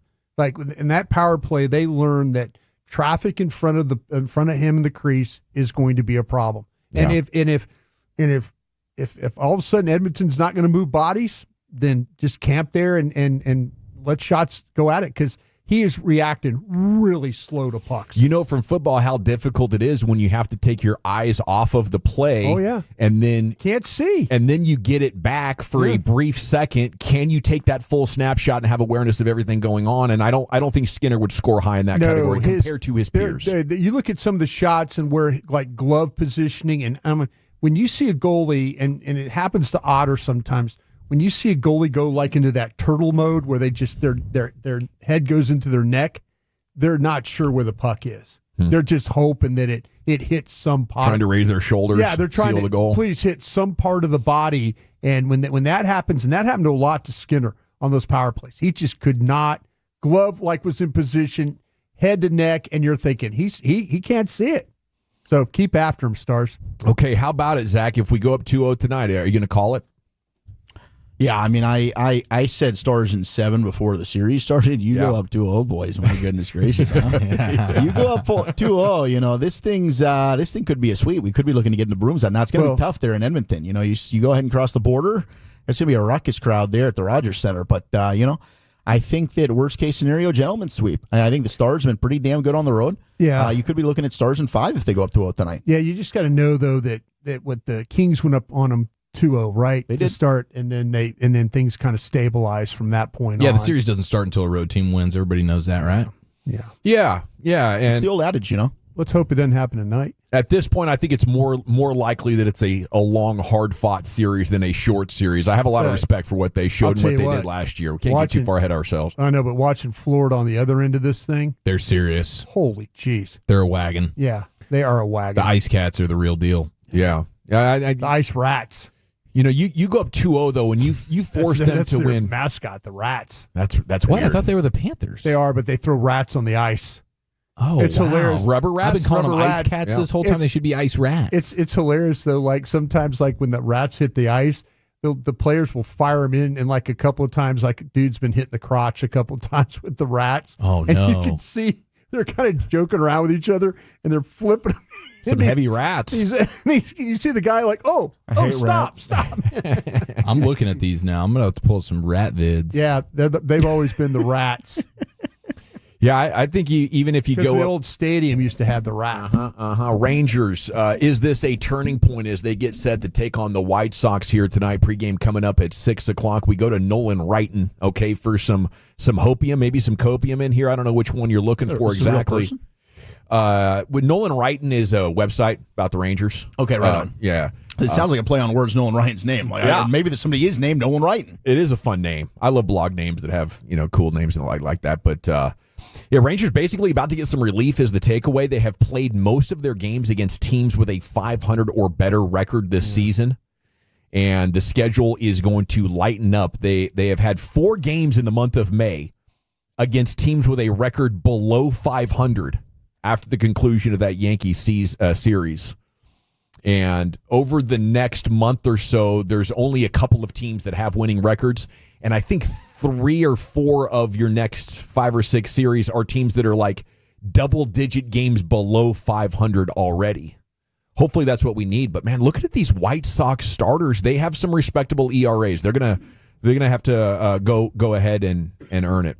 But Rangers baseball coming up at 6:00 here on 105.3 The Fan. And you got options here tonight. Which one do you want? Do you want to go Stars? You want to go Rangers, Brian? How do you tackle something like that? I'm going Stars. Well, yeah, I'm going Stars. I don't think there's. I mean, look, I love the Rangers, but I don't think when it's a playoff game, it's a Western Conference final. Yeah, I don't really think it's even close. I tried to flip back and forth on commercials and stuff like that, and I've got my Dot, my Alexa Dot. Yeah, I could listen to the game if I wanted to, but that's the best way. But I love listening to our guy Sean McDonough call games. I do. He's joining us at 4:00. But you're right, Dawson. Like if you're in a pickle and you don't have the double TV set, or maybe you go out to Twin Peaks or wherever you like your local watering hole is, yeah, pop on that Odyssey app, listen to Eric and Matt and Jared, and then watch the game. McDonough's coming up at 4:00 here on the Fan. We'll chat with him. I do like McDonough. I like that Wischusen guy though. Bob's good though. I mean, like his Bob pipes. better personally. I think McDonough probably has a better resume, more accomplished, and I hadn't heard this Wischusen guy or whatever much. I don't know how long he's been at ESPN, but that's the iconic hockey sound that he's been doing hockey for like 4 years. Yeah, we had him on a couple of years ago during their run. He does Jets football, he right? He does the Jets. Yes, he does. He's the play-by-play voice of the Jets. So Eric and I have interviewed him before. Yeah, Bob Wischusen. We've interviewed. He's a good dude. But yeah, there's something about McDonough that I just kind of like his. He's done everything. I think he's got like this historical perspective of the game, so I kind of like that about him. But he also has the sort of the iconic patented voice crack in his big calls. Yeah, does he? Oh yeah, I would say so. That's absolutely. That's his thing, right? No, absolutely. I wonder if can we ask him about it? Do you have a thing like? Can you control that? Yeah, do you control that? Do you know when the crack's coming? Can you see the crack sort of lurking around the corner? Or does that just are you just as surprised by the crack as we are as listeners? Yes. That reminds me of Wolchuk's Firehouse Tour appearance about a month or so ago. I was very surprised by that. There's a lot of crack. Fist bump me on that one. That was a damn impressive buddy. Crack of the year right there. Yeah, when we were it's a shame we lost 3 people on the way. Literally, just do Sean McDonough voice crack on Twitter, and there will be a litany of it's hockey, it's baseball, it's football, like it's basketball. Like he's do we go he's there? A crack man. Sounds like a 7th grader out there. I feel like it's something he's proud of. I think it's something he kind of wears as a badge of honor. We're Like, gonna let I Eric get so go. fired up in an electric call that my voice cracks. There's no way that this is going to go wrong because either Eric asks him, he gets offended, and it's awkward. Then we add this to the birthday montage, or he laughs. It's an incredible question. It's a great moment, and he gives us a good answer. Or we just lose McDonough for any like the Stanley Cup for the for the opportunity. The morning show picks that up. That's okay. We'll make sacrifices. Yeah. Okay. Just the art of the voice crack. Like, just give it to me. Give it to me straight. Voice crack 101, Sean. Gives me a time. It's overexcitement. Right? Yeah. Oh, yeah. He's impassioned. Sure. That's 100% what it is. It's like big moments. Yeah, it'd be interesting if he's got a medical diagnosis on that or something. I hadn't heard something like that since junior high school. Now, what was it like being in Gen X? Did they call you squeakers in 7th grade when your voice was changing? The upperclassmen? I don't believe so. We had junior high school, which was 7th grade, right as that awkwardness is raging, 12 and 13, and we had 9th graders with us that were bullies. Like, I think 6, 7, 8 is much better because the 8th grader hasn't really become a man yet. Once he's 9, he's out there in hunting mode. You know, you can hold your own against almost any 8th grader, right? Once they're 9, they're starting to get the man muscles. It's a problem, right? So we were running around, their voices changing, calling us squeakers, putting us in garbage cans. Like, this is like movies type stuff that would happen in the 80s. Did you get stuffed in a locker at any point, or like you had friends that did? No, I was probably like 5'7", 140. I was a little doughy, and I just didn't fit in the lockers. They were narrow. But some of my friends did. So you had to go, it's just full to the trash can. Locker's not going to cut it for this guy. And you know, your older brother would help participate in this. See, that's hurtful. Yeah, that is. It's like you kind of think, okay, I'm a squeaker. I'm going into 7th grade, but my brother's a 9th grader. I'm good. You thought wrong. Oh yeah, I'm fine here. Got my brother. No worries. Okay, Tim Cowlishaw, his final around the horn earlier today. Didn't you guys watch? Was it a big to do? No, I think it's going to pop on. Is it on? It'll probably start at 3:30. It's after NFL Live, isn't it? Yeah, I think it'll start at 3:30. I don't know. It'll pop up here soon. So they're preparing for their final episode right now. Yeah. Maybe they're recording it now. I don't know if they do it live. He says he turned 70 in March, but he's not retiring from television so much as being retired by the network. Outsiders have more opinions on why the show is being canceled than I do, said Tim today in the morning news. He says the ratings are not falling. That is an inaccurate rumor, and they get more viewers than SportsCenter shows that air throughout the day, which for now is our replacement. So it's just going to be more SportsCenter. Well, pardon the intercourse didn't work out for him. Well, I noticed on NFL Live, they've got the guys who usually participate on. They've got them on NFL Live today. They got the horn guys. The horn guys on are the kind live. They're kind of substituting in today. Where do you think Cowlishaw ranks in the all-time leaderboard? He's number 2, behind Woody Page. Wow, I had no idea you were such a around the horny. It's on every single. I mean, it's the one thing I could see every single day. It would have to be one of the original guys. Was Tim one of the original guys? Yeah. Him and Jay Mariotti. Jerry Mariotti. He got run off though. Yeah, Jay Mariotti. Yeah. Bob Ryan. Yeah, Bob Ryan, Plaschke, Kevin Blackistone. And then J.A. Adonde. Yeah, those are the top 5. But Woody Page was the number 1 with the most wins, 688 wins. He's also been on the most shows. Yeah, almost 3,000 appearances. Yeah. I haven't had a show where I could really watch it probably for 12 years, but I used to watch it a lot. I mean, it's great. In 30 minutes, you get all the big topics and like 4 different takes on it. I was obsessed with it, dude. I would come home and it was PTI and Around the Horn. That was like a surefire deal until I switched over to Room Raiders at some point, Chuck.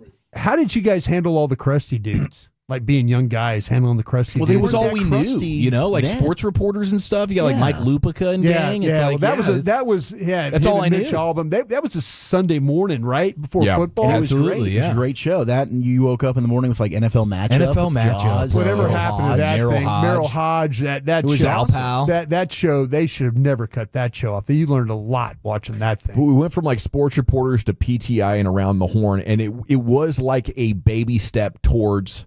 Let's have more opinions and less journalism. Like I don't think sports TV knew that they could just get loudmouths, to have great takes and then debate it. They thought they needed journalists, and maybe they're just going to replace it with less journalism. I hope they don't do that.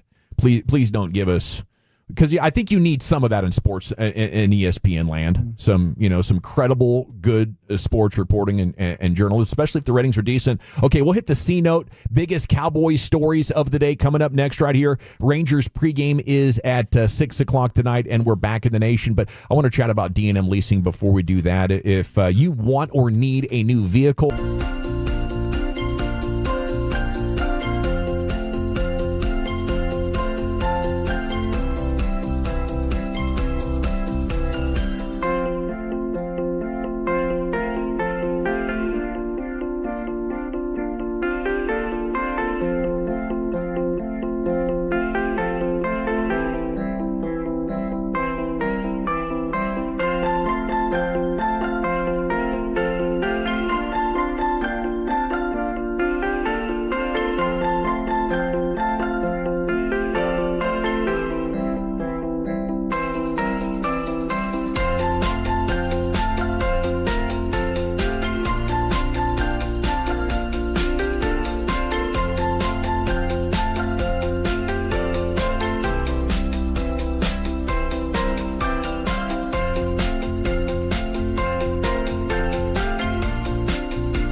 Uber Eats has lower fee products? I gotta remember that. Well, you know, they say in order to remember something, you have to forget something else. Okay, now that is a very cute haircut. That's like a little shag. I've never seen it before. Well, I mean, of course you have. It's the Rachel. Oh, is that your name? No, I mean like your name. No, I'm Jen. My name's Jen. Right, but I just mean like this is your haircut. But that's hair on your head. I'm not saying this is your hair. Okay, freak me out.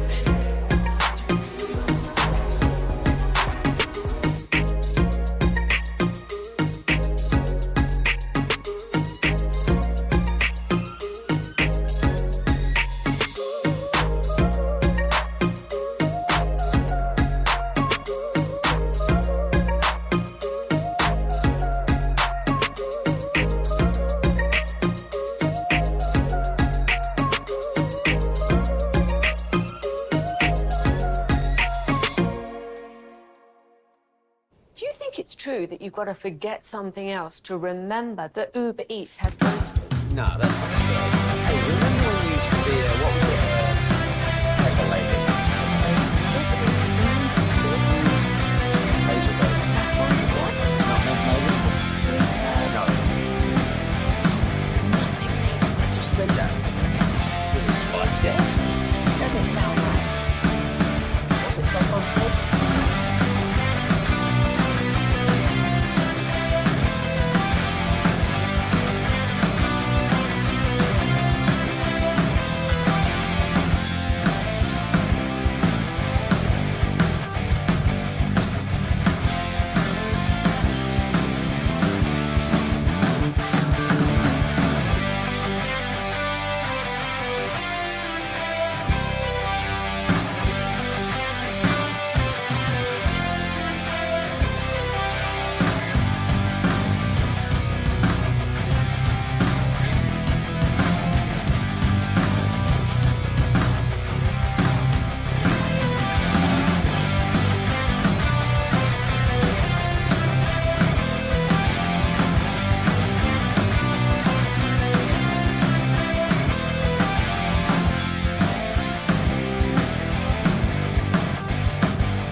469-909-0956 or visit TolbertGarageDoor.com. Welcome back at 40, talking Rangers and White Sox, and then Eric Nadel will join us at 5:20, pregame at 6. Okay, Cowboys running back, we talked about this week, who Shoddy says is so versatile and skilled, he is going to have a role. Think you can lock it in, Brian? I think maybe you knew something here. Hunter Lipke. Yeah. Shoddy saying I'd be remiss to not talk about Hunter. Playing some running back for us, playing some fullback. He's playing some tight end. Yeah. And all he does is do everything well. So do you think he played 11 reps at tight end in the second half of last season. So do you think you can have the three running backs keep Lipke more involved still? Yeah, I think that we talked about this on our show the other day, was that if they think about carrying the extra tight end, where's that going to come from? And maybe it's like, listen, if the fourth tight end is better than Hunter Lipke, I think is the guy that they're kind of looking at, that, okay, if we don't keep the fourth tight end, let's just use Hunter Lipke as that guy who could play on the move, could play the wing, could play detached. I don't think you want to play him in line next to the tackle, but there's a lot of things you can do with him. And so I think that it's just going to give them the old roster flexibility. Mm-hmm. But if they want to keep the fourth tight end, that's where they might have to take the position from. I mean, Shoddy was talking about him like, we got to get this guy more involved. Do you think he can have a prominent role, or is this like depth, jack of all trades? I think he's trying to light a fire under his tight ends. Does that make sense? Absolutely does. I think he's trying to say, listen, we got this guy playing a little psychology in the media. We got this guy that could do all these things. He could play tight end. He played 11 snaps.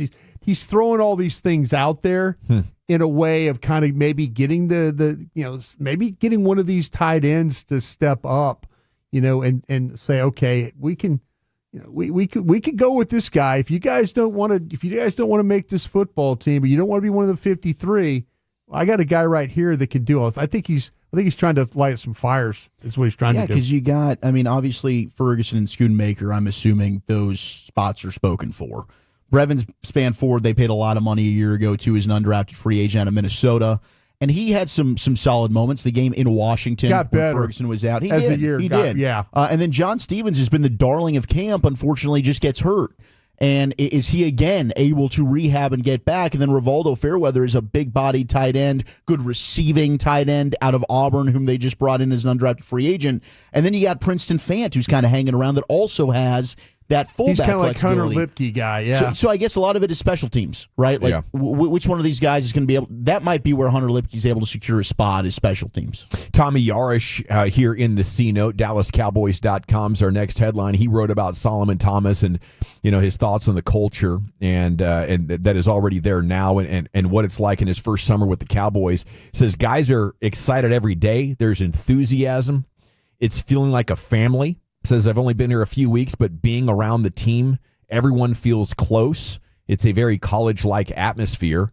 This is great. It's totally different from really what the vibe has been since the Packers loss and all the firing back and forth around Radio Row at the Super Bowl that week. And then last year, they didn't get buy-in.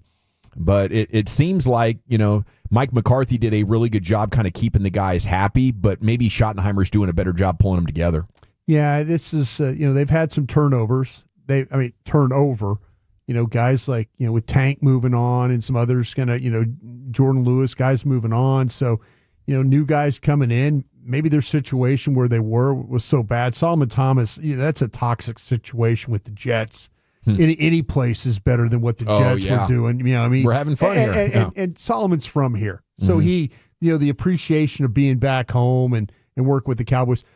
This stuff's all fine and dandy, but you've got to win games. You can't be rah-rah cheerleading guy. Everybody's feeling great, kumbaya, all that stuff, and then go in the season to start 1-3 or 1-4, one of those things. It won't hold up. Yeah, you have got to if you're going to entitle the players to do things and want to create this family atmosphere and play hard for each other, you got to make sure you win games.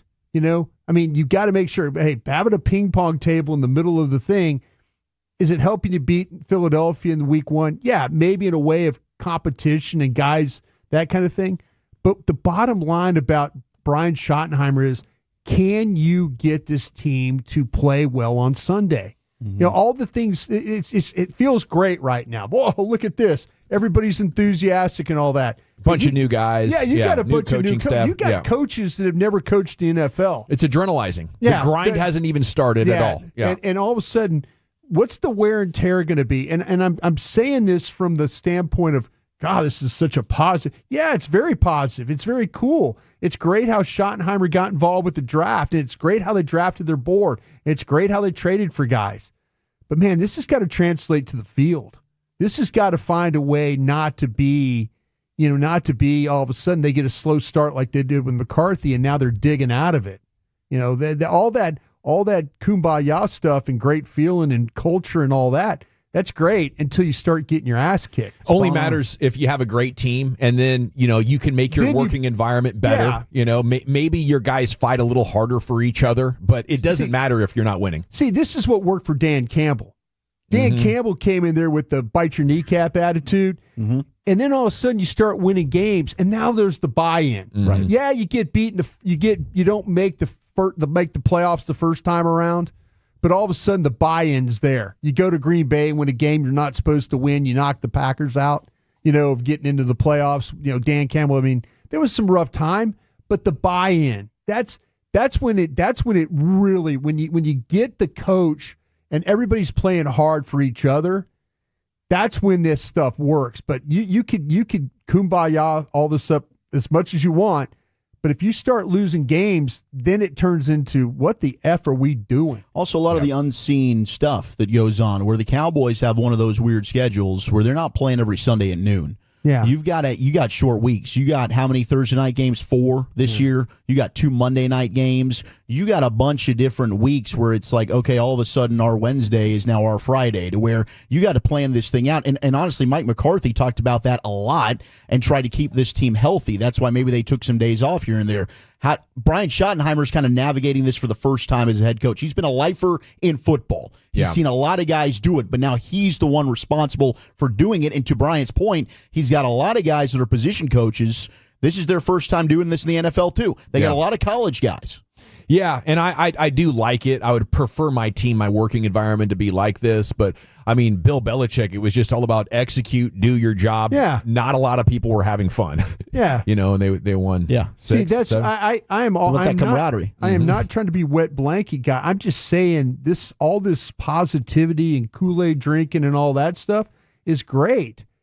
If this guy can get into the season and they find schemes that could actually move the football, help the quarterback, get the receivers involved, run the football, stay away from injuries if they can. It's on Flus too. He's got some things he's got to be able to do defensively. Okay, but like I said, it feels great right now. The energy, the positivity, and all that. But make sure this goes and wins games. Speaking of defensive coordinator Matt Eberflus and the defense, Dan Orlovsky here on ESPN talking about the Cowboys' weakness.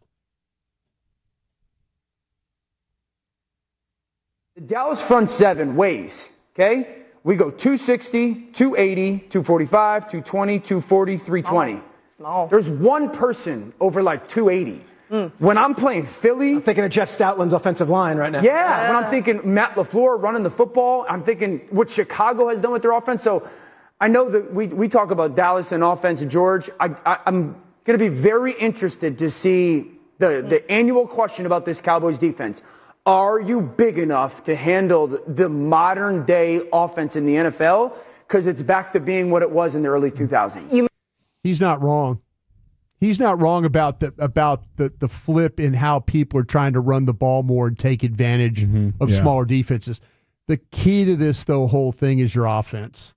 It's the ability to score, and it's the ability to force teams to have to chase points and throw the football. 100%. If they're not chasing points, they're going to run the football on you. But he is not wrong. They are a lighter defense up front. Yeah, last year in the first 8 games, they were trending towards being one of the worst Cowboys defenses of all time because they couldn't get ahead of anybody. They were averaging like 21 points a game, and they were playing catch-up the whole time, and they were just getting smacked. I do want to consider the possibility, though, that this defensive line overall can be good. Maybe it is light, and I don't think Mozzie or Toya or any sort of a savior. But, I mean, what Solomon Thomas and Fowler gives them, along with Micah. Turner. Yeah, Turner. They got some run defenders. I mean, Williams, Nealand, Ezeraku, they have an army of defensive linemen now, and if it clicks, it could be a nightmare. Yeah, this is, and then you also have to hope that you get the type of play from these linebackers when it's Murray and Sanborn and Leofau. That's your hope right there.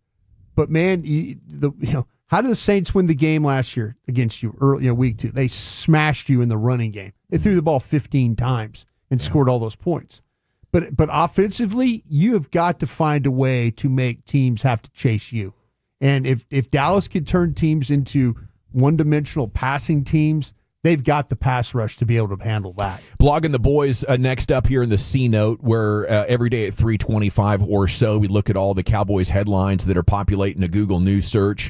They have a story up saying odds makers are grossly underestimating the Cowboys' playoff chances, 4th lowest in the NFC. And Super Bowl odds, I think right now are sitting at 60-1, which is, about 1.4% chance. Maybe that's low. I don't know. Maybe you think that's dead balls on. But I look at that defensive line and the hope that the offense can get significantly better with Pickens. I think there is a path to victory here. And I don't think they deserve the 4th lowest odds in the NFC to make the playoffs. But the point from the Blog and the Boys article is right now the public, their sentiment for the Cowboys is down because of how the season ended, then the Mike McCarthy dysfunction, the nothing burger of Schottenheimer. But if you take that away and just look at how they executed after the hiring, things have they tried. They did not have, they didn't spend $50 million on players, but they did take it to that 24/7 job thing. They didn't just draft and develop. They actually went out, they made trades, they made some signs. They made a big trade. They tried but even after the draft, they made a big trade. So at least they tried to act as a personnel department in the offseason this year. One of the best off seasons they've had in a while. Yeah. But they should be viewed negatively based on how they've performed and even underperformed in big games. The regular season, though, I do think this team's got a shot to be a 10-win team. I think the big question to me is the line of scrimmage. If this offensive line can take that next step that we think they have the ability to do so, Guyton's the big question mark. I am an Awesome Richards guy. I think Awesome Richards might be able to save you if Guyton fails. But I do think both lines of scrimmage, right? We're questioning, can they stop the run? Did they do enough to be able to do that on the D-line? And the offensive line, can guys like Guyton, can Booker slide right in and be good for you? Okay, final headline from the C-Note, CeeDee Lamb on the healed shoulder. This is a piece from Shireen Williams, Pro Football Talk. It was the longest rehab. I want to say a good 5 months of real recovery and rehab. This was actually with Skylar Dixon of the Associated Press that he gave the quote to. Shireen writing a story around. He says, "I'm grateful to have 2 arms. I can tell you that." It was a Warriors effort last year. To stay in the game and remain competitive, but he's back out there now and at least 100% for now. All right, that's your C-Note Cowboys news of the evening, and Krusty's Corner's coming up next, buddy. Where are you taking it? Yeah, I've got a game, and it involves George Pickens. We'll do that next. Okay, I have to chat with you about my friends at Permapure, though. Permapure Foundation.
Grainger, for the ones who get it done.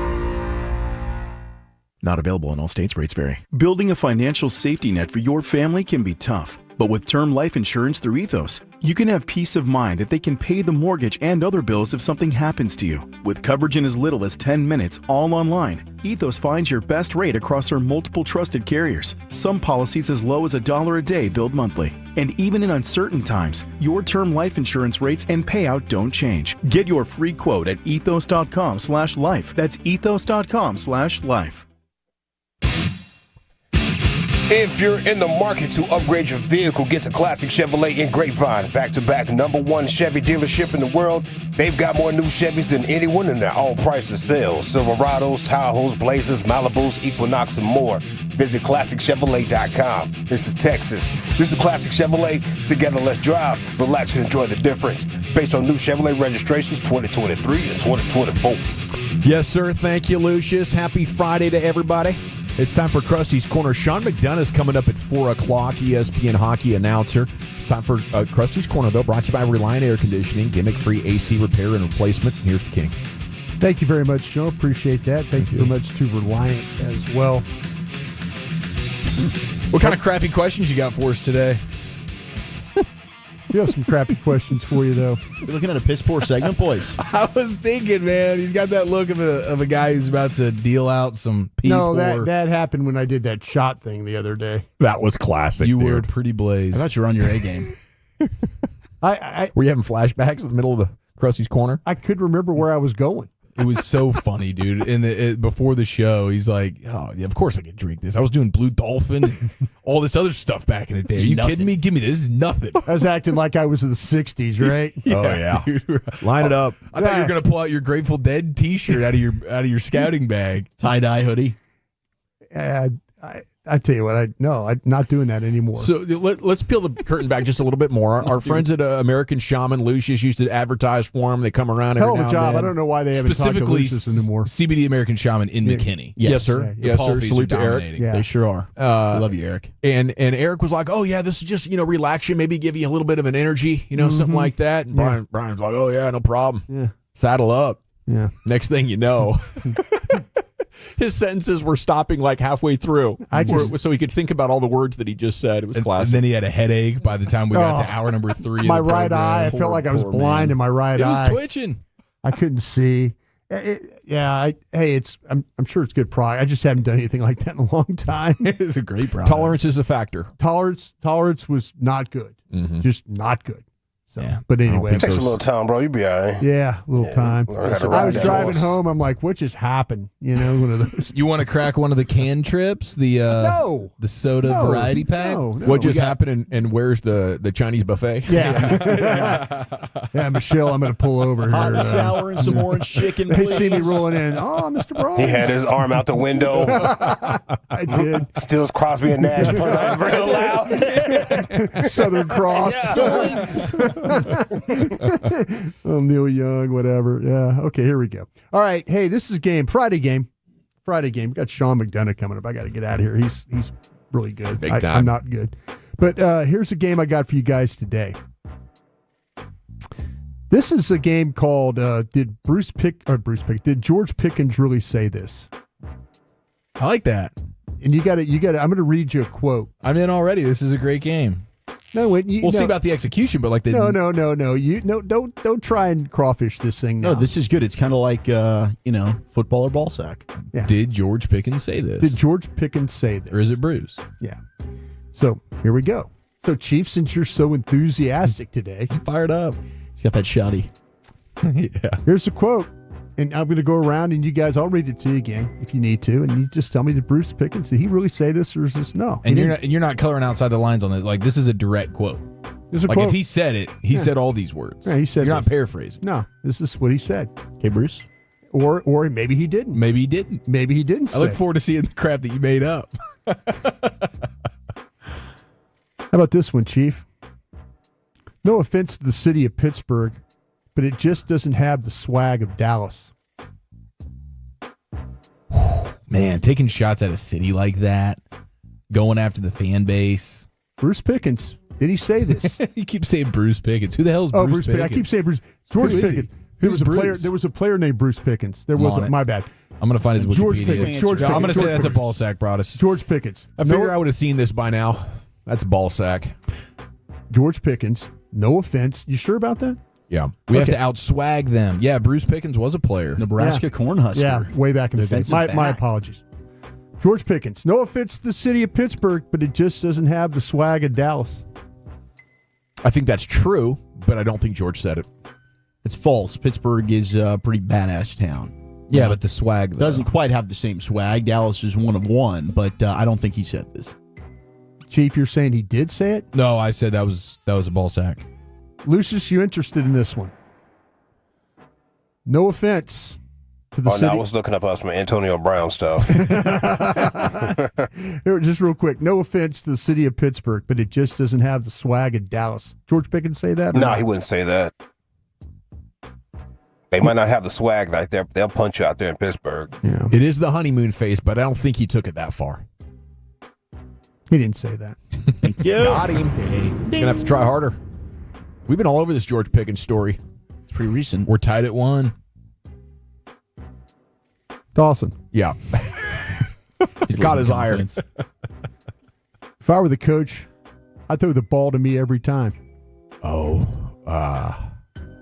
He's probably going back to his Pittsburgh days on this one. You pulled out some old quotes. Okay, so there's the quotes from the last 10 days, but this is from George Pickens' entire life. He said George, this. Bruce, whatever you want to call him. He said this. Good on you, mate. Good on you, mate. George Pickens, did he say this? If I were coach, I throw the ball to me every time. Absolutely. Yeah, 100%. That sounds like a receiver to me. Yeah. This was after you got to go ask Coach, and then a reporter asked him, "What do you think Coach would do?" I think he has said something similar. I don't think he said exactly that. I think you're trying to get us here. I'm going to say no. He did not say this.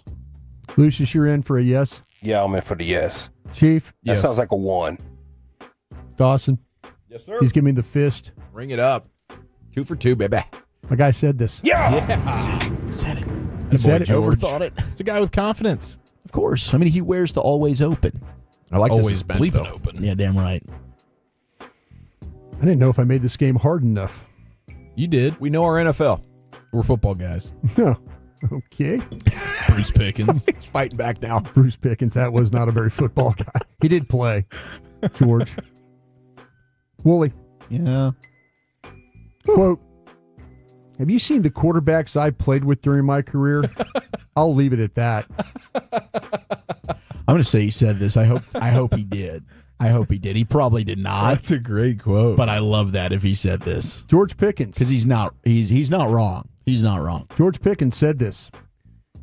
Maybe, maybe not. Have you seen the quarterbacks I played with during my career? I'll leave it at that.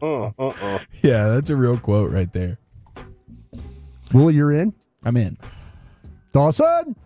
I know I've tried to read you in the past, but I think you just had a Ron Burgundy moment there where you looked down and you told us the answer. I'm going to say you said it.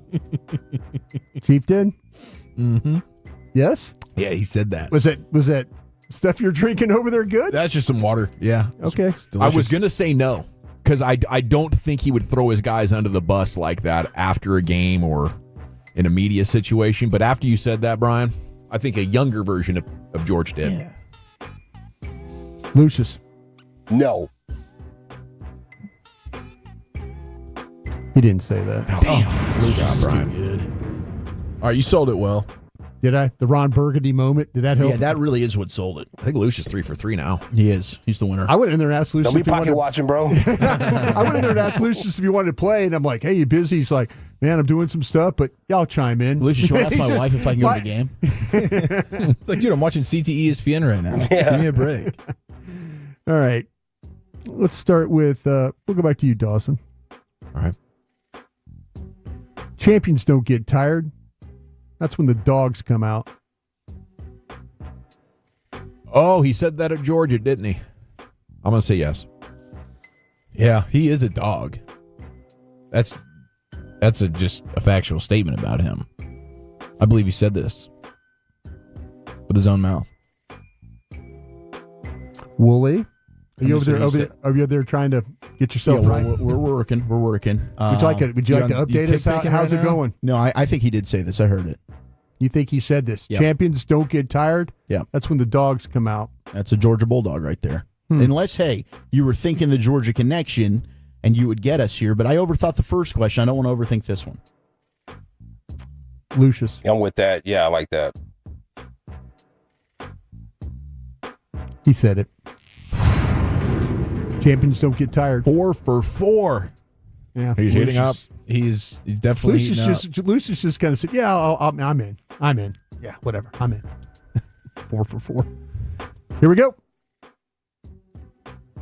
My game. Okay, we'll go with Lucius first then here. My game is like the superhero Mr. Fantastic.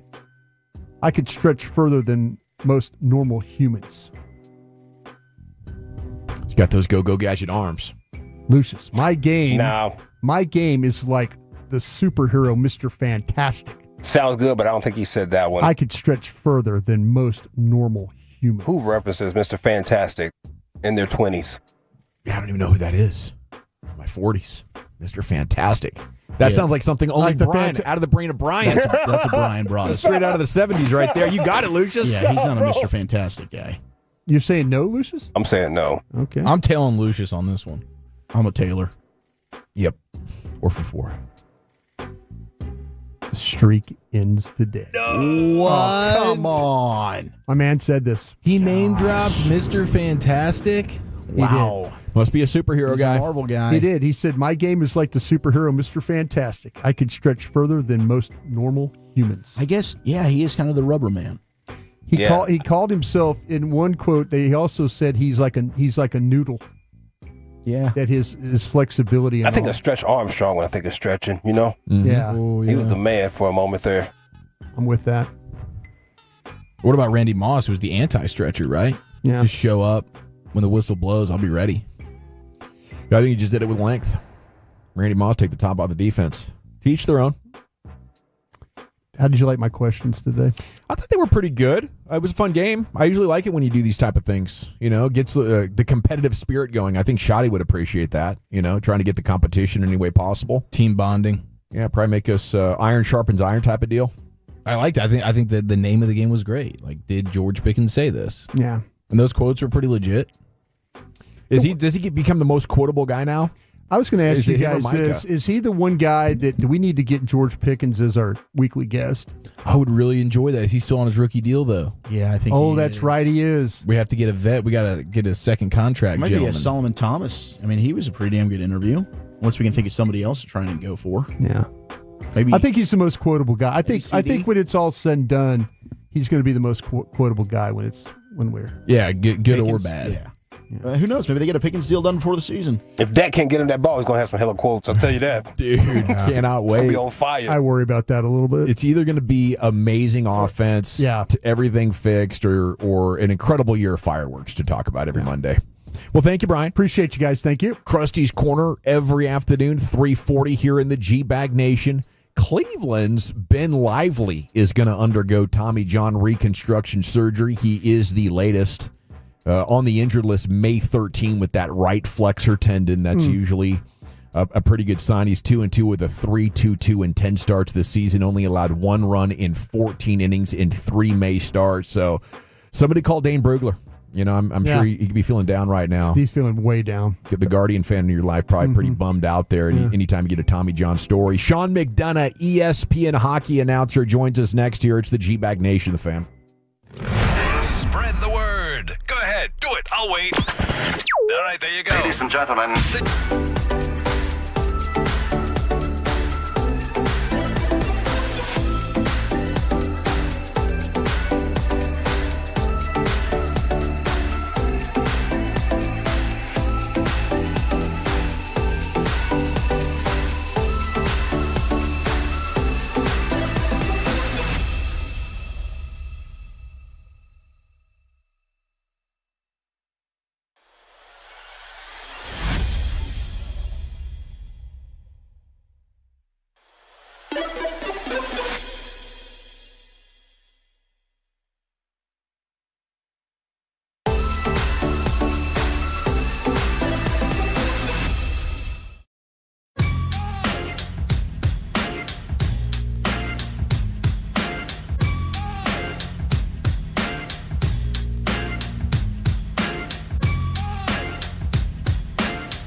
I gotta remember that. Well, they say in order to remember something, you have to forget something else.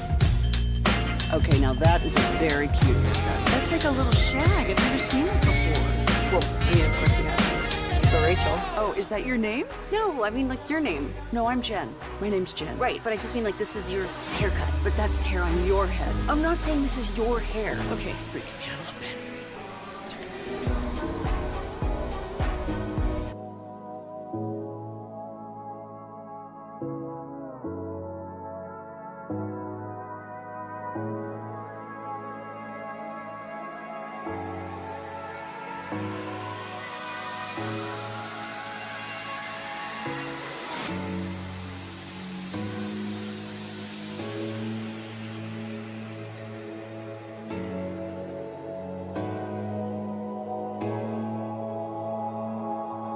Do you think it's true that you've got to forget something else to remember that Uber Eats has groceries? No, that's absurd. Hey, remember when you used to be a, what was it, Pepper Lady? Pepper Lady? Wasn't it Cinnamon Sisters? Basil Babes. Saffron Squad? Nutmeg Maidens? Paprika? No. Nutmeg Maidens. You said that. Was it Spice Girls? Doesn't sound right. Was it Saffron Squad?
D&M Leasing Studios, you're rolling with the G-Bag Nation on 105.3 The Fan.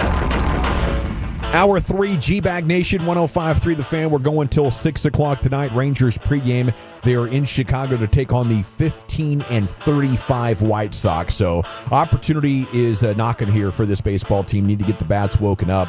Joining us now is ESPN's Sean McDonough. Coverage of the Western Conference Finals begins tonight, 6:30 with the pregame. The puck dropping shortly after 7 o'clock on ESPN and ESPN Plus. Oilers and Stars Game 2. Catch all the action tonight with ESPN. And Sean, good afternoon. How the heck are you? I'm doing great. You know, how could you not be doing well when you're getting ready to go over and watch Game 2 of the Western Conference Finals? Man, it's amazing, and getting a chance to talk to you on this night is great for us. So thanks for joining us, man. Now let's go to Jim Nill, finalist for the Jim Montgomery GM of the Year. Do you think he gets it, and how good is he compared to his peers? Well, he's great. You know, he's already, I think he and Lou Lamoriello are the only two who've ever won the Jim Gregory Award 2 years in a row. and now he has a chance to be the first to do it 3 years in a row. I think Bill Zito in Florida, who's one of the other 3 nominees, is also deserving, with what they did, winning the Stanley Cup final, and then kind of, keeping some of their key players like Sam Reinhart and going out of the deadline and getting Seth Jones and Brad Marchand. But, Pete DeBoer was asked this morning in his press availability, would the Stars be here if Jim Nill didn't go out and do what he did at or before the trade deadline, bringing in Rantanen as the headliner, but also bringing in Granlund and Ceci, who have been very key contributors. And, Pete DeBoer said, no, the Stars wouldn't be here without those moves and without what Jim Nill did. So he's one of the very best in the game, and I think it's probably a 50-50 call between he and Billy Zito who wins it this year. Sean, being there for the third period, that was absolutely wild. You know better than anybody the Stars making history. First team to come back from 2 goals down in the third. What stood out to you about the difference in the Stars game in that final 20 minutes compared to the previous 40? Well, I think the whole key was that they got 3 power plays, and they had one that was carrying over from the second period to start the third period that gave them a chance to change the momentum in the game because Edmonton really carried the play for the first 2 periods, particularly Connor McDavid and Leon Draisaitl. They looked like the 2 best players in the world. And, we said coming on the air for the third period that Dallas had the opportunity to get back in the game if they could score on that 58 seconds they had left. They did, and then Edmonton did them a big favor, putting them on 2 more power plays in the first 6 minutes of the third period. So the power plays really changed the game. Both coaches said coming into game 1, they thought special teams would be the key to the series. And if it doesn't change, I think it's going to be the deciding factor in the series because the Dallas power play is on fire. I mean, it's historically good to this point in the playoffs. They've already scored 12 power play goals at home, which is the most they've ever had in the postseason since they moved to Dallas, in 1993-94. And, they have at least a few more games to play. And the Edmonton penalty killing's been awful. It's 62%. No team has ever gotten to the Stanley Cup final with the penalty killing percentage that low. So if that doesn't improve, if Edmonton either A, can't stay out of the box or B, can't kill penalties once they do, Dallas is going to win the series. Sean, it's such an honor to get to ask you a few questions. And I wanted to always ask you this if I had the opportunity is, how is the dynamic with working with somebody that's at mid-ice? Not in the booth. You're such a pro, and how you and Ray handle that, it's just fascinating to watch that you never miss a beat with you two. So I'm just curious the dynamic. We pride ourselves on not stepping on each other, and obviously that's a lot harder when the person isn't sitting or standing right next to you. When we first started out together 4 years ago when ESPN got the NHL back, the first couple of games we did, Ray was in the booth next to me. And it's problematic in some ways just because some of these booths are so small. Here in Dallas, we actually have a lot of space to spread out. But, most of them are pretty cramped. And, Ray made the point to Mike McQuaid, our executive producer 4 years ago, most of the games he had done in recent years up in Canada on their national TV, he had been in the spot between the benches and that he kind of preferred it down there. So Mike McQuaid said, okay, let's give it a try. And my biggest concern was just not stepping on each other. I think we've found a rhythm so that we don't do that. Yeah. You can do that when the person's standing right next to you, too. And the other reason I think is really good is he sees and hears things down there that I can't. As I said, Dallas is in a great broadcast location for us. It's lower than almost all the rest of them in the league. But, most of them you're really high off the ice. So Ray knows if a puck got tipped or if it missed the net or he might see, hear something on the benches that a coach said or if players are arguing right in front of him. He can talk to the officials about something during the breaks in the action. So there have been countless examples over the last 4 years of things that got on our telecast that would not have if Ray hadn't been down there. Talking with Sean McDonough here on 105.3 The Fan of the G-Bag Nation. So having done basically every single major sport, how does hockey compare to some of the others that you like and maybe some challenges? Yeah, I think it's the hardest. I've been fortunate enough, thanks to ESPN mostly and CBS when I was there, to do 11 different sports on national TV. And, they all are unique and have their own challenges. But hockey is the hardest, I think, in part because what I just said. A lot of the times, most of these arenas you're in the worst seat in the arena. You're above the last row of the upper deck. You're higher than that and you're further back. So it's very difficult a lot of the time to be 100% sure who has the puck, who poked it in, did that graze the goalie's arm, or did it miss the net? Doc Emmerich, the great, one of the all-time greats, who did such a great job on NBC for all those years, used to have an expression when the puck didn't go in. He'd say, "And it did not go." And that was kind of code for it didn't go in the net, but I'm not sure why or how because I can't tell from where I am. So that makes it hard. The speed of the play makes it really hard too. When we were out for 17 years at ESPN. When we got it back 4 years ago, I couldn't believe how much faster the game was. Some of it was rule changes, but I think a lot of it's just these players are bigger, faster, stronger, more skilled than guys who played 20 years ago. And I have friends who played 20 years ago who acknowledge that. So, it's challenging in a lot of ways, but it's also what really makes it fun. And I love the pace of it. You can kind of do a radio-style call of hockey on TV, which in the other sports you really don't need to. But in hockey, you need to a lot of times because people need to know who has the puck.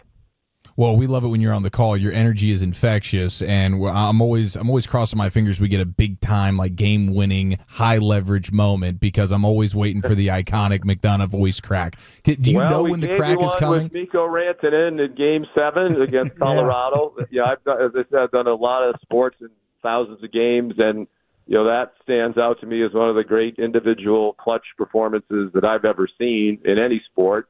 And, that's the part of it. To me, the hockey call is all about rhythm and flow and building up to the big moments. And, we had some of that in Game 1 2 nights ago. And that's the fun part of it for me.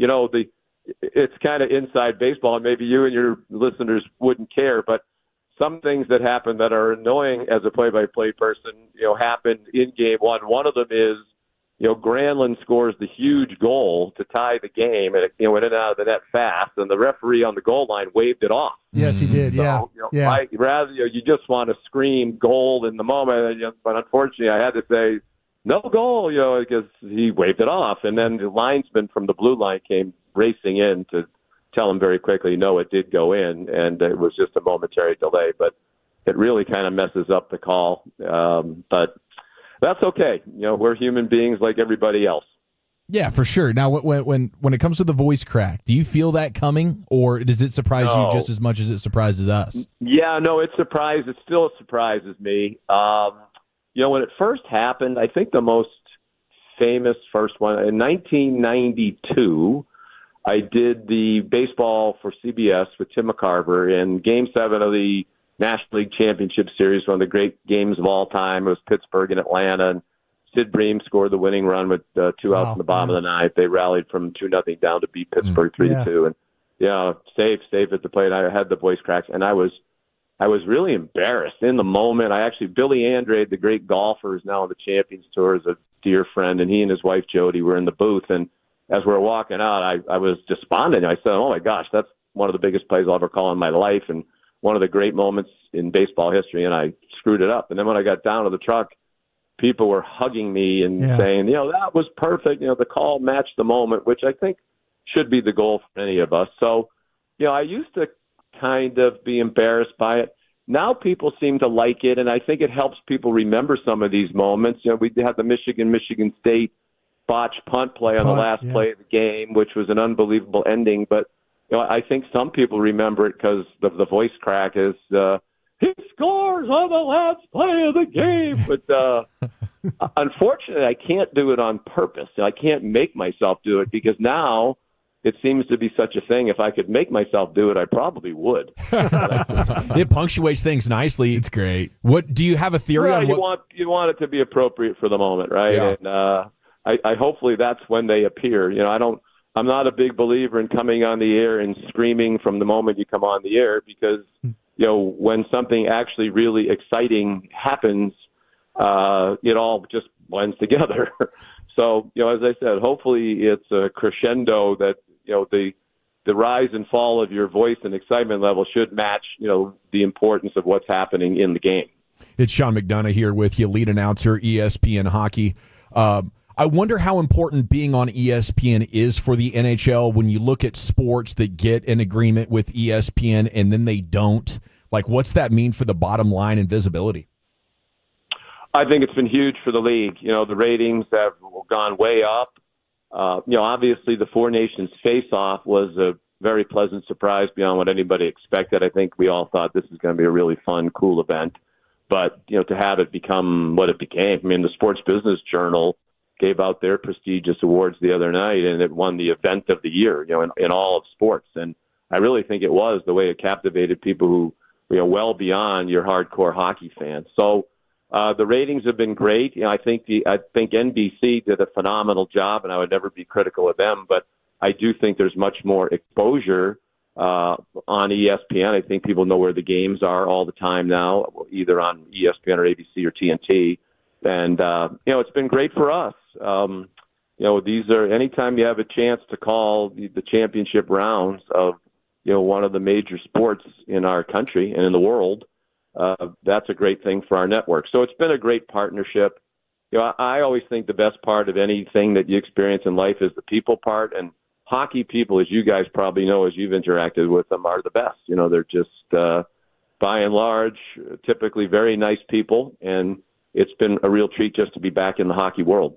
What are your thoughts ahead of Game 2 tonight? I know you can't pick a winner, but in terms of Edmonton, some adjustments, how do you like the Stars' chances in Game 2? Well, I think it's a really evenly matched series. I think Pete DeBoer was not pleased. He said so this morning with the way Dallas played through the first two periods, and it was kind of scary the way Edmonton controlled the game, particularly McDavid and Draisaitl. And that's going to happen. They're two of the best players in the world. McDavid has been for 10 years, and everybody tries to slow him down. You can't do it. Sometimes you might have a moment or two where you do, but he's going to have his moments and get his points, and Draisaitl is too. I just think for Edmonton, you have to stay out of the penalty box. And what is stunning to me is last year when Edmonton went to Game 7 of the Stanley Cup Final, they gave up 4 power play goals in 25 games in the playoffs. Their opponents last year in the entire playoff went 4 for 70 on the power play. Dallas had 3 power play goals in one period in Game 1. So, they went from historically great penalty killing last year to awful. And it was awful. It's been awful in all 3 rounds. So, it's not an aberration. And if Edmonton either can't fix it or stay out of the box, then I think that bodes well for Dallas. I think if the game is played at 5-on-5, it's advantage Edmonton, particularly if some of these other Dallas Stars don't join the party. I know Robertson was hurt, but he needs to score for them. It would be nice if Jamie Benn could throw in a goal or two, and Mason Marchment. Duchesne finally got a goal last night. Obviously, Rantanen's cooled off. I think part of that's just playing Winnipeg, as outstanding as they are defensively and with the great goalie that they have. But at a certain point, unless they just continue to pile it up on the power play, some of these other guys who have scored for them in the past need to do it in the present. A legend, Sean McDonough, ESPN, the game tonight, pregame at 6:30. Thank you for joining us here on The Fan. My pleasure, fellas. Thanks for having me, and have a blessed evening. Should be a great night. Man, enjoy yourself. Thank you, Sean. There he goes. Sean McDonough, ESPN, really an iconic play-by-play voice calling Game 2 tonight, West Finals. Okay, time for a Friday news dump, Chief. Absolutely. We got Hot Mike Nadell and a hilarious and slightly malicious review next in the nation.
Eats has low-of-B products? I gotta remember that. Well, you know, they say in order to remember something, you have to forget something else.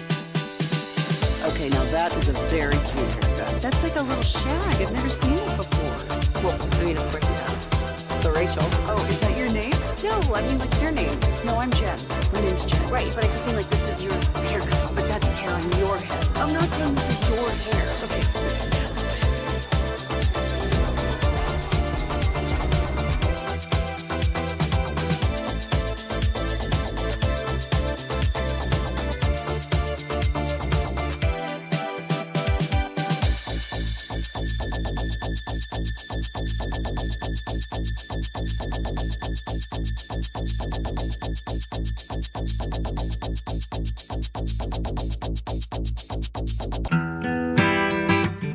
Yeah, buddy, welcome back. It's the G-Bag Nation here on 105.3 The Fan.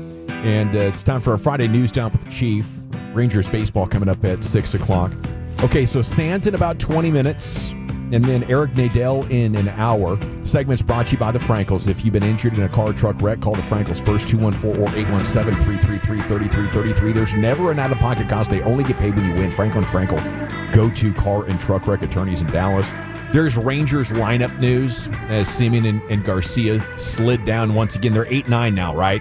And we'll get more on that from Sandler here coming up shortly. Here's the Chief. Yeah, and we'll get to Eric Nadel here in a moment as well. But your first item in the dump is from the Daily Mail. Tom Brady has big plans. This is exciting, boys and girls. Another roast?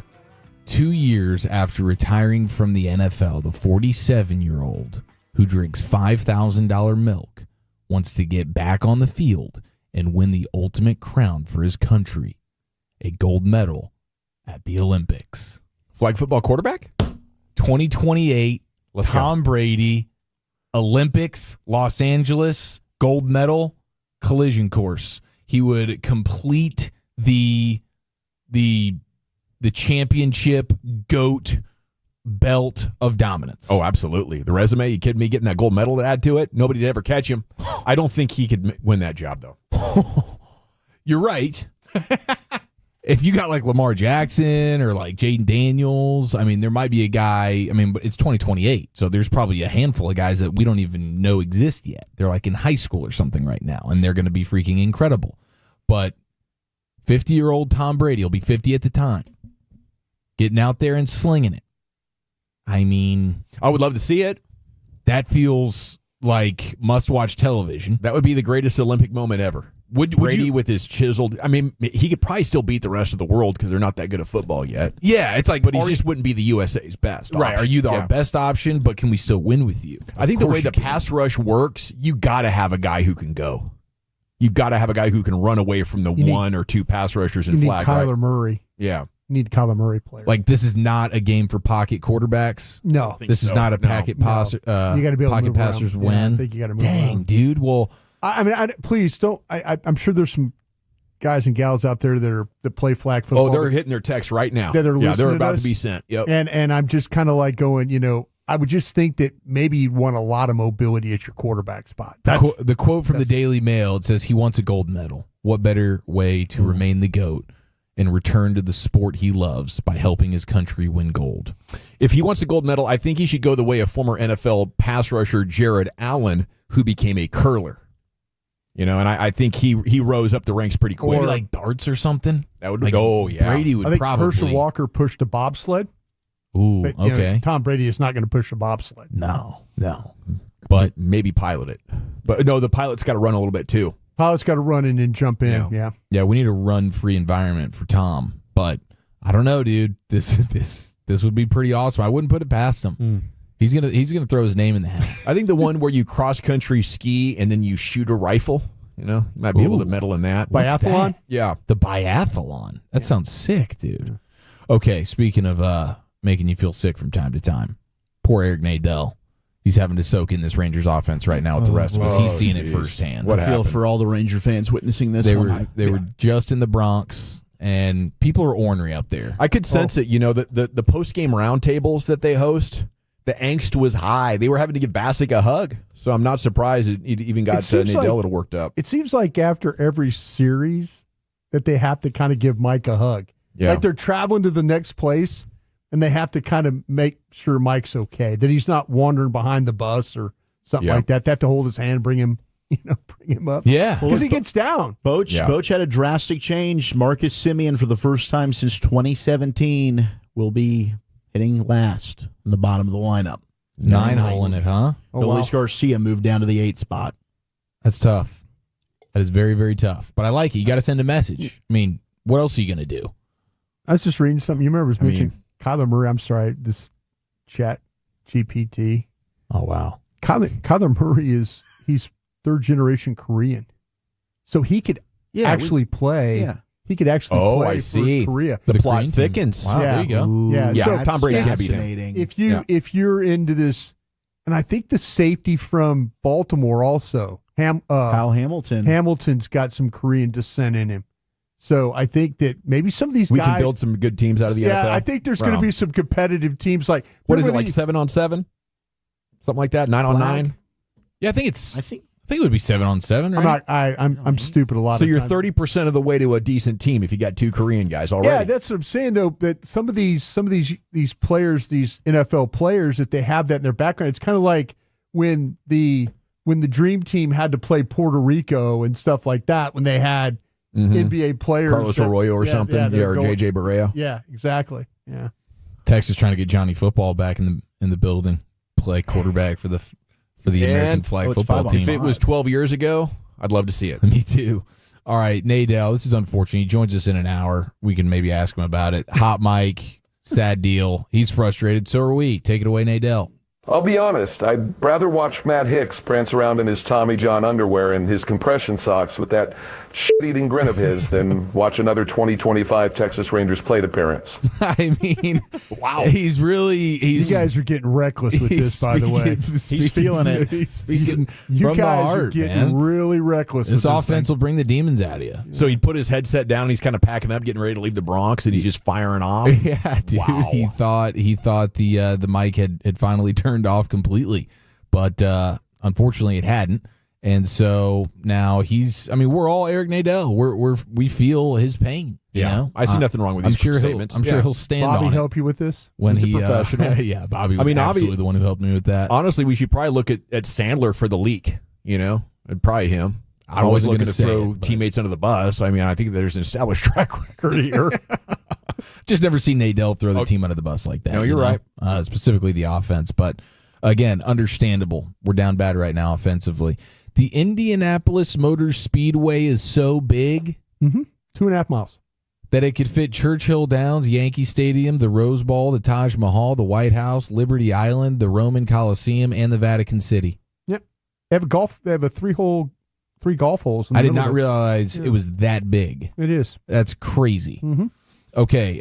Yesterday we were talking about Campman, right? Mm-hmm. As created Edwards by Skip Bayless. Campman. And that was proven once again. So I went down the rabbit hole of Skip Bayless nicknames that he's dealt out. And the first one that came to mind was Team Obliterator. Yes, right, for Terrell Owens. You found a couple? Yeah. Well, he's the one that came up with the one for a guy at the Mavs, street clothes. Davis? Anthony Davis. He came up with Anthony Davis street clothes. I think Data Davis is actually better, but Street Clothes is fantastic. Yeah, he came up with that one. Westbrick is credited That's him. to Skip Bayless. Yep. Is it really? Bosch Spice. Man, the videos where somebody's getting in a back and forth with Westbrook and they're daring him to shoot and like clapping as he's shooting or smiling at him is just savage. It is, man. Yeah. It is. He gets it from all angles. Bayless created Bosch Spice. He always thought Chris Bosch was just so soft, like a Spice Girl. Yeah. Prince James. The champagne scene was pretty. Oh, that was damning evidence. Pretty spicy. He would call LeBron James the Frozen one. Okay, I was wondering what his LeBron one for late in games. Also, Prince James was another one. But the Reddit user who came up with all this, he said his best and most lasting nickname is Michael Jeffrey Jordan, calling him that because he serves up L's like the butler from The Fresh Prince of Bel-Air. That's good. Yeah. That's pretty good stuff there from Skip Bayless. Okay, now I have a couple of musical things to address. The first of which is, this is pretty dang cool. The All-American Rejects, They're doing house party tour. I've seen this trend on social. They're just randomly showing up in backyards across America. You can book All-American Rejects to just come play your backyard, your block party, your cul-de-sac, whatever it is. Yeah. And I'm seeing the videos go viral. It's like, what a great idea. Yeah, and some bands are starting to piggyback off it a little bit and just offering you to like apply to have them come, and they're having sponsors pay for this, and then it blows up on social. Everybody's watching it to get millions of views. It's just a different way of getting the money to come in and get the eyeballs on the show, so they're getting paid, and they're throwing these things that, I mean, you can imagine the front yard of a fraternity house at any university in America and be like, wow, that's where this stuff is going down, with guys that could pack arenas. Yes. Yeah, it's like, best. What a cool idea. So these are like early 2000 guys? Yeah. I didn't. They got some I've bangers. never- It's like Snoop at the old school concert. Or what was the movie back in the day, like 25 years ago? What was that? You know, where Will Ferrell was. Oh, in yeah, a frat house. Old school. Yeah, Yes. It's that exact vibe. So there's a rapper named Lil Russell. He's a West Coast rapper. He once started this little old thing. Okay. He started rapping from the house and his front porch and everything. People started, it became a grassroots. And, the industry started picking up on it. Be like, hey, that's another way we can get some money streams around here. So why don't you guys do it? Unbelievable. Yeah, Lil Russell made that stuff happen. How long ago was that? Shoot, he's been doing it for like 5-6 years now. Dang, Dang, dude. these guys did have some Wow. hits. He's a tastemaker.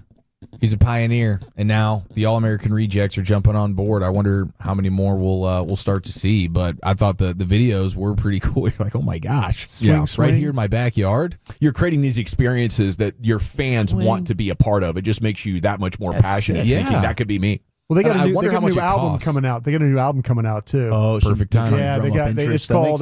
It's a good play. They got one expected this year. It's called, and the lead single is called "Sandbox." That's All what right. they're saying. Released in April. So they've already released this thing. Well, speaking of released albums, I have the album review written by Mr. Carter Freeman. Yes. Who spends a lot of time in his spare time just listening to new music and grading it. And he has, like, at the end of every year, he does his top 50 albums of the year. And so last year for 2024, Katy Perry dropped her album, 143. She was supposed to play at the AAC on Wednesday night, but the Stars had other plans. And so I think Katy Perry fans here locally, all 12 of them, were pretty butthurt about it. But Carter, and I had mentioned that Carter had talked really down on this album.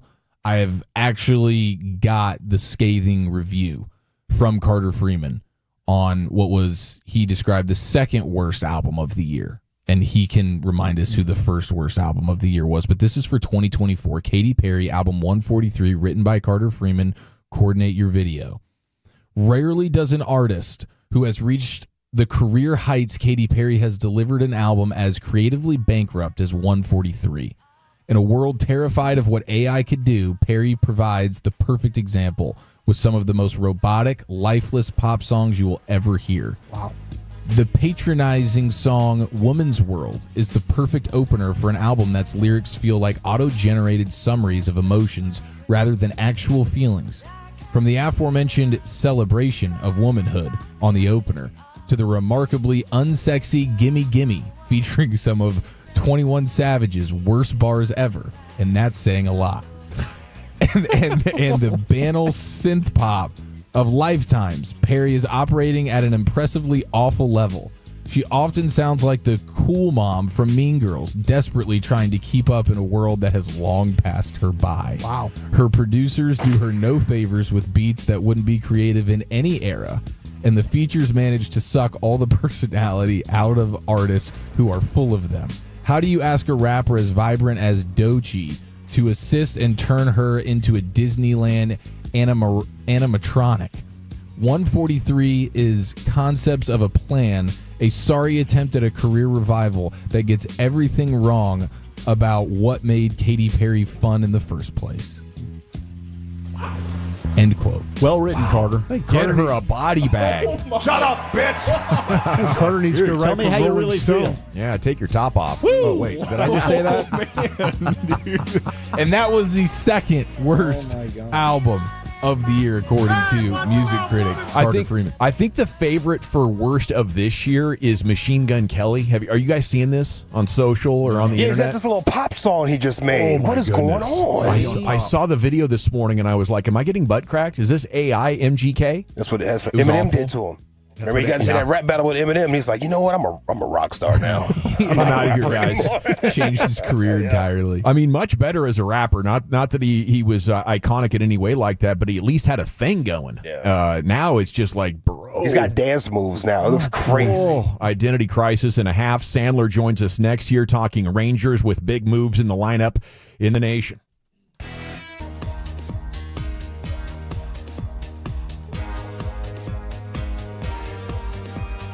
It's true that you've got to forget something else to remember that Uber Eats has groceries. No, that's absurd. Hey, remember when you used to be a, what was it, Pepper Lady? Pepper Lady? What are you, Human Sisters? Basil Babes. Sapphire Squad? Nutmeg Maidens? Pre-Curb? No.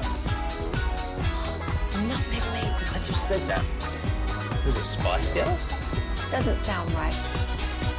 Was it Saffron Squad?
Chevrolet in Grapevine, back-to-back #1 Chevy dealership in the world. They've got more new Chevys than anyone, and they're all priced to sale. Silverados, Tahoes, Blazers, Malibus, Equinox, and more.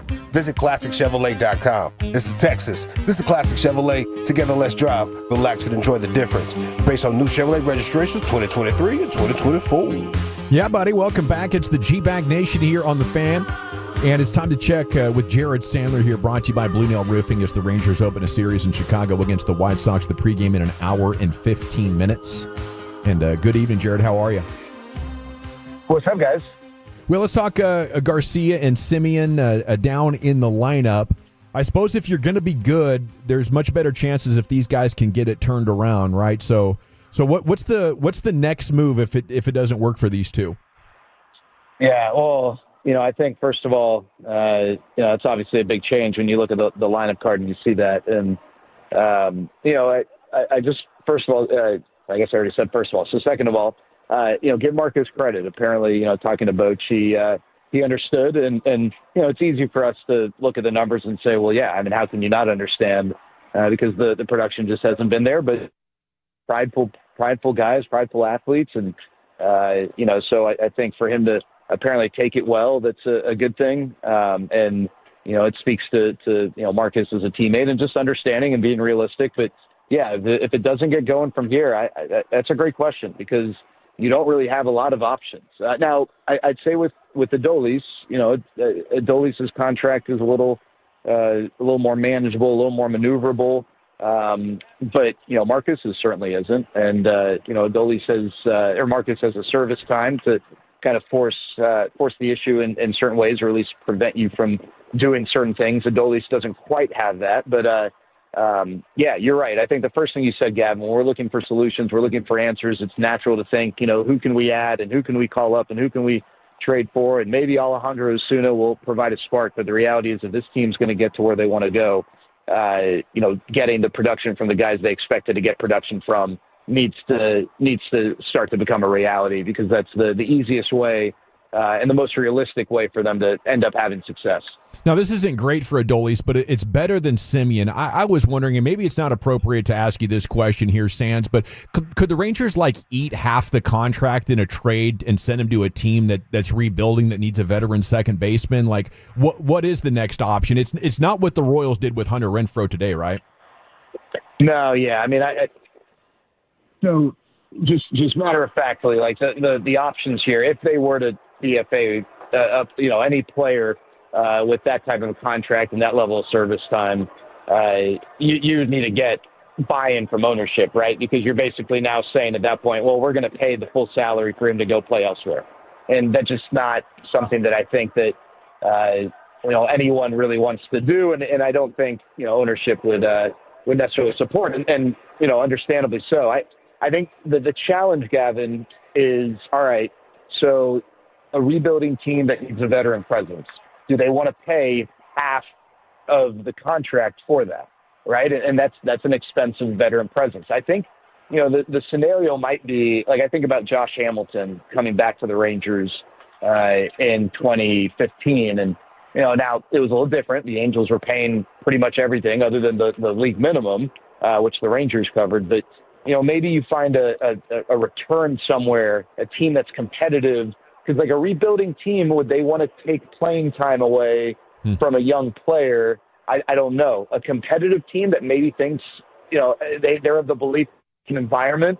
Yes, that makes sense. But now what's that threshold financially? Is it half? Is it 3/4? That's always the question, and I don't know the answer. But obviously, if he's not going to produce, and Chris Young has said, hey, this is a results-oriented business, it's something that I'm sure they'd have conversations about. But I think the financial piece obviously creates some challenges and complications that would, make it a little bit different than your standard, hey, players not producing, what are our options type of conversation. Okay, so do you think now with how bad the Rangers could use some payroll to stay under the luxury tax threshold, essentially, would they be willing to give a prospect and Simeon to a team just for them to eat a portion of his salary that would free him up to add a player? Yeah, I mean, so would they specifically? I don't know. I don't want to put words in the front office's mouth in that regard. But in general, I think that thought process, Gavin, that's one of the ways that a team would go about that is, hey, we will, I guess there are two. If you're a seller, you might attach it to another asset and say, hey, we will take a lesser return, but we need you to take this, along with, asset A, B, or C.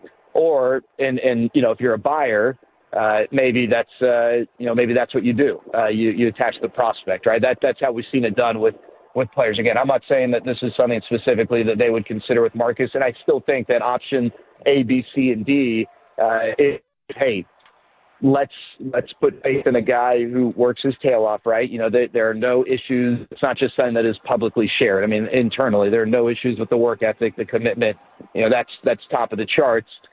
Do we, are we going to put some faith in the human being to turn things around? He's still an asset defensively, still an asset on the bases. Can we figure out a way? And obviously, you don't want your 9-hole hitter being a guy who's making, what he's making if you're just trying to consider distribution of finances. But at the end of the day, the contract is what it is. That's not going to change. And if he can be a productive player hitting ninth with less of an offensive responsibility, then maybe that's what they do for the time being. It's just, I think no matter what they try to do, if it's not, hope that he can work things out here. And I know hope's not a plan, but if it's not, hey, let's get things working here, it is going to create, a lot of challenges. And it's tough to come out of whatever that pursuit is and feel good about it. But maybe that's, at some point you got to bite the bullet. But, I think that's why. And Gavin, I've been asked a lot, well, can they send him down to the minors? And no, the answer is no, they can't. First of all, he doesn't have options, so you'd have to DFA him. Now, a team probably because of the contract wouldn't claim him, but you don't have the ability to just outright him to the minors. He's got enough service time. He can refuse that. He becomes a free agent. He can sign elsewhere, and now you're basically paying for him to play for another team. So that's why that's not an option that the team can pursue. Because I know a lot of people think, well, with the minors, get him right. People have asked me about Marcus specific to that strategy, but that's just not an option. Jake Berger did get to play against the White Sox with Miami last year, but I think this is his first time going back to his old team in Chicago.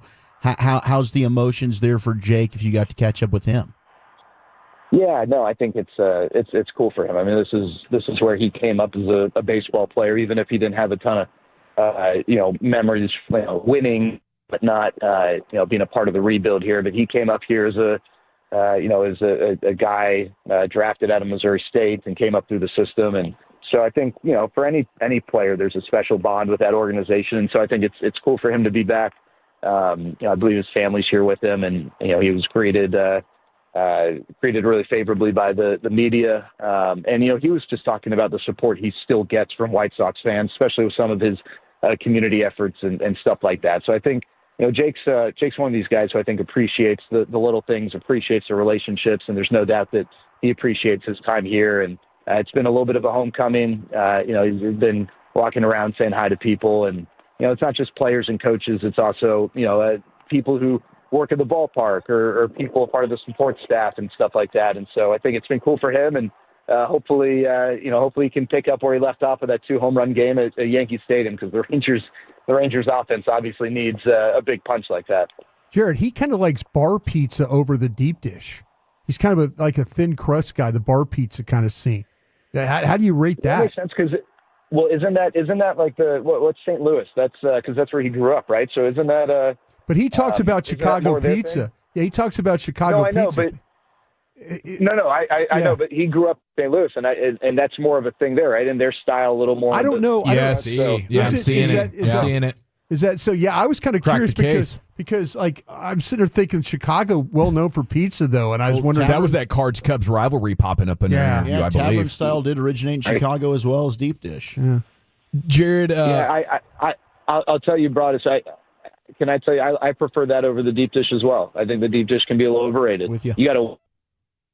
And then you end up like not. Is it being too much work with the crushing knife and fork? Too much work? Yeah, I don't want pizza that I need a knife and fork to use. I want to just grab it, fold it, and shove it in my mouth. Yeah, absolutely. Well said, Jared. Hey, Thank you. Jared, any other barometer that you're looking at in terms of success coming out of the weekend after this series, other than just wins? Is there something that you would like to see that's more tangible? Yeah, I mean, so here's the thing. I know the White Sox are not a good team. They're not going to make the playoffs. They're not going to be close. They do pitch well, right? This is not like Colorado doesn't do anything well. The White Sox don't hit. The White Sox offensively, they are poor, but they do pitch. And so I would like to see the Rangers, if they can come out of here with 3 good offensive games, like if they sweep the White Sox, which, by the way, not a guarantee, right? That's not this team. The White Sox a little bit better than, hey, we should come on the road and sweep them. But let's say they did, but they won the games 4-1 and 3-2 and 5-1. Hey, I'm not going to be picky because they need wins, but would feel a lot better, I think, as crazy as this sounds, if they took 2 of 3. But all 3 games, he felt really good about the way the bats were working, after that game. So I think that's what I'm looking for. Obviously you need wins, but I think this team desperately needs to see the lineup get going. I'd love to see, 3 games. Can we get 20 runs in total in these 3 games? It's not easy because the White Sox pitch it well, like I said, but I'd like that. Let's set that number, 20 runs this weekend. I'll drink to it, Sands. Have a great weekend, and we'll catch up with you next week. Hey, remember, guys, you pick it up, you fold it, you shove it in your mouth. There he goes, at Jared Sandler baby. On Twitter. Now, I do like a good knife and fork pizza myself. I'll go for a full calzone, Brian. Yeah. I prefer a doughy pizza myself, but Jared going with the flat pizza, same with Jake Berger, and there's definitely nothing wrong with that. I tell you what, though, if I'm Marcus Semien, after seeing what a week or 2 weeks did for Jake Berger in the minors, I might just want to volunteer myself. Next time we're home, I'm just going to swing through Frisco. I'll catch you guys on the flip side. I'm going to go hit about 700 here this week and then come back swinging a hot stick. Because that's real leadership right there. Yeah, and self-awareness. It's getting to a point where, I think we got to say so long, if you want to contend. I mean, you go from 9 to Round Rock. I mean, that's sort of how it goes. That's how you've been relegated. Okay, it's time now for What You Drinking and What You Thinking at 877-881-1053. What you thinking about the Stars tonight? How about the Cowboys, Rangers, whatever you want? It's coming up next here. It's the G-Bag Nation on the Fan.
Uber Eats has lower fee products? I gotta remember that. You know, they say in order to remember something, you have to forget something else. Okay, now that is a very cute haircut. That's like a little shag. I've never seen it before. Well, I mean, of course you have. It's the Rachel. Oh, is that your name? No, I mean, like your name. No, I'm Jen. My name's Jen. Right, but I just mean like this is your haircut, but that's hair on your head. I'm not saying this is your hair. Okay.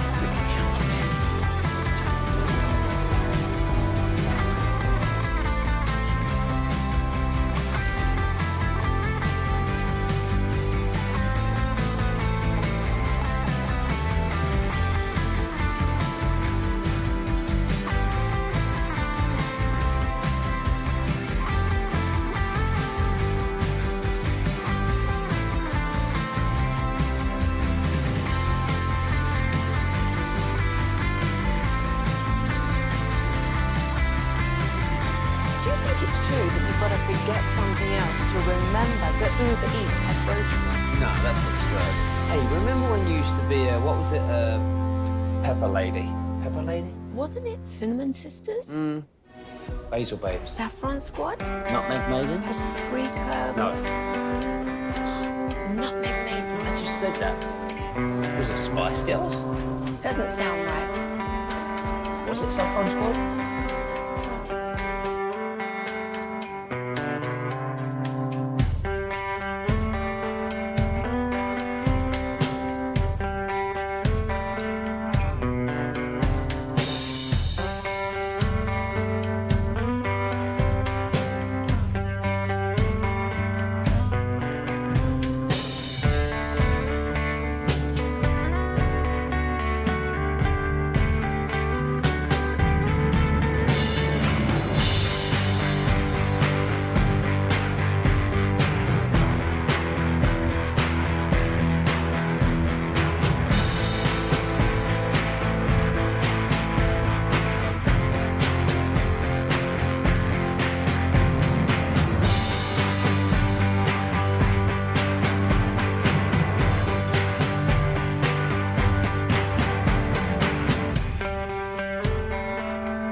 D&M Leasing Studios. You're rolling with the G-Bag Nation on 105.3 The Fan. Welcome to the Nation. Here we go, Hour 4, G-Bag Nation. It's our fourth and final hour, and it's time for What You Drinking and What You Thinking. Eric Nadell's coming up here in about 17 minutes, so let's get your phone calls. It is the one opportunity of the week to call into your favorite radio station while intoxicated or in the process of catching a buzz. I was telling my buddy in Pittsburgh earlier about this. He's like, I was like, we do What You Drinking, What You Thinking. All these, classic callers that have been calling us for years call up, while they're day drinking. He loved it. You don't have to be drinking. There's only a couple of rules. You got to tell us what you're drinking, what you're thinking. You got to answer the questions.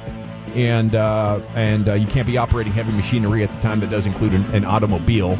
If you are intoxicated, we want to keep it nice and responsible. Speaking of that, I'm currently drinking a Stella 0.0. Salute to them. I do want to put it out there. The Cowboys need a tank for Cooper Witten in 2029. I was watching his videos last night. Yeah. Jaw-dropping. Just putting it out there. Maybe that's the Stella talking, but I'm also thinking Rangers are washed up, and it happens, at least the offense. Happened to the 49ers. Listen, sometimes you're like, hey, we're just in our mid-30s. We're good. We're going to keep this train rolling. Nope. The train stopped. I am picking Oilers tonight. I just want to be objective and do journalism. It's a damn good team. I think it's still going 7. We're going to go back and forth a bunch of times. But here's what I'm also thinking about. Do you guys ever get a song stuck in your head? Oh, yeah. Okay, I saw this video the other day. I've probably played it 50 times already. We go to 1972. This Italian singer named Adriano Celentano. He said American music is so popular in Italy right now, I can make a song with nothing but English gibberish that sounds like what Italians think English sounds like. And I'm going to take this baby to number 1 in Italy. Okay, the name of the song is Prison: Ensign Ains You Soul, right? Which is it's just like English syllables. So he freestyles this entire thing, and I've just been listening to the song and watching the video and laughing my ass off. Can't get it out of my head. Can we get just a sample, Lucius? All right. Total jam, dude. And this guy, he dances like the Wild and Crazy Guys, a skit from Saturday Night Live back in the 70s. Yeah. You remember this? Let me just let it run for just a sec. Yeah. Total cut. Went number 1 in Italy, Belgium, and 2 other countries that I forgot. He's just saying random English words. And every now and then he says, all right. No, these aren't English words. It's just gibberish. Oh,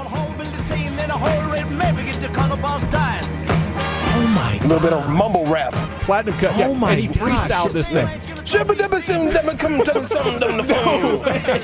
All right. Okay, that's what I'm drinking, and that's what I'm thinking. Just want to let you inside the brain of Dawson there for a second. Well, that's fantastic, dude. Adriano Celentano. Yeah, he's still alive, too. I'd like to catch a show. What a pioneer. Yep. Brian, drinking, thinking? I'm just drinking. Actually, our water machine works now, so I'm super excited. I've been starting to drink water. In the name of the Father, you hear me? Yeah, how about that? In the name of the Father. That's and the amazing. Son. It's amazing that we've got And the we water have a machine. coffee machine working down there, too. It's super exciting. And what I'm thinking is I got a big announcement tonight. Okay. That I'm going to make. Big announcement. Big announcement tonight. Hey, Daddy, you ready for the big announcement? Make a big announcement Big tonight. announcement. But I'm going to make it on. You guys are gonna laugh. I'm doing it on my podcast with Vach tonight. Why don't you just do it on your own? Wait, podcast? you do a podcast with Vach Lombardi? I do, and that's why. But I'm going to do it tonight. I'm going to make a big announcement. You'll probably see it. But I got something in the works. I think everybody's going to be excited. That is exciting. Wait, what time was this? Did you timestamp it? It's probably going to be 8:00 tonight. So it'll be like hopefully that's prime time, The baby. end of probably the end of the first period of the hockey game, and then Vach and I we do our show together. But I got an announcement tonight. Should we all call in? I'm excited about it tonight. Yeah, really excited. That's awesome. I love it. Chief, drinking, thinking? I'm drinking some ice cold water as well, and I'm thinking about how crazy it is that Jim Irsay, now the late great owner for the Colts, how his final tweet 2 days ago was "Go Pacers, good luck to Herb, the entire Pacers organization, and our city."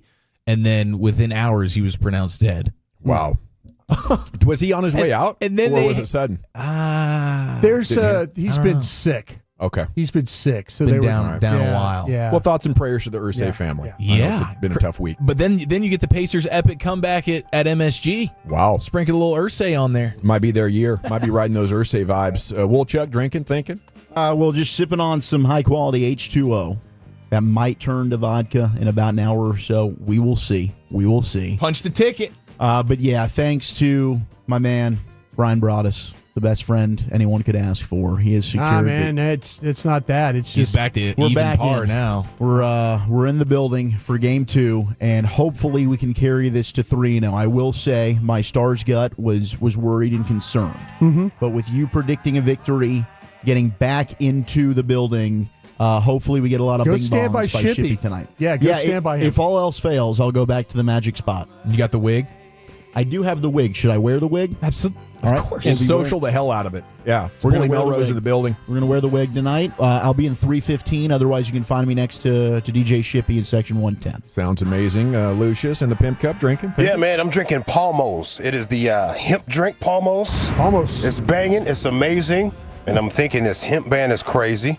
Yeah. It should not happen. Shout out to Big Pharma, the lobbyist. You guys did your job. This is a win for you. I'm pretty sure you're clinking your alcoholic beverages together. Tens of thousands of people out of work. Congratulations, small business You're supporters. a whole budding community out there. So, yeah, nasty move by you, but it is what it is at this point.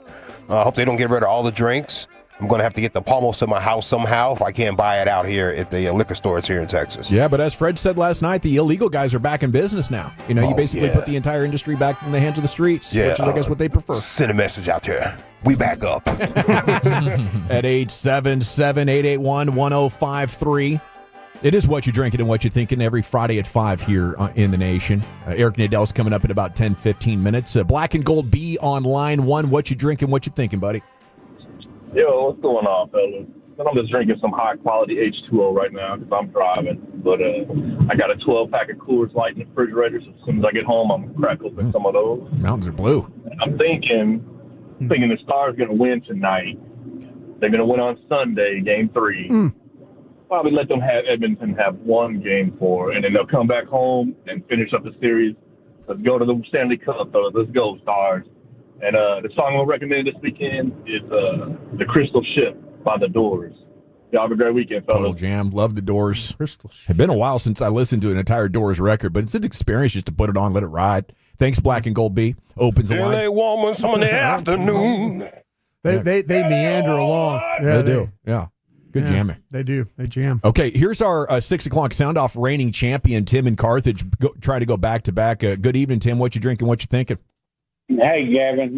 By the way, don't forget about that singer on Rocky One that came out singing "Coming to America." Oh, that was gold. Yeah. Apollo Creed lip syncing, I believe. So, good afternoon, gentlemen. I'm drinking a margarita in this hot ass afternoon in my garage. Today, I ask you to please be patient and listen to me closely, especially at Tolo's. Lucius and Fred are our favorite veterans at 105.3 The Fan. I sent with Eric a bottle of tequila for Lucius, and now I'd like for everyone to get a shot of tequila, including Fred and Blake if you're there. And with the help of Eric and Zach, I would like to ask everyone to raise their glasses for our veterans, our fallen friends and family, and also those that served our country. And also, I'd like Tolos around the world to raise their favorite drink, Rodeo Ron, Polo, Magic Mike, Black and Gold, Big Jim, Andy in Corpus, Dave in St. Louis, and even Scott, who likes the bits to be bitching in New Jersey. For our leader and friend and favorite Tolo, Kenny and Quinlan, on this Memorial Weekend, as we see Eric and Zach and Bobby, as they did, holding a bottle of rock and roll tequila. Let's raise our glasses one last time for our veterans and our friend Kenny. Cheers.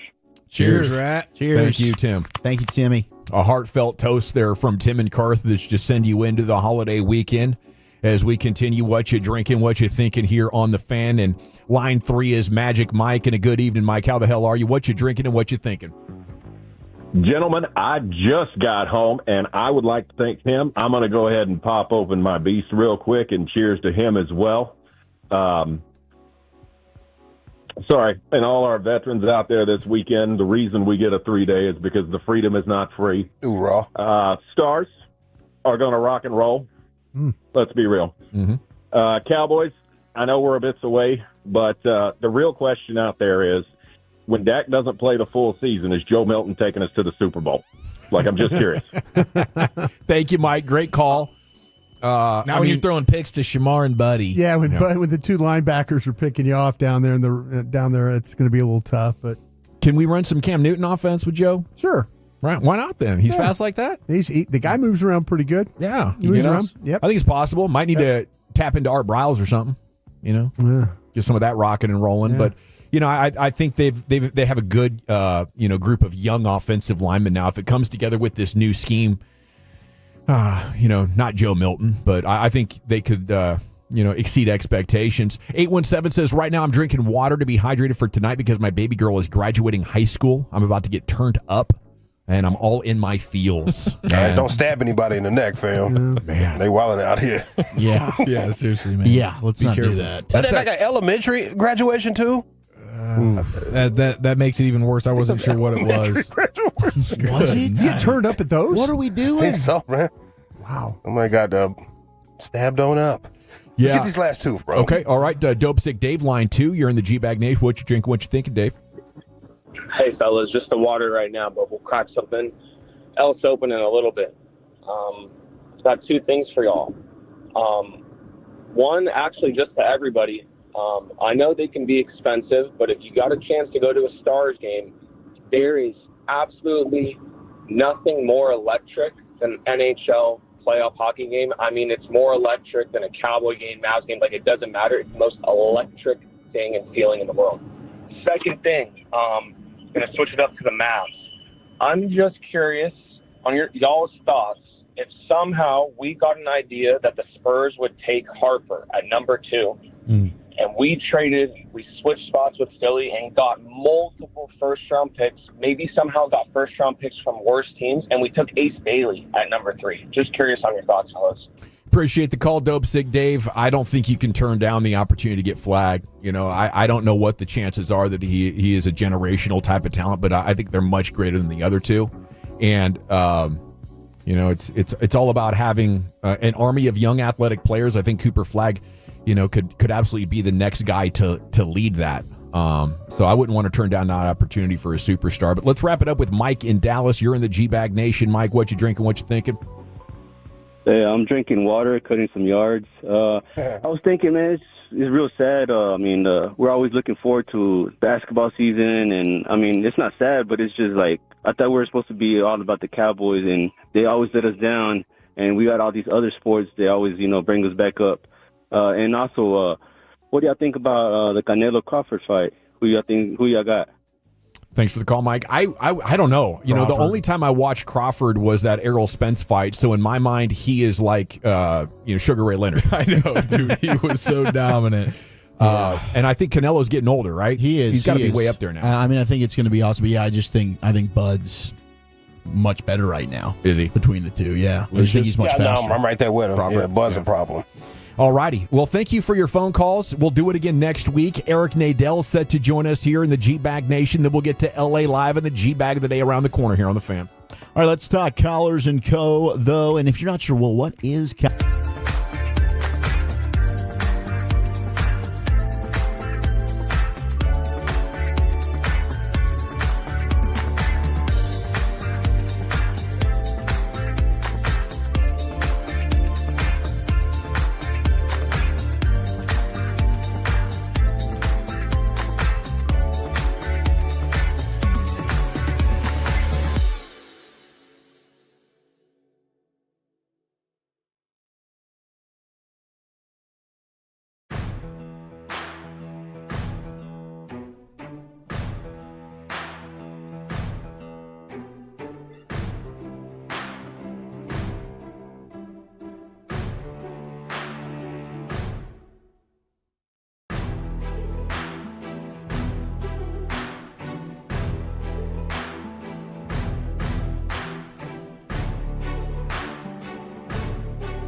brought to you by the On-Time Experts. Eric Nadell's going to join us.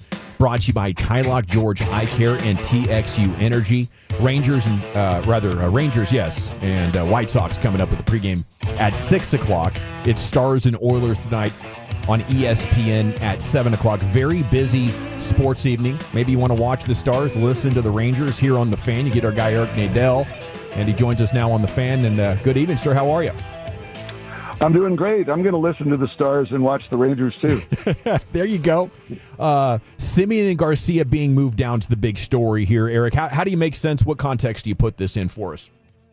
Well, I tend to think of it as like kind of a shock treatment for the team and for those guys in particular. Bruce Bochy doesn't like to look at it that way, but clearly he's at the end of his rope trying to figure out how to make this team score runs.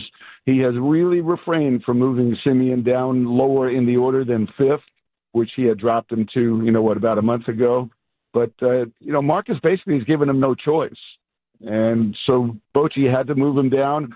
Adolis Garcia has not been seeing the ball very well. We know for a fact he doesn't hit very well in cold weather. It's cold here in Chicago. It's going to be cold all 3 days. So this is probably where he should be hitting, and we'll see if it'll light a fire under these two guys. Not that they haven't been trying, but sometimes it takes something like this to wake a guy up. Yeah, I was going to ask you, what are the chances from your memory or data that, legends like this, they get moved down and it does spark something for them? I don't know. I was trying to think of something along those lines that worked. And, what I've thought of that's worked for a lot of guys over the years when they've been struggling is putting them in the leadoff spot. And, of course, that already happened with Marcus for half the season so far. And I don't think they're going to put Adolis up there, although that's maybe the next thing you try. But he's tried putting Jock Peterson in the leadoff position. We've used 7 different leadoff hitters. Sam Haggerty's doing a good job there now. But it didn't immediately come to mind for me, somebody who turned their season around by moving down in the order. I'm sure it's happened, though. My memory's got plenty of holes in it these days. If this one ends in another closing situation, do you foresee a different pitcher other than Luke Jackson, or do you think that we're keeping the status quo? Well, I think it'll still be Jackson. It would be different if Robert Garcia was pitching very well. But Garcia's last 2 outings, he gave up a 3-run game-winning homer and then couldn't throw strikes. So he certainly has done nothing to endear himself to the manager and the pitching coach with regard to getting a closing opportunity. Sean Armstrong has picked up a couple of saves, but he also lost a game last week. So my guess is it'll be Jackson again, unless the way the lineup stacks up, there's a bunch of lefties coming up, and they can avoid using Garcia earlier in the game and maybe let him pitch tonight and see if he can be a little more efficient at throwing strikes this time. Historic run for Tyler Mahle on the hill tonight. I mean, what do they have in this guy now that he's finally healthy? Set expectations here for the rest of this season. Like, what do you think the regular Tyler Mahle is going to be when it sort of get a bigger sample size? It's a really good question. I think, we would expect the regular Tyler Mahle would be the regular Tyler Mahle before Tommy John surgery, which is a guy with an ERA in the 3.60 range. Now, of course, right now he's in the 150 range. Nobody expects that to hold up for a full season, but as good as his command has been, there's no reason to think that he can't be a top 10 ERA guy all season long.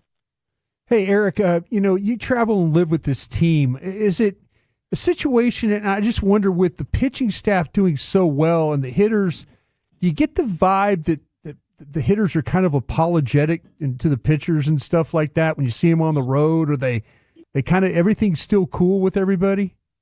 I think so. We don't see any evidence to the contrary, but, we're really not in the clubhouse at the key moments where perhaps you would see such a thing, which is immediately after a game and then the hour before the game. So I don't really have a feel for it. I get those questions all the time, Brian, about, what's it like in the clubhouse? And, we can't ever tell the difference. What's it like in the clubhouse? It's the same. Guys are sitting around playing dominoes. At home, they're playing ping pong. And it doesn't seem any different in there to me. Well, from a question that you get all the time to a question you've definitely never gotten before, Eric, and I hope you appreciate the joke of all of this. Just a simple true or false question for you. Have at any point, I'm going to play you some sound, have at any point this season, has this thought crossed your mind? I'll be honest, I'd rather watch Matt Hicks prance around in his Tommy John underwear and his compression socks with that shit-eating grin of his than watch another 2025 Texas Rangers plate appearance.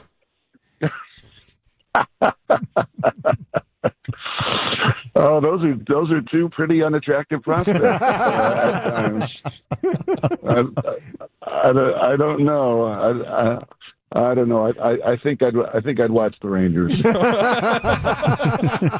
He sure is proud of those Tommy Johns. I'm not having nightmares about the Rangers. Oh my gosh. Okay. Speaking of nightmares, to You're Not Dreaming. Pretty awesome article today in the Morning News, my friend, from Thor Christensen, and he did ask you the question. If you could have one of your trademark sayings made into a song, you went with You're Not Dreaming, and your pal Rhett Miller from the old 97s can write it. Yeah, and it's funny because I sent the article to Rhett when I read it this morning, and he immediately jumped on it, and he said, I'm on it. I'm going to write this song. Oh, there you go. And, I chose Rhett partially because he's a good friend of mine, and I love all the songs he's written over the years for old 97s. Plus the fact that he's a huge baseball fan, a huge Rangers fan, and he was one of us who felt that, that night in 2023 when the Rangers became World Series champions. So he knows exactly what we're talking about, and I think he'll be able to capture that beautifully. I think of some of the slow songs that he's written, but I think this is probably going to be more of a banger, along the lines of I'm Good With God, which is one of my favorite old 97 songs, or Murder or Suicide, something like that we could play at the ballpark and probably have a lot of energy created with it. Well, it is What You Drink and What You Thinking Friday here, Eric, and you know so much about music. I told the guys earlier I've been thinking about the Adriano Celentano gibberish song from 1972 that went #1 in Italy. Are you familiar with the work? I'm not. Oh, it's fantastic. I'd love your thoughts. How would we know it's gibberish if it's in Italian? Because he made this song to sound like what Italians at the time thought American music would sound like. So he just strung together syllables. Actually, Lucian's playing a little bit in the background. Maybe check it out. We don't stay in the shoes now, and whole building scene in a whole red maybe get the color boss dying. It is a banger. But what you drinking and what you thinking, sir? Well, I've been drinking hot chocolate because it's cold as hell here in Chicago, and we got about a 15-mile-an-hour wind blowing straight into the booth. So Matt and I are going to be hammering the hot chocolate tonight. And what I'm thinking is people need to go online and start bidding in the auction for my charity event next Thursday. The auction is live. You can text my name, all lowercase, one word, Eric Nadel, to 243-725. That's 243-725, and you can bid on a fabulous lunch with Brian Broaddus at Pecan Lodge. You can have dinner with Matt and Jared and I at Hurtado Barbecue in Arlington. You can have dinner with me at Neighborhood Services. You can bid on dinner with Chris Young or with Ross Fenstermaker. Chris at Nick and Sam's, Ross Fenstermaker at Trulux, all kinds of amazing items. And there are still tickets available, too, at longhornballroom.com. If you want to be there in person, see the show, and bid on some live items. But you don't have to go to bid on the online auction. That's 243-725. Text Eric Nadel to that number, and you'll get started. Well, Eric, I promise you, man, we're going to have a good time. Whoever goes to that meal with me, I will make it worth their while. So please bid. I'd love to hang out with you. Thank you, Eric. I'm already bidding. There he goes. Eric Nadel. Have a good one, buddy. We'll talk to you next week. Brought to you by Tylock George Eye Care and TXU Energy. And it is time now to go back into the Pimp Cup where Lucius has your G-Bag of the day. Shoot. There was a lot of movement going on there. Yeah, that was like three things being juggled at one time. Shit. And my mind was stuck on what is Bronx going to do to make it worth their while? What is Bronx going to do? I will go to great lengths. Mardi Gras Brian. Yeah. Very generous, very accommodating. Brian Broaddus, ladies and gentlemen. All right, this is G Back in the Day. We do it every weekday on the Fan about 5:30-ish. If you see anything floating out there this holiday weekend, don't be afraid to hit me up at Lucky Lucius P on social media. Lucius Alexander on Facebook, or you can follow us all if you find G-Bag Nation. What is the premise of G-Bag today? Mr. Dawson, say! It's the best audio from the world of sports, pop culture, talk radio, and or the internet. We play them all. Vote on which one we like the best. That's your G-Bag of the day. Vacated title because AI Broadus went 5 times, so I'm just going to go down the list. Yeah, congratulations to you, Broadus. Guys and girls out there. Hey, guys and gals. Guys and gals out there. I don't see ice out there. How do I know they're playing hockey? Changing the remote control. Is there real water on the ice? All right, let's go to it. There's a Walmart employee that got caught scratching her behind. Oh, I love these. And I'm talking about like he went skin to skin. It wasn't just scratching it on top. It went inside and started getting in that joint and got caught by somebody shopping there. Recorded to put it on the internet. Awkward. I seen you digging in your ass. Digging in her ass. I think that nobody see. Like you was scratching your butt. I got you on video. You need to go wash your hands before you start ringing other people up. You digging in your ass and then went right and right. I got you on video. You didn't do it.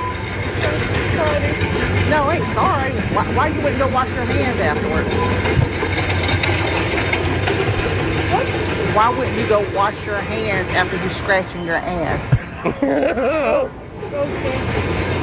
I mean, just your hair back, but something. You went in your back, you was digging in your ass. Go wash your hands before you ring somebody up. Go do that. In your ass. What is that accent? I was trying to it was different. Target that. It was very unique. That happened in North Carolina. Yeah. So, yes. Well, that wasn't even a problem, really, that she was doing that. It was just she didn't wash her hands. Right, just go wash after. It's okay. We all have to do that sometimes. If you're actually on the buttock. Yeah, she was on skins. But, I mean, in the middle. I don't know if it was in the middle, but it was definitely. You're fine with just bare cheek? I think I'd be. That's kind of like scratching your arm. Yeah, I mean, I get you. Except the cheek. But it's real personal. You got to go hide somewhere to do that. Yeah, no, you're right about that. Wait, she's just behind the register? She was just probably using dollar bills. Yakata. Just tearing it up back there. Keep the change, man. Thanks. Oh, boy. I'd have had the itchies, you know. Yaggity. I got the itchies, sorry. All right. Name some super wiggly guys. Oh, no. Name super wiggly guys? Yeah, anybody know any super wiggly Tony guys? Pollard. Come on, somebody try. Come on. Wiggly? I don't know, whatever you think it is, just say it. Like, I don't know. Blue wiggle, red wiggle. George Pickens, Jeff. he was stretchy, man. Okay. All right. You guys kept it athletic and whatnot. I was thinking athletic. Yeah, I was like Dante Hall. Wiggles. Okay. I remember one of your favorite comedians, Brian Regan, used to do a sketch about a water wiggle guy that accidentally hit the water fountain, but it was on superpower, so it blasts into your face. And he was the water wiggle guy. Water wiggle guy. Yeah. Well, That's all I Dawson got, though. introduced me to the phrase super wiggly guy. I'll let you. The explosive play comes from making the defense defend the entire field and then find the pocket of space with your super wiggly guy. Wow, what was that? Super jukey guy. Your wiggly guy. Your wiggly guy. Wiggly guy. It was a wiggly word. It's a wiggly word. I forgot about that moment. That was good. That was yesterday, yeah. Wiggly guy. He didn't want to say it. You said wiggy, wiggy, wiggy, wiggy. Wiggy, wiggy, wiggy, wiggy. Didn't you used to work with one of those guys at K104? Yeah. The wig. Let me hear that one more time. Sorry. The explosive play comes from making the defense defend the entire field and then find the pocket of space with your super wiggly guy. Wow. Was that a fourth try? Super jukey guy. Super jukey guy. Super. You know how I felt the other day. Super jukey guy, bro. I felt the same way. Yeah. Super wiggly. Super jukey guy. That's hilarious. Fig appeared. All right, let's see what else we got for you boys. Hey, it's payday. Thank goodness. Go. Seriously. And I'm talking about every time I step outside the house, it's just No, there's no question. Go to Target. It does the same thing. bump into me. And my girl ain't been to Target in a long time. All right, let's go $75 every time you walk in that place. Let's go to the KNC masterpiece, where some miscommunication between Corey and Alec, producer Alec, made Kevin give up on this segment. Whenever the Stars score, send your text messages. Send me your voice memos. This was his response. You Right, doggy. Let's go, baby. No, that wasn't it. It was this one right here. It was the other one. There was a third one. Oh, did you not get the third one? Uh-oh. The horn? Yeah, play it. All right. That was goal number 1. That was his response. Goal number 2. Play this audio right here. Play it again.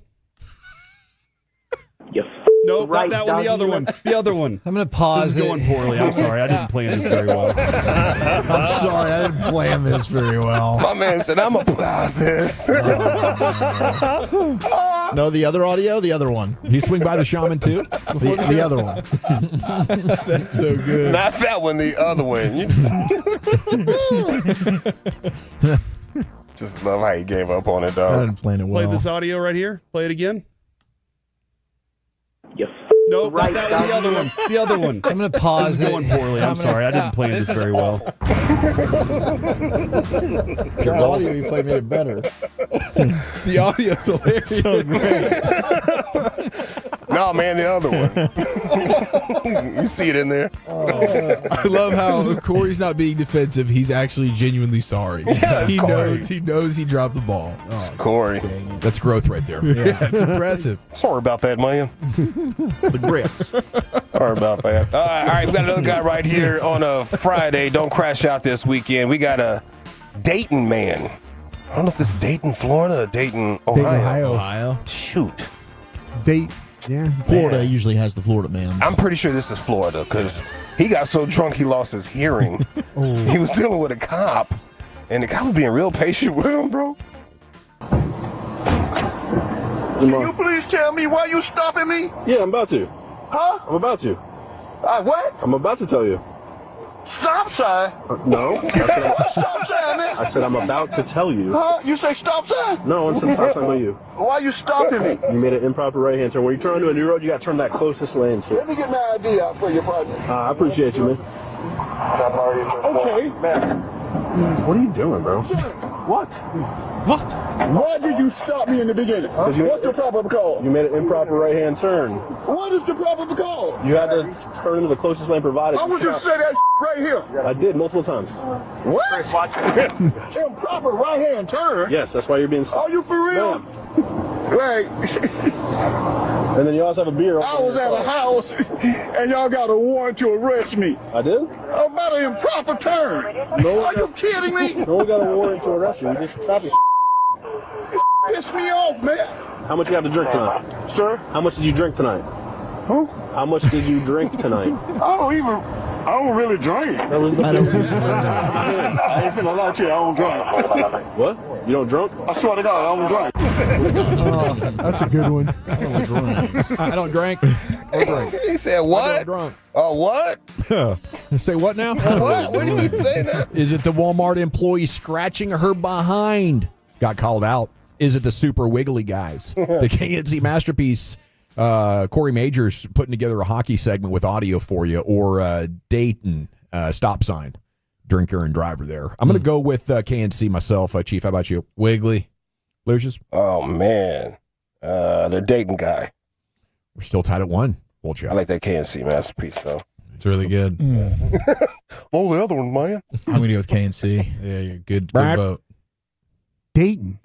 By a score of 2-2, we have a tie atop the G-Bag of the Day championship. In this case, you decide in a vote-off at G-Bag Nation on Twitter. Go to at G-Bag Nation. You can find all of our handles in the bio. We'll create an Insta poll. You're going to vote and determine who is today's G-Bag of the Day champion, and we'll announce it here late in L.A. Live. And speaking of that, back to the Pimp Cup. Here's Lucius.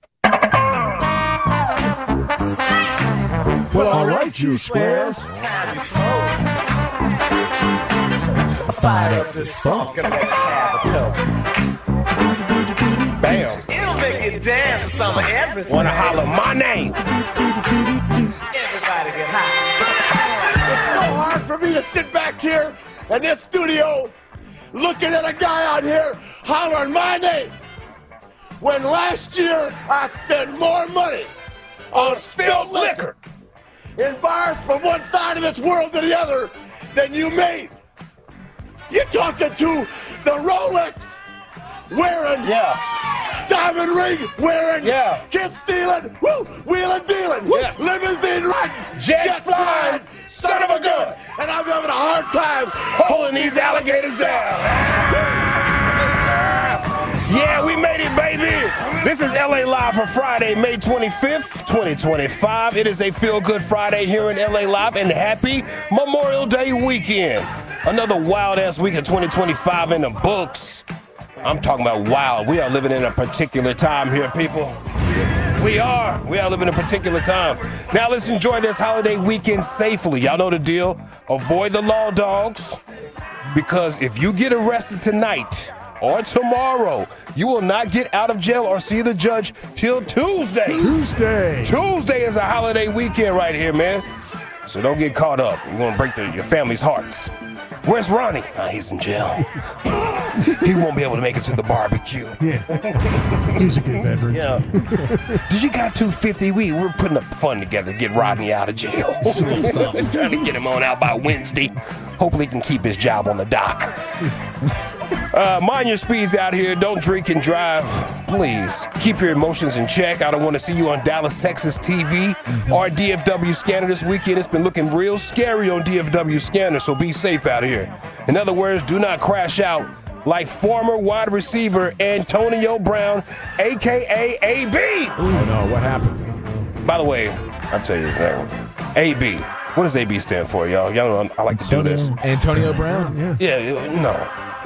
What does it stand for? Always it bail. definitely ain't altar boy. Oh, no. So what is it there? What'd you say, Broadus? Always bail. Always bail, okay. I got always BSing. Always bitching. Always bitching, okay. Yeah, what is that? Send it to the fan text. What does AB stand for?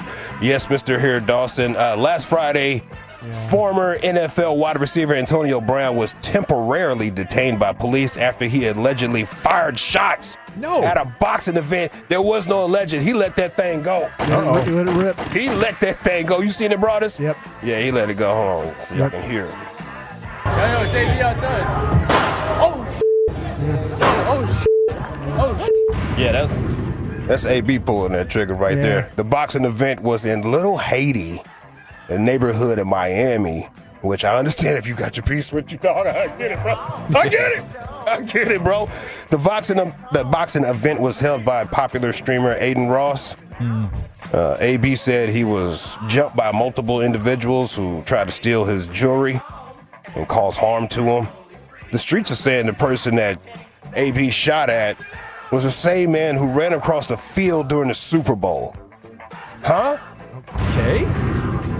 We did have a couple of streakers. It's the same man that ran across the Wasn't field. there a guy like in a gold man-looking thong deal that did it? In this past one? Yeah, something weird happened. Well, I think chain snatching is an epidemic. I can't rule it out.